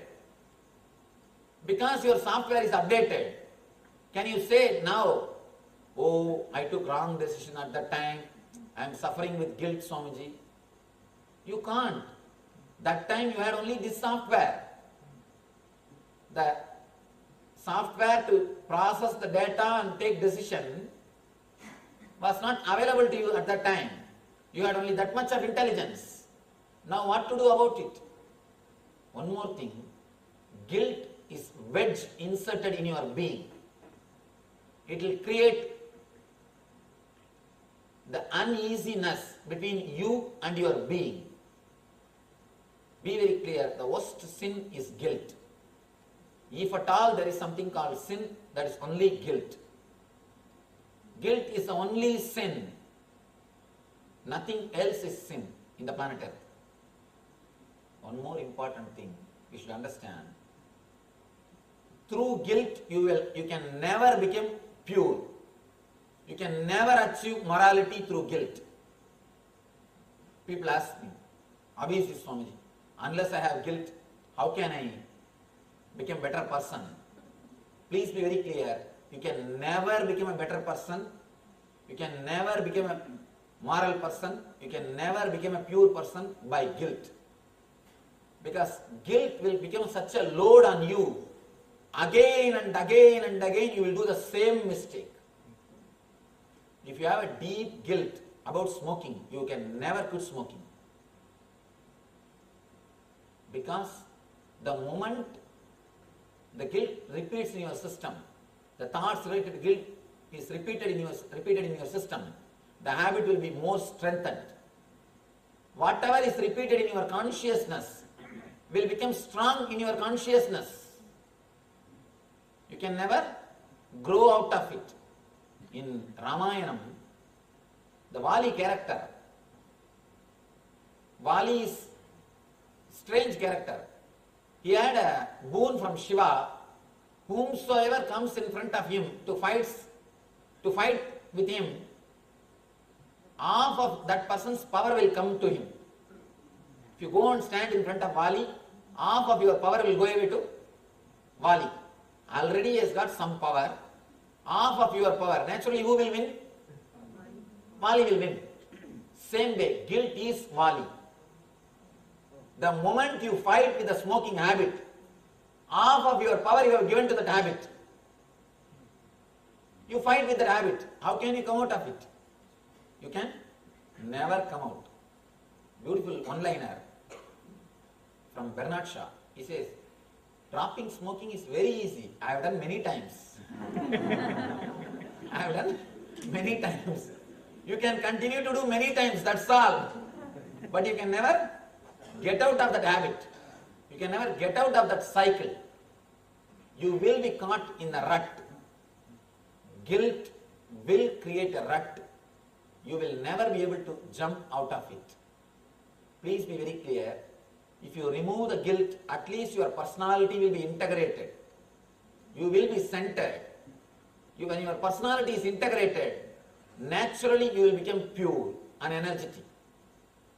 All immoral behavior is because you don't have enough energy, that's all. Person with energy will be always pure. Person without energy will be immoral. In the society we have a wrong idea. People with energy do all nonsensical things. We always think people with energy do nonsensical things. Never think. If he is doing immoral things means he wants energy through that action. He feels he will get energy through that action. Understand? Even your sense enjoyments, you running behind senses is also with the same hope that you will get some energy by that action. You will feel fresh by that action. You will feel blissful by that action. Even running behind senses is nothing but running behind energy. All your running is nothing but running behind energy. When you review your past decisions with updated intelligence, you create guilt in you. Never do that mistake. If you create, whole thing will be sitting in the mental body, and when you leave the body, it will be a very big obstruction. It will be a very big obstruction. And the next layer, the etheric body, is all the painful experiences which you had in your life. These 4 layers are only hell. Please understand, hell is not situated in some place. This 4 layer, all your desires, all your guilt, and all your painful experiences. Your energy crossing this 4 layer, physical body, pranic body, mental body, etheric body, this 4 layer, that time what it undergoes only is called as hell. When you are living in the body, if you have kept all these 4 layers clean, you will never enter into hell. If you can technically clean it, when I say the word technically, I mean through meditation. If you can clean this layer with a proper meditation technique, at the time of leaving the body, you will never have any problem. You will have a clear highway. Straight away you can travel. That is what Arjuna says, that is what Krishna says here. The path through which a man can easily leave and liberate himself, and path in which he destroys himself, he suffers. Both paths are now shown by Krishna. These are the major obstructions when you leave the body. After that, the inside 3 layers are called heaven. There, all your blissful memories are stored. If you are stuck there, again you will have to come back. Please be very clear, even your punya is a karma. Even that will not allow you to become enlightened. You may feel good ecstatic way some days, for a few days. But after that, your mind will take that also for granted. You take the whole thing for granted. Heaven also, you will take it for granted in few days. When you take it for granted, you have to come down. That is why Bhagavan says here,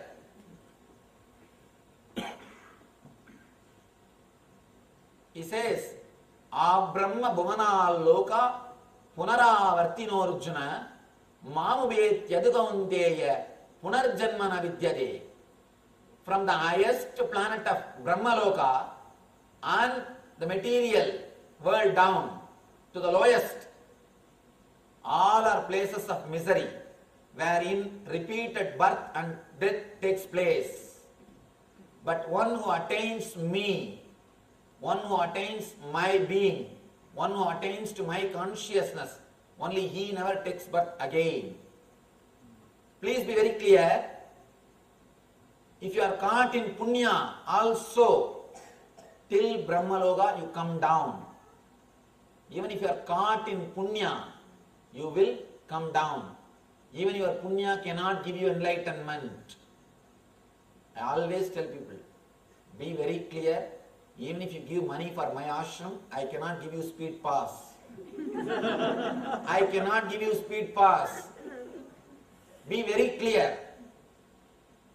Unless you have conscious glimpse, unless you achieve at least one moment of thoughtless awareness, nobody can save you. I don't say don't do dana dharma. Do dana or dharma out of love and gratitude.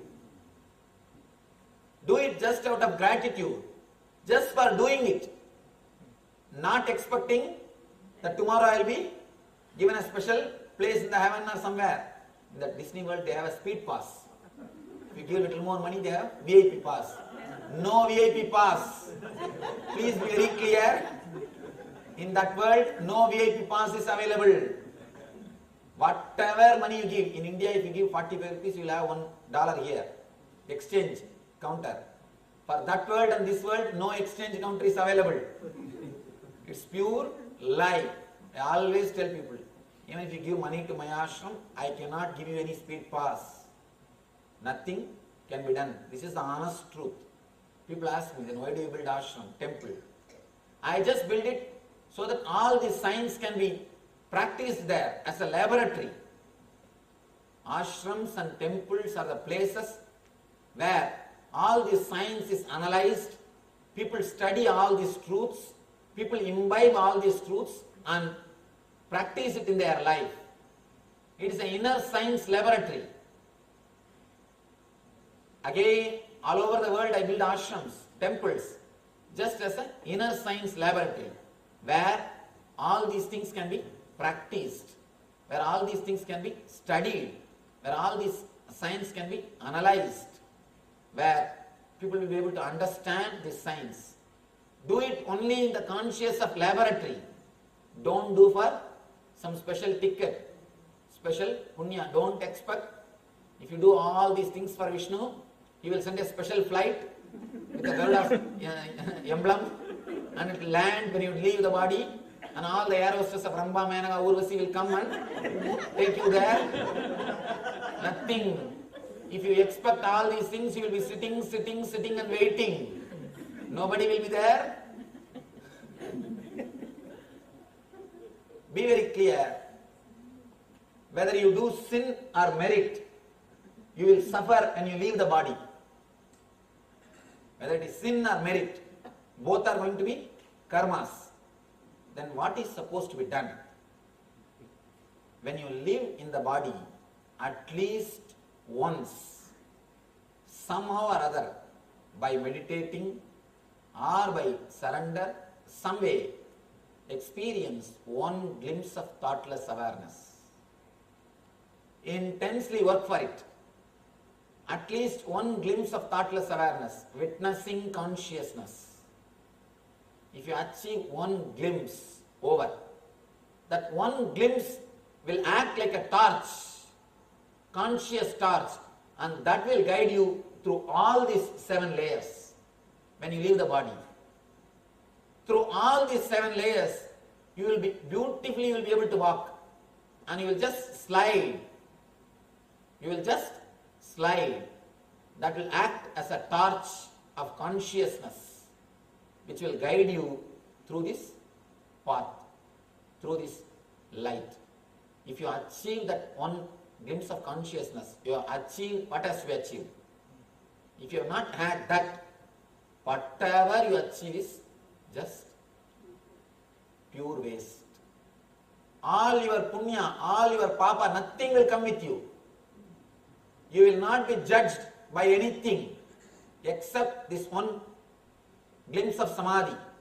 Again and again, Vivekananda says, if you achieve even a single glimpse, you will leave your body only in that experience. Because the intense experience of your life will come up at that moment when you leave the body. It's like your whole life will run in a fast-forward mode. In a fast-forward mode, the whole life will run in few seconds in front of you. Naturally, the important scene only will appear in color, multicolor, again and again. All the other scenes will appear in black and white. They will become a background. If you had the thoughtless awareness in your life when you are living, only that will appear in multicolor. All the other things will go away to background. Naturally, you will stay in that state and leave the body. One more thing, when you are doing fast forward, there is some mistake in a tape, and if it is stuck in one place, and you continue to do the fast forward, the whole tape will be erased. Same way, thoughtless awareness is a stuck point, because in that space, you never had a thought. You will be stuck there. And whatever afterwards, whatever fast forward happens, all your other karmas will be erased away, will be washed away. Just visualize your whole life as a videotape. And if one point if you are stuck, and if you try to do fast forward, automatically the whole thing will be erased. Same way, thoughtless awareness is the point where you will be automatically stuck when you leave the body. And fast forward has to happen because you are leaving the body. Automatically the whole thing will be washed away. It's like one virus enters into your software. The more you try to operate the software, more the virus will destroy the software. Same way, the thoughtless awareness is the virus for your samsara sagara, for your samskaras, for your software of mind. Your mind is a software. Of course, your mind is a clear programmed software. Please be very clear. Don't think your mind is intelligence. Your mind is a clear programmed software. For example,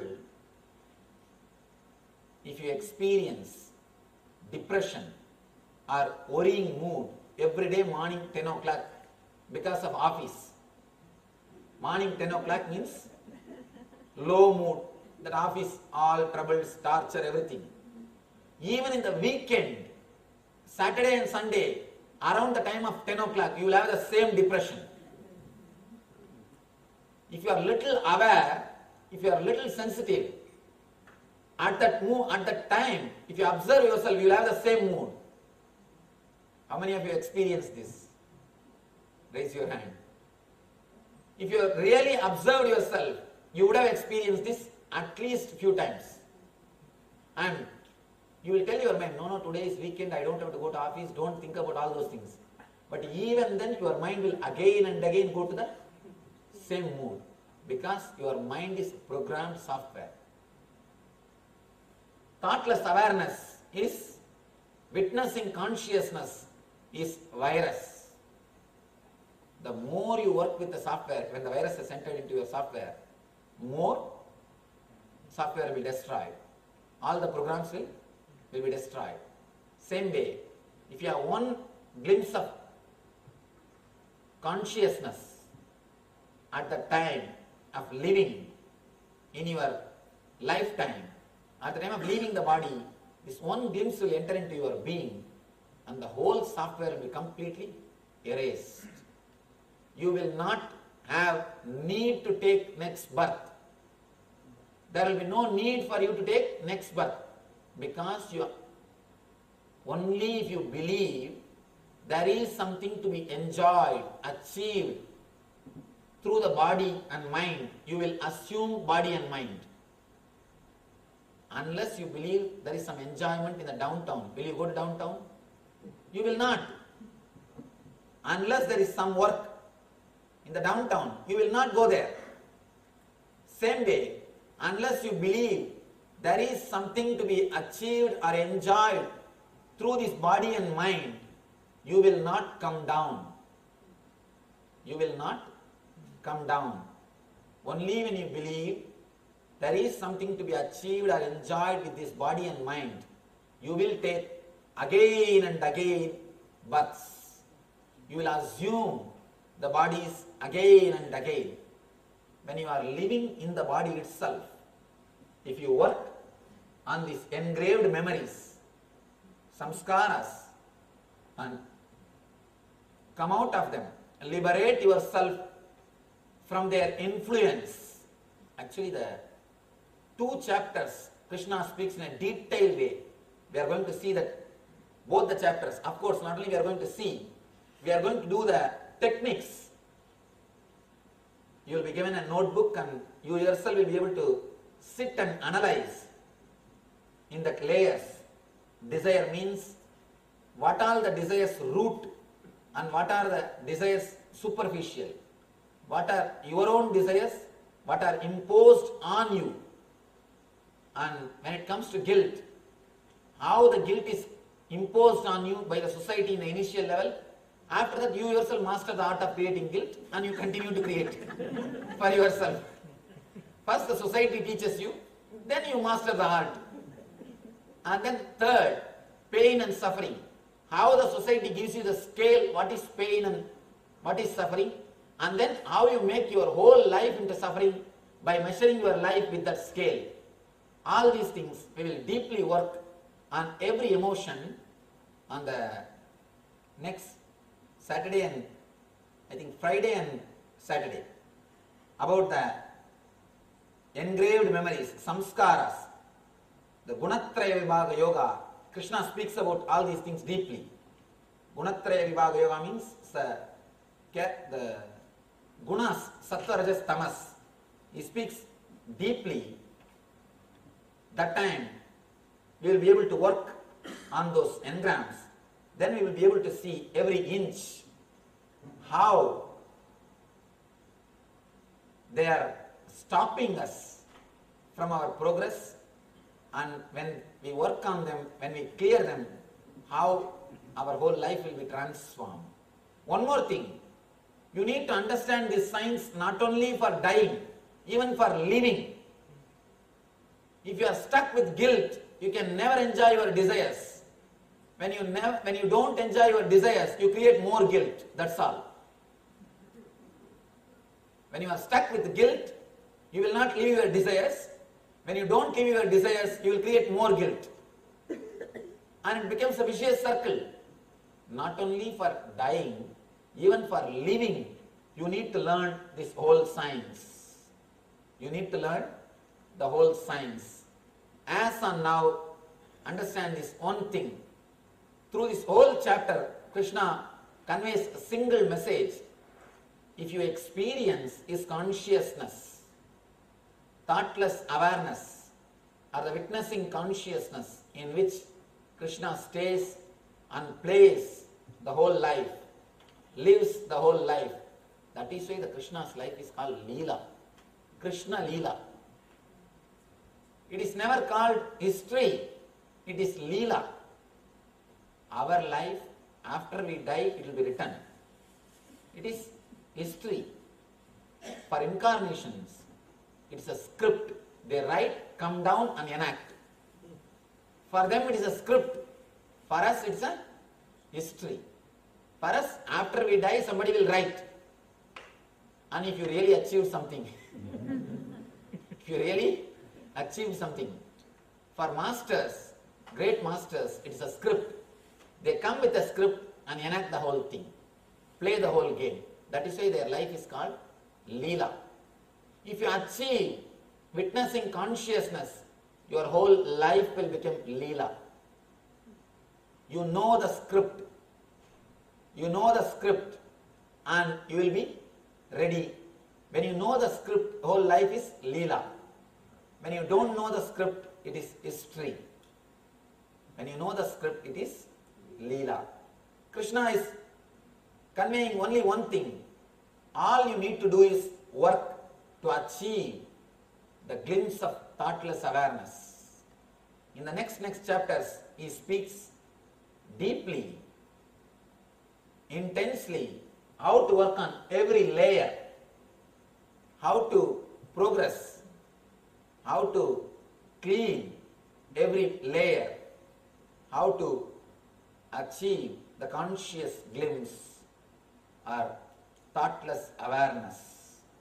Tasmat sarveshu kaleshu mamanusmara yudhyacha mayarbida manobuddhir mame vaishyasya samsayaha.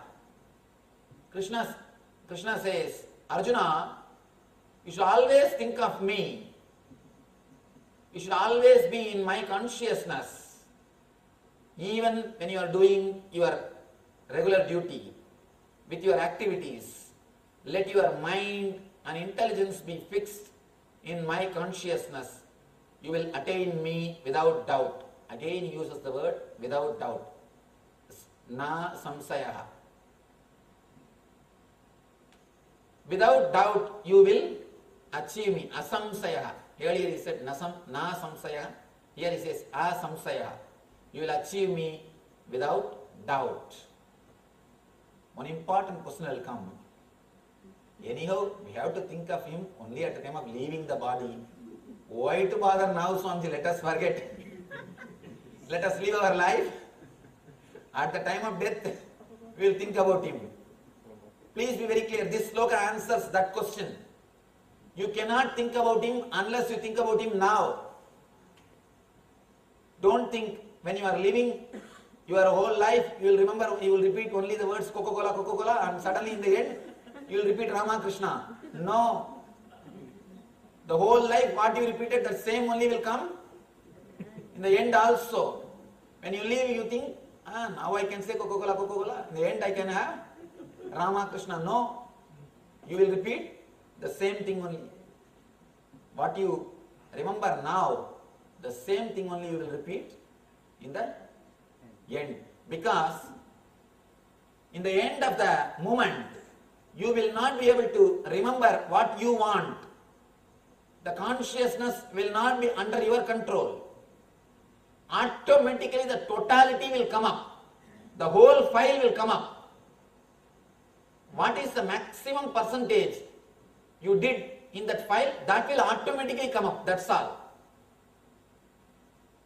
So you can't do anything at that moment.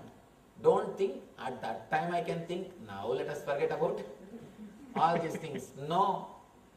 What for you lived, with what thought you lived intensely, only that will come at that moment also. That is why he says, even when you do your duty, let you be absorbed in me. Means, even when you are living, try to be continuously in that thoughtless awareness, witnessing consciousness. Next question, how can I be in that witnessing mood when I am living my regular life, Swamiji? Start in a very simple way. When you are driving, when you are sitting, when you are talking, just see what is happening inside you and outside you. Inside your being and outside your being. What is happening? You don't have to close your eyes.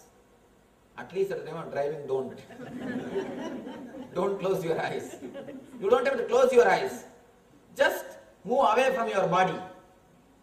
Just see what is going on in your mind and what is going on outside your being. When you are sitting and talking with people, just witness how he is talking and how you are responding. Even before he finishes his statement, how you come to the conclusions, how you are ready to jump on him, how you are preparing your speech before he finishes his statement. Witness. Continuously try to witness. You will see the influence of desires, guilt and pain on your being will automatically disappear. The moment you create gap between you and your being, immediately the suffering disappears. Suffering is attachment with your body and mind. The moment you start witnessing, that very moment, all your suffering disappears. It's actually, in the initial level when you start, 2-3 times you may fail. But after failing, after you face the failure 2-3 times, you start thinking, it is very difficult, I cannot do. You create an idea, it is very difficult. Somebody goes to Ramana Maharshi and asks, Master, is Atma Vidya very difficult? He says, the word difficulty is the only difficulty. The word difficult is the only difficulty. He sings beautifully in Tamil. Aye adisulabam Atma Vidyai, aye adisulabam. Oh, so easy. The knowledge of self is so easy. He sings beautifully. To achieve money you have to work. To achieve name and fame you have to work. To achieve something else you have to work. To achieve Atma Jnana, just keep quiet. Nothing else needs to be done. Such a simple thing. Even few moments of witnessing consciousness is enough. Don't start calculating. Tomorrow onwards, 24 hours, I will be in that mood. Don't start calculating. Then you will naturally be a failure. You will feel frustrated. Don't bother.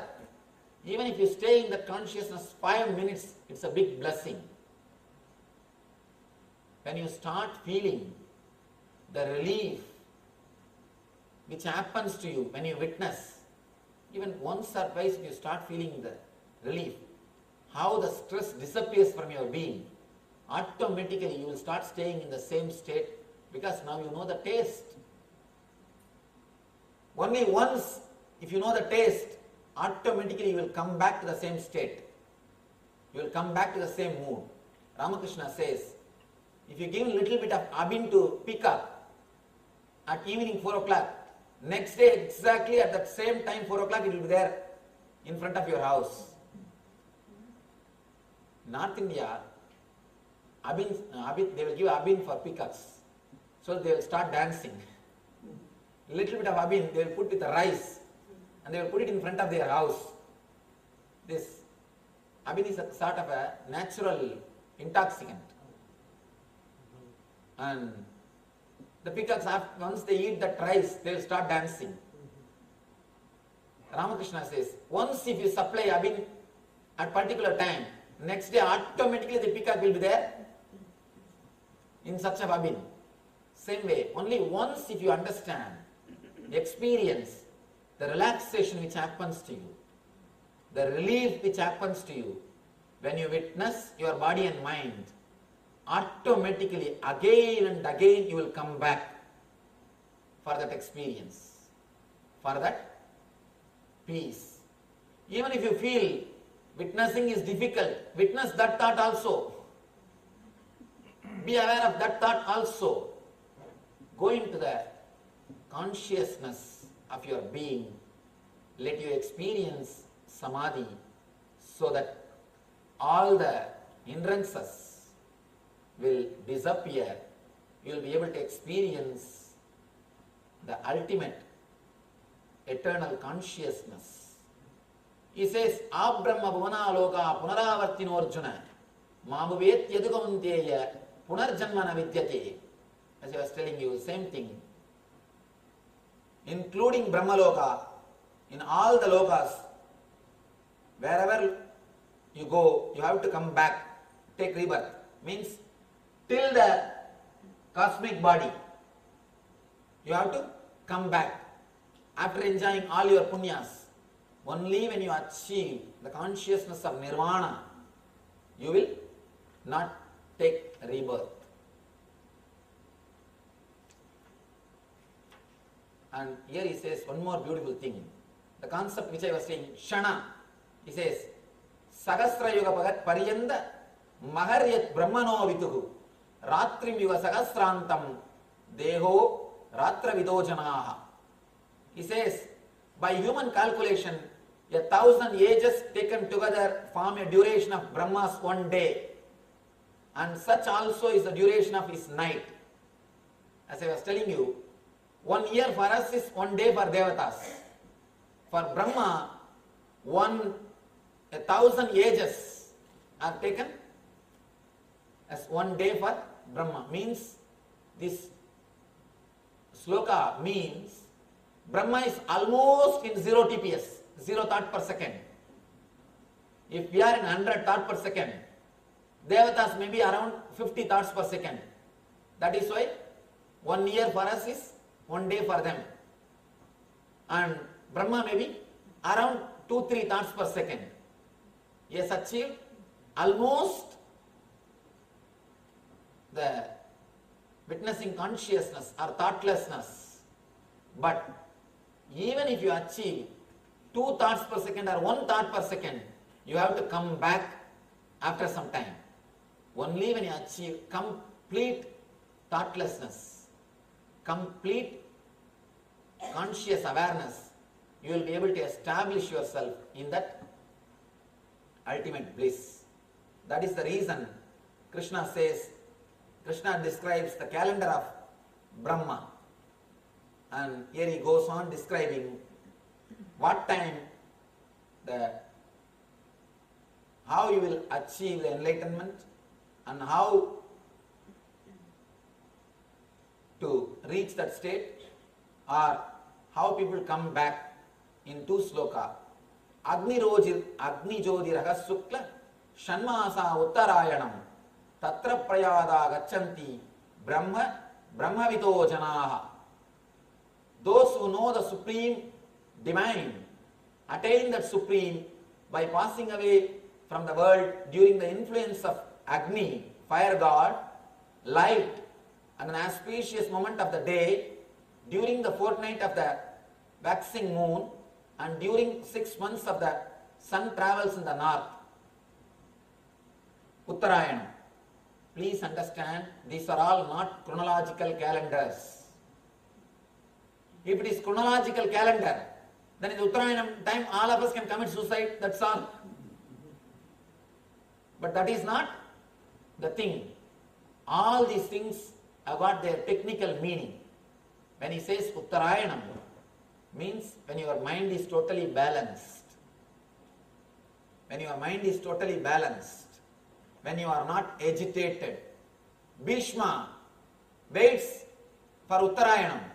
Means don't think he was waiting for January month. He was waiting till his mind settles down from all the agitations. He was thrown, he is lying down on the Ambushayana, means the bed made out of arrows. He is lying. He must have felt agitated. My grandson, to whom I taught everything, to whom I changed diaper, that guy came and put me like this. Of course, he must have thought all these things. His mind would have felt agitated. He would have been disturbed. So he waits till all the agitation settles down. That is what is meant by the word. He was waiting for Uttarayanam. Don't think these are all chronological. These are all psychological.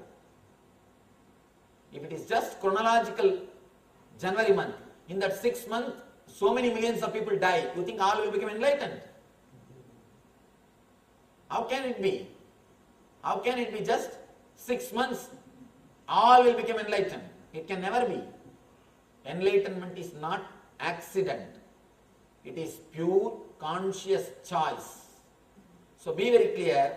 When he says Agnir Jyotir Ahas Shukla Shanmasa Uttarayanam Tatra Prayada Gachanti Brahma Brahma Vitojana. So, if you are conscious, Agnir Jyotiraham means when your being is conscious, when your being is fully alive, awakened. Shukla means going above, Krishna means going down. Naturally, you will go up. One more important thing. If you live throughout your life centered on the eyes, your energy will leave through eyes. You will, in the last moment, you will open the eyes and soul will leave. If you live throughout your life centered on the tongue, eating, your mouth will open and soul will leave. So if you live throughout your life centered on the higher consciousness, your energy will leave through the Sahasrara. That's what he means.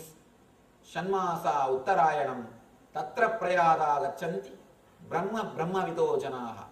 If you have lived always towards the higher consciousness, you travel in that path and disappear into the Brahman. You become enlightened.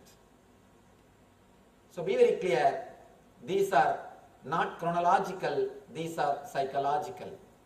So Bhishma was waiting till his mind gets settled. He was waiting till he feels completely peaceful, till he was able to forgive everybody, till he was able to reach the conscious awareness. Then he enters into the enlightenment. Dumo ratris tada Krishna Shanmasa Dakshinayanam Tatra Chandra Masam Jyotir Yogi Prapya Nivartade.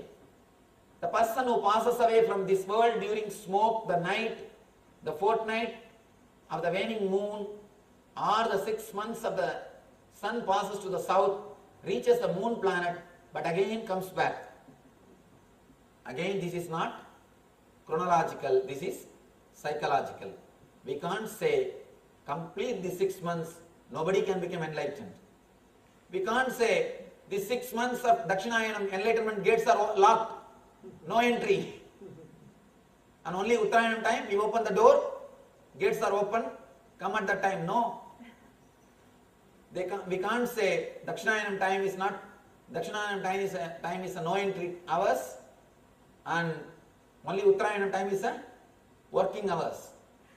There is no working hours for enlightenment. It is purely conscious choice of your being. And in the end, Krishna blesses all with this statement, Mamu vetya punarjanma dukkhalayamaya masasvatam napnumandi mahatmana samsiddhim paramam gataha. Mamu vetya punarjanma dukkhalayamasaasvatam napnumandi mahatmana samsiddhim paramam gataha. He has given an intellectual knowledge now. In the next further chapters, he is going to give the deep level techniques to experience this truth, experience this thoughtless awareness by removing the engrams, by removing the engraved memories, by understanding the samskaras. Now he says, after attaining me, the great souls who are yogis never return to this temporary world, which is full of miseries, because they have attained the highest perfection. The very understanding of this science, the very intellectual understanding will give the inspiration to experience the truth, and naturally it will lead you to the ultimate truth. Here Krishna says, if you achieve this state, you never come back. He is inspiring all of us, he is persuading all of us to enter into that state, to enter into that thoughtless awareness. Let us pray to the ultimate energy, Parabrahma Krishna, to give us all the intelligence and experience, the thoughtless awareness, witnessing consciousness, Atmajnana, the eternal bliss, Nithyananda. Thank you. Vasudeva Sudam Devam Gamsachanuramardanam Devagi Paramanandam Krishnam Pande Jagadgurum.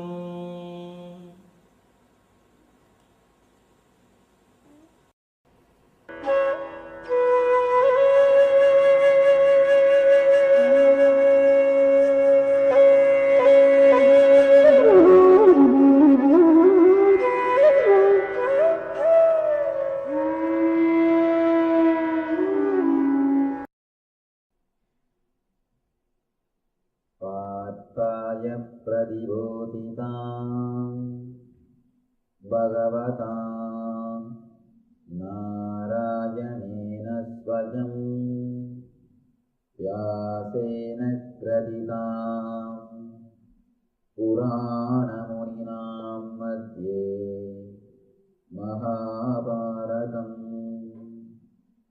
Advaitam Rudavarshini.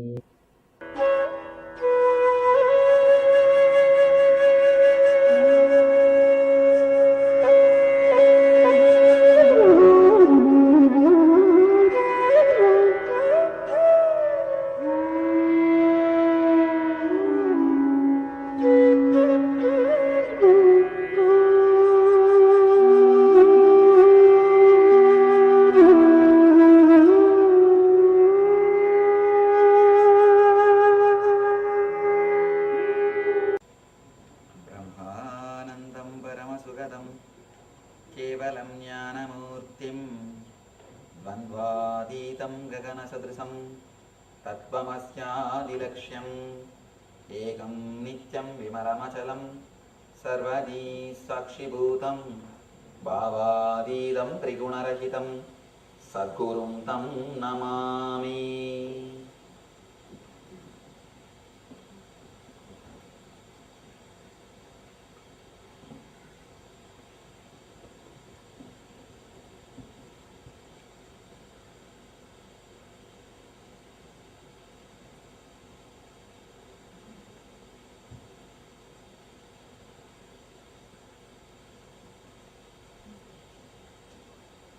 पार्थाय प्रतिबोधितां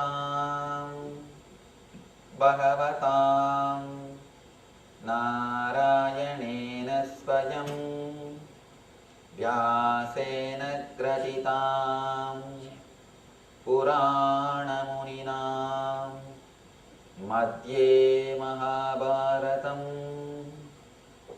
अद्वैतामृतवर्षिणीं भगवतीम् अष्टादशाध्यायिनीम् अम्ब त्वा मनुसन्ददामि भगवद्गीते भवद्वेषिणीम्।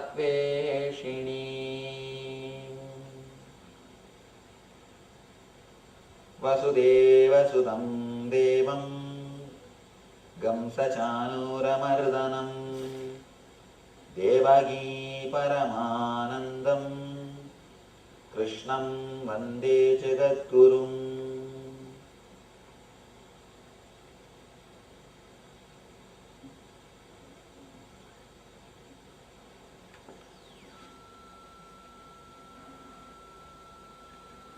Welcome you all with my love and respects. The 9th chapter starts with a beautiful sloka from Krishna. Bhagavan says, Idam dude guhyatamam pravakshamyana suyave jnanam vinyana sahitam yanyatva mokshase subhat. Bhagavan gives the assurance to Arjuna. He says, my dear Arjuna, because you are never envious of me, I shall impart to you this most confidential knowledge and realization, knowing which you shall be relieved of the miseries of the material existence. Beautiful line. He says, because you are never envious of me. Now we should understand, how can Arjuna be envious of Krishna? Please be very clear. You don't know the way in which human minds work. You don't know the way in which human minds work. Especially for us now, Arjuna is a man, Krishna is God. We accepted Krishna as God. But when he was alive, when he was in the body, people are not accepted. And not only that, Arjuna and Krishna were friends. They were friends. Krishna says, Idam dude guhyatamam pravakshamyana suyave jnanam vinyana sahitam yanyatva mokshase subhat. My dear Arjuna, because you are never envious of me, I shall impart to you this most confidential knowledge and realization, knowing which you shall be relieved of the miseries of material existence. We should understand first the atmosphere, background.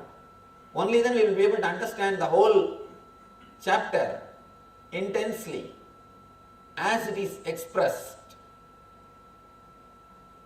You will be surprised. Even the thought may make us surprised. How can Arjuna be envious of Krishna? To tell you honestly, whenever the masters were in the body, people never respected them. Always this problem existed. Only when they have left the body, actually it is very easy to worship the photograph, but never a living person. With a living person, always we question, we envy. There's a beautiful one-liner. The grandfather who was living outside the house, came into the house as a photograph after death. As long as he is alive, he lives only in the outside the house. He lives only in the outhouse.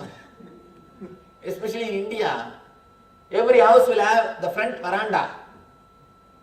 As long as he is alive, he lives only in veranda. When he is dead, his photograph will be kept inside the puja room. He has no place in the puja room. When he is alive, he has no place inside the house. But once he dies, his photograph will have the place inside the house. Same way, when a master is alive, he is never understood, he is never respected, he is never received, his teachings are never received.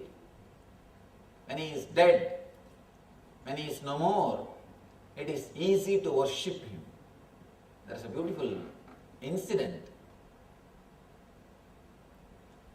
A group of devotees from Chaitanya's birthplace is called Mayapur.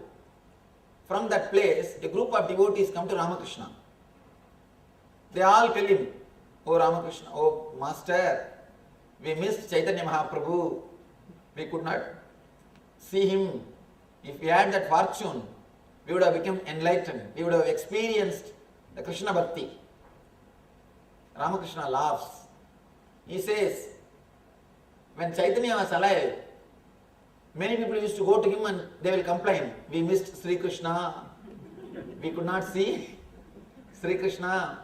If you have seen Sri Krishna, we would have enjoyed the bhakti, energy." Ramakrishna says, "Open your eyes and see. Chaitanya is here."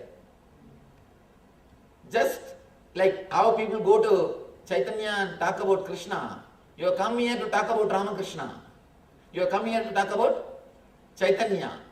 You have come and you are saying you have missed Chaitanya.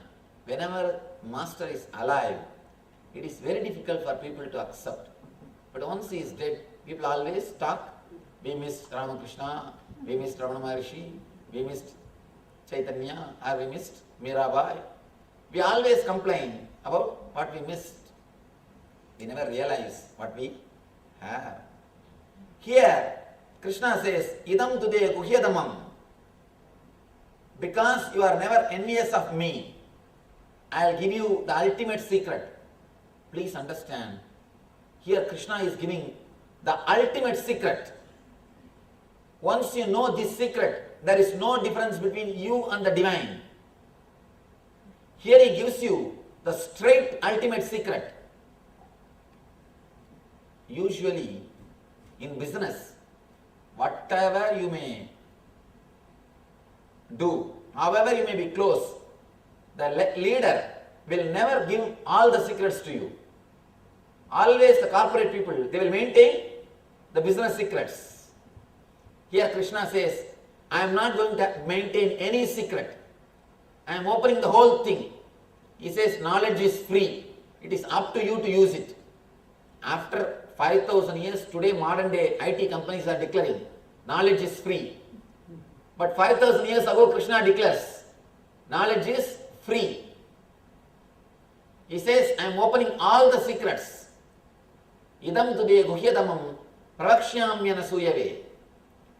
He says, "I am giving you this secret because you are never envious of me." An important thing, all the people who go near the master, they should learn, especially people who live around the master. By and by, these disciples, instead of trying to achieve the state of the master, they start trying to work for the status of the master. State is different, status is different. State of the master should be achieved, not the status. When we work for the status, we are caught in the trouble. I went to a college for public lecture, for a meditation program in Tamil Nadu. One young boy, you know how the college kids behave. Actually, in America, college kids behave much more decently and politely. And in India, a little bit of education, and you know how they behave. One guy, he questioned me, "Why should you be respected so much? After all, you are my age." Of course, it is true. I am just hardly few years elder than him. Same age. Why should they shower so much of rose flowers at your feet when you come? In India, usually when Swamis go, they put all the flowers and receive. I tried my best to advise the organizer, don't do all these things, don't put flowers and all these things, especially it is a college. Naturally, I will face this question. But the organizer is our devotee. Somehow he wants to show his devotion. He did all the big arrangements. In the question and answer session, the boy directly asked me, why should so much of flowers be showered at your feet? Why should you be respected so much? Of course, naturally jealous, nothing else. First thing I told him, see, I tried my best to avoid these arrangements, but out of their devotion, they have done it. Next thing, from other angle if you see, you are seeing only the flowers which is showered now. You don't know how many times these legs are crossed. How much of tapas has happened in this body, you don't know. How many times this leg has to cross to come to this flower, you don't know. So don't be envious of the status. Be envious of the state. Try to achieve the same state in which I am living. Then not only flowers, you will be showered with everything. Achieve the state, not the status. When we see the status, we will always be caught in jealousy. If you see the state, I will become an inspiration source. If you look from the status, I will create jealousy in you. If you look from the state, I will become inspiration for you. If you see the state in which I am living, I will be an inspiration source for you to achieve the same state. I will be a role model. When he can achieve, why not me? I can become an inspiration source. I always tell people, the only difference, the one and only difference between ordinary man and enlightened man is sleeping, the enlightened man is awakened, that's all. But same consciousness, again and again I repeat, whether you believe it or not, accept it or not, realize it or not, you are God, you are divine. You have only one choice. You can sleep as long as you want without experiencing it. But the truth is, you are that. Here, Krishna says, because you never tried to achieve my status, I am trying to give you my state. Person who never tries to achieve the status of the master achieves the state of the master. First the state should come, then the status will follow. If you try to create only the status, the state will never be achieved. Please be very clear. Ramakrishna says, first the God, then the world. The world is like a shadow. If you run behind it, status is like a shadow. How much you try to chase, you will never be able to grab it. But if you just walk in your life, it will simply follow. The outward is like a shadow. If you try to run behind it, try to catch it, you will never be able to grab. Try your best, run behind the shadow. Can you catch it? Can you grab it? No. But if you walk in your path, it will simply follow you. Go towards the status will follow you. If you run behind the status, you will never be able to grab it. Here Krishna says, because you never had jealousy, you are never envious of me and my status, I am giving you the ultimate secret of this state. And I tell you, this is the ultimate secret. Really, this is the ultimate secret. And he says, knowing which you shall be relieved of the miseries of material existence. What is the miseries of material existence? Whether you have it or not, it is misery. If you don't have the misery that I don't have, if you have the misery, you have to protect it. Yoga means achieving. Kshema means protecting. Yoga means achieving. Kshema means preserving. Both are miseries.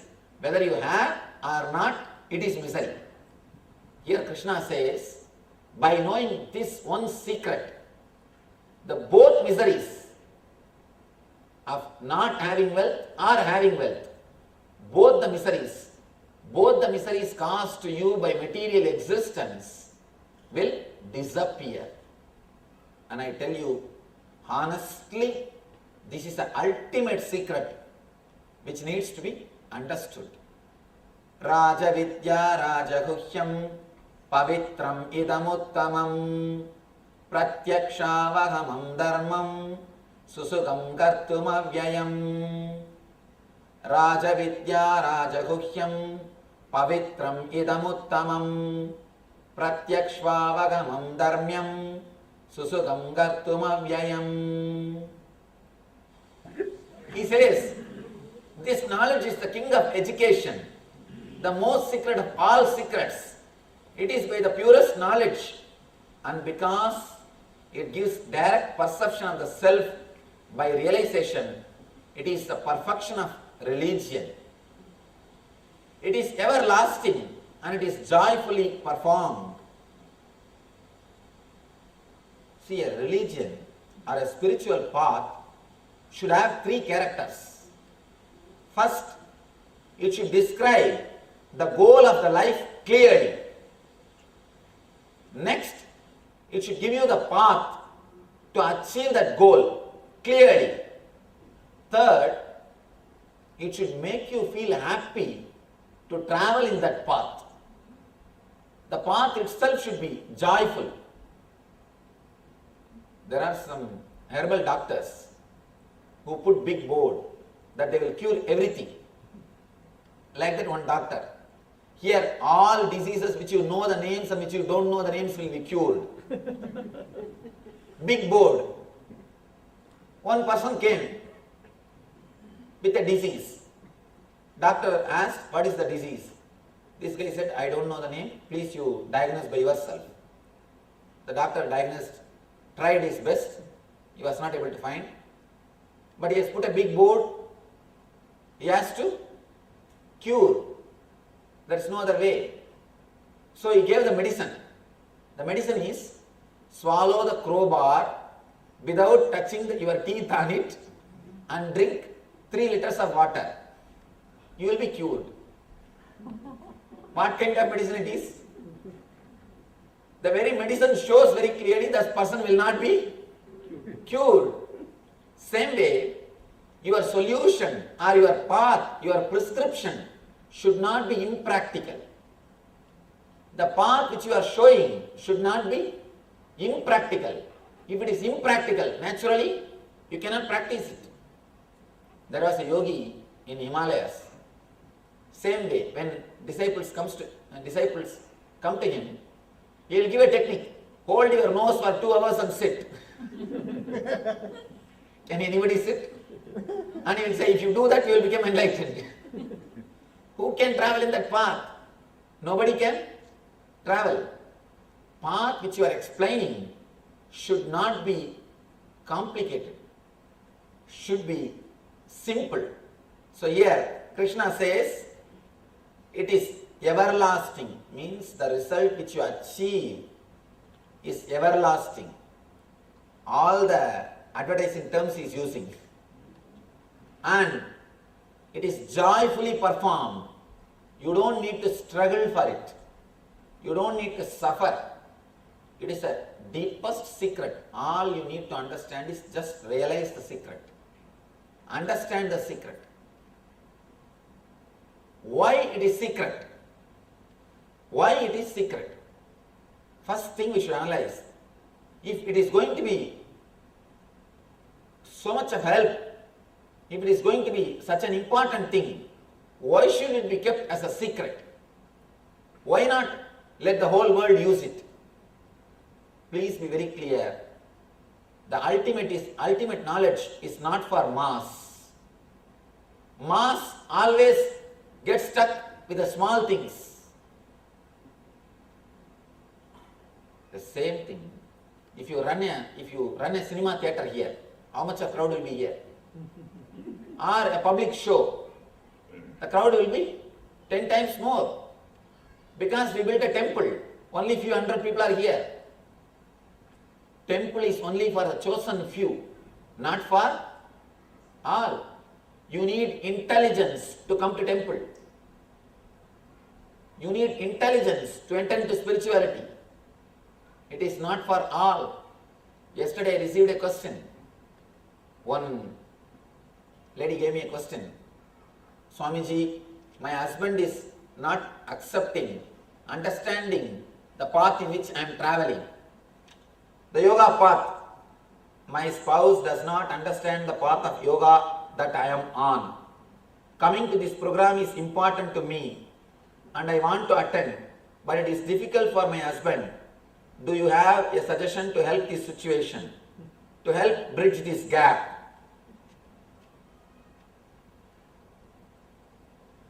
How to make husband or wife spiritual? How to convert them to spirituality? To tell you honestly, if I know the secret, why do you think I will become a Swami? Honest answer is, it cannot be done. It cannot be done. It has to only happen. It has to only happen. I can say one thing. All you can do is give him little intelligence about life. You cannot give directly spirituality. Please don't teach, don't tell him to meditate. Don't tell him to come to the temple directly. Tell him again and again about the life. What kind of life we are living? What are we doing? Why don't you start thinking about the life? Again and again we are caught in the same rut.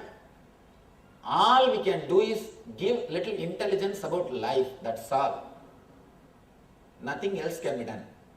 Only by intelligence, any man can come to spirituality. That is why this is preserved as a secret.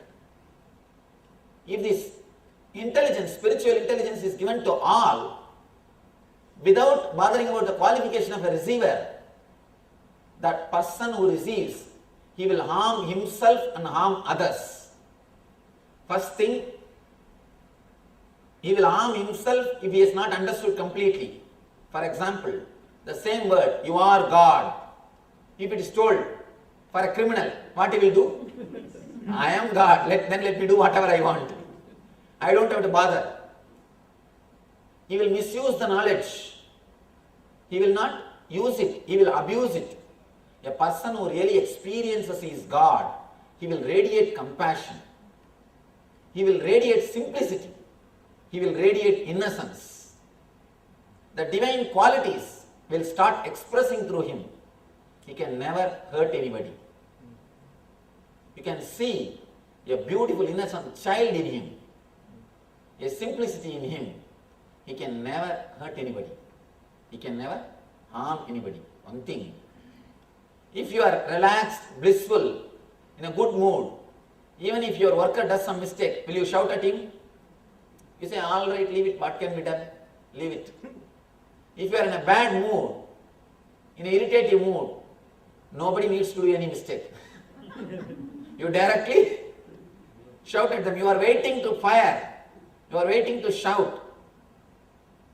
Only your mood decides your action. If you are blissful, you will never do anything wrong. If you are in hell, you will always do mistake. Please don't think people go to hell after doing mistake. No, no. You do mistake because you are in hell. You do right things because you are blissful. A person who experiences he is God will never do any mistake, will never go and harm anybody. This knowledge, if it is given to all, naturally they will harm themselves and they will harm others. They will hurt others. They will tell, I am God. Come here.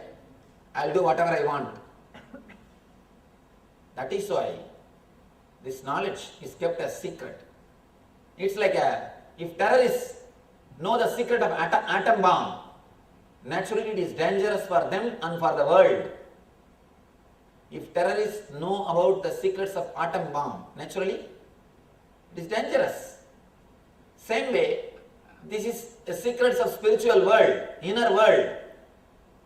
A person who is not qualified, if he knows this secret, it is dangerous for him.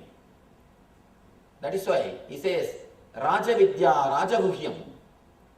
Because Krishna revealed the secrets only to qualified people, he was blissful, he was happy. Look at the story of Christ. He is declaring, I am the only begotten Son of God. It is true. What Jesus declares is from his experience. He has experienced enlightenment. He has experienced the kingdom of God. He has experienced the heaven. That is why he expresses clearly, I am the Son of God. I am the Son of the Divine. But only one mistake. He expressed to the wrong persons. He is speaking about the inner kingdom.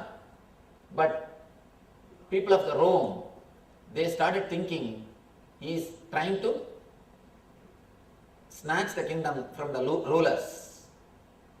He is speaking totally different thing. They understood totally in a different way. Just communication gap.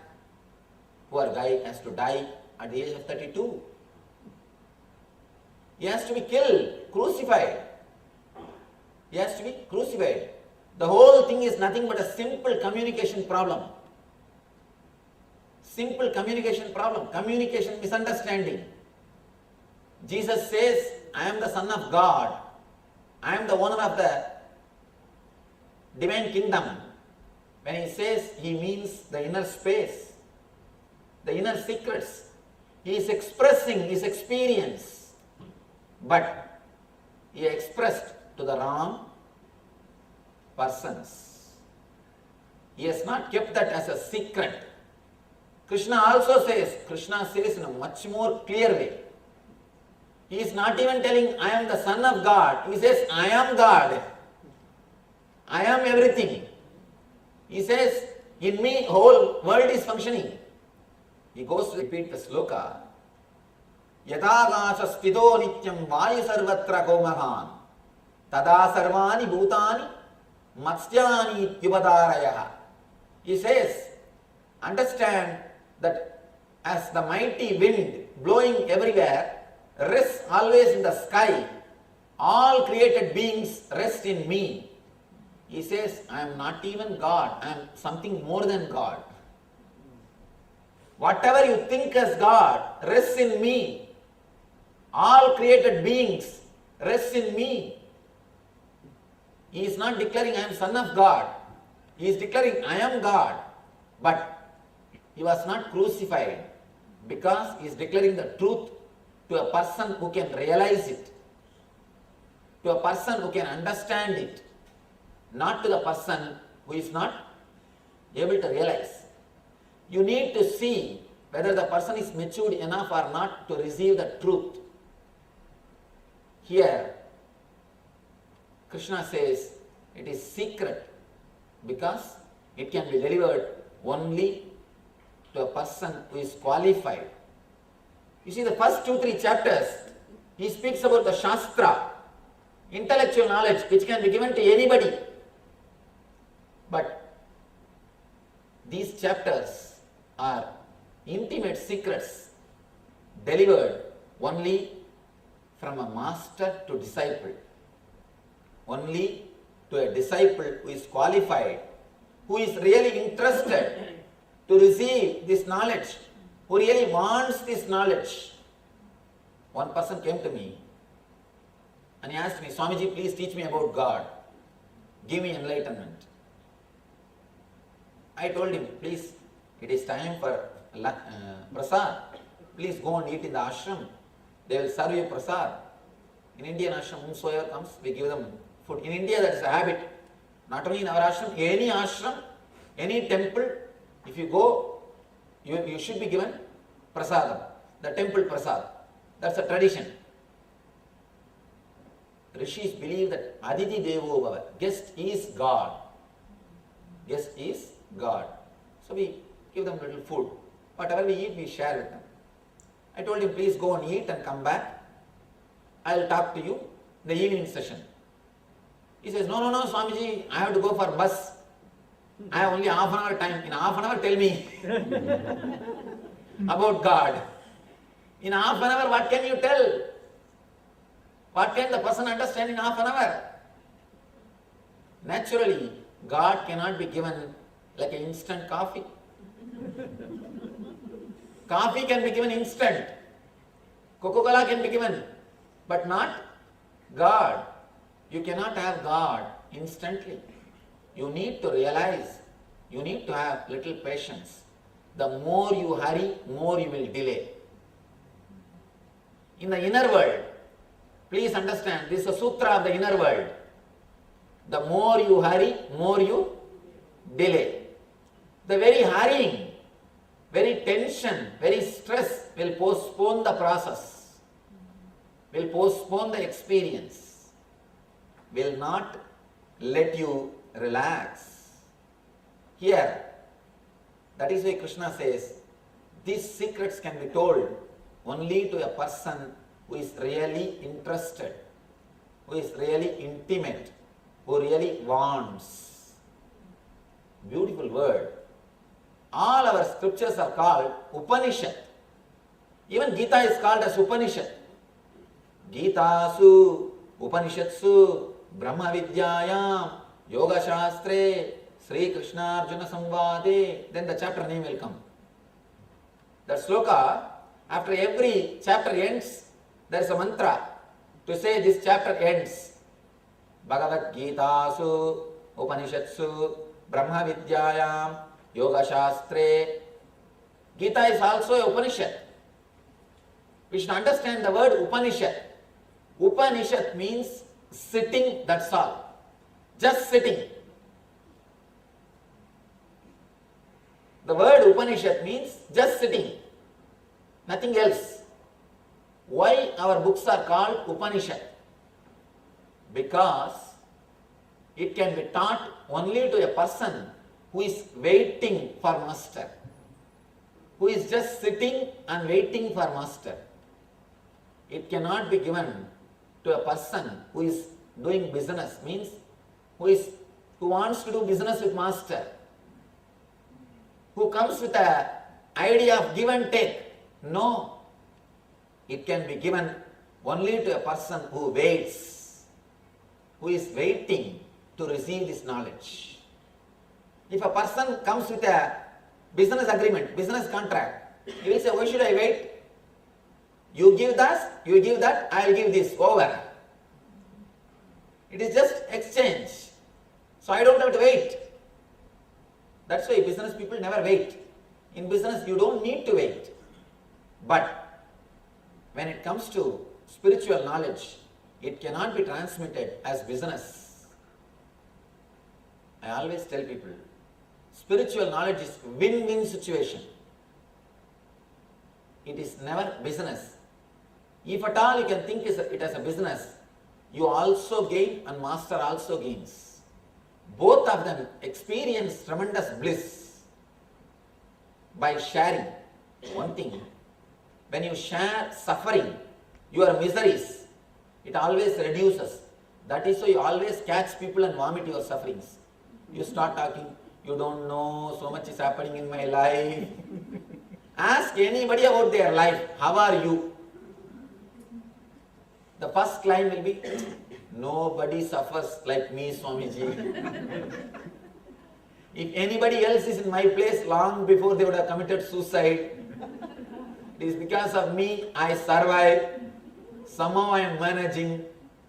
You always share your suffering, because when you share, it reduces. When you share, it reduces. You pay to the psychiatric doctors just because they listen to you. Psychoanalysis is nothing but analyzing, and analyzing. Nothing can be done. You go on, lie down in the couch and talk, and they will be sitting behind the screen Sometimes they will put the screen and go away. You will not even know. A small story. Same way, one patient used to come every week for psychoanalysis. He will lie down on the couch, they will put the curtain and he will start talking. The doctor, after 2-3 weeks, he felt bored. Continuously, how long you can sit and repeating the same word, go ahead, go ahead, yes. He decided, let me record these words in a tape recorder. Go ahead, yes. He recorded the tape recorder and started playing. The moment the patient comes, he will put the tape recorder and go away. After 2-3 weeks, the patient discovered. Patient found the truth. Now after that, he also started bringing a tape recorder. He recorded all his stories. Whole thing is spoken in his house itself. This is what is happening, doctor, to me. This is the way I started. This is the way this problem started. This is the way I came to the problem. This is where I am stuck. This is where I am standing. He brought the tape recorder. The moment he understood that the doctor has left, he put the tape recorder and he left. Both tape recorders are now talking. All our psychoanalysis, this much only.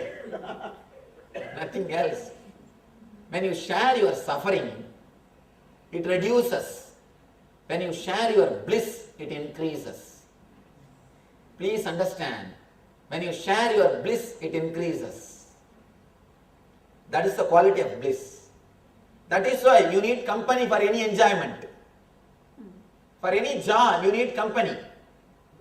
When you share your suffering, it reduces. When you share your joy, it increases. In the Indian education system, we always respect, we always give our devotion and respect to the knowledge. It is free, economically it is free, but psychologically you need commitment. In the West, education is psychologically free, but economically you need to pay.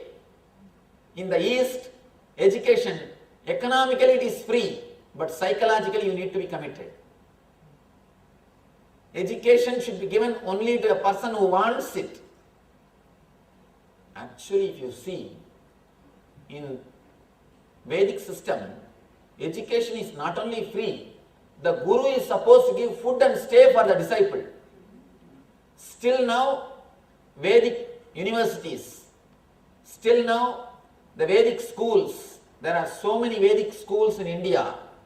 The students are given food and stay, and they are taught the Veda, given the knowledge, given the scripture.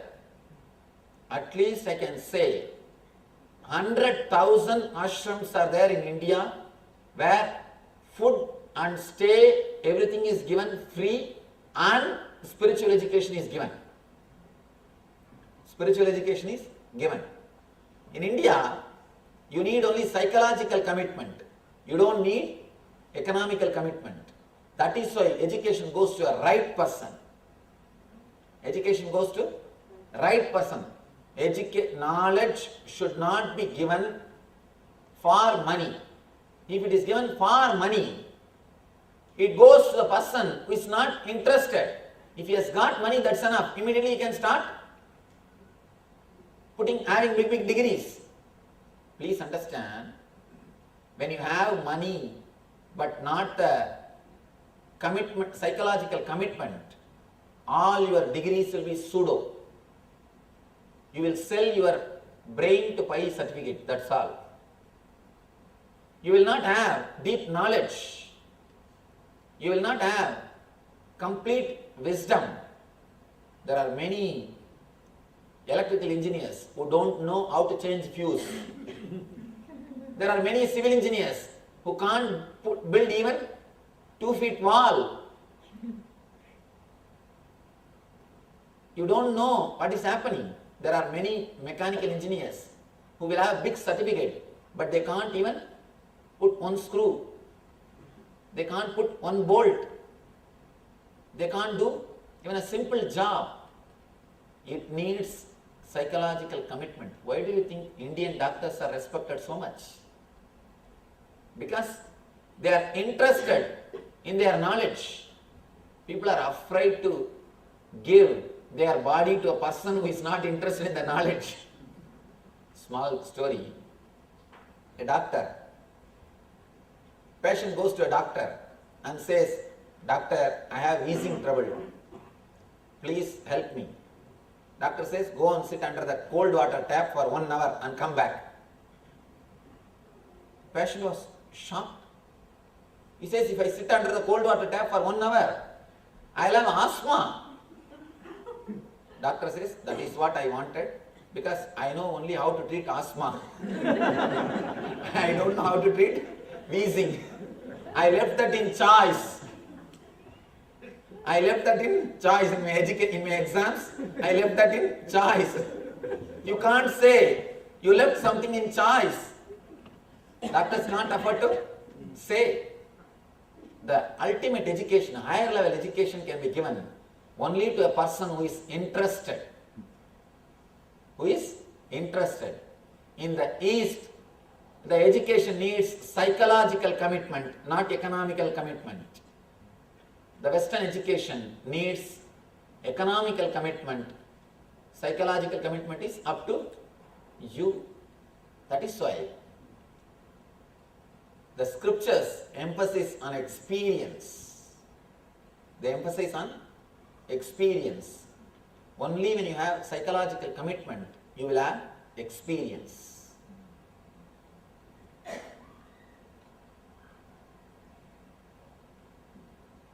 The next sloka. Asraddadana purusha dharmasyasya parandava aprapyamam nivartande mrityu samsaravatmani.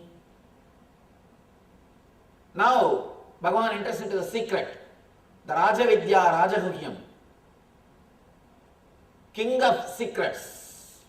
He says, Rajavidya Rajaguhyam pavitram idamuttamam pratyaksha vahamam dharmam susugam gartam avyayam. This knowledge is the king of education, the most secret of all secrets.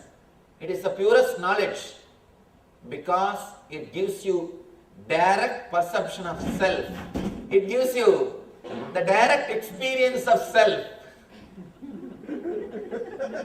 By realization of this, perfection of spiritual knowledge is achieved.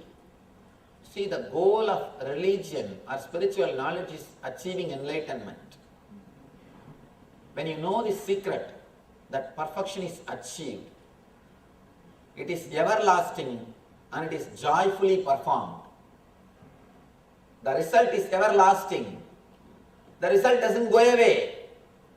Please understand, all the chapters which Krishna was teaching all these days, all these 8 chapters, when you listen, you feel like it is ultimate truth. But after 2 days, we forget. We come down from that state. There is one more question. One person has asked, Swamiji, when I listen to you, it feels as if whatever you are saying is ultimate truth. And I feel almost I got it. And I feel so much of relaxation, so much of happiness. But by the time next day I come back, I am same old person. What to do? There is a question, what to do? Krishna answers that question. He is here dealing that question. All these days, he was giving only the techniques to reach the level of your heart. He is penetrating the head and reaching the heart. But now he is giving you the technique, ultimate secret, to open your whole being, your complete being. Here, you don't need to believe it just. You don't need to have faith. No. Just understand, it's a secret. Just understand the secret. the whole quality of your consciousness will be changed. And here he says, it is everlasting. He says, the result is everlasting. And one more thing he says, this path is joyfully performed. Joyfully performed. He starts the secret. Those who are not faithful in this devotion, in this dharma, means in this eternal consciousness, in this path, cannot achieve me. O conqueror of enemy, he is addressing the Arjuna as conqueror of enemies. O Parantapa, Parantapa means conqueror of enemies. O Parantapa, therefore they return to the path of birth and death in material world. He says, before entering into the secret, he gives one more warning. If you understand these secrets, if you understand this ultimate secret, it will lead you to the divine. If you don't, if you are not ready, please be very clear, you will again and again take birth and death. So before entering into the secret, once more he wants, and now he opens up. Jnana yanyena chapyanye yajanto mamupasade ekatvena pradakvena bhaguda vishvato mukam. Jnana yanyena chapyanye yajanto mamupasade ekatvena pradakvena bhaguda vishvato mukam.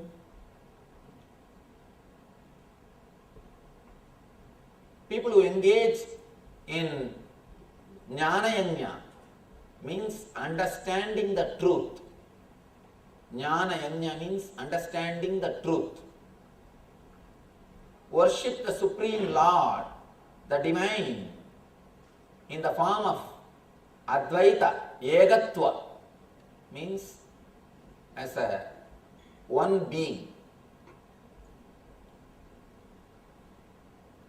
Even though there are so many forms, he is the same energy. He is the only one energy. He says, Pratakvena Bhaguta Vishwado Mukham. Even though there are so many forms, the energy is only one. He speaks about the quantum spirituality or the quantum physics. Quantum physics is quantum spirituality actually. 5,000 years ago he speaks about the truth. Whatever exists is energy. Egatvena pradakvena bhaguta vishvato mukham. Whatever exists is energy. There is nothing except energy. Today E equal to mc square. What Albert Einstein declares by the single statement E equal to mc square, same thing Krishna declares by saying Egatvena pradakvena bhaguta vishvato mukham. He says, by putting understandings into your being, few people try to experience my formless energy.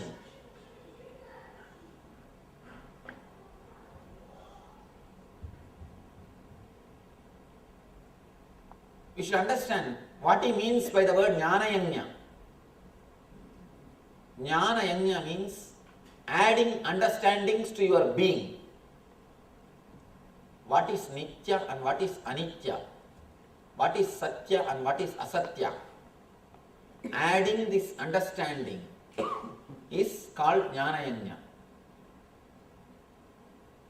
See, in your house you keep everything prepared for your life, outwardly life. Whatever you need, a bed for sleeping, kitchen for cooking, dining table for sitting and eating. You collect all the material one by one, and then luxurious things, jewelries, one day, one jewelry.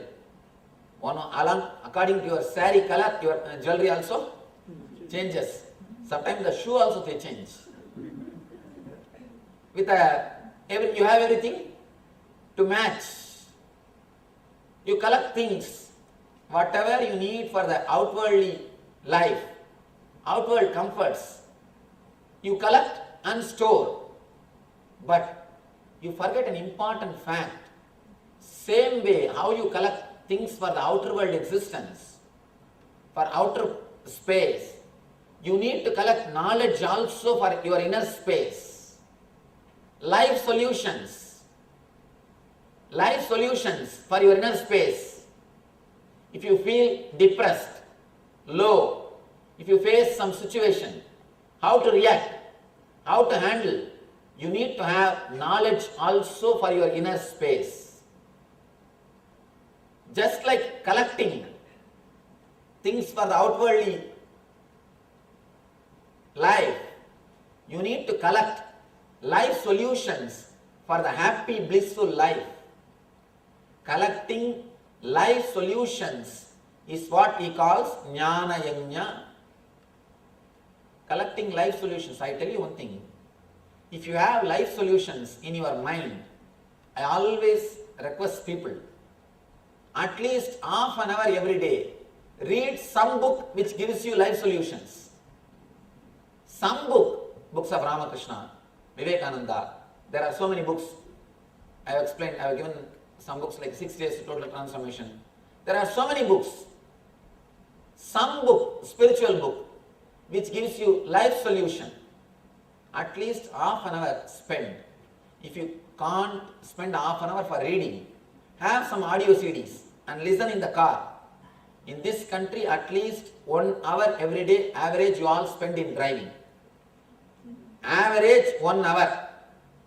Whatever profession you are, or even if you don't have any other profession, just for joy, some reason, at least even if you want to go for basic things like grocery and all those things, at least 1 hour you have to drive. Average, at least 1 hour you drive. You spend in driving in this country. That 1 hour don't waste. Always have some audio CDs which will give you life solutions. It is not that it should be only my lectures or anything. Anything, something which you like, which gives you life solution. That 1 hour, let it become jnana yajna. Add more and more life solutions into your inner space. I tell you one thing, suddenly at the time of need, that life solution may come up. And the depth of the depression will be reduced. The moment some life solutions erupts from your inner consciousness, from your inner space, immediately the depth of the depression will be reduced. The low curve will be straightened. That's the reason.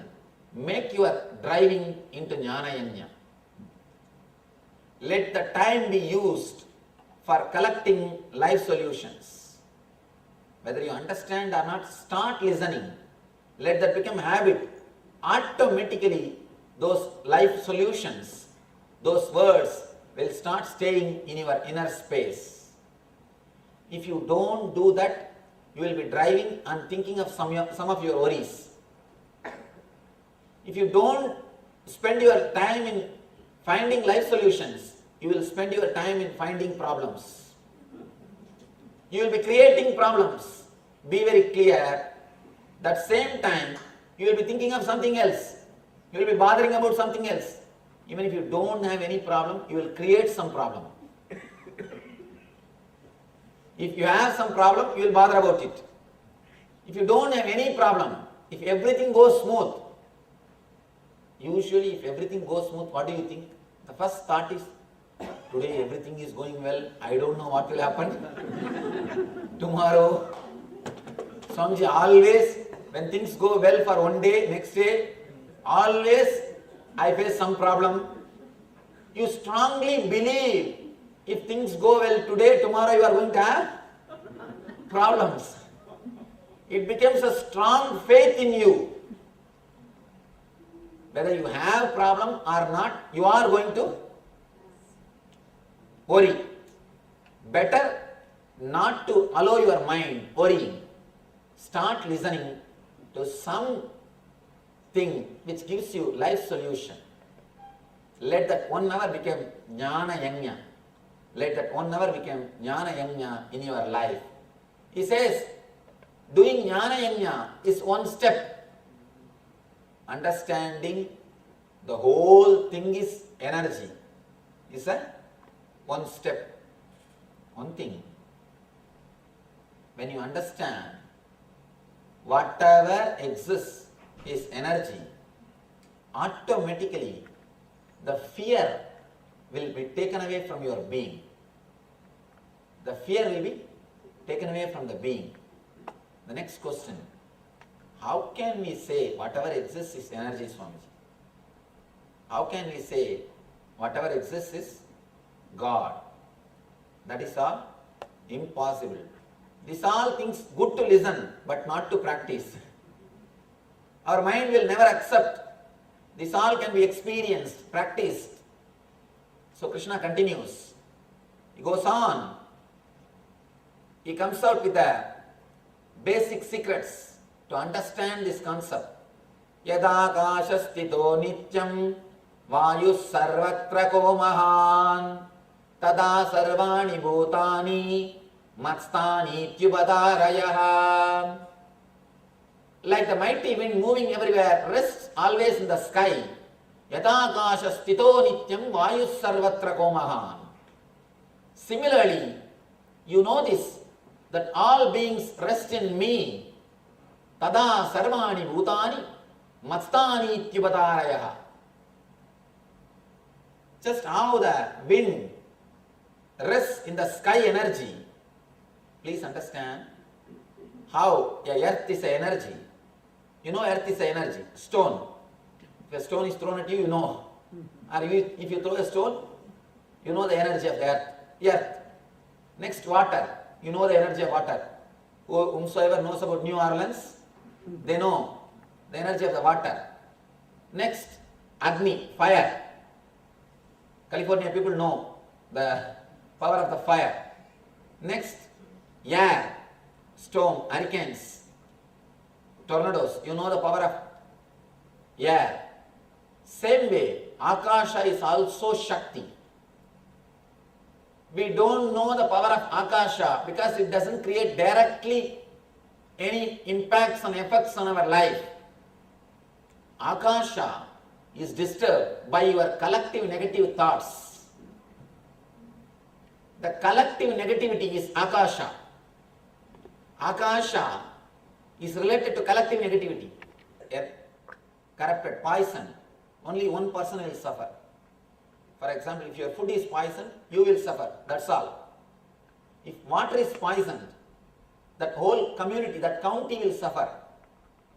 Whomsoever gets the water supply, they will suffer. If the Agni means your inner being, the fire, whatever creates fire in you, if that is corrupted, big group will suffer. And air, if the air is polluted by chemicals, the whole country will suffer. Agni, we can say example for Agni is medicines. Because medicines are the things which keeps the Agni alive. You yourself, you healthy, physically fit. If the medicines are corrupted, the whole society will suffer. And if the air is corrupted, if medicines are corrupted, only the people who take medicine will suffer. The air is polluted, whole group will suffer. And if the space, Akasha is polluted, whole world will suffer. Each level, corruption will make the suffering for more and more people. More and more people will start suffering with the higher levels. The higher the corruption, number of people suffering will be more.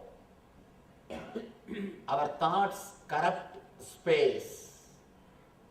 Space is an energy. How the wind rests in the space, same way the whole universe rests in me. Don't think just the space is emptiness. Space is not just emptiness, it is energy. Because we are not able to see, we can't say it is a emptiness, it is energy.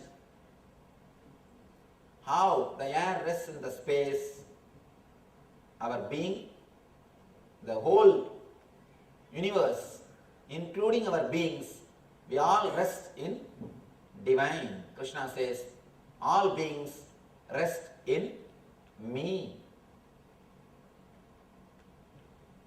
Maya tadamidam sarvam jagadavyaktamurtina matstani sarvabhutani nachaham deshvavastidaha. Here he starts the intimate secrets of life and goes on. It is time to reveal the secret. Krishna starts.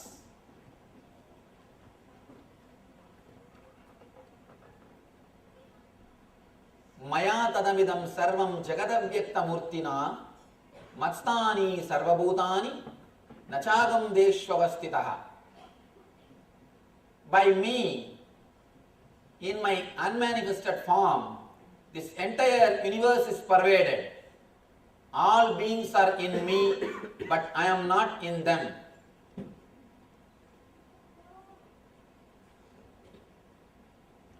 Before entering into this sloka, the meaning of the sloka, I want to tell you an incident. For instance, my meeting with a Nobel laureate, Charles Towns, in San Jose. In San Francisco we met him. He's a Nobel laureate, great scientist. He discovered something related to laser and maser, some secrets, some truths he discovered. Nice person. I was sitting and talking to him. We had lunch. I was talking. I asked him, how did you discover? How did this truth happen in your being? He said, Swamiji, to tell you honestly, I have not discovered. When I was relaxing in Washington, I was relaxing in a park because I was supposed to give a lecture on that subject to the group. I tried my best to collect everything because I could not do much, I could not achieve much. I was completely frustrated. Finally, in the Washington, in a park, I was sitting and relaxing. Before going to the lecture, today 9 o'clock, I am supposed to give lecture, means morning 9 o'clock, I am supposed to give lecture. Early morning 6 o'clock, I went for a walk and I was sitting.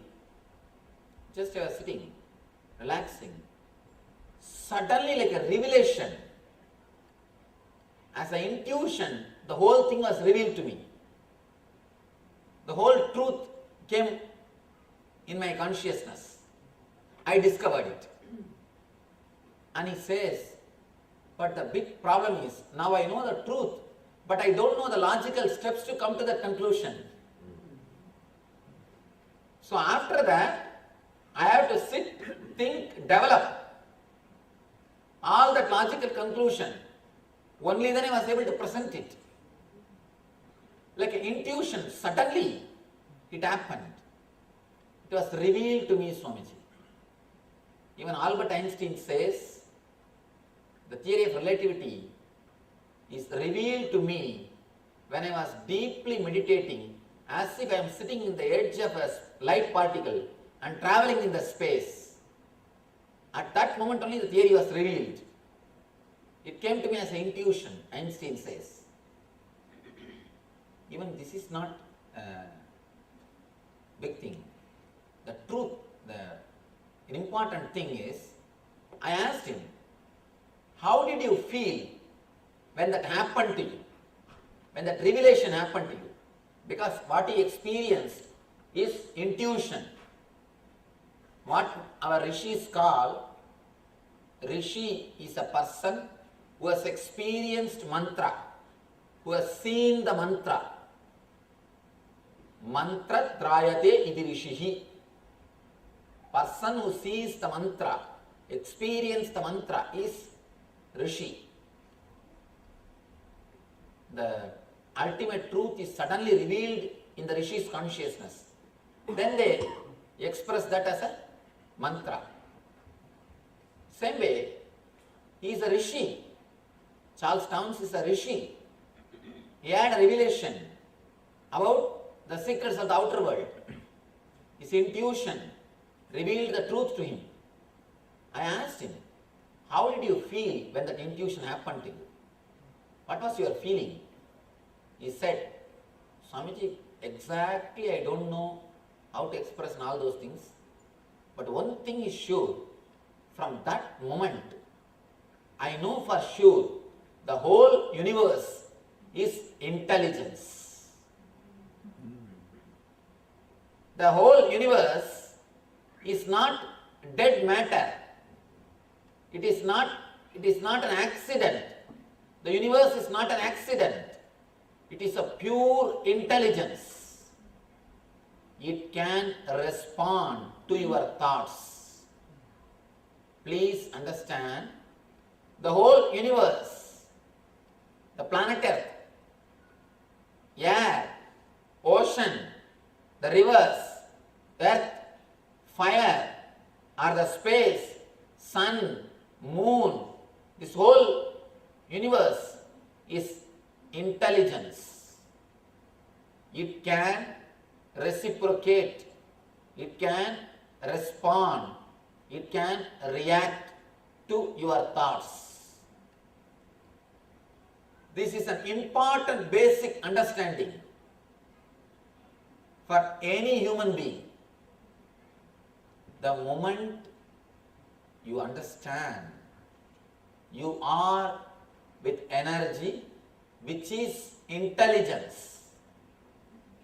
You are inside energy which is intelligence. Immediately, that moment, you will feel such a deep relaxation. The moment you experience, you understand, you are under an intelligent energy. You are taken care by an intelligent energy. You are part of cosmic intelligence. You don't need to struggle. You don't need to stress yourself. You don't need to create so much of tension. You don't need to torture yourself with all the insecurity problems. With all the insecurity problems. Some way or other, you are going to be in this universe because the universe is intelligence. It responds to your thoughts. This one understanding, if it penetrates your life, is enough. If you know universe is intelligence, you will never question, I am moral. These people who don't live morally, they are all living luxuriously, happily. I live morally, but I always suffer. You will never have all these questions because you know the intelligence will take care. Who is immoral or who is going around and disturbing others will naturally suffer because the intelligence is taking care. In the same way, if you are honest, integrated, living a spiritual life, you will live the beautiful life, you will have the reward. Because the whole universe is run by intelligence. Don't think cosmos is just a matter. If you think cosmos is matter, you are materialistic. If you understand cosmos is intelligence, you are spiritual. That's all. Only difference between materialistic and spiritual person. Materialistic person thinks the whole thing is material. Let me acquire more and more land. Let me acquire more and more material things. Because he believes the whole thing is material. Spiritual person is a person who understands the whole thing is spirit, energy. If you understand the whole thing is spirit, energy, intelligence, a tremendous relaxation, bliss consciousness happens to you. Please understand, bliss is not just a mood, it is your very consciousness. If it comes and goes as a mood, you are having one of your experiences. As one of our devotees wrote a question, it comes and goes, means you are having the initial glimpse of bliss. Through your mind, you are trying to touch the bliss. But once you understand this one secret, such a deep relaxation will happen to you. Such a deep relaxation, straight away you will start experiencing the bliss consciousness. Once you experience the bliss consciousness, it is everlasting. Bliss mood will come and go. Bliss consciousness is everlasting. He says, in my unmanifested form, this entire universe is pervaded. All beings are in me. Cosmic intelligence, be very clear. Such a big universe is moving, happening. All the planets are moving around the sun. Each planet has got their own moons. Now the latest discovery says there is a new planet in the same family they have found, which has got 3 suns. Not one sun, 3 suns around one planet.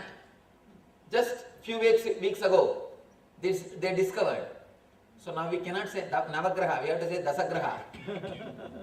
Now we have to say Dasagraha, the 10th planet. They already discovered. I don't know whether they published the photograph. But they say 3 suns are there.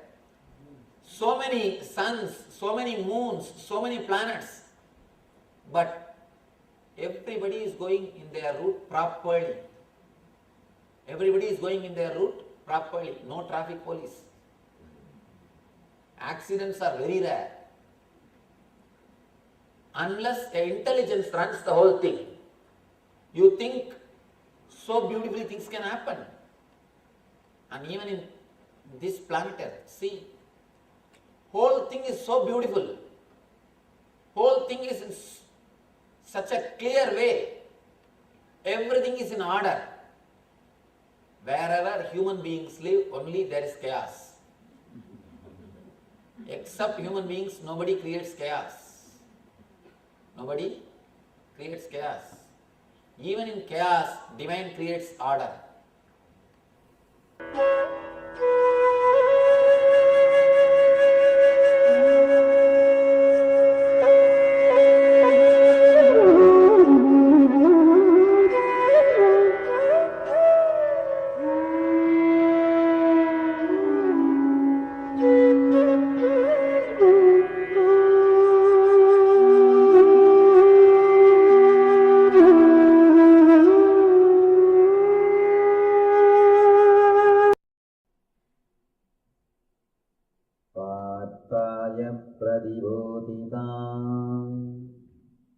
Bhagavatam Narayana Swayam Vyasena Kraditam Purana Muninam Madhye Mahabharatam.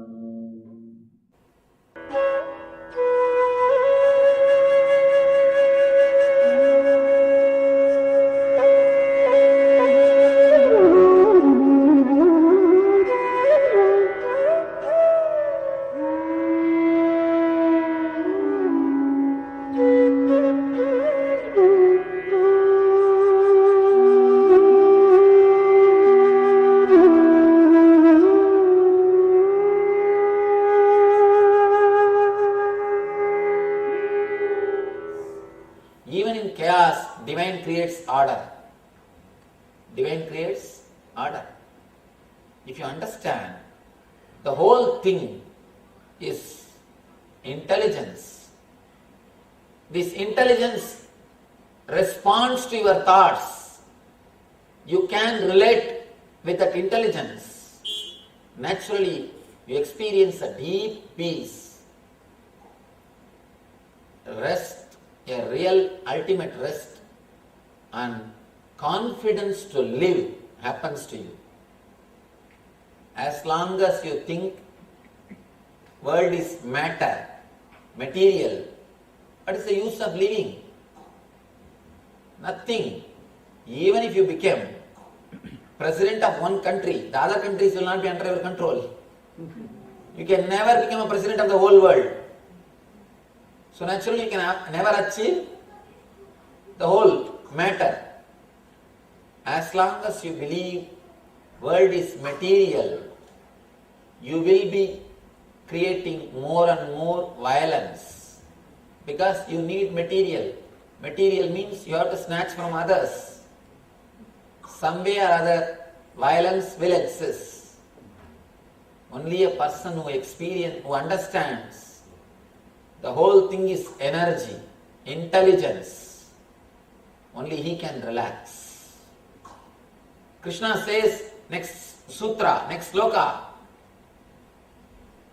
is the main core which reveals the secret. He tells Arjuna and to all of us, Ananyas chintayanto mamye jana pariyubasade desham nityabhiyuktanam yogakshemam vahamyaham. He says, Ananyas chintayanto mamye jana pariyubasade desham nityabhiyuktanam yogakshemam vahamyaham.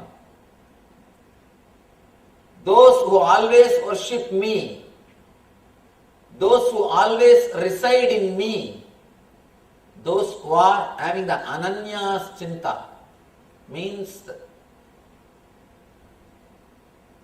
non-dual bhavana, means people who became me, people who experience the eternal consciousness. Ananyas chintayanto mamye jana varyupasade. People who have become me, people who reside in eternal consciousness, to them I carry what they lack and I preserve what they have. Please be very clear. No other incarnation has revealed this truth so clearly. He says, if you reside in the eternal consciousness, the divine energy, the bliss consciousness, I carry what they lack and I preserve what they have. Yoga and Shema. I give them whatever they want and I take care it stays with them. I take care that nobody steals from them. Beautiful statement and assurance. Please understand, it is not just assurance, it is promise. Assurance is different, promise is different.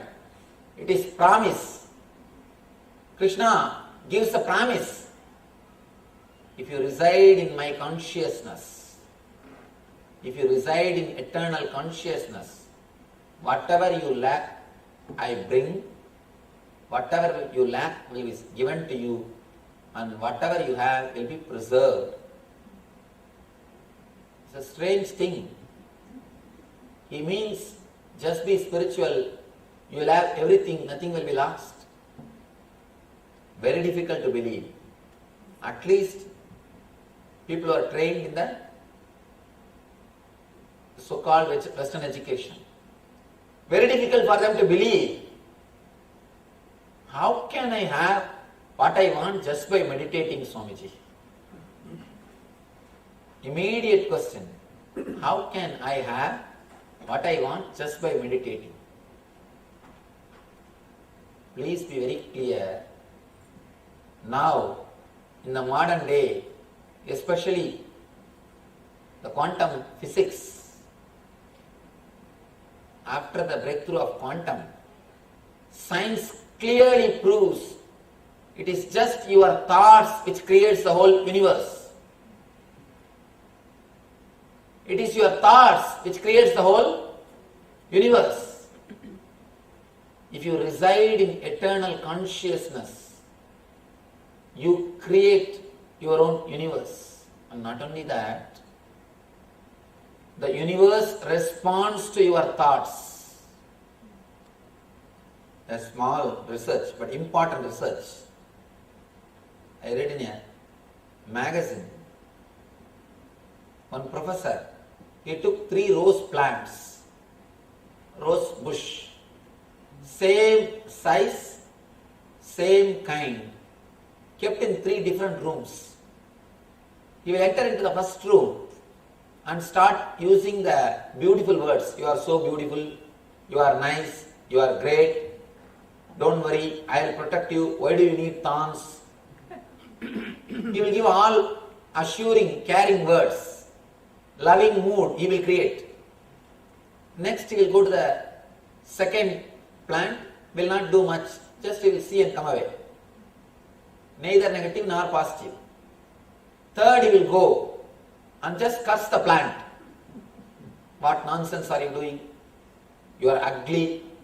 All the negative energy he will create by words. He continued to do this 21 days. Just as a research, how plants respond to thoughts.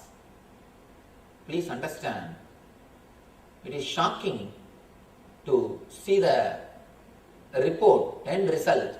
He says, the first plant to which he used to give positive words, the plant has grown twice and no thorns. I myself have seen that photograph. I saw the photograph of that plant.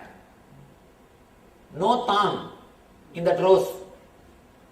Whole plant, no thorns. Just because he gave the assurance, I will protect you. Why should you protect yourself?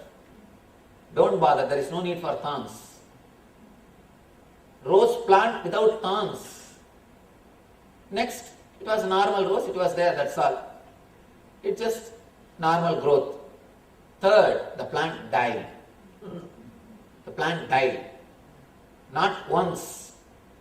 11 times he repeated the same experiment in a different places in a different way. All the 11 times, the third plant which received negative thoughts died. He says all 11 times the plant died. Sir C.V. Raman, he proved even the plants are living. This experiment proves the existence, outer world responds to your thoughts. Not only that, one more research.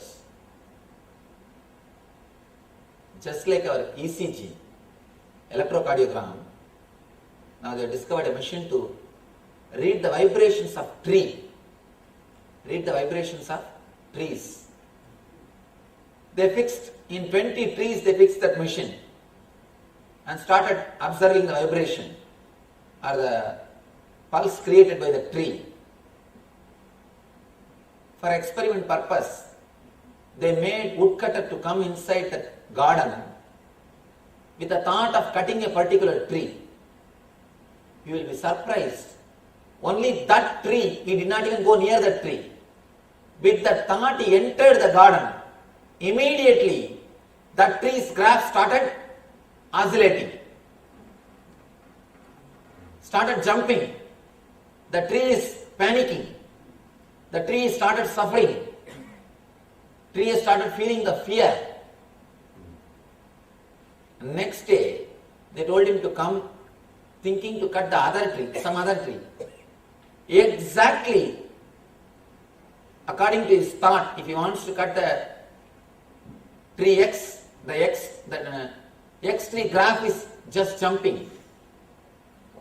If he comes inside the garden with the thought of cutting white tree, the white tree grass jumps.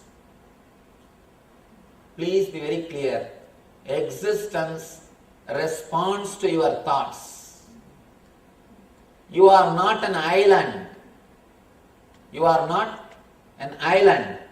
Don't think, you can think whatever you want in your inner space and your outer life will be different. Your outer life and the inner life is very deeply connected. If you live the spiritual life, automatically you will attract only spiritual friends around you. Your world also will become spiritual. All other relationships will drop by itself. You will not even feel like relating. Many of our devotees come and tell me, Swamiji, nowadays I am not able to go to parties. Even if I go, I have nothing else to talk. I am not able to talk anything. What usually these fellows will talk in parties?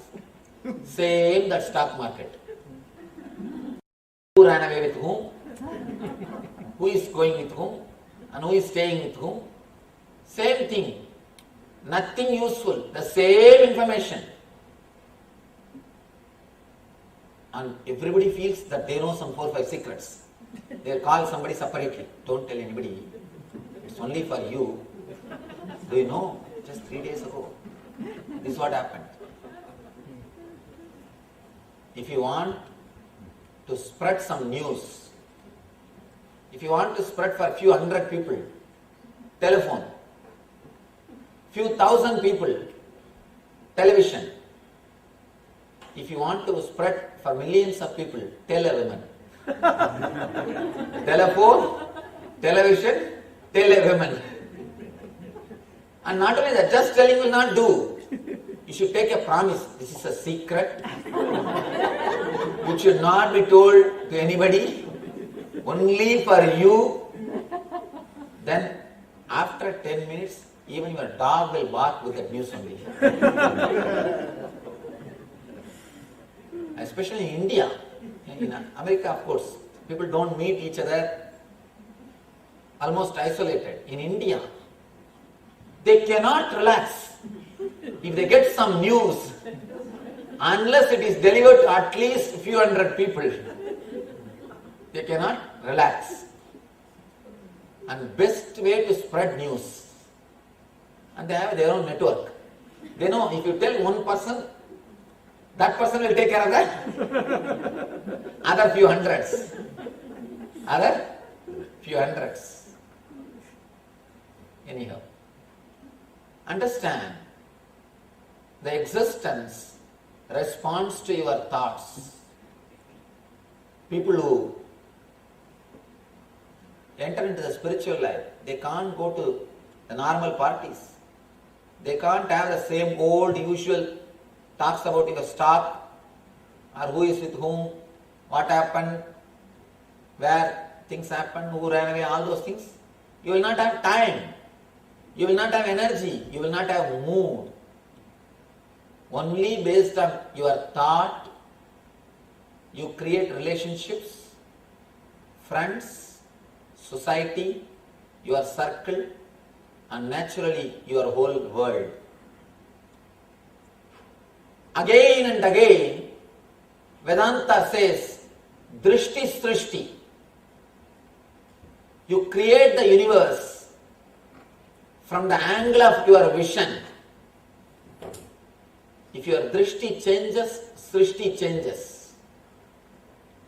If your vision changes, world changes. They say, not only they say, it is truth.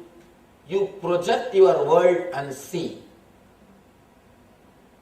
See, in front of a projector, whatever you keep, whatever slide you keep, that appears in the screen. If you keep a slide of God, that God photo picture will appear in the screen. Screen is this physical planet Earth. Whatever you keep in front of your consciousness, according to that you project your life, your world and experience. The slide decides the scene on the screen. Your mentality decides the way in which you perceive the world, the way in which you experience the world. A small change in the slide will change the scene. Small change in your mind will change your whole world. The screen is same. The backdrop screen is same. But the scene changes. Same way, if your inner space, if your thought changes, the whole universe changes. Whole universe responds.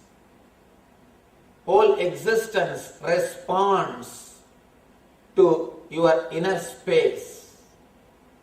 Don't think you are an island. You are part of this whole existence.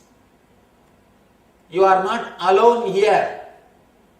If you think you are alone, you will continuously fight with existence, fight with the whole universe. You will see the rest of the universe as an enemy. Part can never see the whole as enemy. You are part. This is whole. If you see this as an enemy, you can never rest. Only a person who understands the whole is his own being. He is part of the whole. He can realize tremendous relaxation and bliss. He says, Ananyas chintayanto mamye jana variyuvasade desham nityabhiyuktanam yogakshemam vahamyakam. When you reside in my consciousness, whatever you lack, I get, and whatever you have, I preserve. We may think, yes, Swamiji, we know, we understand, universe responds to our thoughts, but how can I get what I want? Please understand, the moment you change your thoughts, the moment your inner space changes, automatically you start attracting things towards yourself. Please be very clear. If you tune your TV to BBC, you will see the BBC channel. You will tune your TV to ABC, you will see the ABC channel. If you tune to CNN, you will see CNN. Same way, if you tune your consciousness to bliss, continuously even material wealth will shower on you.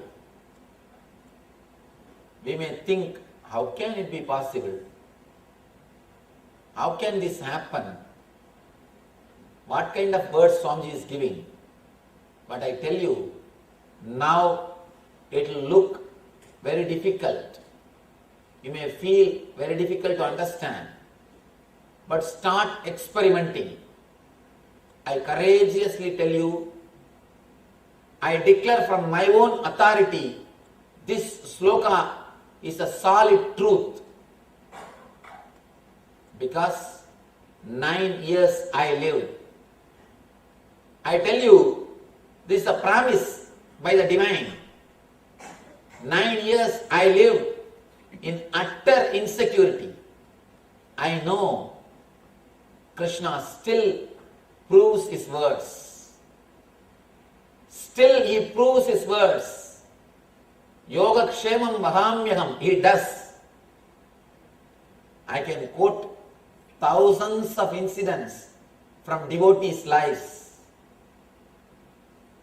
Thousands of incidents. In so many devotees' lives, Tukaram, Tulsidas, so many masters' lives, I can quote. I can quote so many incidences from my own life, from my life. let me tell you a small incident. Again I tell you, it's an honest truth. I promise this incident is truth. I was staying in Hardwar, place called Kankal. I was staying and doing tapasya. Every day morning I'll go for a bhiksha, where they give the bhiksha for sadhus. In so many ashrams they give bhiksha for sadhus. I go there, get my bhiksha, I'll come and eat 2-3 rotis and start meditating. Suddenly I fell sick. High temperature and diarrhea. I could not even walk. I was not able to walk. I thought, what can be done? All right.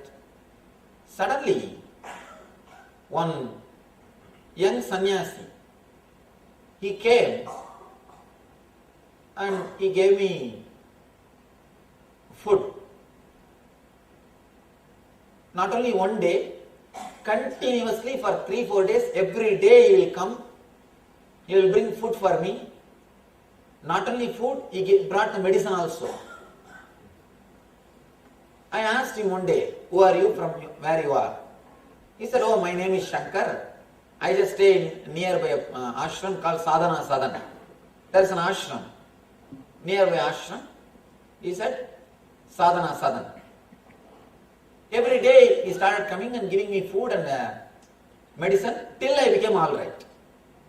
At least some 4-5 days. Every day he came. And because he came every day, after 2-3 days I started talking to him. We became a little acquainted.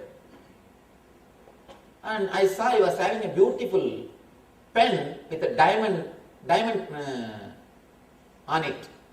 Diamond jewelry. There are many diamonds are put nicely.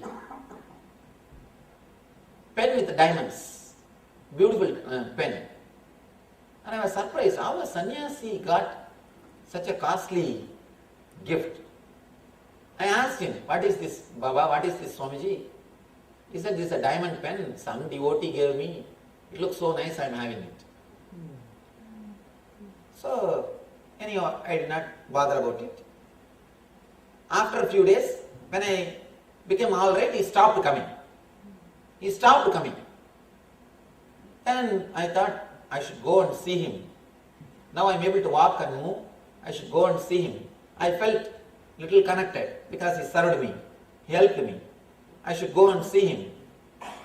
After a week, when I became completely all right, I started walking. I came to the same ashram and inquired, Swamiji, I wanted to see Shankar Swamiji. Shankar? Whom you are talking? I said, I wanted to see Shankar, young Swami. I met him 2-3 days ago. He used to come every day, he will bring me food. In our ashram there is only one Shankar. Go to the temple, see, he is the only Shankar we have. They showed the Shiva statue. And I tell you, it's a truth, promise. When I entered the temple, I saw the same pen. Shiva's cloth, same pen, same diamond pen. Of course,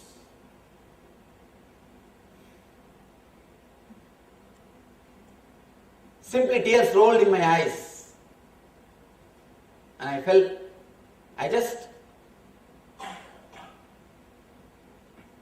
so much of gratitude overflowed. I asked that Swami, how did this pen come to the Shiva? Who will put pen on Shiva statue? He said, 1 week ago, some devotee brought and offered. Because it was looking so nice, they said it is a diamond. So we just wanted to decorate Shiva with the diamond jewelry. So we put that on him. Same pen. Diamond pen. I asked, who will put pen on Shiva? If you put other jewelries, you can believe. And he said, I don't know. Just some devotee brought and offered this pen. They gave it to me. I said, because it is diamond, why a sannyasi should have diamond? I wanted to give it to God. I wanted to put it on Shiva. So just I inserted on the Shiva's cloth. Of course, just because of this one incident, I am not asking you to believe the whole thing. You can experiment in your life. You may say, this is your experience. How can this be a truth for us, Swamiji? Again, ordinary mind can doubt. This is your experience. How can this be truth for us? But I tell you, your very consciousness, inner space, has got the quality to create miracles in your life. Miracles can happen in your life. Continuously, they are happening. One simple thing. I think the other day I was talking about this. When a telephone rings, suddenly you will remember some friend's name. When you go and pick up the phone, he will be there on the line. When somebody knocks the doorbell, you go and open the door. You remember somebody and you go and open the door and he is there. This is what I call power of coincidence. Power of coincidence. In each one of us, the power of coincidence, the power to create, the power of coincidence exists. In each one of us, the power to create miracles exists. But all we need to do is open that. Understand you have the power to create the power of coincidence. Trust your consciousness is connected to universe.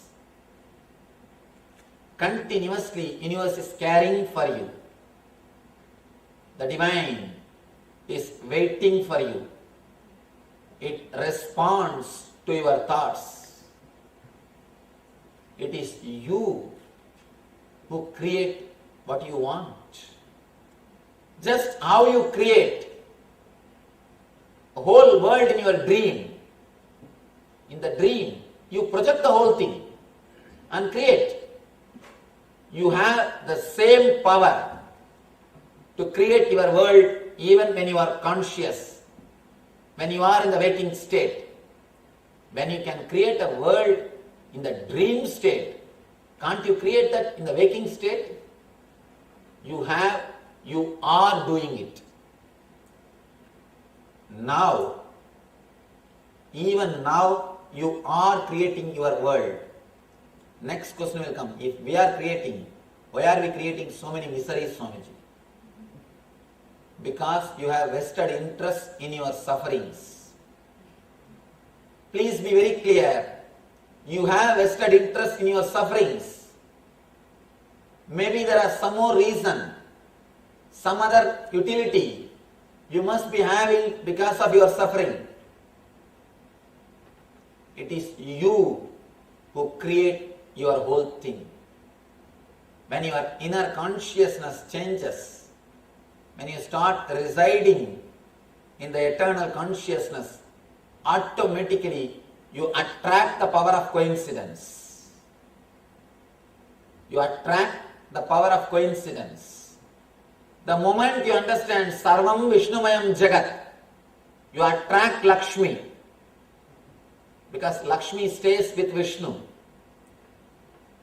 If you understand the whole universe is divine, it is pervaded by divine. When you experience, when you understand Vishnu, you attract Lakshmi. There is a beautiful mantra in Tantra Shastra. Ananda Kambranaha means the fortune, Adrishta, is attracted by Ananda. When you create a blissful inner space, automatically you attract even the external wealth. Tell me, what all the things which creates wealth.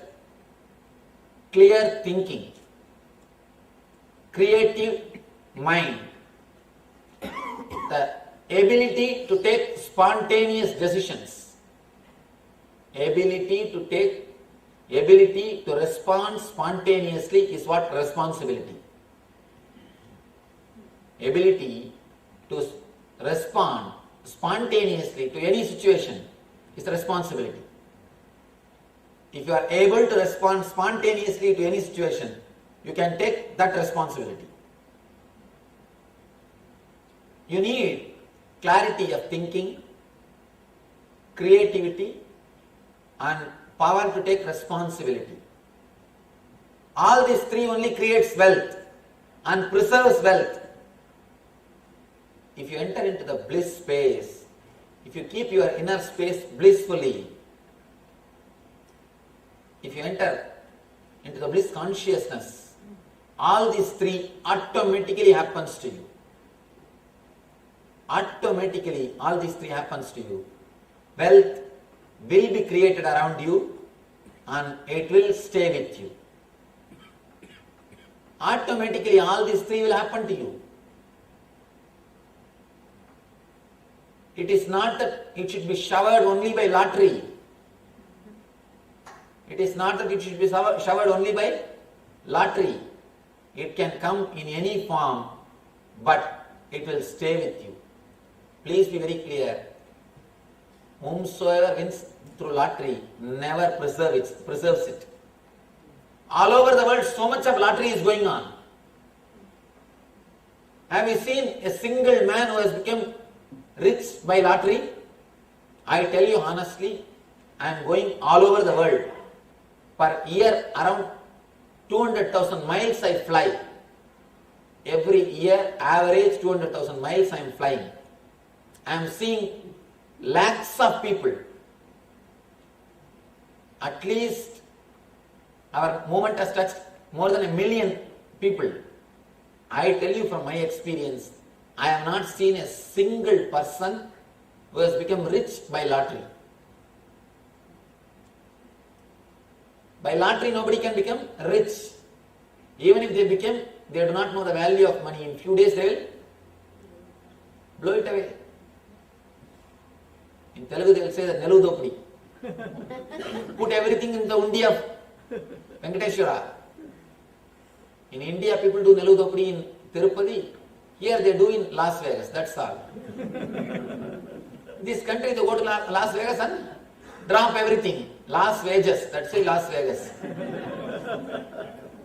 Las Vegas, that's why Las Vegas. They go on, drop everything and come back.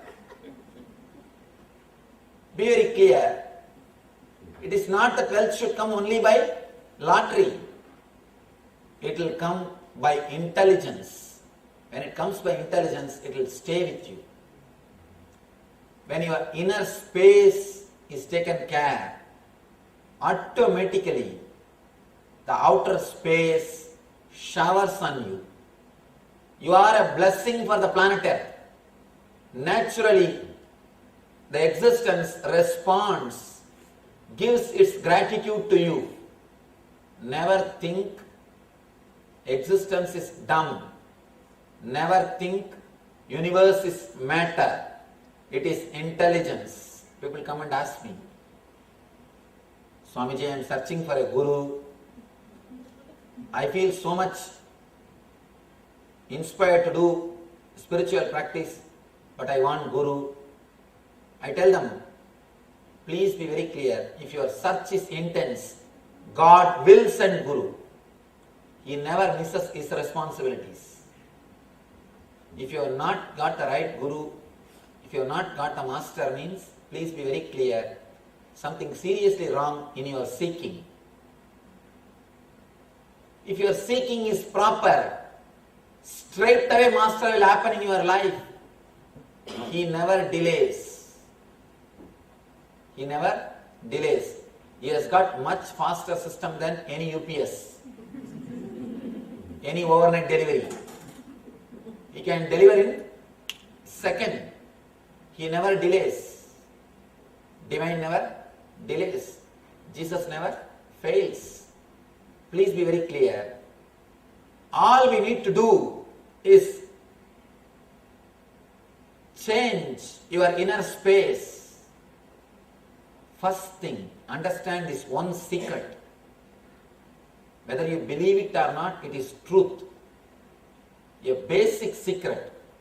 Once you enter into the spiritual life, once you decide you wanted to live the spiritual life, from that moment, all your worldly things are also taken care by the divine. It responds to whatever you need and it takes care of whatever you have. We may ask all funny questions. Swamiji, then today onwards, if I stop working, will I have everything? Be very clear. If you enter into the spiritual mood, if you enter into the spiritual life, meditative life, you will never think of dropping your work. Why will you think of dropping your work? You will never think of dropping your work. You will only drop your worries about work. Then you will work in a much better way. Automatically you will work in a much better way. You will have the tremendous confidence. The whole existence is protecting me.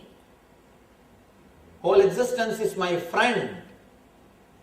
I am not enemy of this whole. I am friend of this whole. Be very clear. When you understand you are the friend of this whole existence, cosmic energy, even after death you will not disappear. Because you know you will be there in the universe in some form. There is nothing to worry. Socrates says beautifully, before he was poisoned, Plato, his disciple, all of you should read the conversations between Socrates and Plato at the time of Socrates' death. I think Plato recorded the conversations of Socrates. They asked Socrates, are you not afraid of death? Socrates says, only two things. Either I will be alive after I leave the body, in some form, in some way, somewhere. Then why should I be afraid? I am going to be alive. Or I may not exist. Completely I may disappear. Then why should I be afraid? After all, I am not going to suffer. Either I will not exist or I will exist. If I am going to exist, why should I be afraid? I am going to after all exist. In some other form, in some other name, somewhere. If I am not going to exist, then what is there to suffer? There is no suffering. I am not going to suffer. Because there is nothing. Nothing is going to be. Then why should I suffer? In both ways, there is no need for suffering. Of course, his answer is logical. But I tell you, it is from experience. It is practical. From experience, I tell you, you will never perish.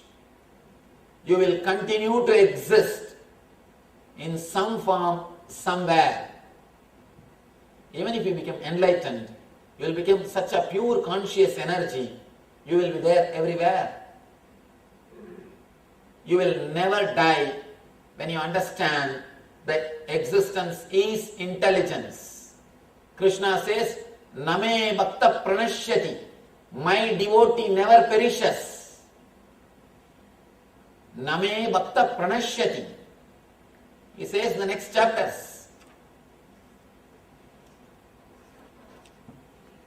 Shipram Vavari Dharmatma Sasvatchantim Nigachati Kaunteya Pradijanihi Name Bhakta Pranashyati.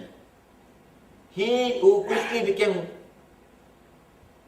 dharmic means that understand this truth, enters into the eternal bliss, eternal consciousness.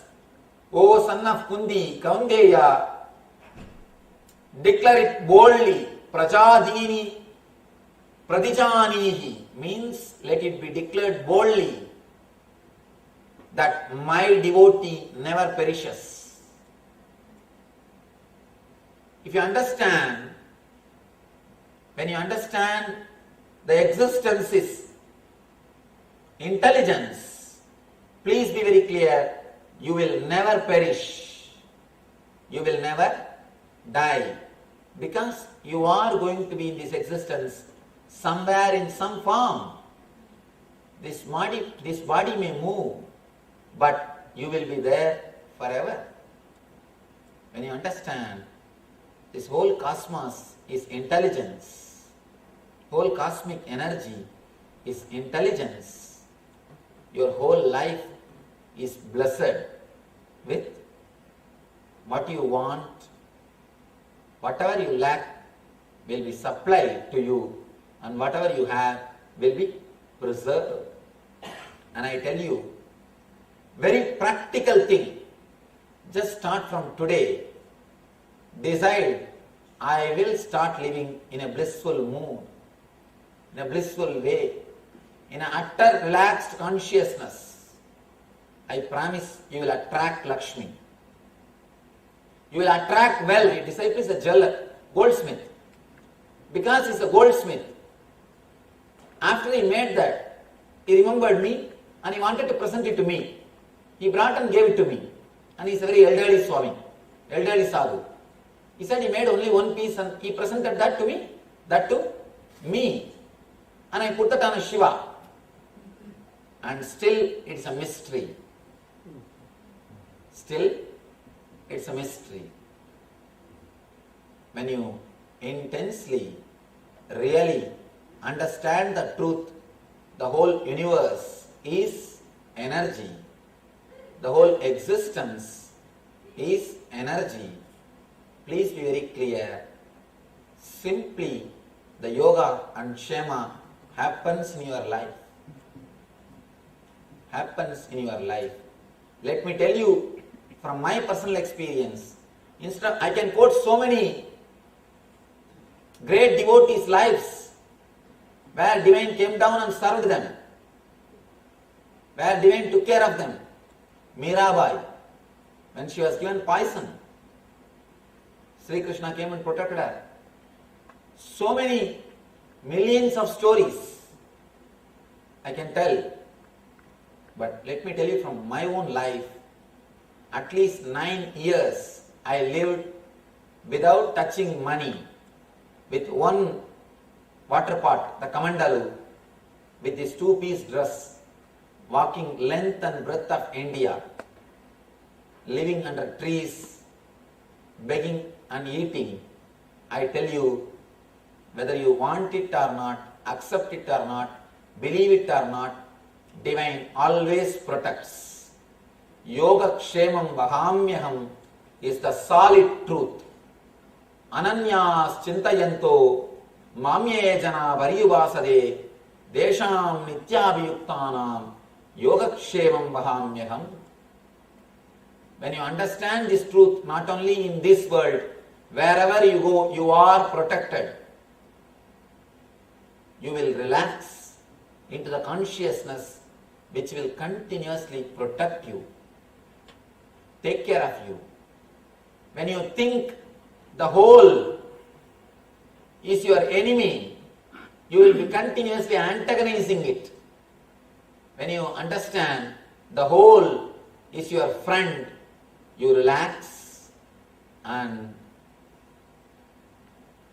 enjoy the whole existence. To make your life as a hell or heaven is dependent on this one single sloka.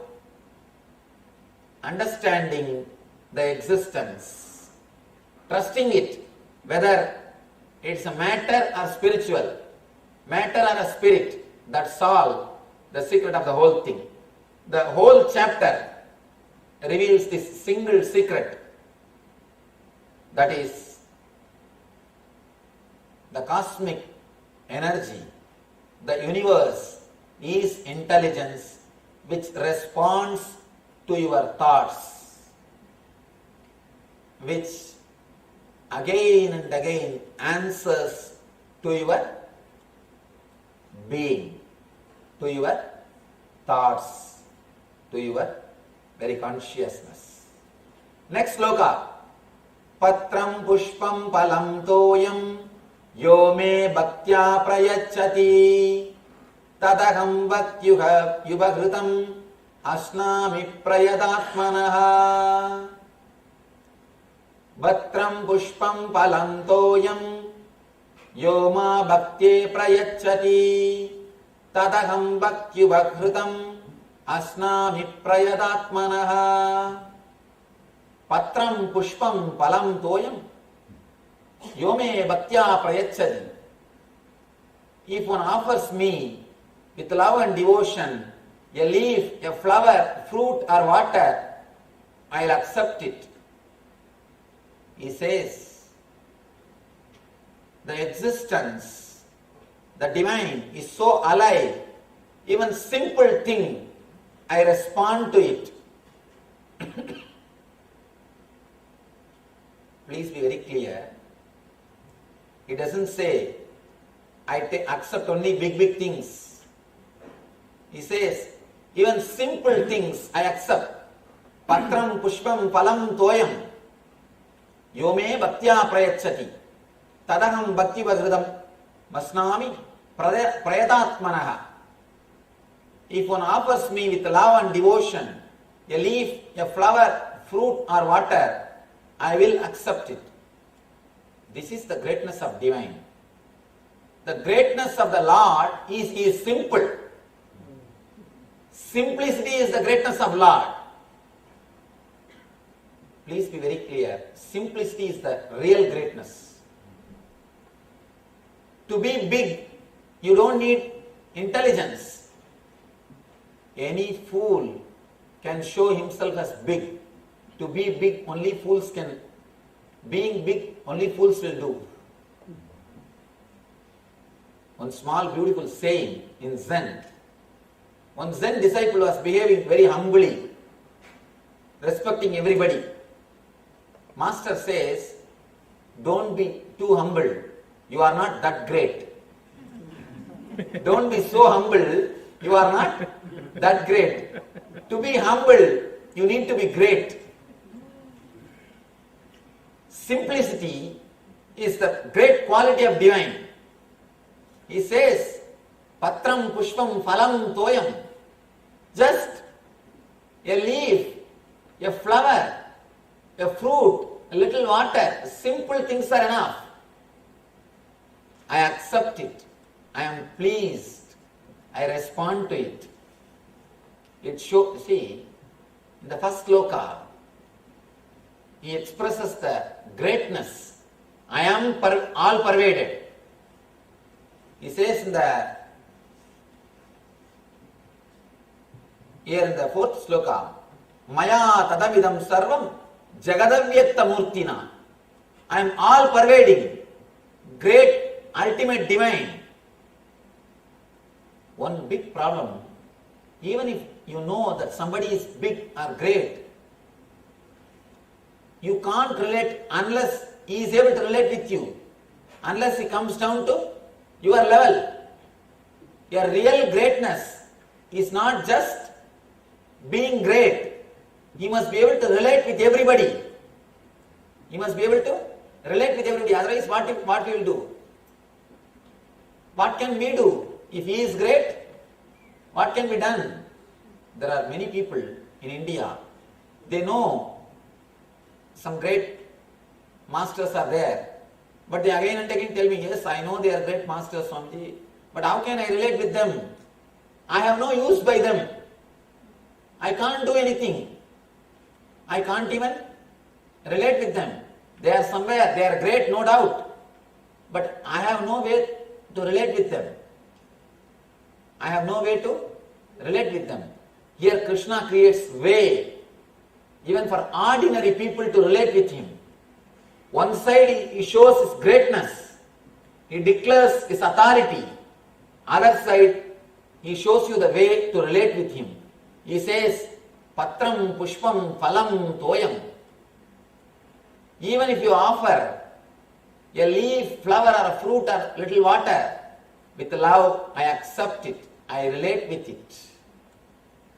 That is why, from time immemorial, all enlightened masters are requested to live by begging.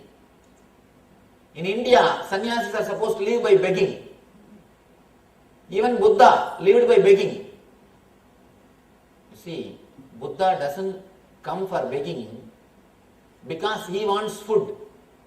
He can sit in his place and kings will bring food for him. He comes down to beg so that you can start relating with him.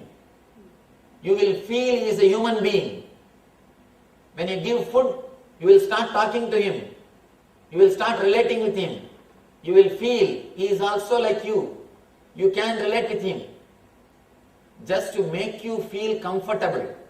In modern day psychology, there is a beautiful word, zeroing down the distance. Zeroing down the distance.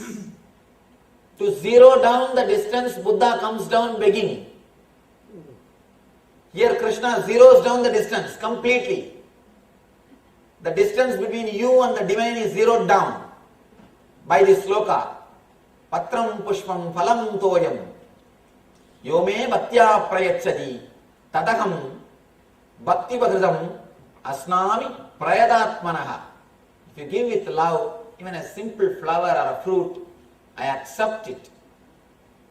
The distance between you and the divine is zeroed down. That is the next important secret Krishna reveals. First thing, Krishna proves the whole cosmic energy, the whole universe is intelligence. Next, the moment you understand it is intelligence, you relax from all the tension, worry, fear, insecurity. You see, as long as you think world is material, matter, you will feel like protecting yourself from that. You are a part and that is a whole. You will be fighting with the whole. That is why you feel deeply uprooted. You don't feel connected. You don't feel like relaxing. You don't feel homely because you are fighting with the whole. The moment you understand you are part of the whole and the whole is an intelligence which responds to your thoughts, which responds to your deeds, which responds to your consciousness, you relax into enlightenment. Into enlightenment. I always tell people, this sloka is lazy man's guide to enlightenment. If you are lazy, if you want enlightenment, this sloka is the first right way. The only way. Understand, the universe is intelligence, which responds to your thoughts, deeds and consciousness. Immediately you will relax and rest. Enter into the divine consciousness, eternal consciousness. Next he says, when you drop yourself into the eternal consciousness, I take care of your yoga and kshema. I take care of whatever you lack. I supply what you lack and I preserve what you have. Next he says, even a simple leaf, water or a fruit or a flower, when you offer it with love and devotion, I accept it. Please be very clear. He is not asking because you don't have. When you bring a biscuit packet to child, when you give it to that kid, when it opens, you tell, give one for mummy. It's not that you don't have. If a child opens that packet and picks up one biscuit and gives it to you, how happy you feel. It is not that you don't have, it is you who brought. But when child gives it back, you feel so beautiful. You feel connected. And you know he wants to connect to you. He wants to relate with you. Same way, When you offer something to divine, don't think he is not having. It is he who gave everything. When you offer, you show to the divine, I want to connect with you. You show to the master, oh Prabhu, I want to connect with you. And he feels, yes, when you want to connect with me, let me connect with you. You show a green signal for divine to enter into your space. He is standing always. Please be very clear. Bible says, knock and the door shall be opened. I tell you, God is knocking, just open. You don't have to knock, He is knocking. Just open. Naturally, you will be in. So when you offer something to the divine, I always tell people, don't go to temple empty hand. At least 2-3 fruits. Whatever you have, at least few dollars. Whatever you have, always offer something to God. Always offer something to the divine. See, never think the divine doesn't have. He's not asking because he doesn't have. By you giving that to divine, you show a positive sign. You express a willing attitude to relate with him. When you offer it to the divine, he accepts it and he relates with the divine. Avajanandi mam mooda manushim danumasritam param bhavam ajananto mama bhuta maheshwaram. Fools deride me when I descend on the human form. They do not know my ultimate nature, eternal nature as the Supreme Lord, all that be. Here Krishna uses a very strong word, fools. Mudaha.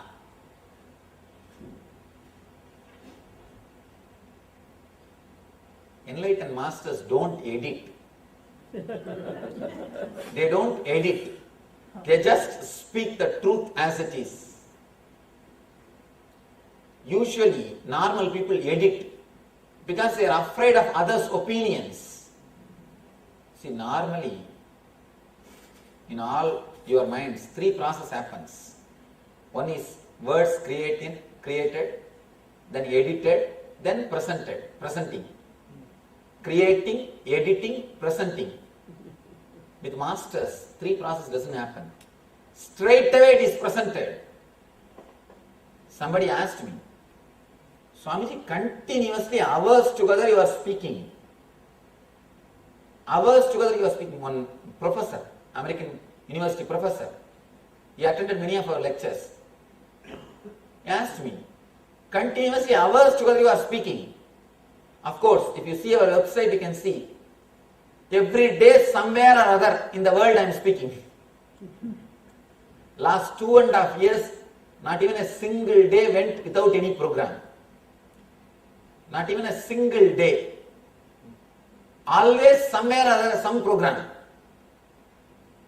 Some lecture, some program, something is going on. Some meditation camp. He asked me, how you are able to continuously speak without any notes? Please be very clear, here also only slokas are there. Only the slokas are here. There is no other notes. How you are able to speak continuously without any notes? I keep the sloka so that the original pronunciation is not lost and the originality should be maintained. I do not want to miss any word and we respect the sutras. We don't alter the sutras. I can say Vedas are the books unadulterated scripture. No alteration is done. Even tune can't be changed. Even the tune in which they chant can't be changed. The chandas cannot be changed. Same tune, it will be preserved. It is not by hearted, by reading. It is heard, shruti. Heard by hearing, they by heart. That is why even the tune cannot be changed. Words cannot be changed, it is different. Even tune cannot be changed. Just to preserve the purity, I keep the sloka. No notes. He asked, how you are able to continuously speak without notes, Swamiji? And this is the first lecture where I keep something in front of me. If you attended earlier lectures or any program, whether it is 4-day program or 5-day program, never I keep any notes. This is the first time I am keeping something in front of me. Because first time I am commenting on a Sanskrit literature. He asked me, how you are continuously able to speak something? I told him, because the process is very easy in me. I don't edit. I don't have the 3 mechanism. Creating the words, editing and presenting. For all of our usual people, 3 mechanism has to happen. Then he put me one more question. Swamiji, speaking hours together is different. For me, even for 1 hour lecture, I have to prepare 3 hours. If I have to speak 1 hour, the ideas or the concepts which I am supposed to present, I have to prepare for 3 hours. For sure I know you don't have time for preparation for so many hours of your discourses. Because in our meditation camps, 18 hours program will be there. Per day 18 hours. In our NSP, meditation camps, 18 hours people attend. He said, how can you prepare for such a long discourses? How do you speak without preparation? I tell him, we prepare because it has not become our experience. I asked him, if somebody asks your name, do you prepare? Do you see your notes and tell? Your name has become your experience, your being. Immediately you respond. Same way, whatever I am speaking is from my experience. So I don't have to prepare. I don't have to do rehearsal. Because it is my experience, I can spontaneously express it. There is nothing needs to be prepared. Preparation is not necessary. One more thing. Why people are afraid of public lecture? Why they again and again prepare and come with a rehearsal? They are afraid they may speak what they are thinking. They do not want to express what is going on inside. They wanted to express only a polished words, decent words, a clear words. They are afraid by mistake they may express what is going on inside. They may utter the words what they are thinking. That is why they again and again prepare. Only a person whose inner chattering itself has become pure, not only his words, whose very thinking has become pure, can talk in a relaxed way for hours together in public. To speak in public, that also in a very relaxed, casual way, you need your very inner being in a pure way. Only then you can sit and talk whatever comes. You can be in such a relaxed mood.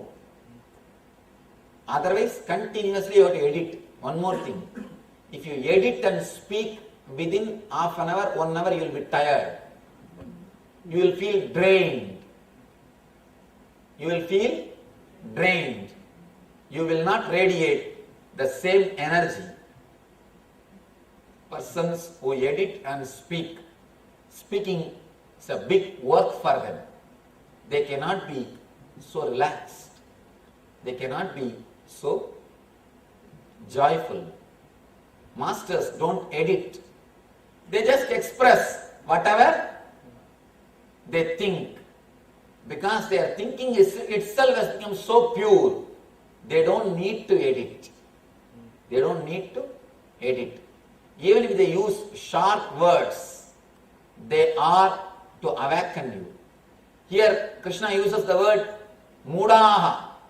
Fools deride me. Means he is giving a jolt for ego. He is giving a jolt. When I descend, fools deride me when I descend in the human form.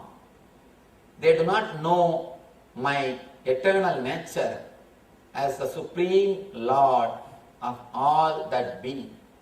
He says, when I land in the world, in the human form, as a master, people, fools, deride me. They don't understand. He again and again tells this to Arjuna. Don't think just because I am in the body, I am your friend.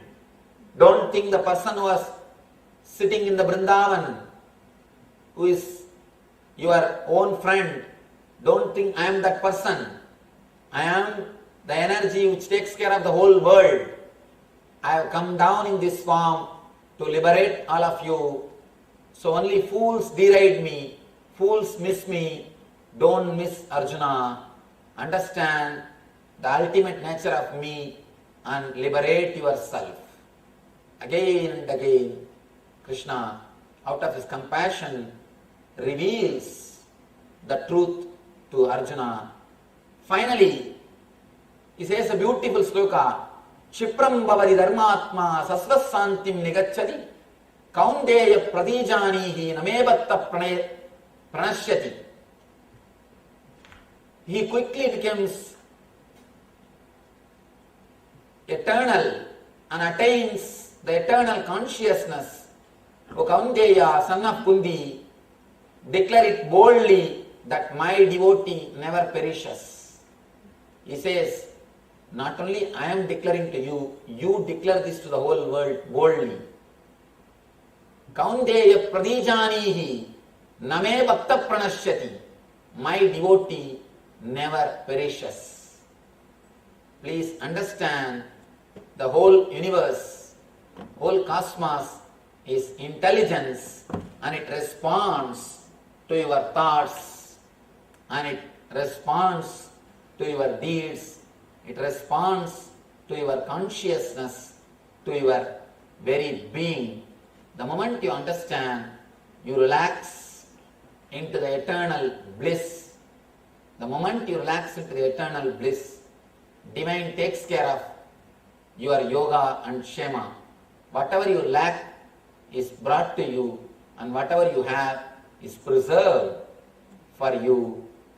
Naturally, you will experience the inner space and outer space.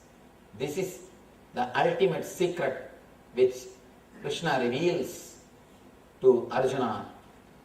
Let us pray to the Parabrahma Krishna, the divine consciousness, cosmic intelligence, to make us all understand this secret and experience the outer space and inner space with eternal bliss. Nithyananda. Thank you.